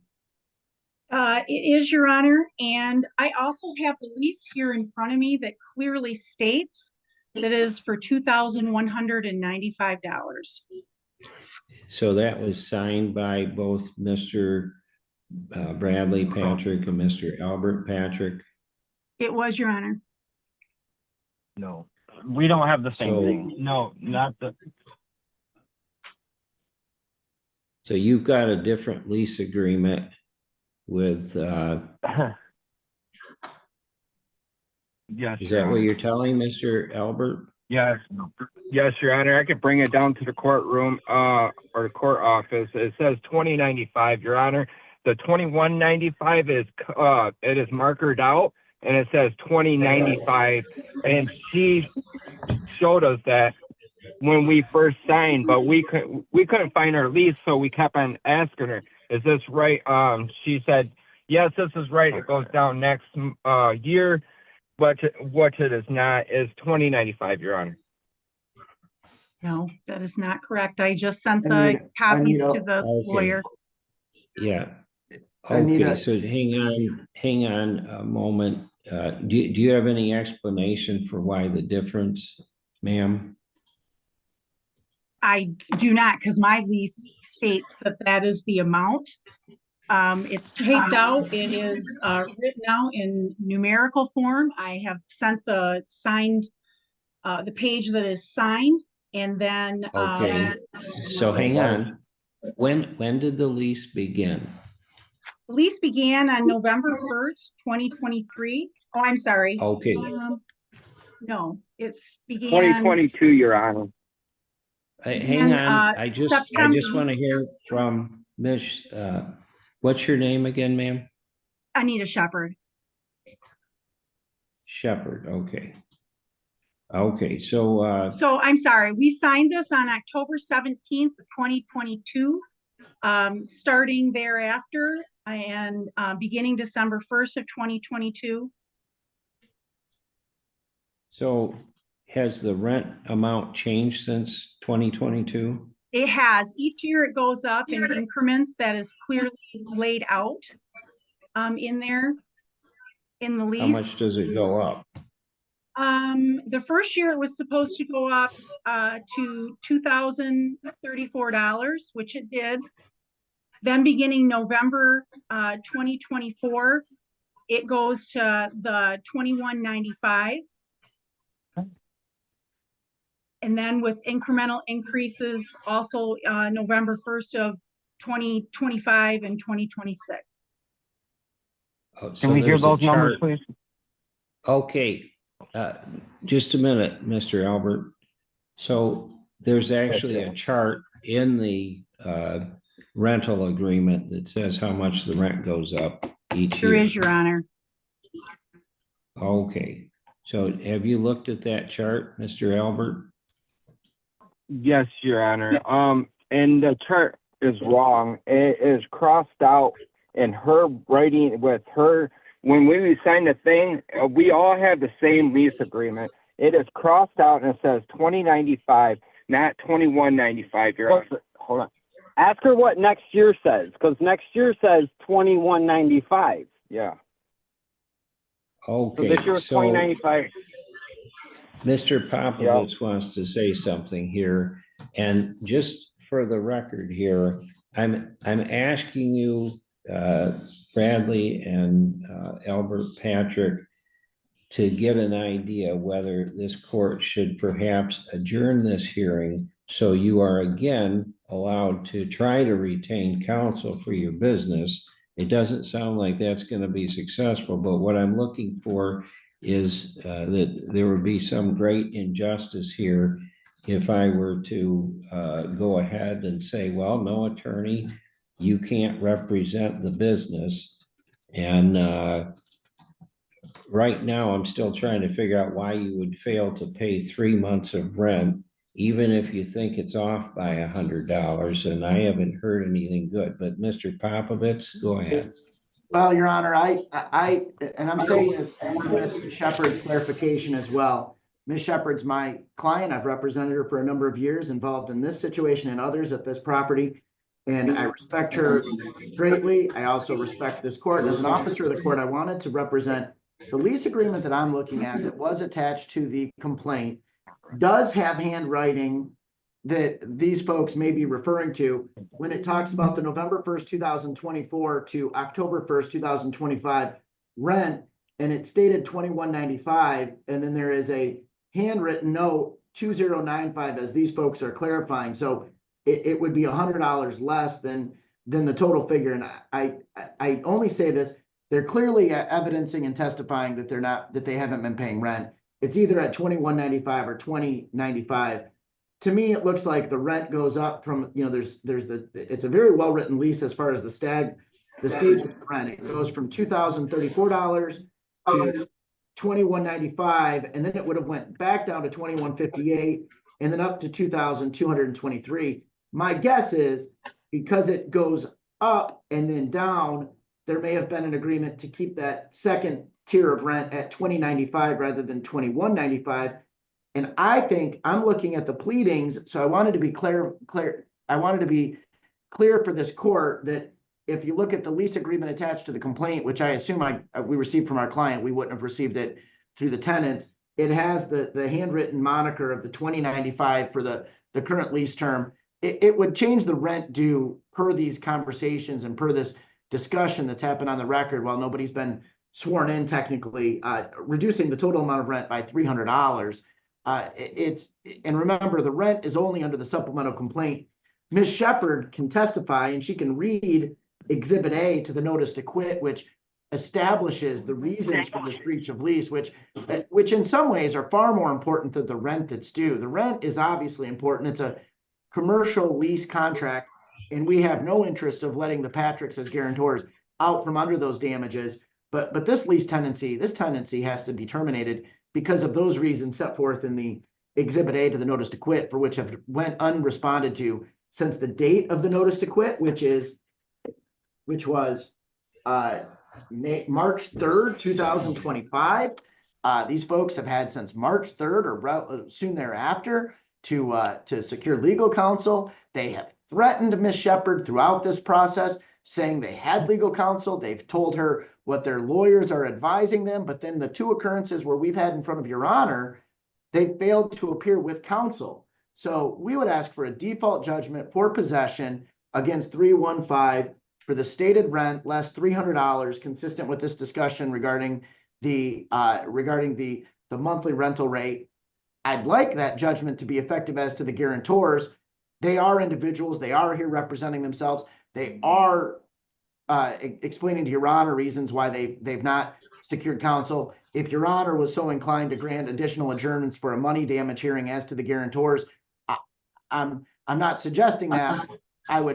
We would understand the reasoning for that. But in the interim, we want a judgment for possession for 10 days from today's date till May 29th for the tenant, which is 315 Inc., and any of its occupants to remove themselves and their belongings from this property, along with the default judgment for rent owed and the amount stated and the amounts elaborated on, leaving the decision as to the guarantors at the court's discretion. Thank you, Your Honor, for allowing me the opportunity to clarify some of those arguments and positions. Okay, so either Bradley or Albert Patrick, these other complaints that you've raised and the issue about the amount of rent, did you communicate that to Ms. Shepard or J.A. Shepard Inc. in some way? Yes, Your Honor. Yes, Your Honor, When? we did. Hang and on. then she. When? Oh. Hang on. When and how? Through text. And when and was over the that? phone. That would have been in February. Oh, it's all on my phone. All right. Hold on 1 second, Your Honor. When was the text message? I'm pulling it up now. Sorry, Your Honor. We have a few different texts with A and J Shepard. So we had 3 different groups, so I don't know why there's so many different groups, but there is. Let's look through them real quick. It was brought up in January. Looks like January. Let's see what the date was. Okay, it might be under the other group text.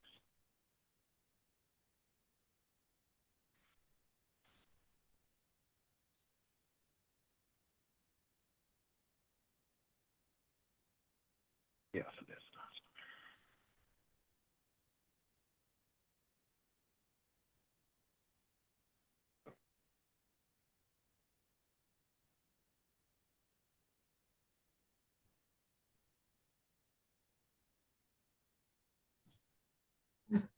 Hey, Honor, can I have a word? Can I speak? Go ahead. Okay. So we didn't have any problem paying for the rent. We didn't have any problem, but when she kept on coming over, she came over and she ripped down our personal signs or our business signs off our sign thing and threw them down our stairway. I asked her why did she do that, and now we came to find out that the upstairs tenants, they ended up leaving their they would not renew their lease because she doubled the rent on them.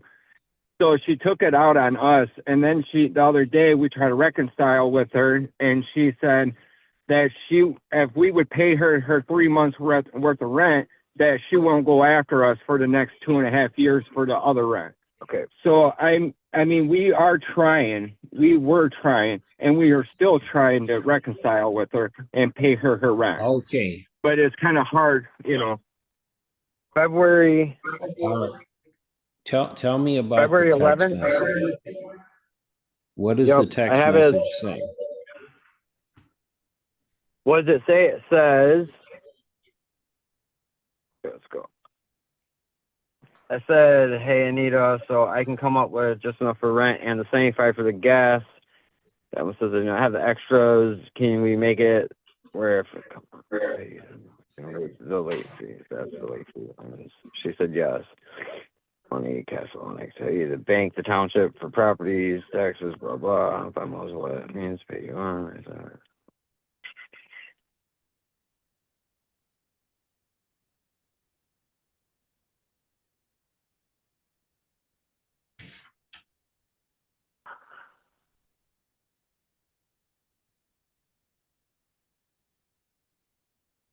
Huh? Okay, so it doesn't sound like it says it. Sorry, I'm Doesn't trying to sound like find it. We says have so anything much. about it. It Okay, does. We're just so- trying to locate it, Your Honor, and we weren't expecting to have to pull all this stuff up this morning. We did file for a jury trial so that we could represent ourselves. The aforementioned 315 LLC, the Inc. LLC isn't even our LLC. Our LLC is 315 Underground Inc. LLC. The one I mentioned before is owned by Alexis Weibel at a different address. So, I mean, Okay, so it does say 315 Inc., DBA 315 Underground Inc., and any other occupants. So it sounds to me like you were having some financial problems paying the rent from the little bit of the text that you did share. It didn't sound like and you we were paid it. disputing the amount of the rent. That's what I'm looking for right now. Because, sorry, Your Honor, we didn't have our stuff ready for this because we weren't expecting to. Okay, so yeah, this is the thing. You're not paying rent for the last 3 months. And you agree it's at least $22,095. You say you're being overcharged $100, but that doesn't excuse paying the $2,095 that you know you owe for certain. It sounds like there might be some dispute about this $20.95 versus $21.95. But the one text that you read me just before this whole situation arose is telling me that you were having some financial difficulties coming up with the rent. And now you've got all these other complaints against J.A. Shepherd that seem to be part of not being able to pay the rent, not because you were having complaints before then. So. Yes, Your Honor, we can pay the rent to her. That is no problem. We just didn't understand being evicted for the reason in Exhibit A, with the marijuana stuff and all that. That's the whole reason. We did not break our lease. She broke her lease in the beginning. You should go to David J. Clark. Your Honor, we did talk to a David J. Clark, and while we don't have the $10,000 to represent us, he has given us legal advice as what to maybe do, and said that he would be more willing if we couldn't figure something out to try to help us after today, because that's the best we could find is somebody that's paid. We can't get a non-paid. Okay, but you haven't paid him anything and he's not here, so. You're right. Mr. Popovich, so if they were able to come up with the money in 10 days, would your client accept that, or is Ms. Shepherd simply wanting to be done with this relationship? Your Honor, and do you want Anita, to talk to her? I think, Anita, shake your head yes or no as I speak, and if we disagree, then maybe we'll need our own breakout room. But my understanding, Your Honor, is that this relationship has ran its course. There is a toxicity between the relationship between these folks and Ms. Shepherd that she would rather just simply terminate. I don't think that payment would resuscitate the relationship at this point. She can separately look to these guarantors to recoup the amount of damages due under the lease currently or in the future under contractual obligations or laws and separate actions that may be required. But at this time, I think that based on my experiences with Ms. Shepherd over the last 6 months or so, that this is a relationship she would like to see end pursuant to the notice to quit and then the subsequent complaint for termination of tenancy supported by the notice to quit and its Exhibit A. Anita, was that accurate? That is accurate. Thank you. Okay. So is there anything else you'd like to add, Mr. Bradley or Albert Patrick? I just feel like because we don't have legal representation, we kind of feel bullied and that our side's not even being heard, or that we're being demeaned as liars, or that our word doesn't mean much because we haven't had time to figure this out and put together. We didn't realize today was going to be the jury trial. We put in the motion for the jury trial and paid the fee for it. And we want to represent ourselves as guarantors if we can't find legal backing, but we do want to find somebody that we can afford to represent us. Okay, but the problem with that is how long is Ms. Shepherd supposed to go without getting paid rent? We tried to pay her. She has no communications with us anymore. I went to her house and tried to reconcile. Your Honor, that is not true. They actually did approach. Hang on. Okay, so this is what I'm gonna do. Mr. Bradley and Albert Patrick, you were told at the last hearing you needed legal counsel in order to proceed. You don't have that.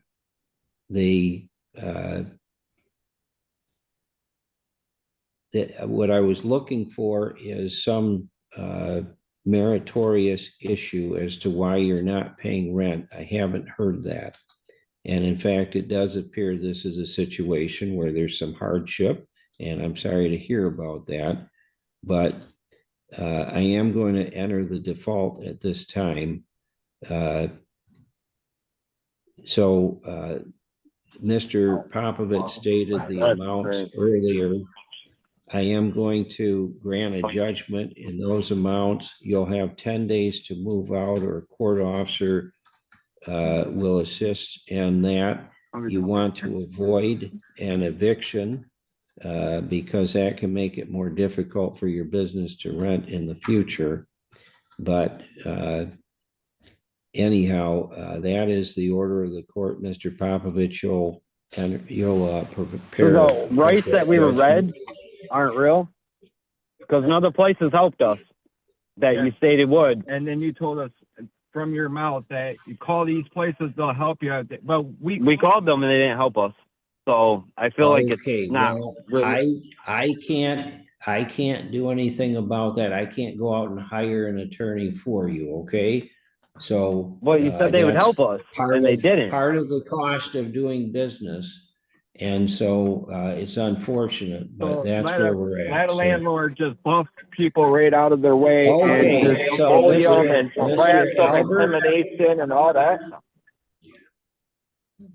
Okay, so I'm gonna end the hearing at this time, and Mr. Popovich, you'll prepare an appropriate order. Yes, Your Honor, I'll submit a default judgment as to the tenant, a supplemental complaint for those damages that Ms. Shepherd testified to. I feel as if, based on my earlier statements, I'll reduce the rent figure by 300 based on the clarification of the written, just as a act of transparency. But I will submit that by default as to all defendants, subject to the court's approval and review.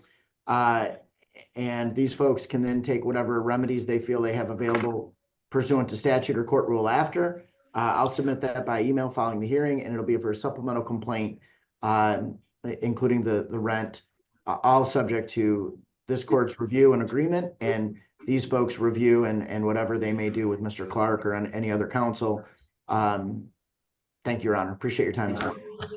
All right, thank you. So we'll go on to Patriot REI versus Lauren Wolliver. Mr. Popovich is here on behalf of Patriot.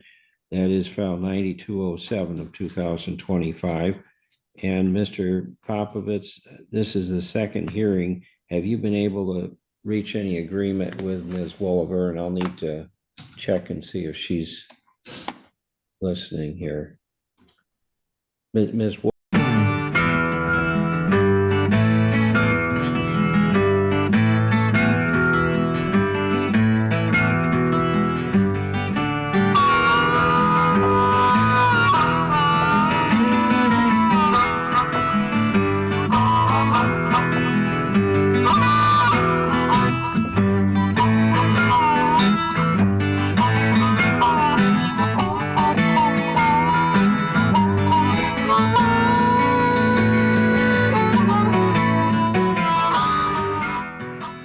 Every day in the USA, people find themselves in court.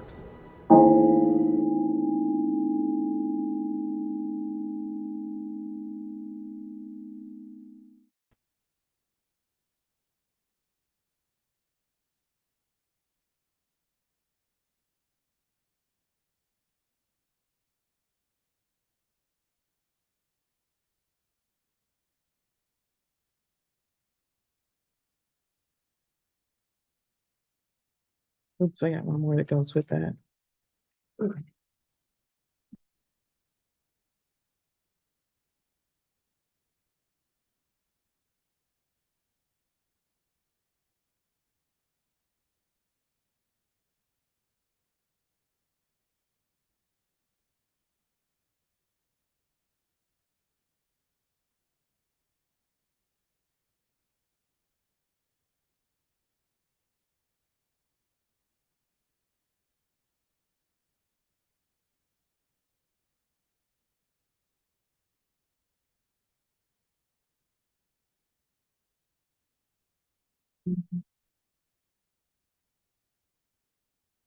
Before we recall the matter, oh, can we go back live, please?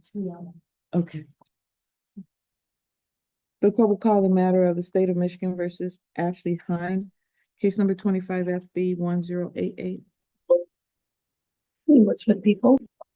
Matthew Mansour on behalf of Ashley Heim. Ashley, can you state your name for the judge one more time, please? Ashley, I'm.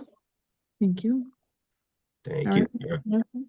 Yes, Your Honor, thanks for that opportunity. I did explain to her what DV4A means.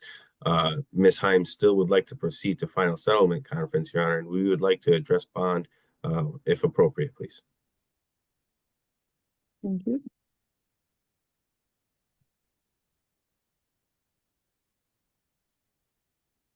And I just want defense counsel to know that the victim does want probation and rehab. So they very will likely, most likely will appear. So I just want to get your heads up on that.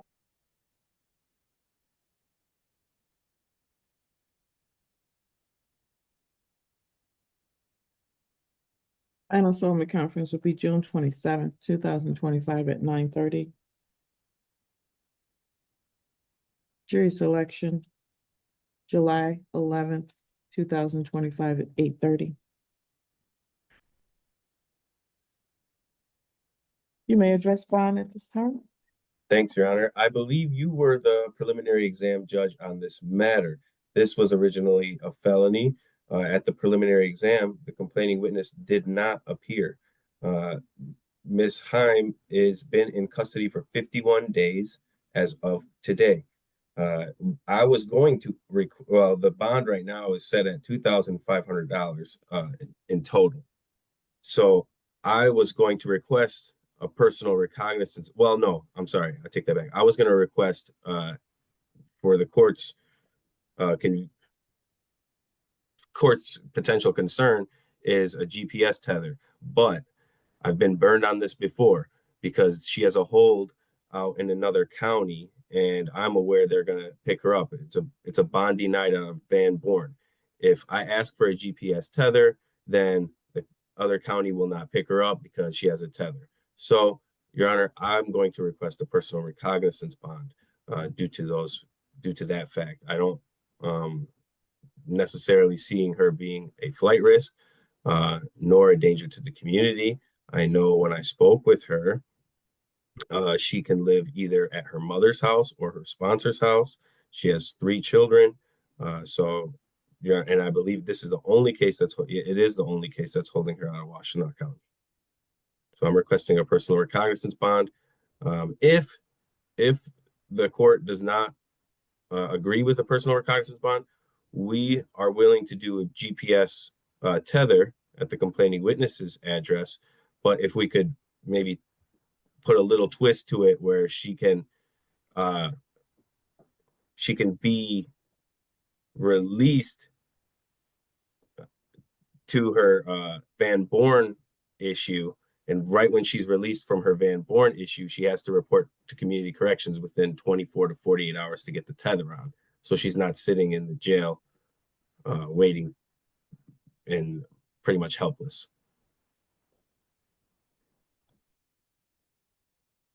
Thank you. Ms. Woods? Judge, the victim is not stating that he wants contact with her, so I would still want a GPS tether and no contact, no go-to in place.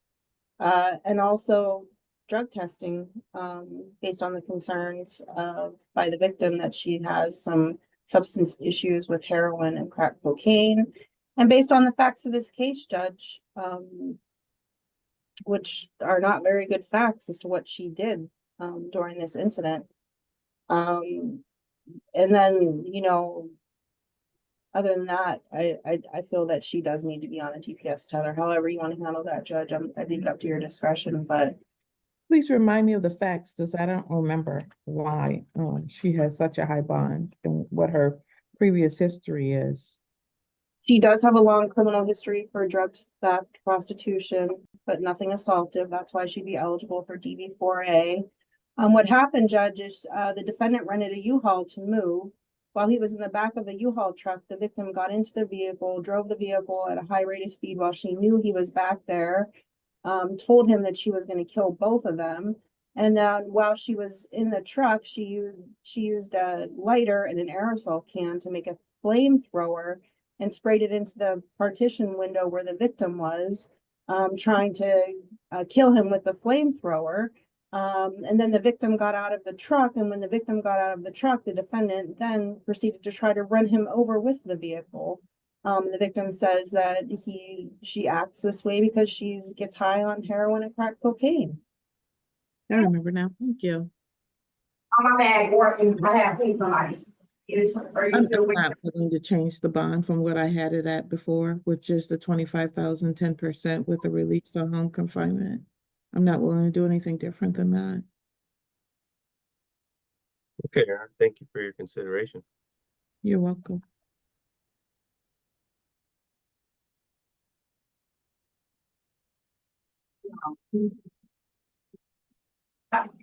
And she's locked in on the June 27th final settlement spot. Yeah, Right?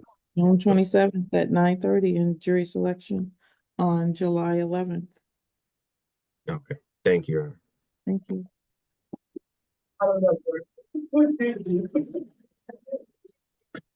So if I post bond, Van Buren still can't pick me up because of the tether, correct? The answer to that, ma'am, you can talk to your attorney about that. Yeah, Your Honor, if you want, I can speak with her real quick. All right.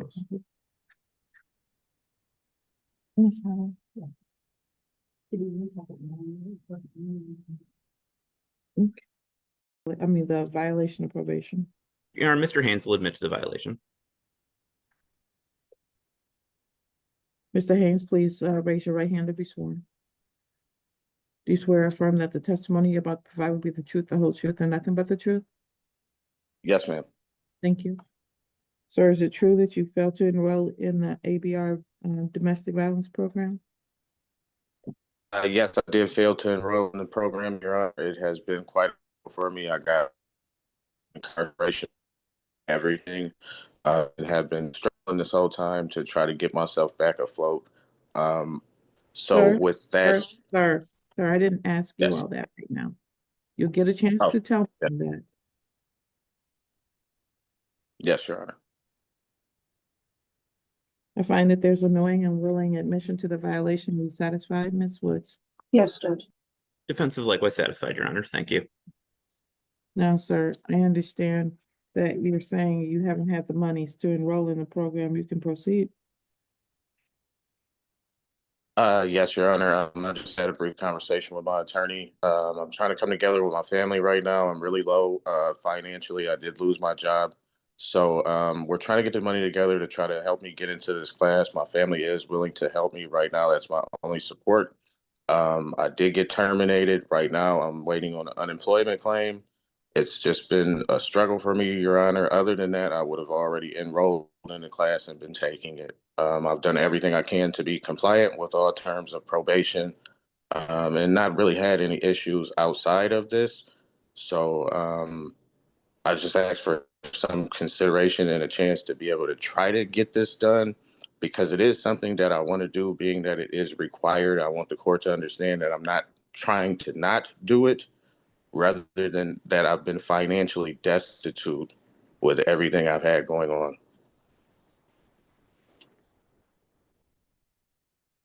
Mr. Haynes, when did you lose your job? I lost my job 2 months ago. I'm enlisted with a lot of our temp agencies in the Jackson, Michigan area.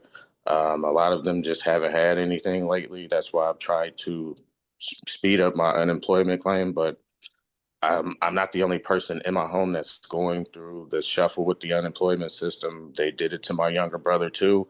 So this is like it's an issue that's affecting my house, and we're struggling, Your Honor. We're struggling. I've gotten behind on a lot of my bills, even with this situation, and have been doing everything I can do to try to make something work, including try to make money on my own with the skills that I have with different legal means and stuff like that. I'm trying to keep my payments concurrent. So I'm doing everything I can do. It's just I'm struggling, Your Honor. When did you put on probation?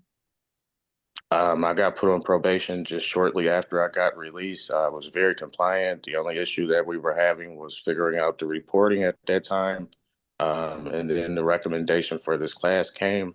You guys had told me to enlist. I was trying to put the money together at the time I was employed, but just behind on my bills. So it was a forward process for me.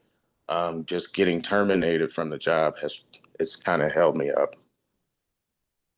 Just so the answer is clear for you, you got put on probation in October. October. From October to February, you didn't enroll in the class. You weren't doing what you were supposed to be doing when you had a job. So I'm not hearing any of your excuses about it. You get it done, sir. I'm not. I'm not, Yes, I'm ma'am. talking. You get it done, or I'm gonna put you in jail. Do you understand me? Yes, I do, Your Honor. All right.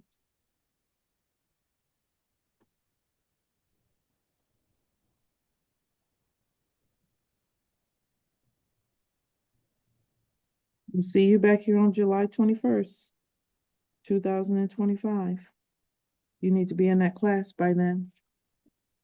Okay? Thank you. You're welcome. Yes, thank you.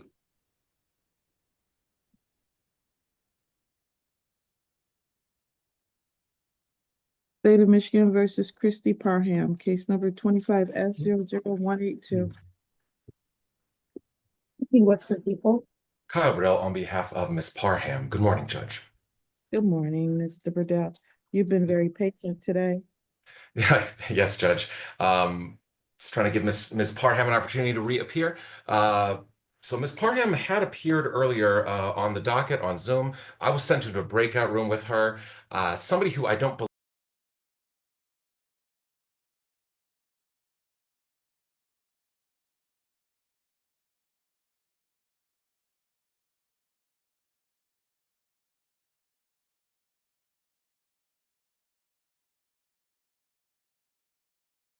All right, the 14B District Court is back in session. The court will call the case of Ypsilanti Township versus Tolbert Smith, case number 23W 002350A. Paul Barnett on behalf of the township. All right, this matter is scheduled for a show cause. Mr. Smith is in custody still and still refusing to come to court. He refused to appear at the last court date as well. So, and he's refusing to come this time.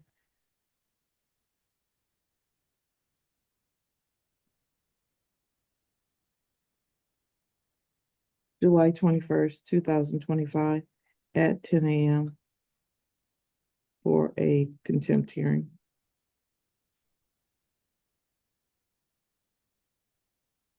And I think that's our docket for today.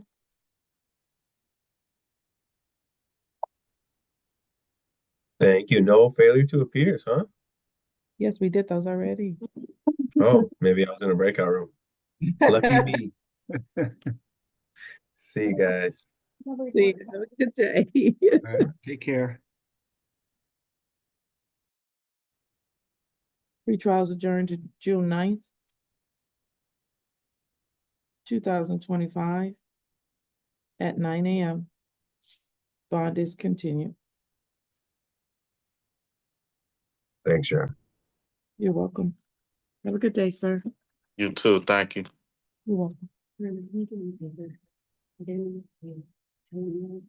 Layton in our Zoom, and I sent out letting her know she's in the wrong court. She's supposed to be before Judge Barr. I want to make sure she gets that. Slater, you said? I'm sorry, yes, Slater. Miss Slater. Slayton. Slayton. Slayton. Miss Slayton.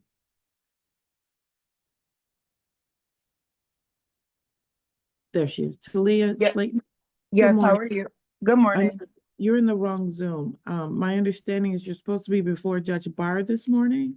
They sent me a link for this Zoom. I don't know why. Okay. Well, unfortunately you're in the wrong one. You need to be at Judge Barr's Zoom. You're not on our docket today, ma'am. Okay. So how do I do that? You can call over to 14A2 and they will give you the Zoom number. I don't have that, ma'am. You're in a whole different court. Okay, thank you. You're welcome.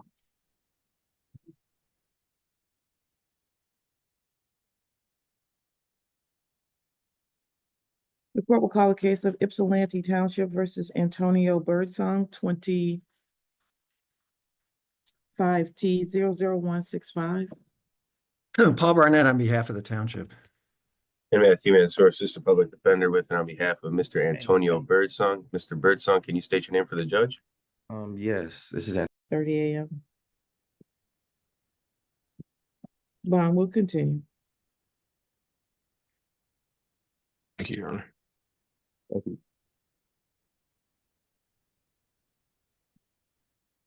You're all set, sir. Have a good day. You as well. Thank you.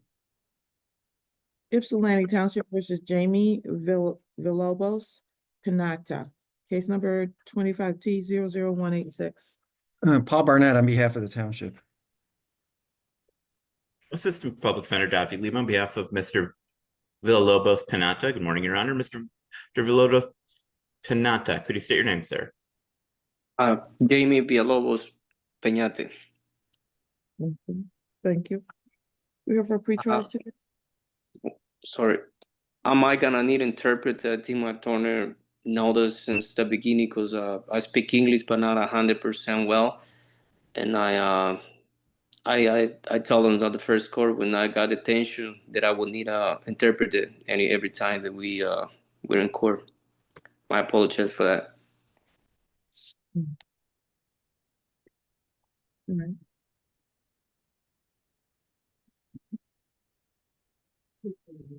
All right, we'll try to get the interpreter come in. So, Mr. Lebo, what are you doing today before we call in an interpreter? Your Honor, we're just requesting an adjournment for an immigration consultation. I believe Ms. Moeller sent in a stip. At least that's what my notes indicate, but I'm not sure of anything beyond that. He did discuss with me a stip, which I agreed to, but I never saw the actual stipulation. So we're just changing your date today. Do you need an interpreter for that? For immigration? We're just moving your date. Moving the day of court or? Yes, we're just moving it to another date. Yeah, I also need it. I mean, every time we're going through court, I would like to have it. Then you're going to pay for the interpreter. You do understand that, correct? Yeah, if I gotta Your pay. Honor, I think Mr. Villalobos may have misunderstood you. Mr. Villalobos, the judge isn't asking if you need an interpreter your next court date. The judge is asking if she tells you that you're getting a new court date today, if you're able to understand that for now without the need of an interpreter at this moment. No, I understand what she said, but I mean, if I get an interpret the next court date, I have to pay from my pocket. That's what she said. I'm saying if you get one today, you're going to have to pay for that. That's okay if I gotta pay. I mean, I can, but how do we do? I stop by the sheriff's office and pay it later on right after the court is done. Yeah, you can understand everything I'm saying, but you want to pay for an interpreter day? Okay, we can do that.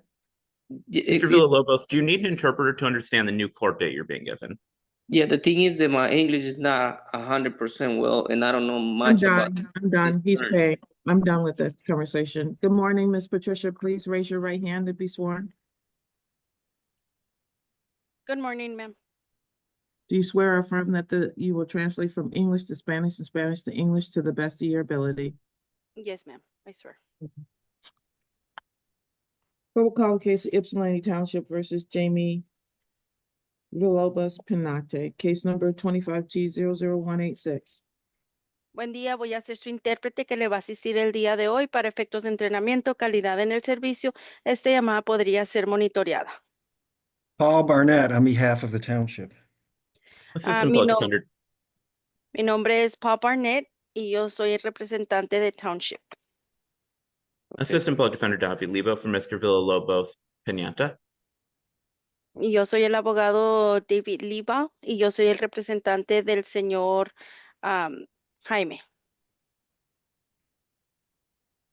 Mr. Villalobos, please state your name. Señor Villalobos, por favor, diga su nombre completo.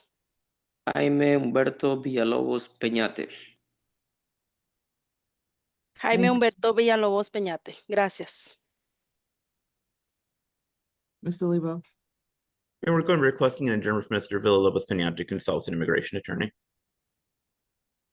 I'm sorry, sir. We're going to be requesting an adjournment from Mr. Villalobos Pinata to consult with an immigration attorney. Vamos a solicitar una suspensión para que el señor Villalobos Peñate consulte a un abogado de inmigración. Okay.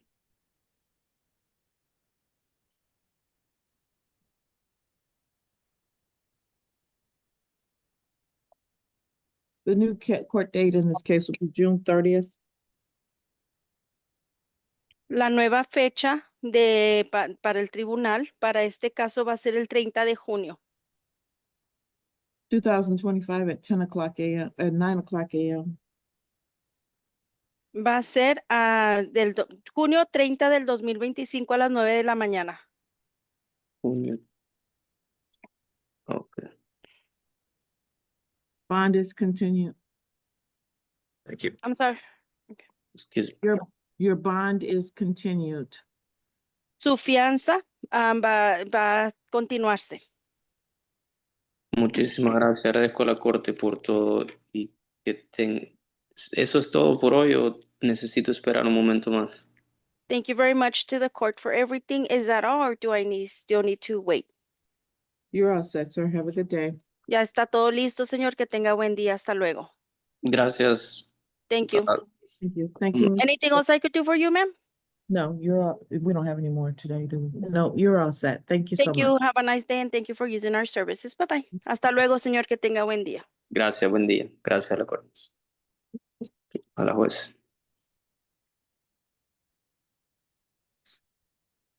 We'll call the cases of Josephina Brooks, 25S00130 and 25S00133. We're both on for pretrials. Tiffany, what's for the people?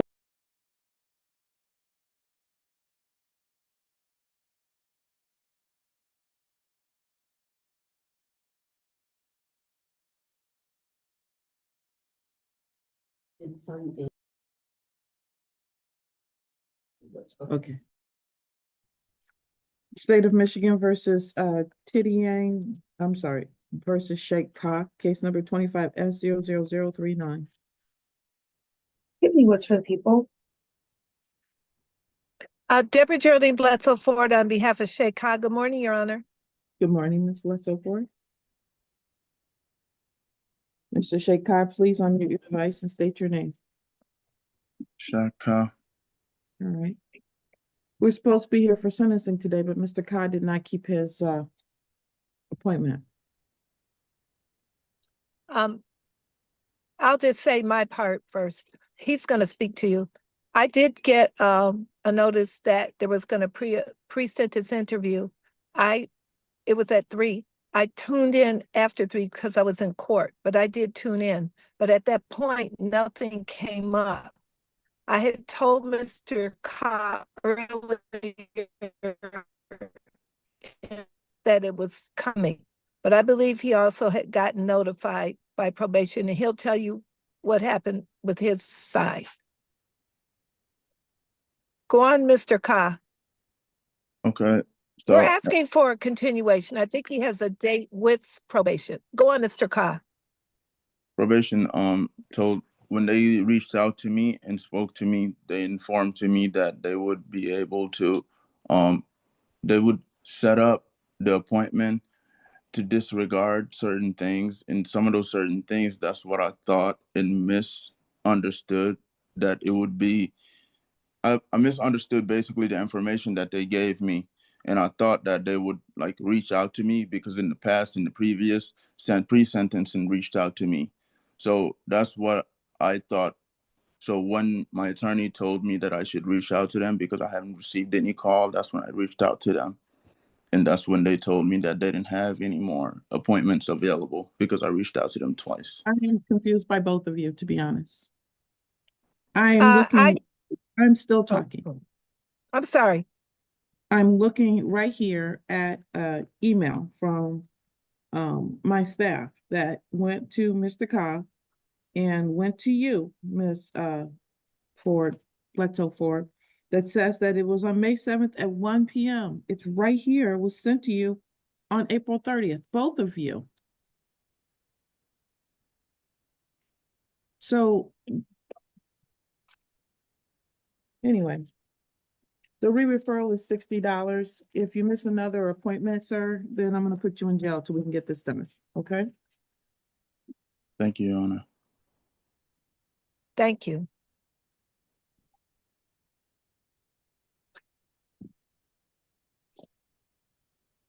I think, Your Honor, I think I got something from, I don't know where it came from actually, but I thought it came from probation. And I thought it did give me a Zoom number for 3 o'clock. That's all I'm saying. My Zoom number and time frame. Actually, I'm not trying to hear from either one of you anymore. I'm looking right at the email. It's right here in my file with the time and date. Thank you.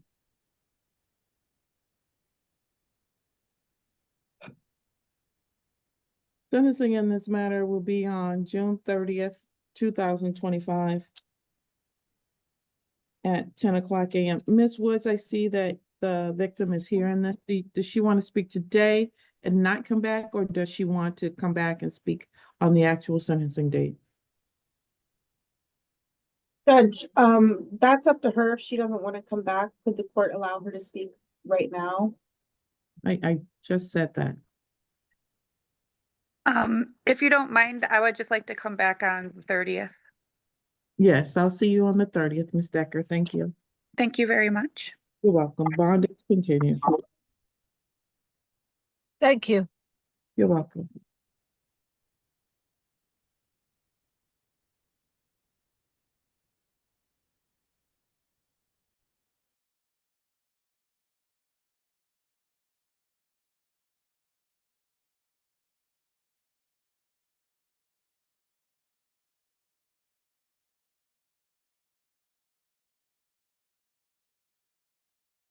One moment. Apparently, I'm not calling that.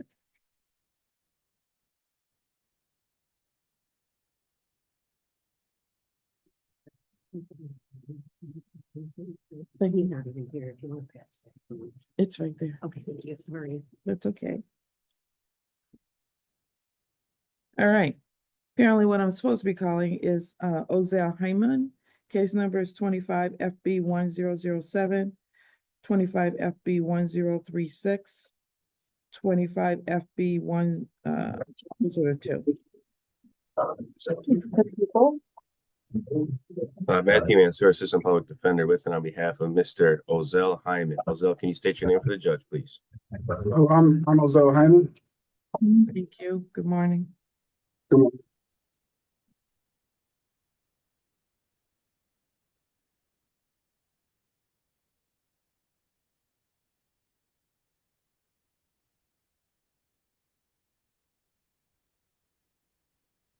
All right, we're here for pretrials and bond violations in these cases.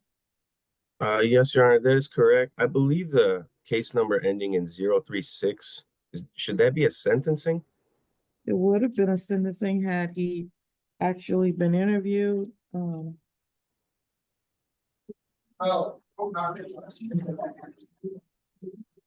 followed through initially, but that hasn't happened. One second.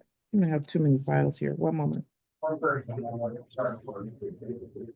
think I did not cover 1088. So we have 2 pretrials and Is it connected with all of them? no, yeah, wait, one second. That's Hines. 1 second. No, it's Lucas Mitchell. Okay, thank you. All right. I don't know who's really been. All right. So it seems to me that he was supposed to be here for a sentencing on a 1036, but that can't happen because he wasn't interviewed, because he at one point appeared before the magistrate on April 29th when he was let's see. So on March 24th, what happened is that he posted a $50,000 cash surety bond, but then immediately cut his tether slightly and refused to test. Those are the allegations. Third, I'm not you to speak. So that's the first thing that we've got to deal with is that bond violation. Okay, Your Honor. Understood. Your Honor, would the court entertain adjourning the bond violation? I will, For but I'm not changing his bond. okay. Your Honor, because the pretrial we would like to set for final settlement conference, and if we could adjourn the bond violation to that final settlement conference date.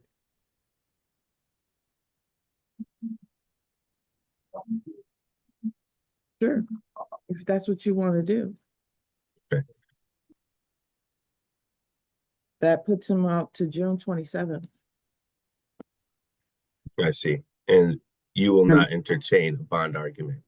No, he cut his tether. We can have a bond hearing, or sir. Can I stop. speak to the lawyer? Yes, you can speak to the lawyer. Thank you, Your Honor. I'll put you in a breakout room with your lawyer.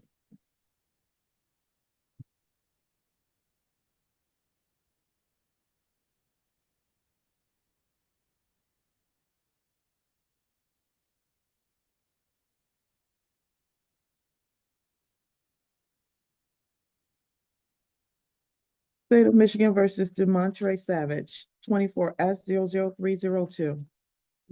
Tiffany Woods for the people. Morning, Your Honor. Calvin Hawthorne appearing on behalf of Mr. Savage. Thank you.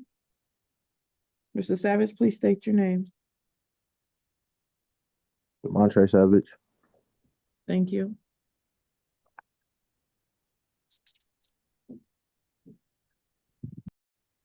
Dismissed.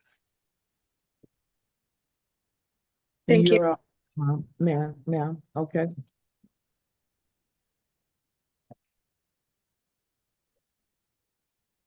You're all set. Have a good day, Ms. Brooks. Thank you, you too. The court will recall the Human Matters. Case number is 25FB1007. Tiffany Woods for the people. Matthew Answer on behalf of Mr. Hyman. Ozell, can you state your name when you're unmuted one more time, please?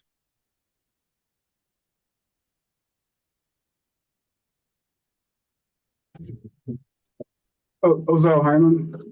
Thank you. Thank you. Your Honor, thank you for that opportunity. After speaking with Mr. Hyman, additionally, Your Honor, we would like to set the bond violation for a hearing. And if you would, please entertain a bond argument for Mr. Hyman. You can make your argument. Thanks, Your Honor. Your Honor, the thing is, with Mr. Hyman, we're going to challenge the allegations. And we have valid reasons to challenge the allegations. Your Honor, if it does go a long way that when he was alerted of these violations, these alleged violations, he did voluntarily go to community corrections right when he was notified of this issue. He did turn himself in right when he was notified that he had a bench warrant as well. He's been in touch with Ms. Moeller every step of the way. Your Honor, we're just asking this bond, the bond set on this one is fairly high. We're just asking, yes, Your Honor, but I'm hopeful that after the hearing, everything gets cleared up. But Your Honor, we're just asking for the conditions to go back to the way it was. If there's violations, if there's and there's a bench warrant and somebody is actively trying to address it and going to community corrections to deal with it, that shows exactly what type of flight risk or danger Mr. Hyman is not, Your Honor. So he lives outside of Washtenaw County. I believe that was the condition set in the past. We are more than willing to go back on those conditions. He has a 75-year-old father at home that he cares for and takes care of. Your Honor, we're just asking for this one chance to go back to the conditions. We'll set it for the hearing. We'll present our case, and then we'll proceed with final settlement conference. Please, Your Honor. Ms. Woods. Judge, we're talking about a defendant that missed numerous tests, and tampered with it, but tether. I mean, I saw the cut marks on the tether where he had tried to cut it off. So I think if he's not going to admit to that violation, then we should have a hearing on it. I don't think that he should be released at this point. I think if he was to be released, that he would abscond from a supervision. Thank you, Judge. Thank you. I feel like we're all living in different realities here. We have a bond violation report that says that they received a strap tamper alert from Mr. Hyman. They cleared it and it came right back, meaning that they tried to take it out, but it came right back because there was actually a tamper. They attempted to contact him at both numbers with no success. He was located at the address there in Inkster. They coordinated with the Washtenaw County Dispatch and the Inkster Police Department. And then they said that the tether appeared intact, but then they sent a photo of it to get a visual. And the officers wouldn't do that. They asked if it was on his leg. They said if it was on his leg, they didn't see how it could be a violation. They also advised that it was dead, so he let it go dead, to which JSG informed them that there's no way they could visually know that. So once again, they requested photos. Inkster refused. The officers asked if he needed to be taken in custody if the device looked fine and was on his leg. They said that they wanted to speak with the supervisor. After confirming with the supervisor, they sent a lien message through Washtenaw County requesting that he be taken into custody for the violation. They thought that was being done, but it was not being done. So he wasn't taken into custody. And then they said they wouldn't assist with that anymore. So they had to do a welfare check on the victim because of all of this that was going on. Then they, on March 23rd, which was the next day, they inspected it.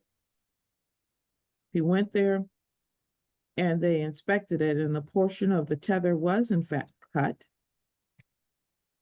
And he didn't know that that cut was there, and it must have broken from being in the cold, which I know and they know it's not even a possibility. And then we have photos that shows that it has been cut. Your Honor, may I? No, Mr. Hyman, not right now, please. He was scheduled to drug test 5 times a month here at outside of Washtenaw County, and he failed to show up at all of those drug testings. I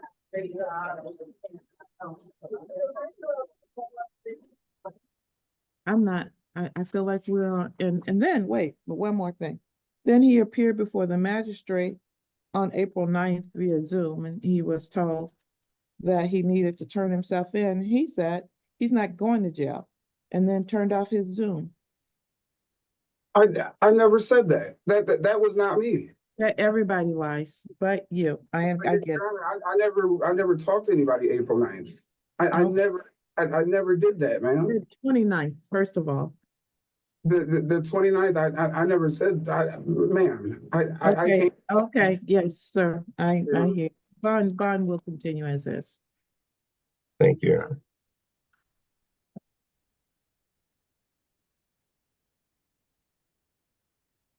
Ms. Woods, can you have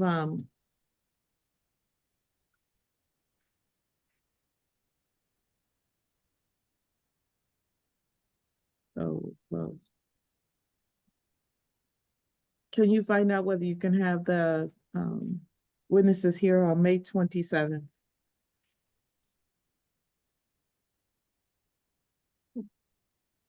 Are we here on May 27th? We're not. Where are we at? We have PEs with a in-person bench. Okay. Or so we don't have PEs today? meet tomorrow? Okay. Okay.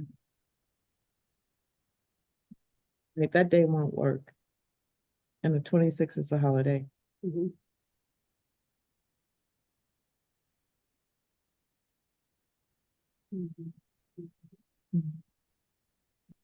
So this just requires community corrections. And Ms. Woods, can you reach out and see if, what does this Thursday look like? Yes, ma'am.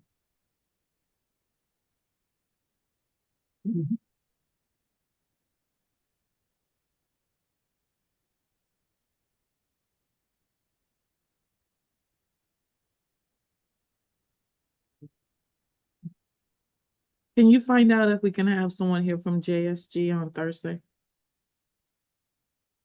Yes, Judge, I will, let me send a message right now. All right, I'm gonna pass this so we can see if we can get witnesses for Thursday. Yes. You said who now? Oh, John, okay. John Hayes. Okay. I don't think he's gonna be available. He may be at a conference. Well, I'll let him tell us Right, that. Judge, they're all out that week. I just remembered that, you're right. Yeah.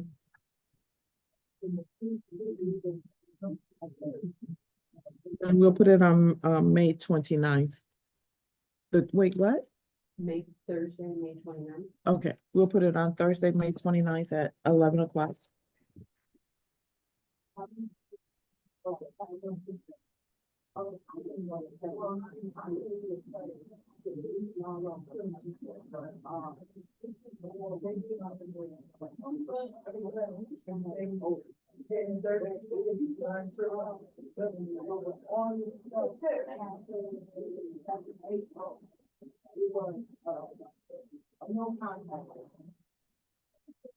We'll see you then, sir, on May 29th at 11 o'clock a.m. Okay, what's that for? That's the hearing, Mr. Hyman. We're gonna have the hearing on the bond violation for the tether. Okay, what, now I have evidence that someone else cut my tether, so how does that? Yes, that's what we're gonna present at the hearing. Okay, but I have evidence at my house, like, I don't know how that works, because I did not cut my tether, like, my sister. Mr. Hyman, we'll correlate that. We'll go get it as best Okay. as we can. We gotta come see you before the Record, he told them that it happened because it was cold. Now he's claiming someone else cut it. I don't know what was going on. I had no idea it was even cut. When I went there immediately. That's okay, Mr. Hyman. This isn't the hearing now. This is a moot point. It's not gonna, doesn't matter right now. We have to wait till the hearing.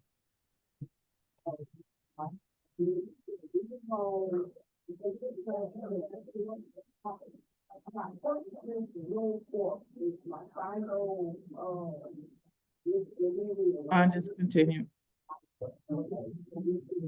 Thank you.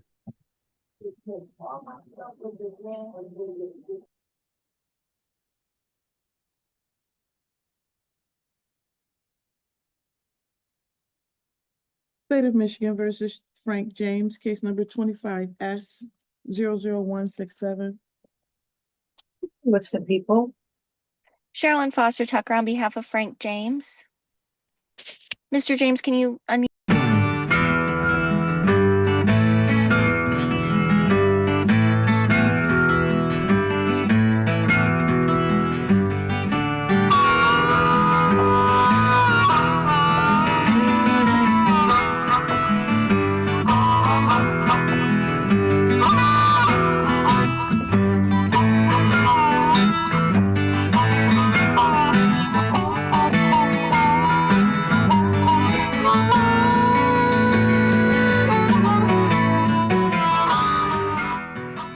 Every day in the USA, people find themselves in court.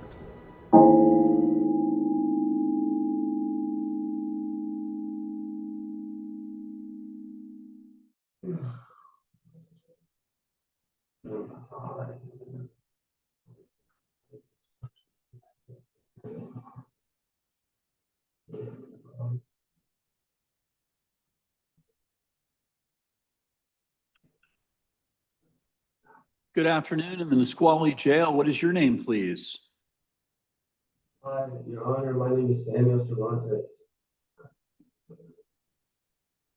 You are Samuel Aldhair Cervantes, Yes, Your Honor.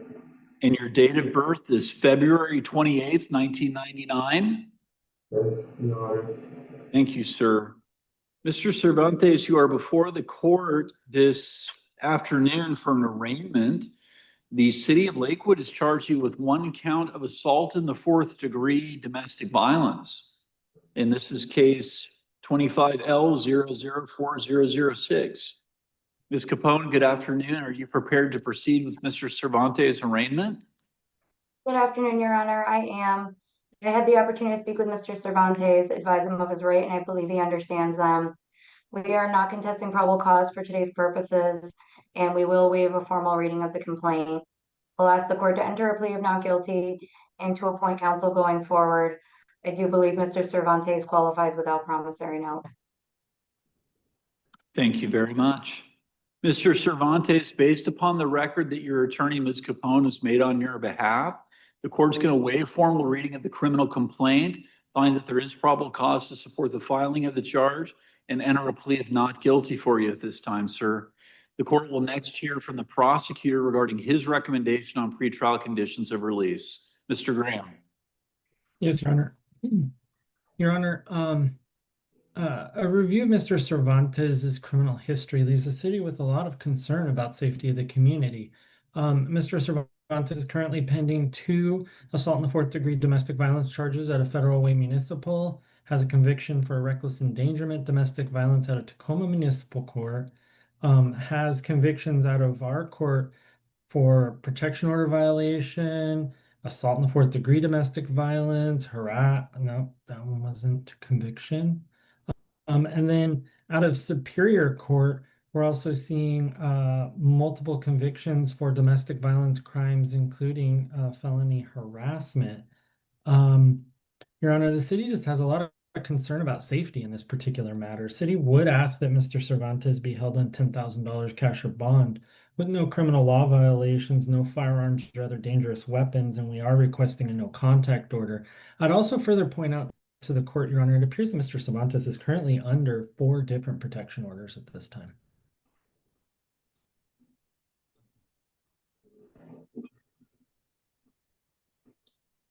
Can I speak, Your Honor?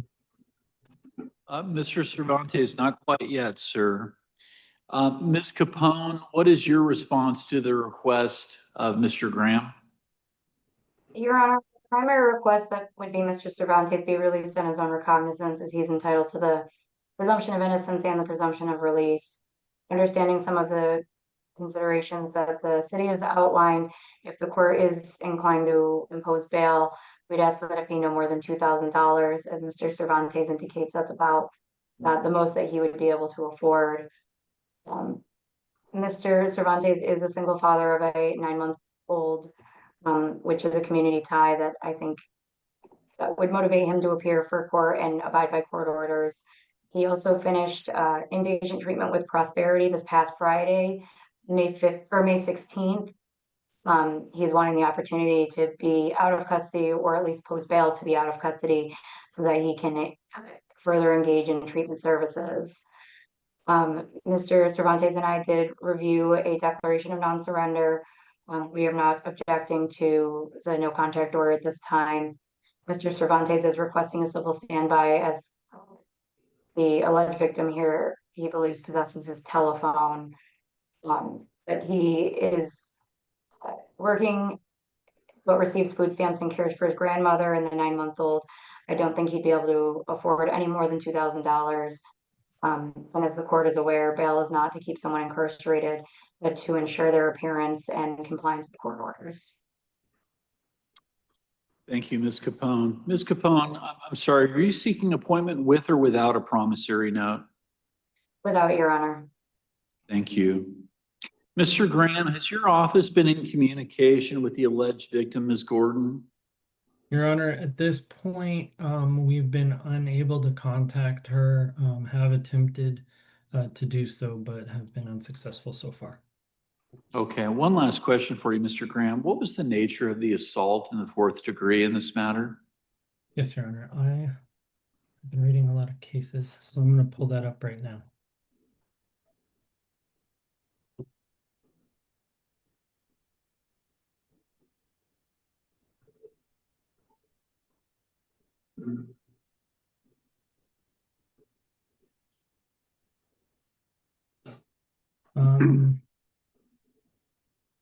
Your Honor, according to a witness, independent witness, who was driving down the roadway and saw the alleged victim lying on the east side of 112th Street on the gravel shoulder, she observed, told the officer that she observed Cervantes cross the road and proceed to kick her in the upper body while she was lying on the ground. That it appeared that the alleged victim attempted to flee, and that he would pull her out of the bushes and continue to strike her with his hands. And then the officer noted that when he saw the victim, that she had visible swelling on her left orbital socket with blood coming out of her right ear. Thank you. Can I say something, Your Honor? Mr. Cervantes, I would encourage you not to make any statements at this point unless you had spoken with Ms. Capone first. Everything that is being said in this proceeding is recorded, and given the nature and gravity of this charge, I don't want you to accidentally say something that could be used against you, sir. I'm not gonna say anything about the thing. It's more of like, most of the charges that you explained, they were 2019, 2018. And Mr. Cervantes, the court can see your history, they can see the dates of everything. But I wouldn't get into any facts of any cases. I don't want them to be used against you. The court is pretty concerned, and I just want all of the parties to understand why. There is, as Mr. Graham pointed out, there are pending charges of assault in the 4th degree, 2 counts out of Federal Way Municipal Court from earlier with an alleged incident date earlier this year. I do see that when Mr. Cervantes appeared before Judge Bales there in the Federal Way Municipal Court in March, among the many conditions that Judge Bale imposed was to have law-abiding behavior. The court also sees that there are the prior conviction that is also domestic violence related at Tacoma Municipal Court, the reckless endangerment, and that's from 2024. The court certainly understands where the city is coming from, given their concerns based on the review of the criminal history. The court's not going to impose bail as high as requested by the city, but I do think some bail is appropriate. The court will impose bail in this case, the amount of $2,500 cash or bond. The court will also impose standard conditions of pretrial release that I'm going to go ahead and review with Mr. Cervantes at this time. The court is going to order Mr. Cervantes to appear in person and on time for all scheduled court hearings. The court is going to appoint the Horwath law offices to represent Mr. Cervantes. Mr. Cervantes, that's Ms. Capone's law firm. You need to make sure that you are remaining in contact with your attorneys while this case is pending.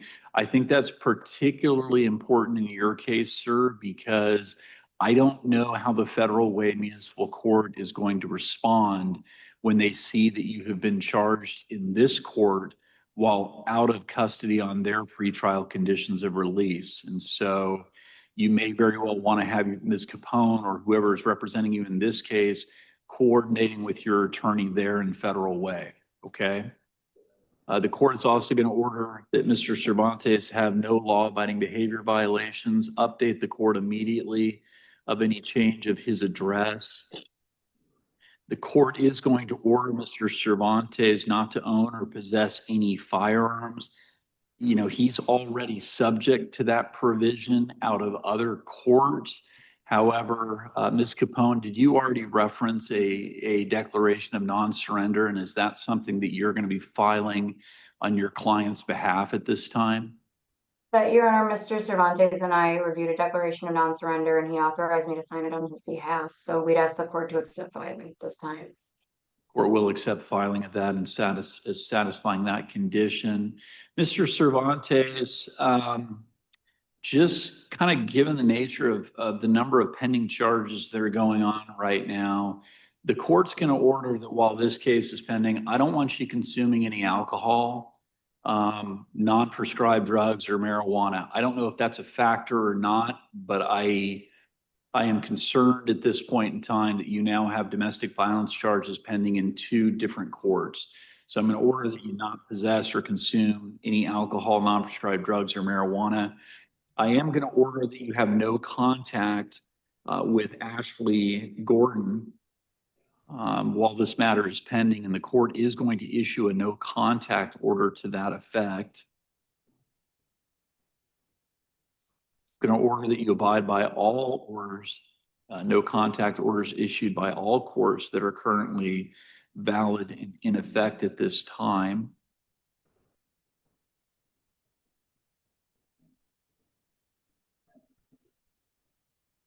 Ms. Capone, I know that you had asked for a bail amount significantly lower than what Mr. Graham had requested if the court was going to impose bail, and more or less that's what I've done. Given that I've set bail at $2,500 cash or bond, would you like this matter set for an in-custody pretrial conference date, or should we set it for an out-of-custody? Your Honor, I'd ask for an out of custody, but maybe to schedule an in custody for Friday, just in case he doesn't post. I do suspect Mr. Cervantes will be able to post. I will do that. I will set this matter for a pretrial conference this Friday. If Mr. Cervantes is still in custody, that will be on the Nisqually calendar on Friday at 11 a.m. Now, if Mr. Cervantes is released, his out of custody pretrial conference date will be on June 5th at 1 p.m. here at the Lakewood Municipal Court.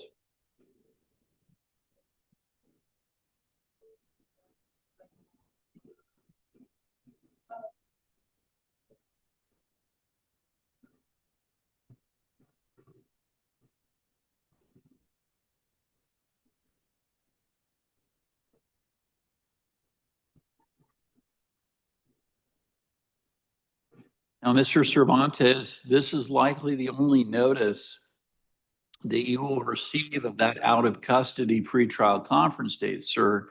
So if you bail out between now and Friday, your next court date, if you're out of custody, you have to be here at the Lakewood Municipal Court on June 5th at 1 p.m.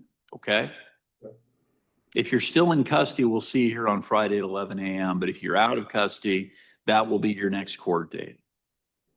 Thank you, Your Honor. You're welcome, sir. And the court is also going to sign the no contact order as I indicated.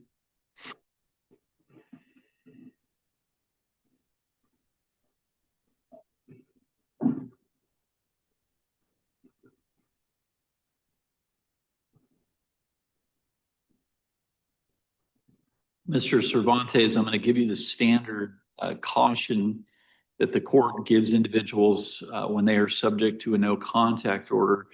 No contact means exactly that. You may have no contact with Ashley Gordon while this order is in effect.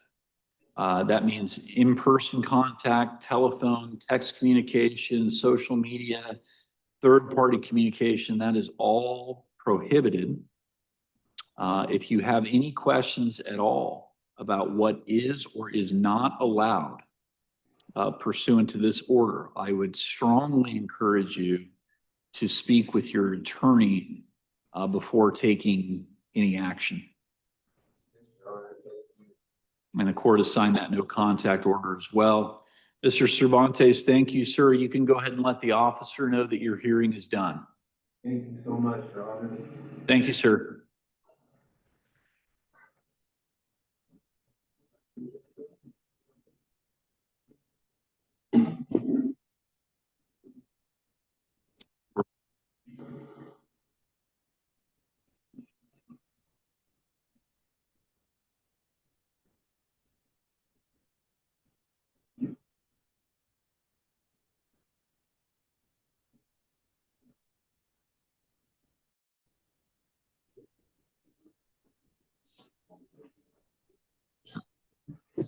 Sir, good afternoon. What is your name, please?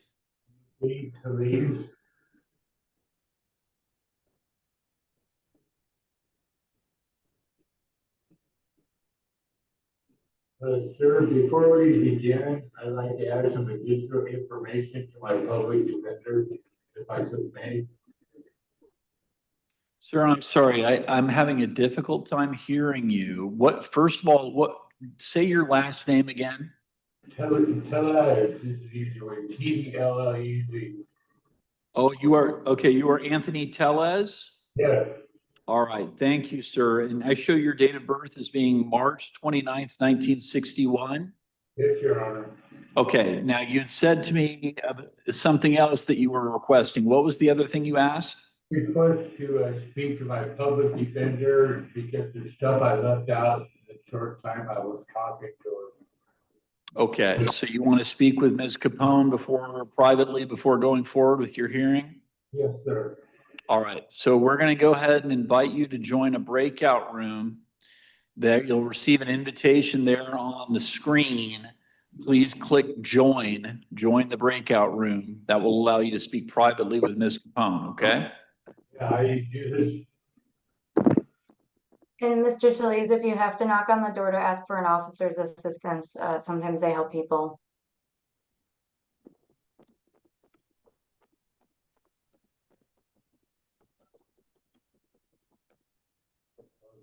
Well, I can't see your face. Okay, you may have to ask the officer to assist you. Okay.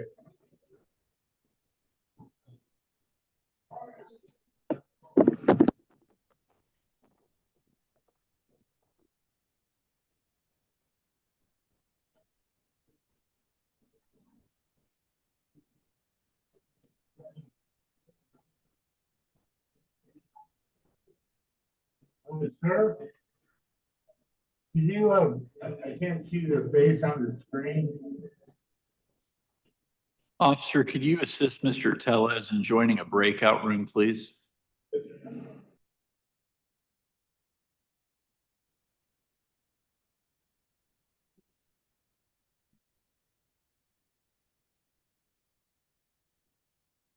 And Your Honor, Ms. Capone is gone, but the docket is not reflecting the complaint.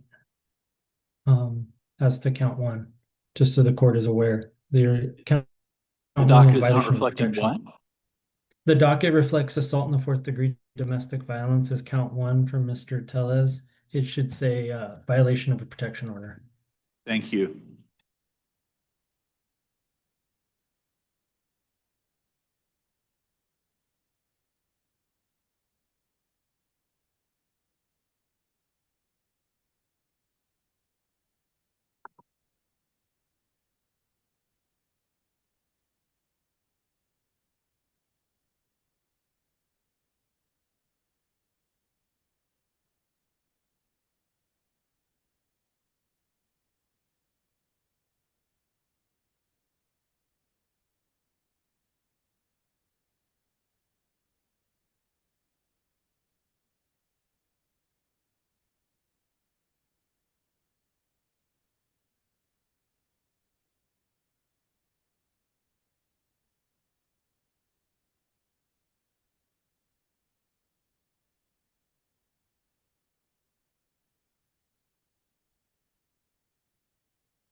Thank you, officer. Ms. Capone, if you had an opportunity to speak with Mr. Tellez is Mr. Tellez prepared to proceed with his hearings? Yes, Your Honor. Thank you. Two matters. Go ahead. Sorry. That's okay. Two matters before the court. 25L000310 is a matter that is on for a third pretrial conference. 25L004003 is a new case for which Mr. Tellez is before the court for arraignment. Mr. Tellez has been charged by way of criminal complaint with one count of domestic violence court order violation, and it appears one count of criminal trespass in the first degree. Ms. Capone, are you prepared to proceed with the arraignment at this time? Yes, Your Honor. I spoke to Mr. Tellez, advised him of his rights, and I believe he understands them. We will waive a formal reading of the complaint. We're not contesting probable cause for today's purposes only and asking the court to enter a plea of not guilty. I represent Mr. Tellez on his other Lakewood matters without promissory notes, so his circumstances have not changed. We'd ask that appointment be made again without promissory note. And I will just note for the court, I think there's a typo in JABS. It is listing Mr. Tellez as being charged with assault in the 4th degree and not violation of a protection order. And thank you for that. Mr. Graham alerted us to that when you were in the breakout room with your clients. So I do appreciate that. Mr. Tellez, based upon the record that has been made by your attorney, the court is going to waive formal reading of the criminal complaint in the new case, charging you with one count of domestic violence court order violation and criminal trespass in the first degree. Court is going to find there is probable cause to support the filing of those charges, and the court will enter pleas of not guilty to each of those two counts at this time.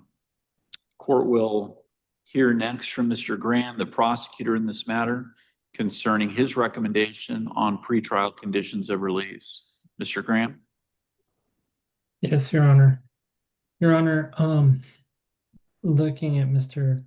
Tellez's criminal history, it is not a long history. But what is most telling, Your Honor, is that he is currently pending an assault in the 4th degree domestic violence out of this court from February of this year, and then the allegation now violating the protection order with the criminal trespass element, just because Mr. Tellez was inside of a protected party's residence in violation of that no contact order that was issued by this court.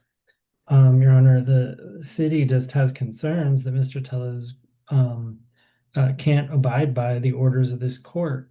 And so based on that, I am requesting some bail. I'm requesting, Your Honor, to set bail at the amount of $1,500, cash or bond on each with no law violations, and to obey that no contact order. Thank you, Mr. Graham. Ms. Capone? Your Honor, we're asking that Mr. Tellez be released on his own recognizance. I'll start by saying he's entitled to the presumption of innocence and the presumption of release. And in the backup matter, the pretrial matter, he's entitled to the presumption of innocence in that matter as well. And Mr. Tellez stands by his presumption of innocence, or his innocence, so strongly that was made for a trial set into June, as he wanted to be before a jury and demonstrate his innocence. Or it seems that these allegations arise out of maybe a poorly executed civil standby. Mr. Tellez had blood thinning medication at the alleged victim's home, and I believe that that's where the allegations come from. He does need his blood thinning medications. He also needs medications for his schizophrenia. I don't know that he actually has access to any of those things at the jail, so it's imperative that he be released for his health. If the court were to impose any amount of bail, Mr. Tellez is not working and does receive food stamps. I don't believe he'd be able to post any amount. I think that he is trying to demonstrate to the court he has a very gnarly injury on his ankle, as based on his account of the allegations in the police report. It seems that he may himself have been assaulted in some manner. The effect of having any amount of bail posed to Mr. Tellez would be that he would either be stuck taking an offer that he doesn't want to take, or wait 60 days to go to trial. And I fear that he will not wait to show his innocence under those circumstances. So for all those reasons, we'd ask that he be released on his own recognizance. He has no convictions in his history, and he's been communicative with me. He was just at his last court date on the other matter with me, and I was able to waive his appearance under 3.4 because we'd spoken during court, and then I excused him to go enjoy the weather. Ms. Capone, I assume that your client has somewhere that he can reside other than at the residence at which he was arrested on this new charge. Is that accurate? Yes, Your Honor. All right.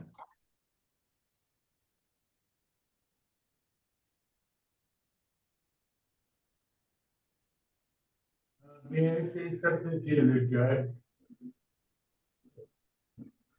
Mr. Talese, I would hold off, okay? Okay. Everything's on the record, and I don't want you to say anything that accidentally can be used against you. Say though that without my money, she's got to move. Okay, and I would hold off just for a second here, okay? We can talk more after court. Okay.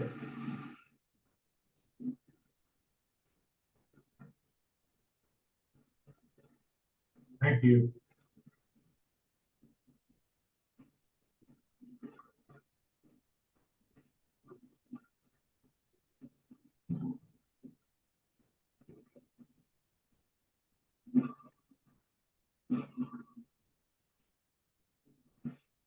The court is concerned. There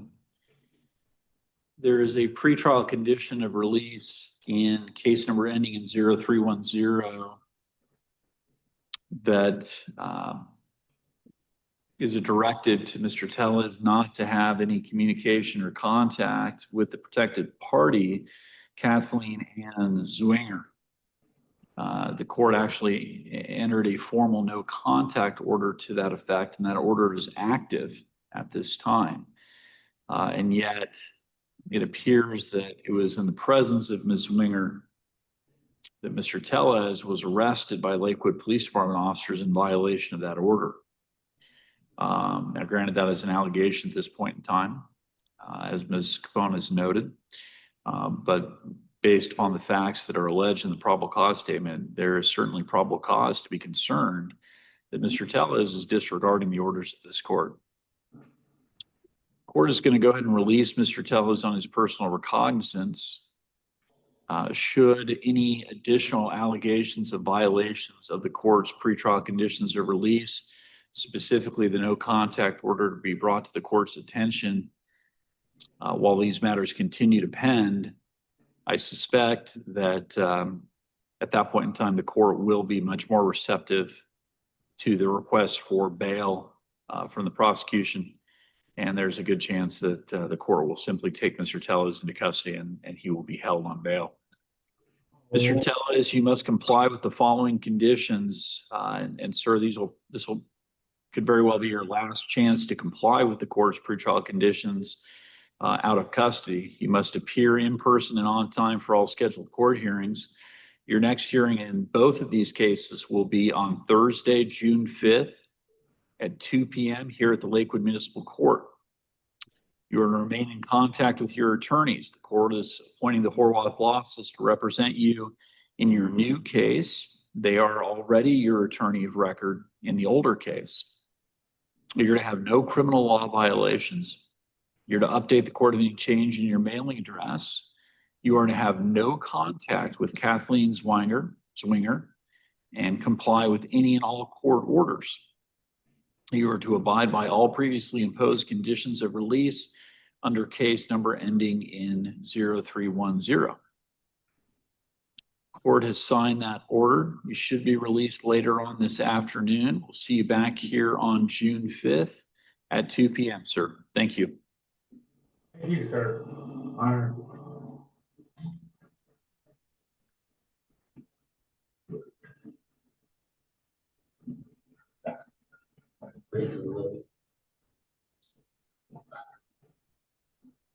Mr. Tilley, if you want exit the booth. You're all done with court today. You'll be released later today. Okay, thank you. Yep. God bless you.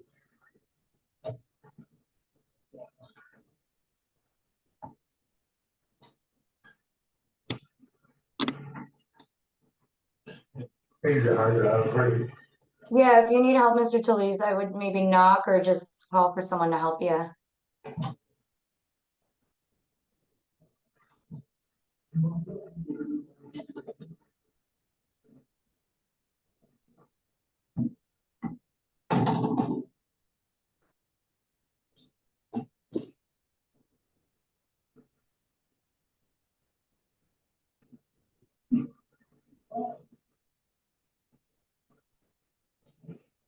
Room one by one as they come in.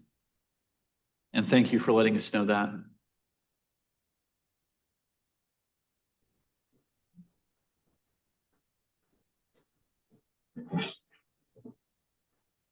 Sir, good afternoon. What is your name, please?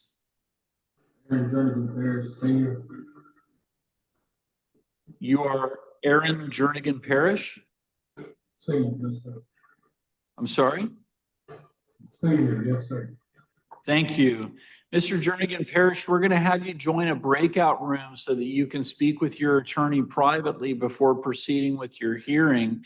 You should receive an invitation there on the screen to join a breakout room. Please click join or accept. If you need any assistance with that, please let the officer know and the officer can help you get into the breakout room. Thank you, officer. Present.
Alexa, shut up. I do not take kindly to such language. Please apologize.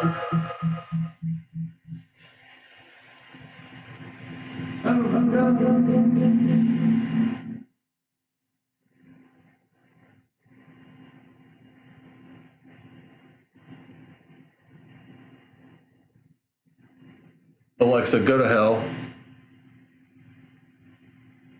Seriously?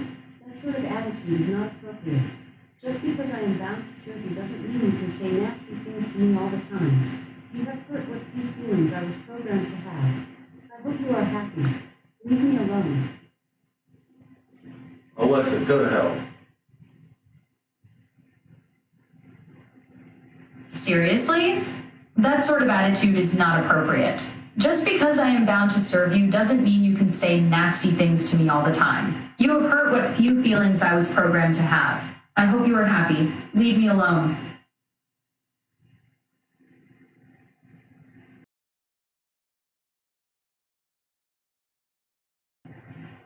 Oh, I just realized I did that all wrong. Did you hear any of that?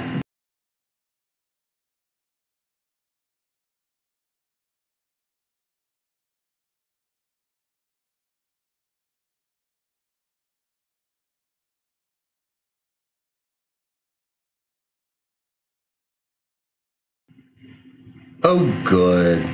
Oh, good. Oh, good. Now,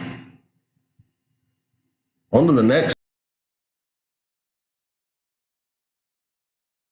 Least, Oh,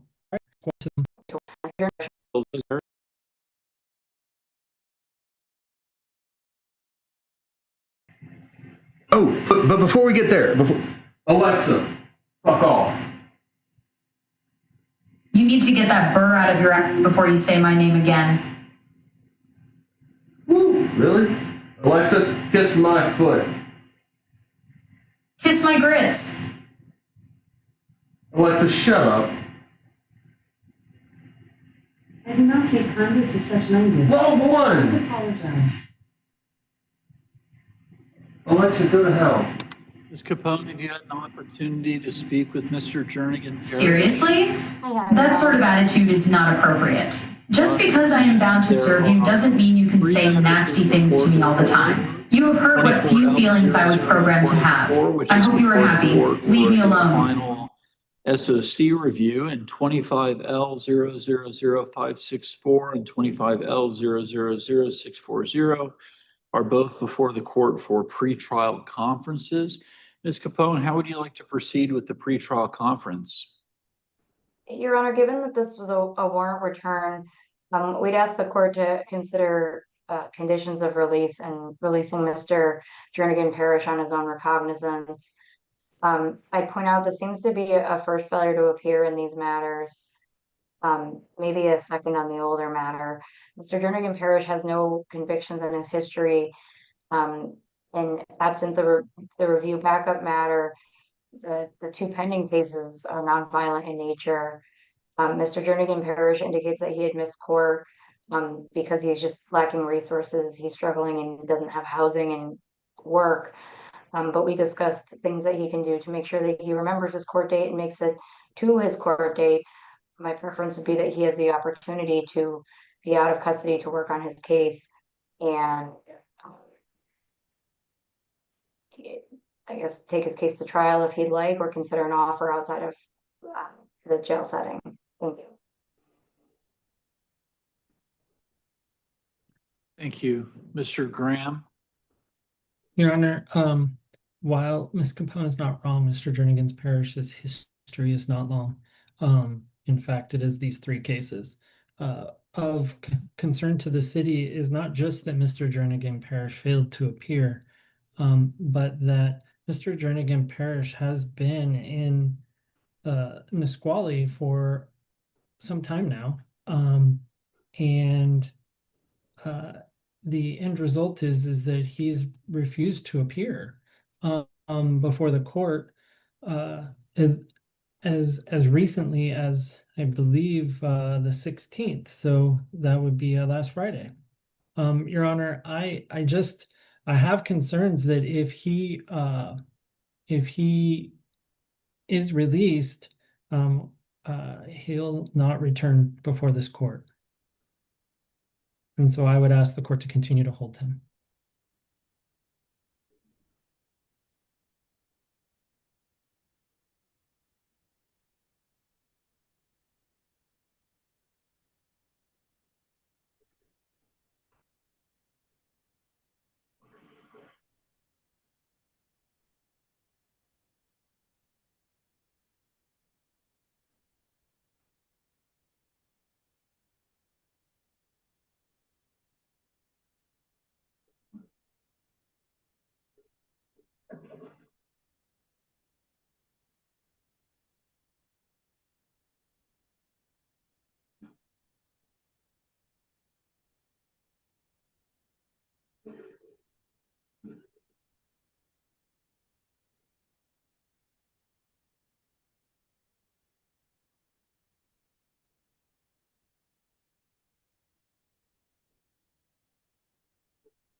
Court is just reviewing the docket entry in all three cases that are before the court today.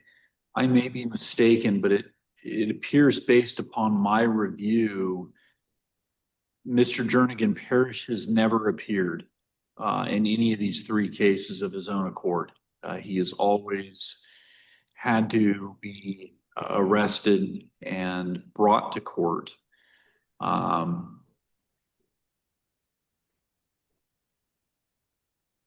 That is of concern to the court. That said, Ms. Capone is absolutely right. The two pending charges are both criminal trespass charges. They are non-violent. There is relatively minor criminal history. All of his criminal history appears to be out of this court, with the first case being that assault and fourth degree domestic violence case that is on a stipulated order of continuance from August of last year. Mr. Jernigan Parrish, the court's going to grant your attorney's request to release you on your personal recognizance. I have to tell you, sir, thus far you've missed your court dates. And the only reason that you're back before the court is because the court issues a warrant for you and you get arrested. So if you want to remain out of custody to work with your attorneys on these cases, you have to be able to show the court that you will comply with pretrial conditions of release, which includes showing up in person and on time for your scheduled hearings. Okay? So if you don't show up for your next hearing in this case, court's going to issue a warrant for your arrest, and you're likely going to wind up right back where you are at this moment. The only way to avoid that is for you to stay in contact with your attorneys and show up for your court hearings on time. Okay? Yes, Your Honor. Do you understand that? Yes, Your Honor. Okay.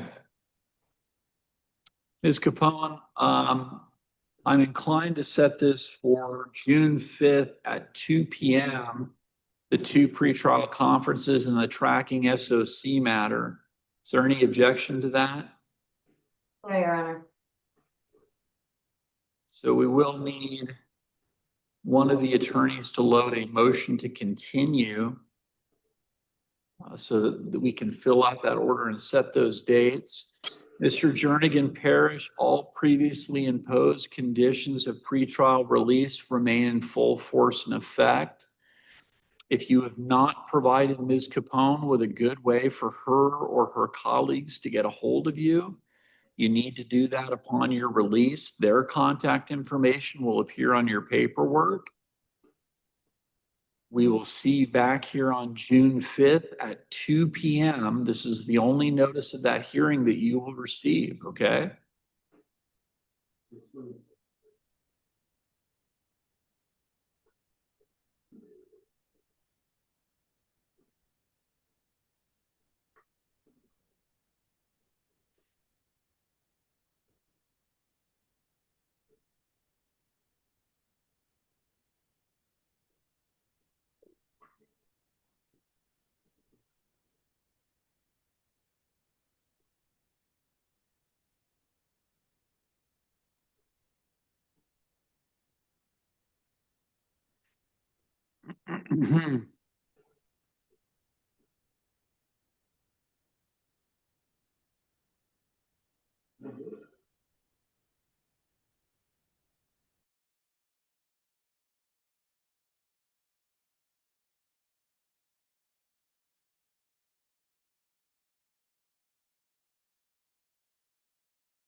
Alexa, tell me about Felix Hoffman art.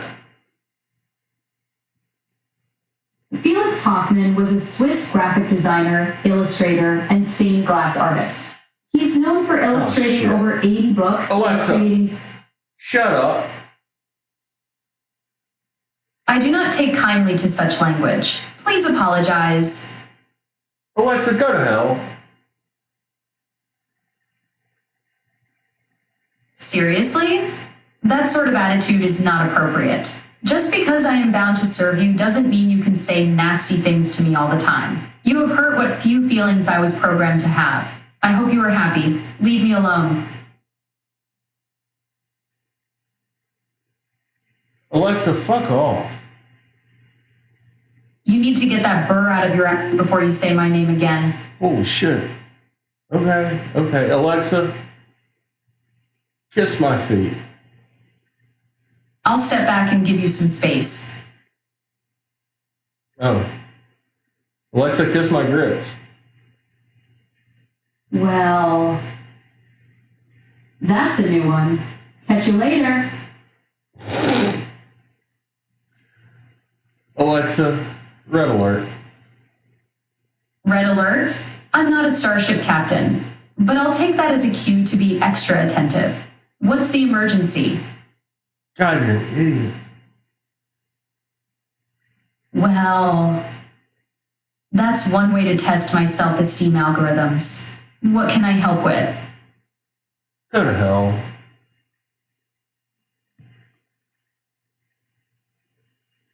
Seriously?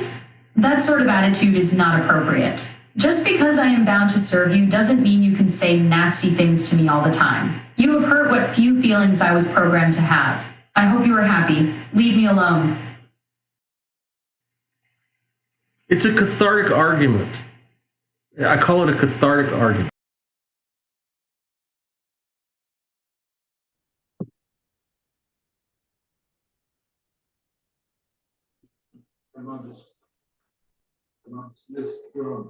Hang tight, Mr. Drinking Parish. I'm just filling out that motion to continue the judge was looking to sign.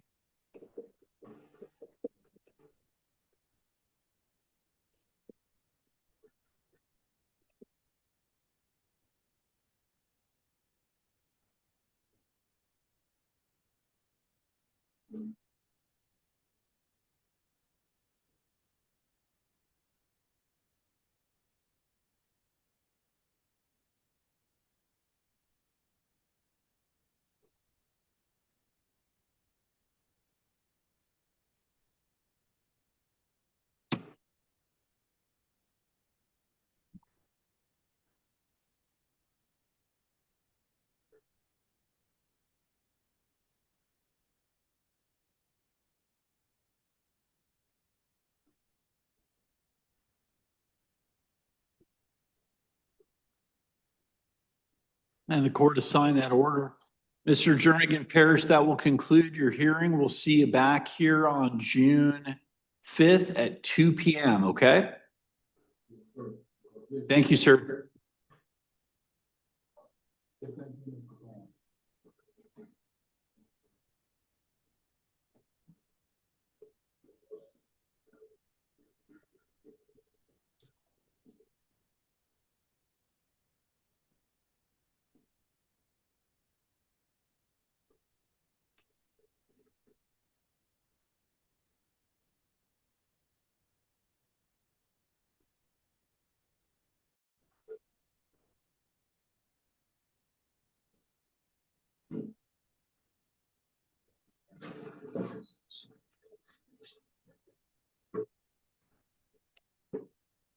And good afternoon, sir. What is your name, please?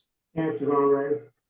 Mr. Ray, good afternoon. Mr. Ray, we're going to have you go into a breakout room so you can speak with your attorney, Ms. Capone, privately before we proceed with your hearing, okay? Appreciate that, Your Honor.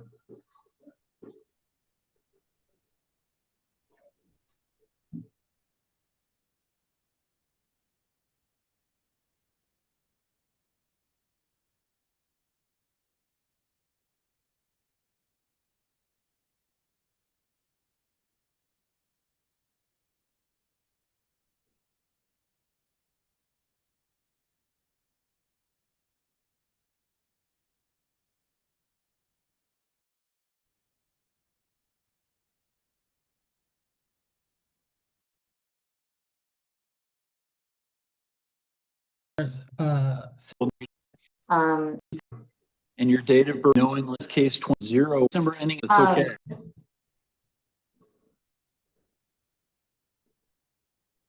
Ms. Capone? Yes, Your Honor. Sorry, my mouse is lagging. That's okay. I did, Your Honor, and we're ready to proceed.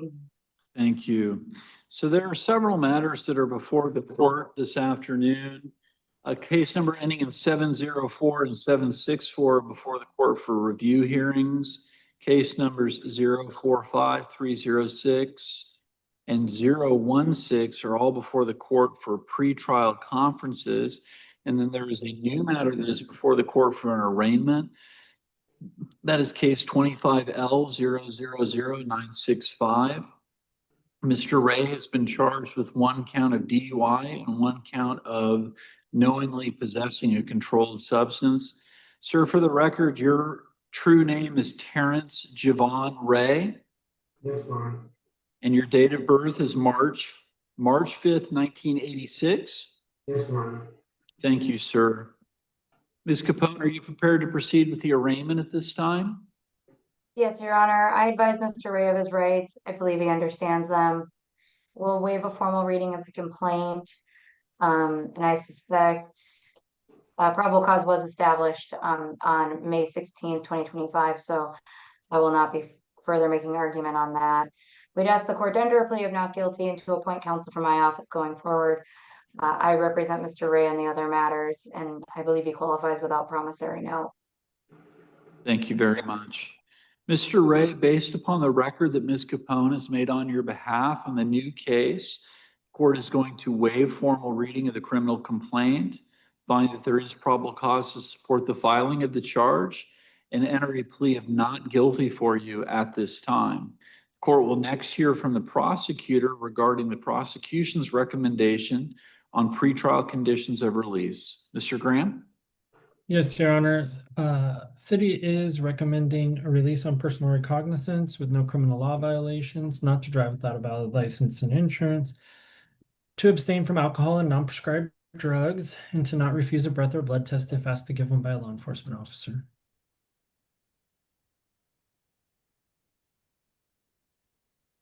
Thank you very much.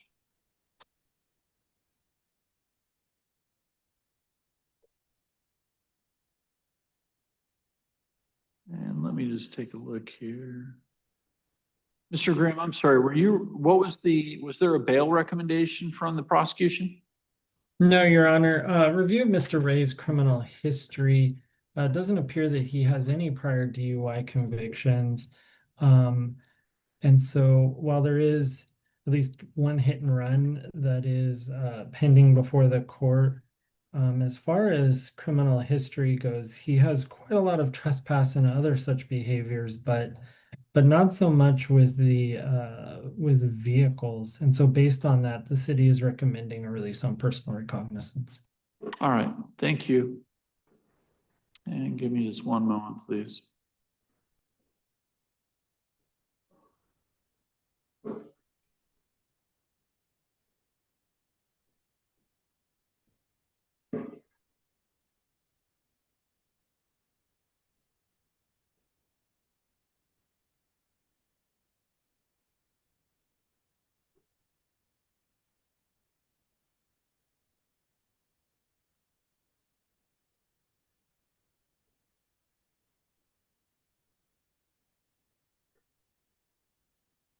All right.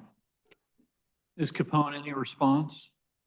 Your Honor, we'd ask that Mr. Ray be released on his own recognizance. As the city pointed out, these allegations are of a different nature than the allegations in the other cases. Mr. Ray indicates to me that he has a bed date with Prosperity today that he would like to take advantage of. I would also note to the court that Mr. Ray has been in great communication with me and has been appearing for his court dates. I had filed an agreed motion to continue his matter this past Tuesday that was filed for the court's signature. And because it wasn't signed ahead of time, we addressed it at pretrial. Counsel covered for me. And Mr. Ray actually did show up at court. He was excused, but he showed up even though he really didn't need to be there because it was an agreed motion to continue. So he's been in good communication with me. The allegations before the court now are different than the allegations previously before the court. I understand any concerns the court has, but he is entitled to the presumption of innocence, the presumption of release. And he otherwise has a fairly, I would say, relatively limited criminal history.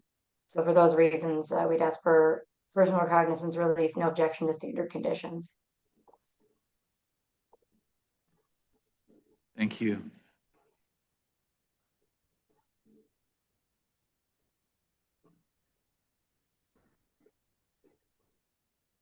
Mr. Ray, I'm going to follow the agreed recommendation and release you on your personal recognizance, sir.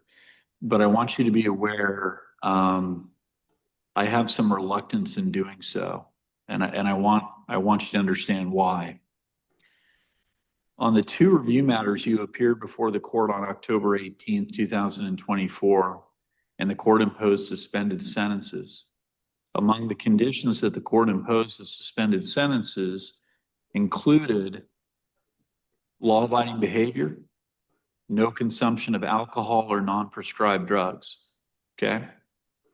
Since that time, you've been back before the court with an allegation that you committed criminal trespass, assault, and hit and run on January 3rd. So about a month and a half after you were before the court. Then, about a month after that, there was probable cause to determine that you'd committed the crime of criminal trespass in the first degree again in another case. 2 months after that, on April 15th, 2025, there was probable cause that was determined to believe that you'd committed another count of criminal trespass. And now, last week, there's probable cause to believe that you were pulled over and stopped by an officer while driving, and that you were under the influence of an intoxicant, and that you were in possession of a substance that was identified as methamphetamine. The court is very concerned, sir, that you are not complying with this court's directives to you, that you have law-abiding behavior, and that you not consume any non-prescribed drugs or alcohol. And so I say this to you because this is likely the last time that if a new charge comes before this court, that the court will be releasing you on personal recognizance. If you get charged with another crime while these matters are pending, the court is almost certainly going to hold you in custody on bail, okay? All right. Court is going to set this matter over to June 5th at 1 p.m. Mr. Ray must appear in person and on time for that court hearing. Court is also going to appoint in the new case Ms. Capone to serve as Mr. Ray's attorney. Ms. Capone already represents Mr. Ray on the other matters. And Mr. Ray, it sounds like you're doing a good job of remaining in contact with your attorney. Please keep doing that, okay? I appreciate that. The other conditions the court is going to impose is that you have no criminal law violations, that you update the court immediately if your mailing address changes. You are not to drive a motor vehicle without a valid driver's license and proof of liability insurance.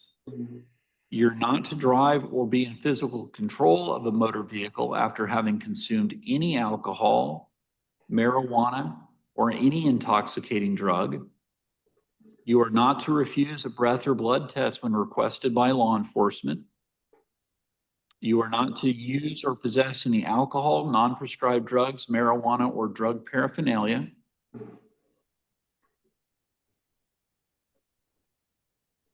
And the court is going to order that you abide by all previously imposed conditions under other cases, as well as the two matters that are before the court for review, the conditions of your suspended sentence in those two cases.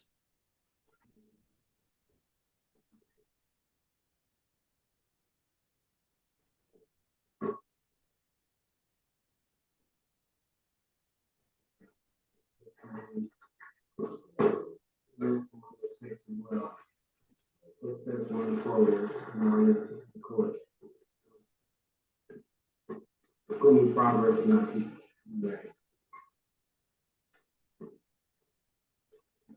All All right, the court has signed that order.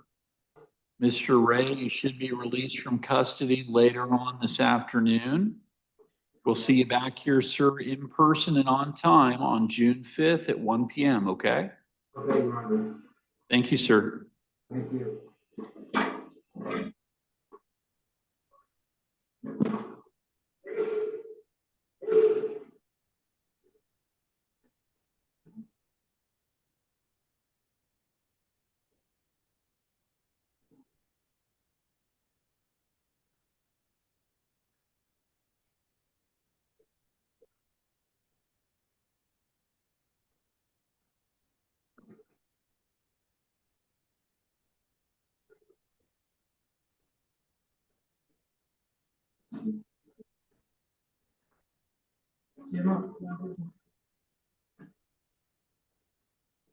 Officer, we're going to go ahead and place this individual in a breakout room so that he can speak with his attorney privately. If you could please assist him.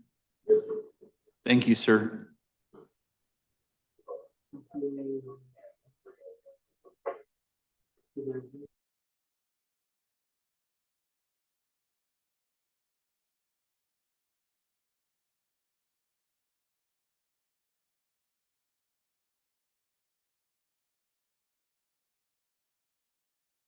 Your Honor, I'm happy to make a full record when Mr. Carpenter joins us, but if counsel or the court wants to take a look, I'm filling out an order and making a request for a 1077 evaluation. Thank you, Ms. Capone. Do you know, is Mr. Carpenter going to be rejoining us or no? He should be. There he is. There we go. Okay.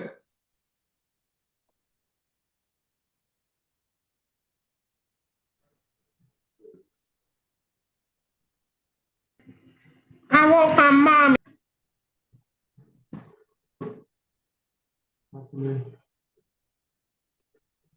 And this is case number 25L000934, City of Lakewood versus Joshua Curtis Carpenter. Mr. Carpenter, good afternoon. Mr. Carpenter, is that your true name, Joshua Curtis Carpenter?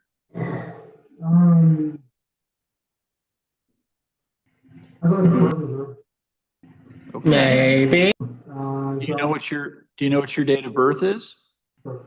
Yesterday. 6. Okay. All right. All right. This matter comes before the court for an arraignment. Ms. Capone, how would you like to proceed at this time? Your Honor, after speaking with Mr. Carpenter, I'm asking the court to enter an order for a competency evaluation. I can expand upon my reasoning if the court would like. I keep the reasoning brief just to protect Mr. Carpenter's right to confidentiality, but based on that conversation, I believe an order is appropriate. I also have cited in that order that there were incompetency findings back in October of 2023, understanding that competency waxes and wanes, it's not linear. I know some time has passed, but I still have those concerns that it seems that the Lacey court had back in 2023. So for those reasons, I'm asking for that order to be entered. And I would just like the court to note my objection to him being held in custody, given the nonviolent nature of the offenses. Thank you. Mr. Graham, any objection? Your Honor, I don't have any objection for the 1077. As to holding Mr. Carpenter, he does still currently have 2 active warrants for his arrest, a number of cases with prior warrant activity. He is a habitual traffic offender at this point, and was driving without an ignition interlock, leaving concern for safety of the community. Certainly wouldn't object to small amount of bail, and may recommend the court hold him on like $1,500 cash or bond this time.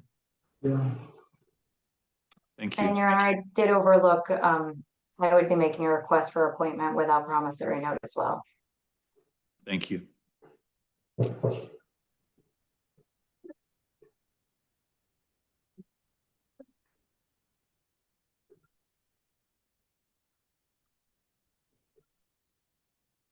All right, and the court is going to review the order for competency evaluation pursuant to RCW 1077.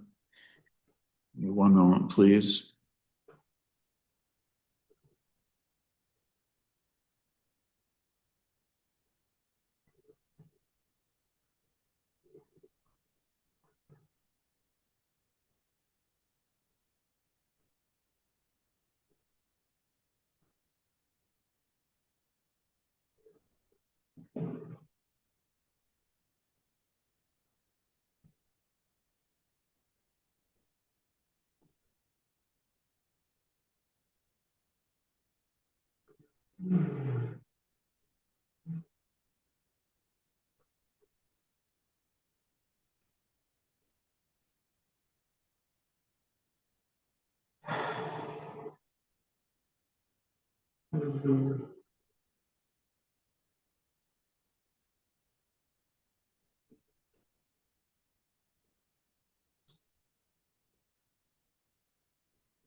I'm sorry for any misunderstanding. I'm sorry for me taking a long. Mr. Carpenter, I would just advise that you remain silent. I don't want you to say anything that can be used against you.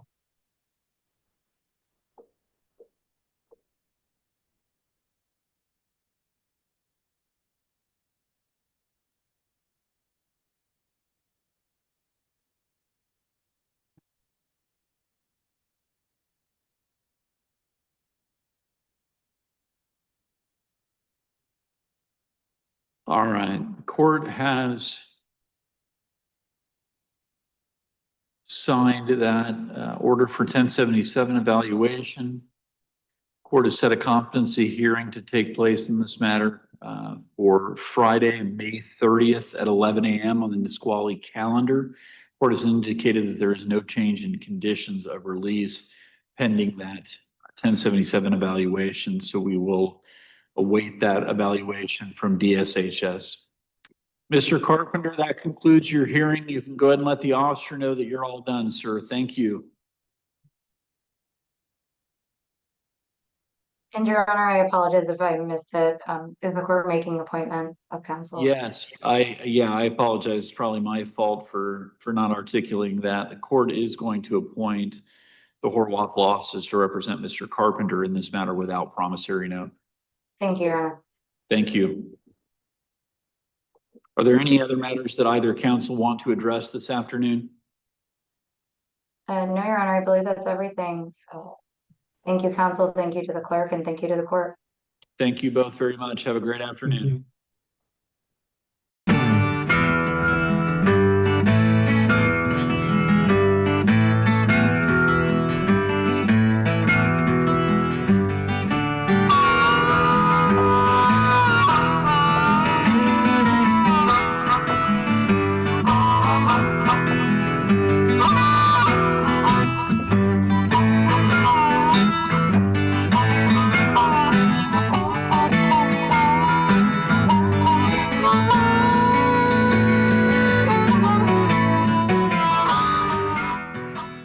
Every day in the USA, people find themselves in court.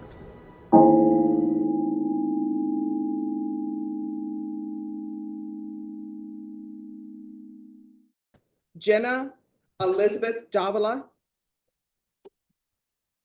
Clinton Dixon, custody, Joseph Grant. Daniel Montoya, Jeffrey Guerrero, custody. Constance Sinwell, Felipe Reyes, David Lopez. Oh, are you David Edward Lopez? All right, thank you.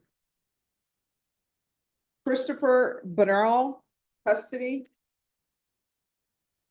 Dalvin Berry, Jose Flores, custody. Thank you. Isidro Garcia. Alexander Guerrero,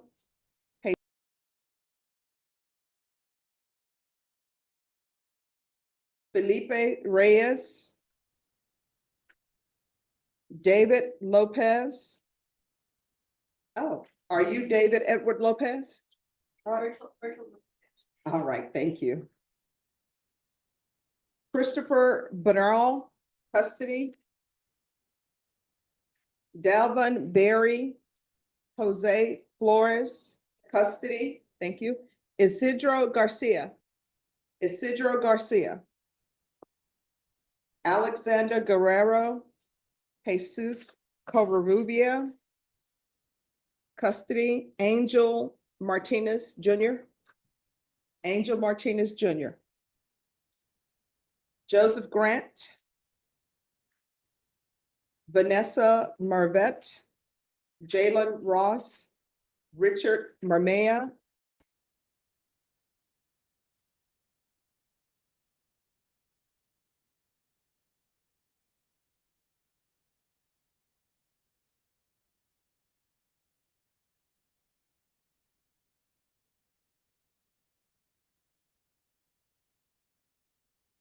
Jose Flores.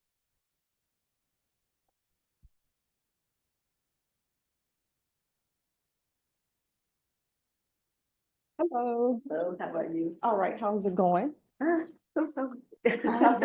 old, same old. Yeah. All right, is this an application for probation? For deferred. All right, probation, this is an application. Court is calling 2025 CR 002235, State versus Jose Flores. Can I have the parties announce? Andrew State. Phyllis Field for the defense. And are you Mr. Flores? Yes, ma'am. Counsel, have you received all discovery? I have. Court will find that the state is in compliance with discovery. Mr. Flores, did you review the application for deferred adjudication with your attorney? Did you understand it and sign it? Yes, Your Honor. All right, off the record for a moment. Counsel, Mr. Porter, if you could have them move your client down to that end. We're back on the record. Did you review the true bill of indictment with your attorney? Did you understand it? Yes, ma'am. Counsel, do you waive the reading of the indictment? I did, Your Honor. State, are you proceeding on the indictment as presented? Yes. Mr. Flores, did you review the court admonishments with your attorney? Did you understand it and sign it in all the appropriate places? I did, Your Honor. Did you understand you're charged with possession of a controlled substance, penalty group 1, less than 1 gram? That's a state jail felony. Range of punishment is anywhere from 180 days up to 2 years in the state jail facility and up to $10,000 fine. Did you understand? I did, Your Honor. If you have a plea bargain agreement with the state, the court does not have to follow your plea. If for any reason the court does not follow your plea and gives you more than you bargained for, the fact that you entered a plea will not be used against you and you will be allowed to withdraw your plea. Off the record for a moment. Probation. Mr. Payne is here. Are they here to speak with him? Yes. All right, thank you. We're back on the record. Did you understand you have a right to jury trial, a right for you or your attorney to cross-examine and confront any witnesses the state would call in the right to remain silent?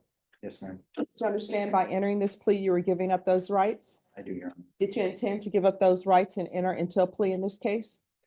Did you understand if the court would grant your application for deferred adjudication, if for any reason your deferred adjudication were revoked, the court could find you guilty and sentence you up to 2 years in the state jail facility and up to a $10,000 fine? I do understand, Your Honor. Counsel, has your client been able to provide you with any defenses? Yes, Your Honor. Do you believe he has a rational as well as a factual understanding of the charges against him? Yes, Your Honor.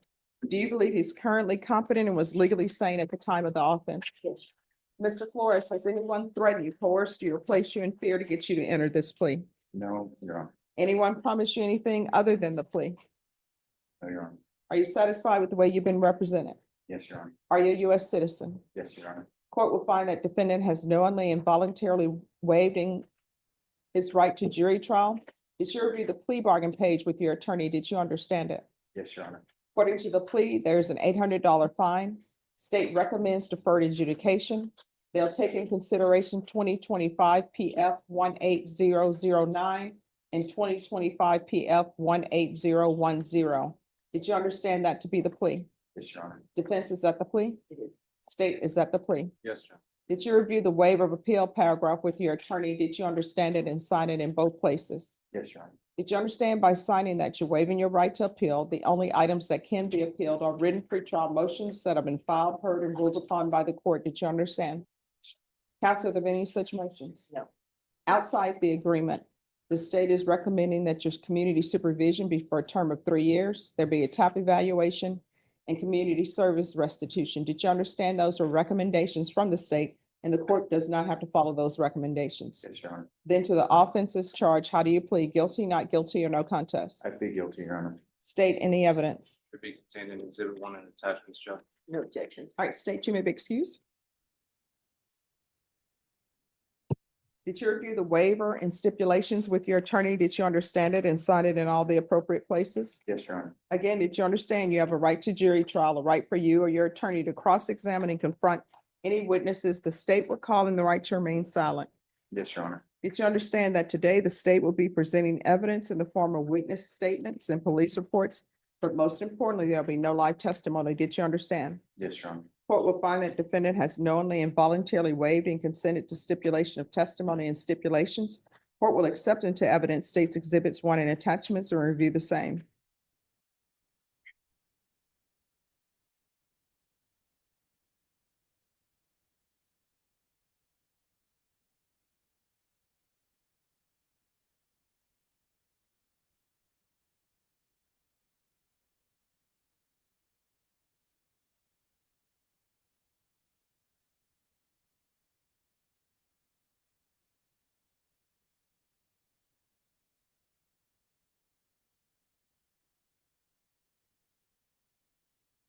All right.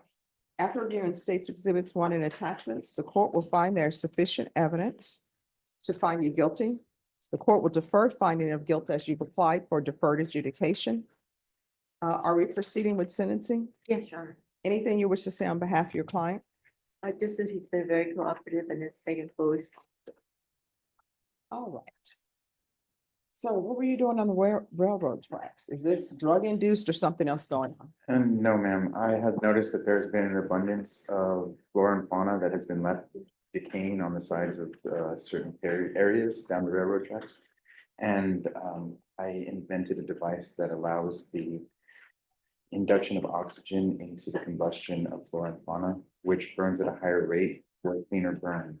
What I was trying to do is promote growth through that rate and to help not things kind of catch on fire. It does look counterproductive in the way that it's done, but it's in the arrangement of rocks and the way that it's made that allows for filtration of oxygen and ambient gases that are flammable. I'm a physicist, so things like that are in my interest for everybody else to kind of be better. All right, so where did you go to school? I went to school here at Incarnate Word. I did not complete college, but I consider myself a physicist because of my research in combustion through way of vacuums, basically working through a backdraft system. So how does this translate into possession of meth and that was- potentially heroin? Because that's what you told them. That's what I was dabbling with just to keep myself up and pain that I was having. All right, pain related to what? Joints, things like that. I don't use very much. I use anywhere from a 0.2 to 0.4 a day. So where is your family? I don't have any family that's directly, I just have my wife. All right, and you say you just have your wife? So how does she feel about the drug use?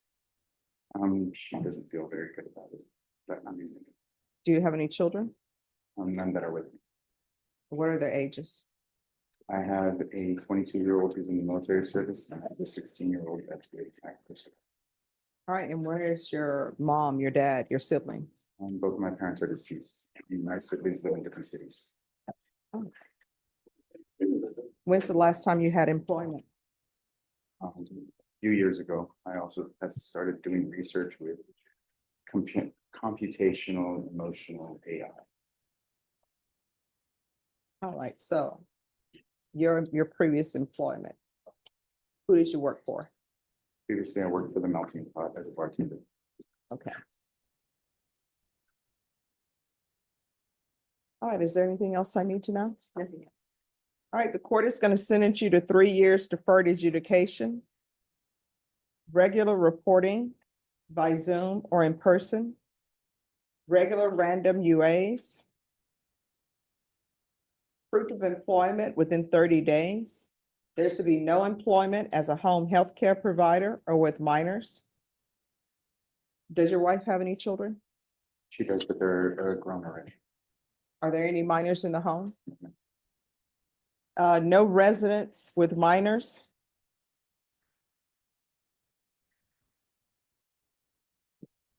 Taking consideration 2025 PF 18009 and 2025 PF 18010.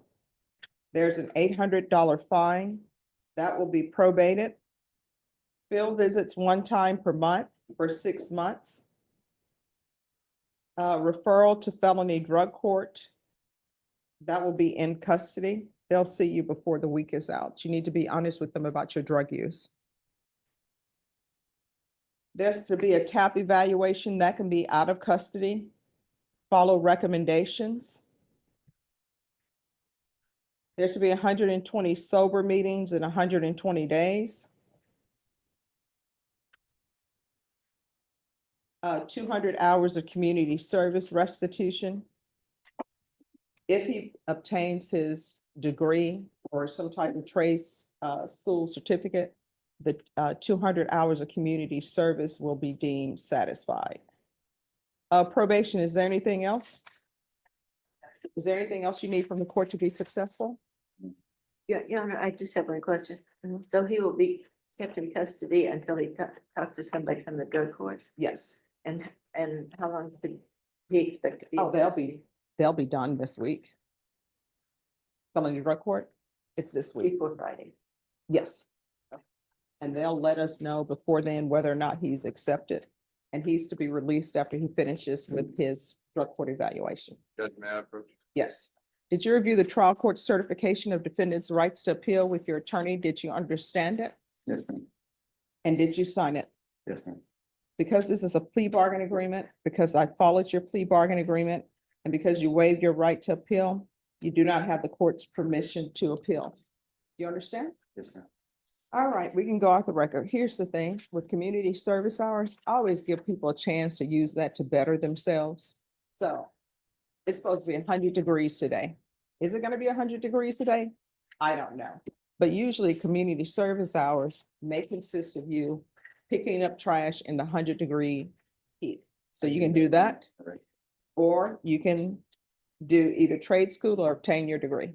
Understand. And this court, to be successful on probation, communication is key. If for any reason you have an issue, let probation know. If you feel as though they're not addressing it, you can always come back to the court. All right, good luck to you. Thank you. You're welcome.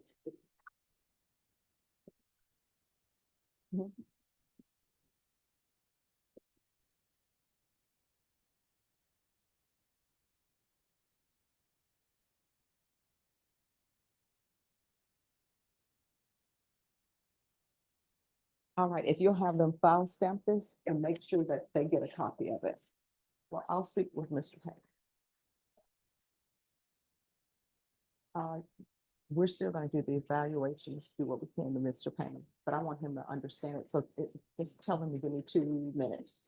And Mr. Payne, if you'll come down, please.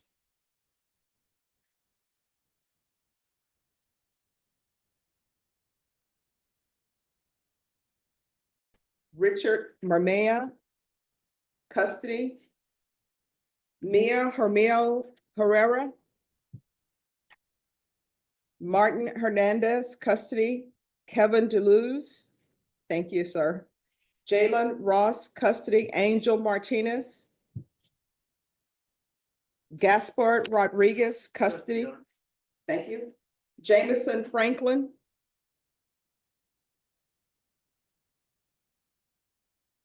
Cortez Polk, custody. Anthony Moran, custody. Gaspar Rodriguez. Shina Gonzalez, custody. Yes, Judge. All right. Shina Gonzalez. Thank you. Raymond Phillips, custody. Jonathan Beebe. Jonathan Bazadoni, custody. Jorge Martinez. Thank you. Anthony Moran, custody. Justina Salcedo.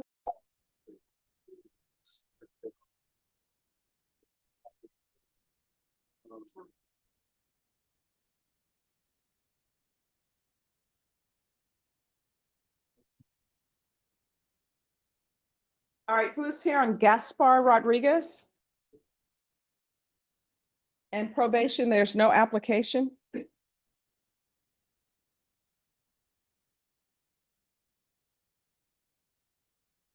Judge, I will need to make a short record sometime about his immigration status. Sure.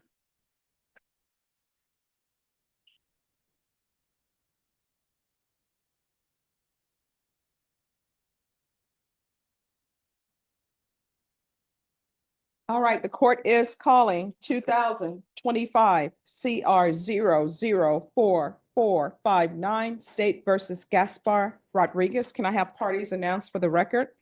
Andrew Harris, Edelman, State. Glenn Payne for the defense. And are you Gaspar Rodriguez? Yeah. And we have an interpreter here. If you could raise your right hand. Do you solemnly swear and affirm you will faithfully translate from English into Spanish and Spanish into English, so help you God? I do, yeah. All right, you can lower your hand if you'll state your name for the record.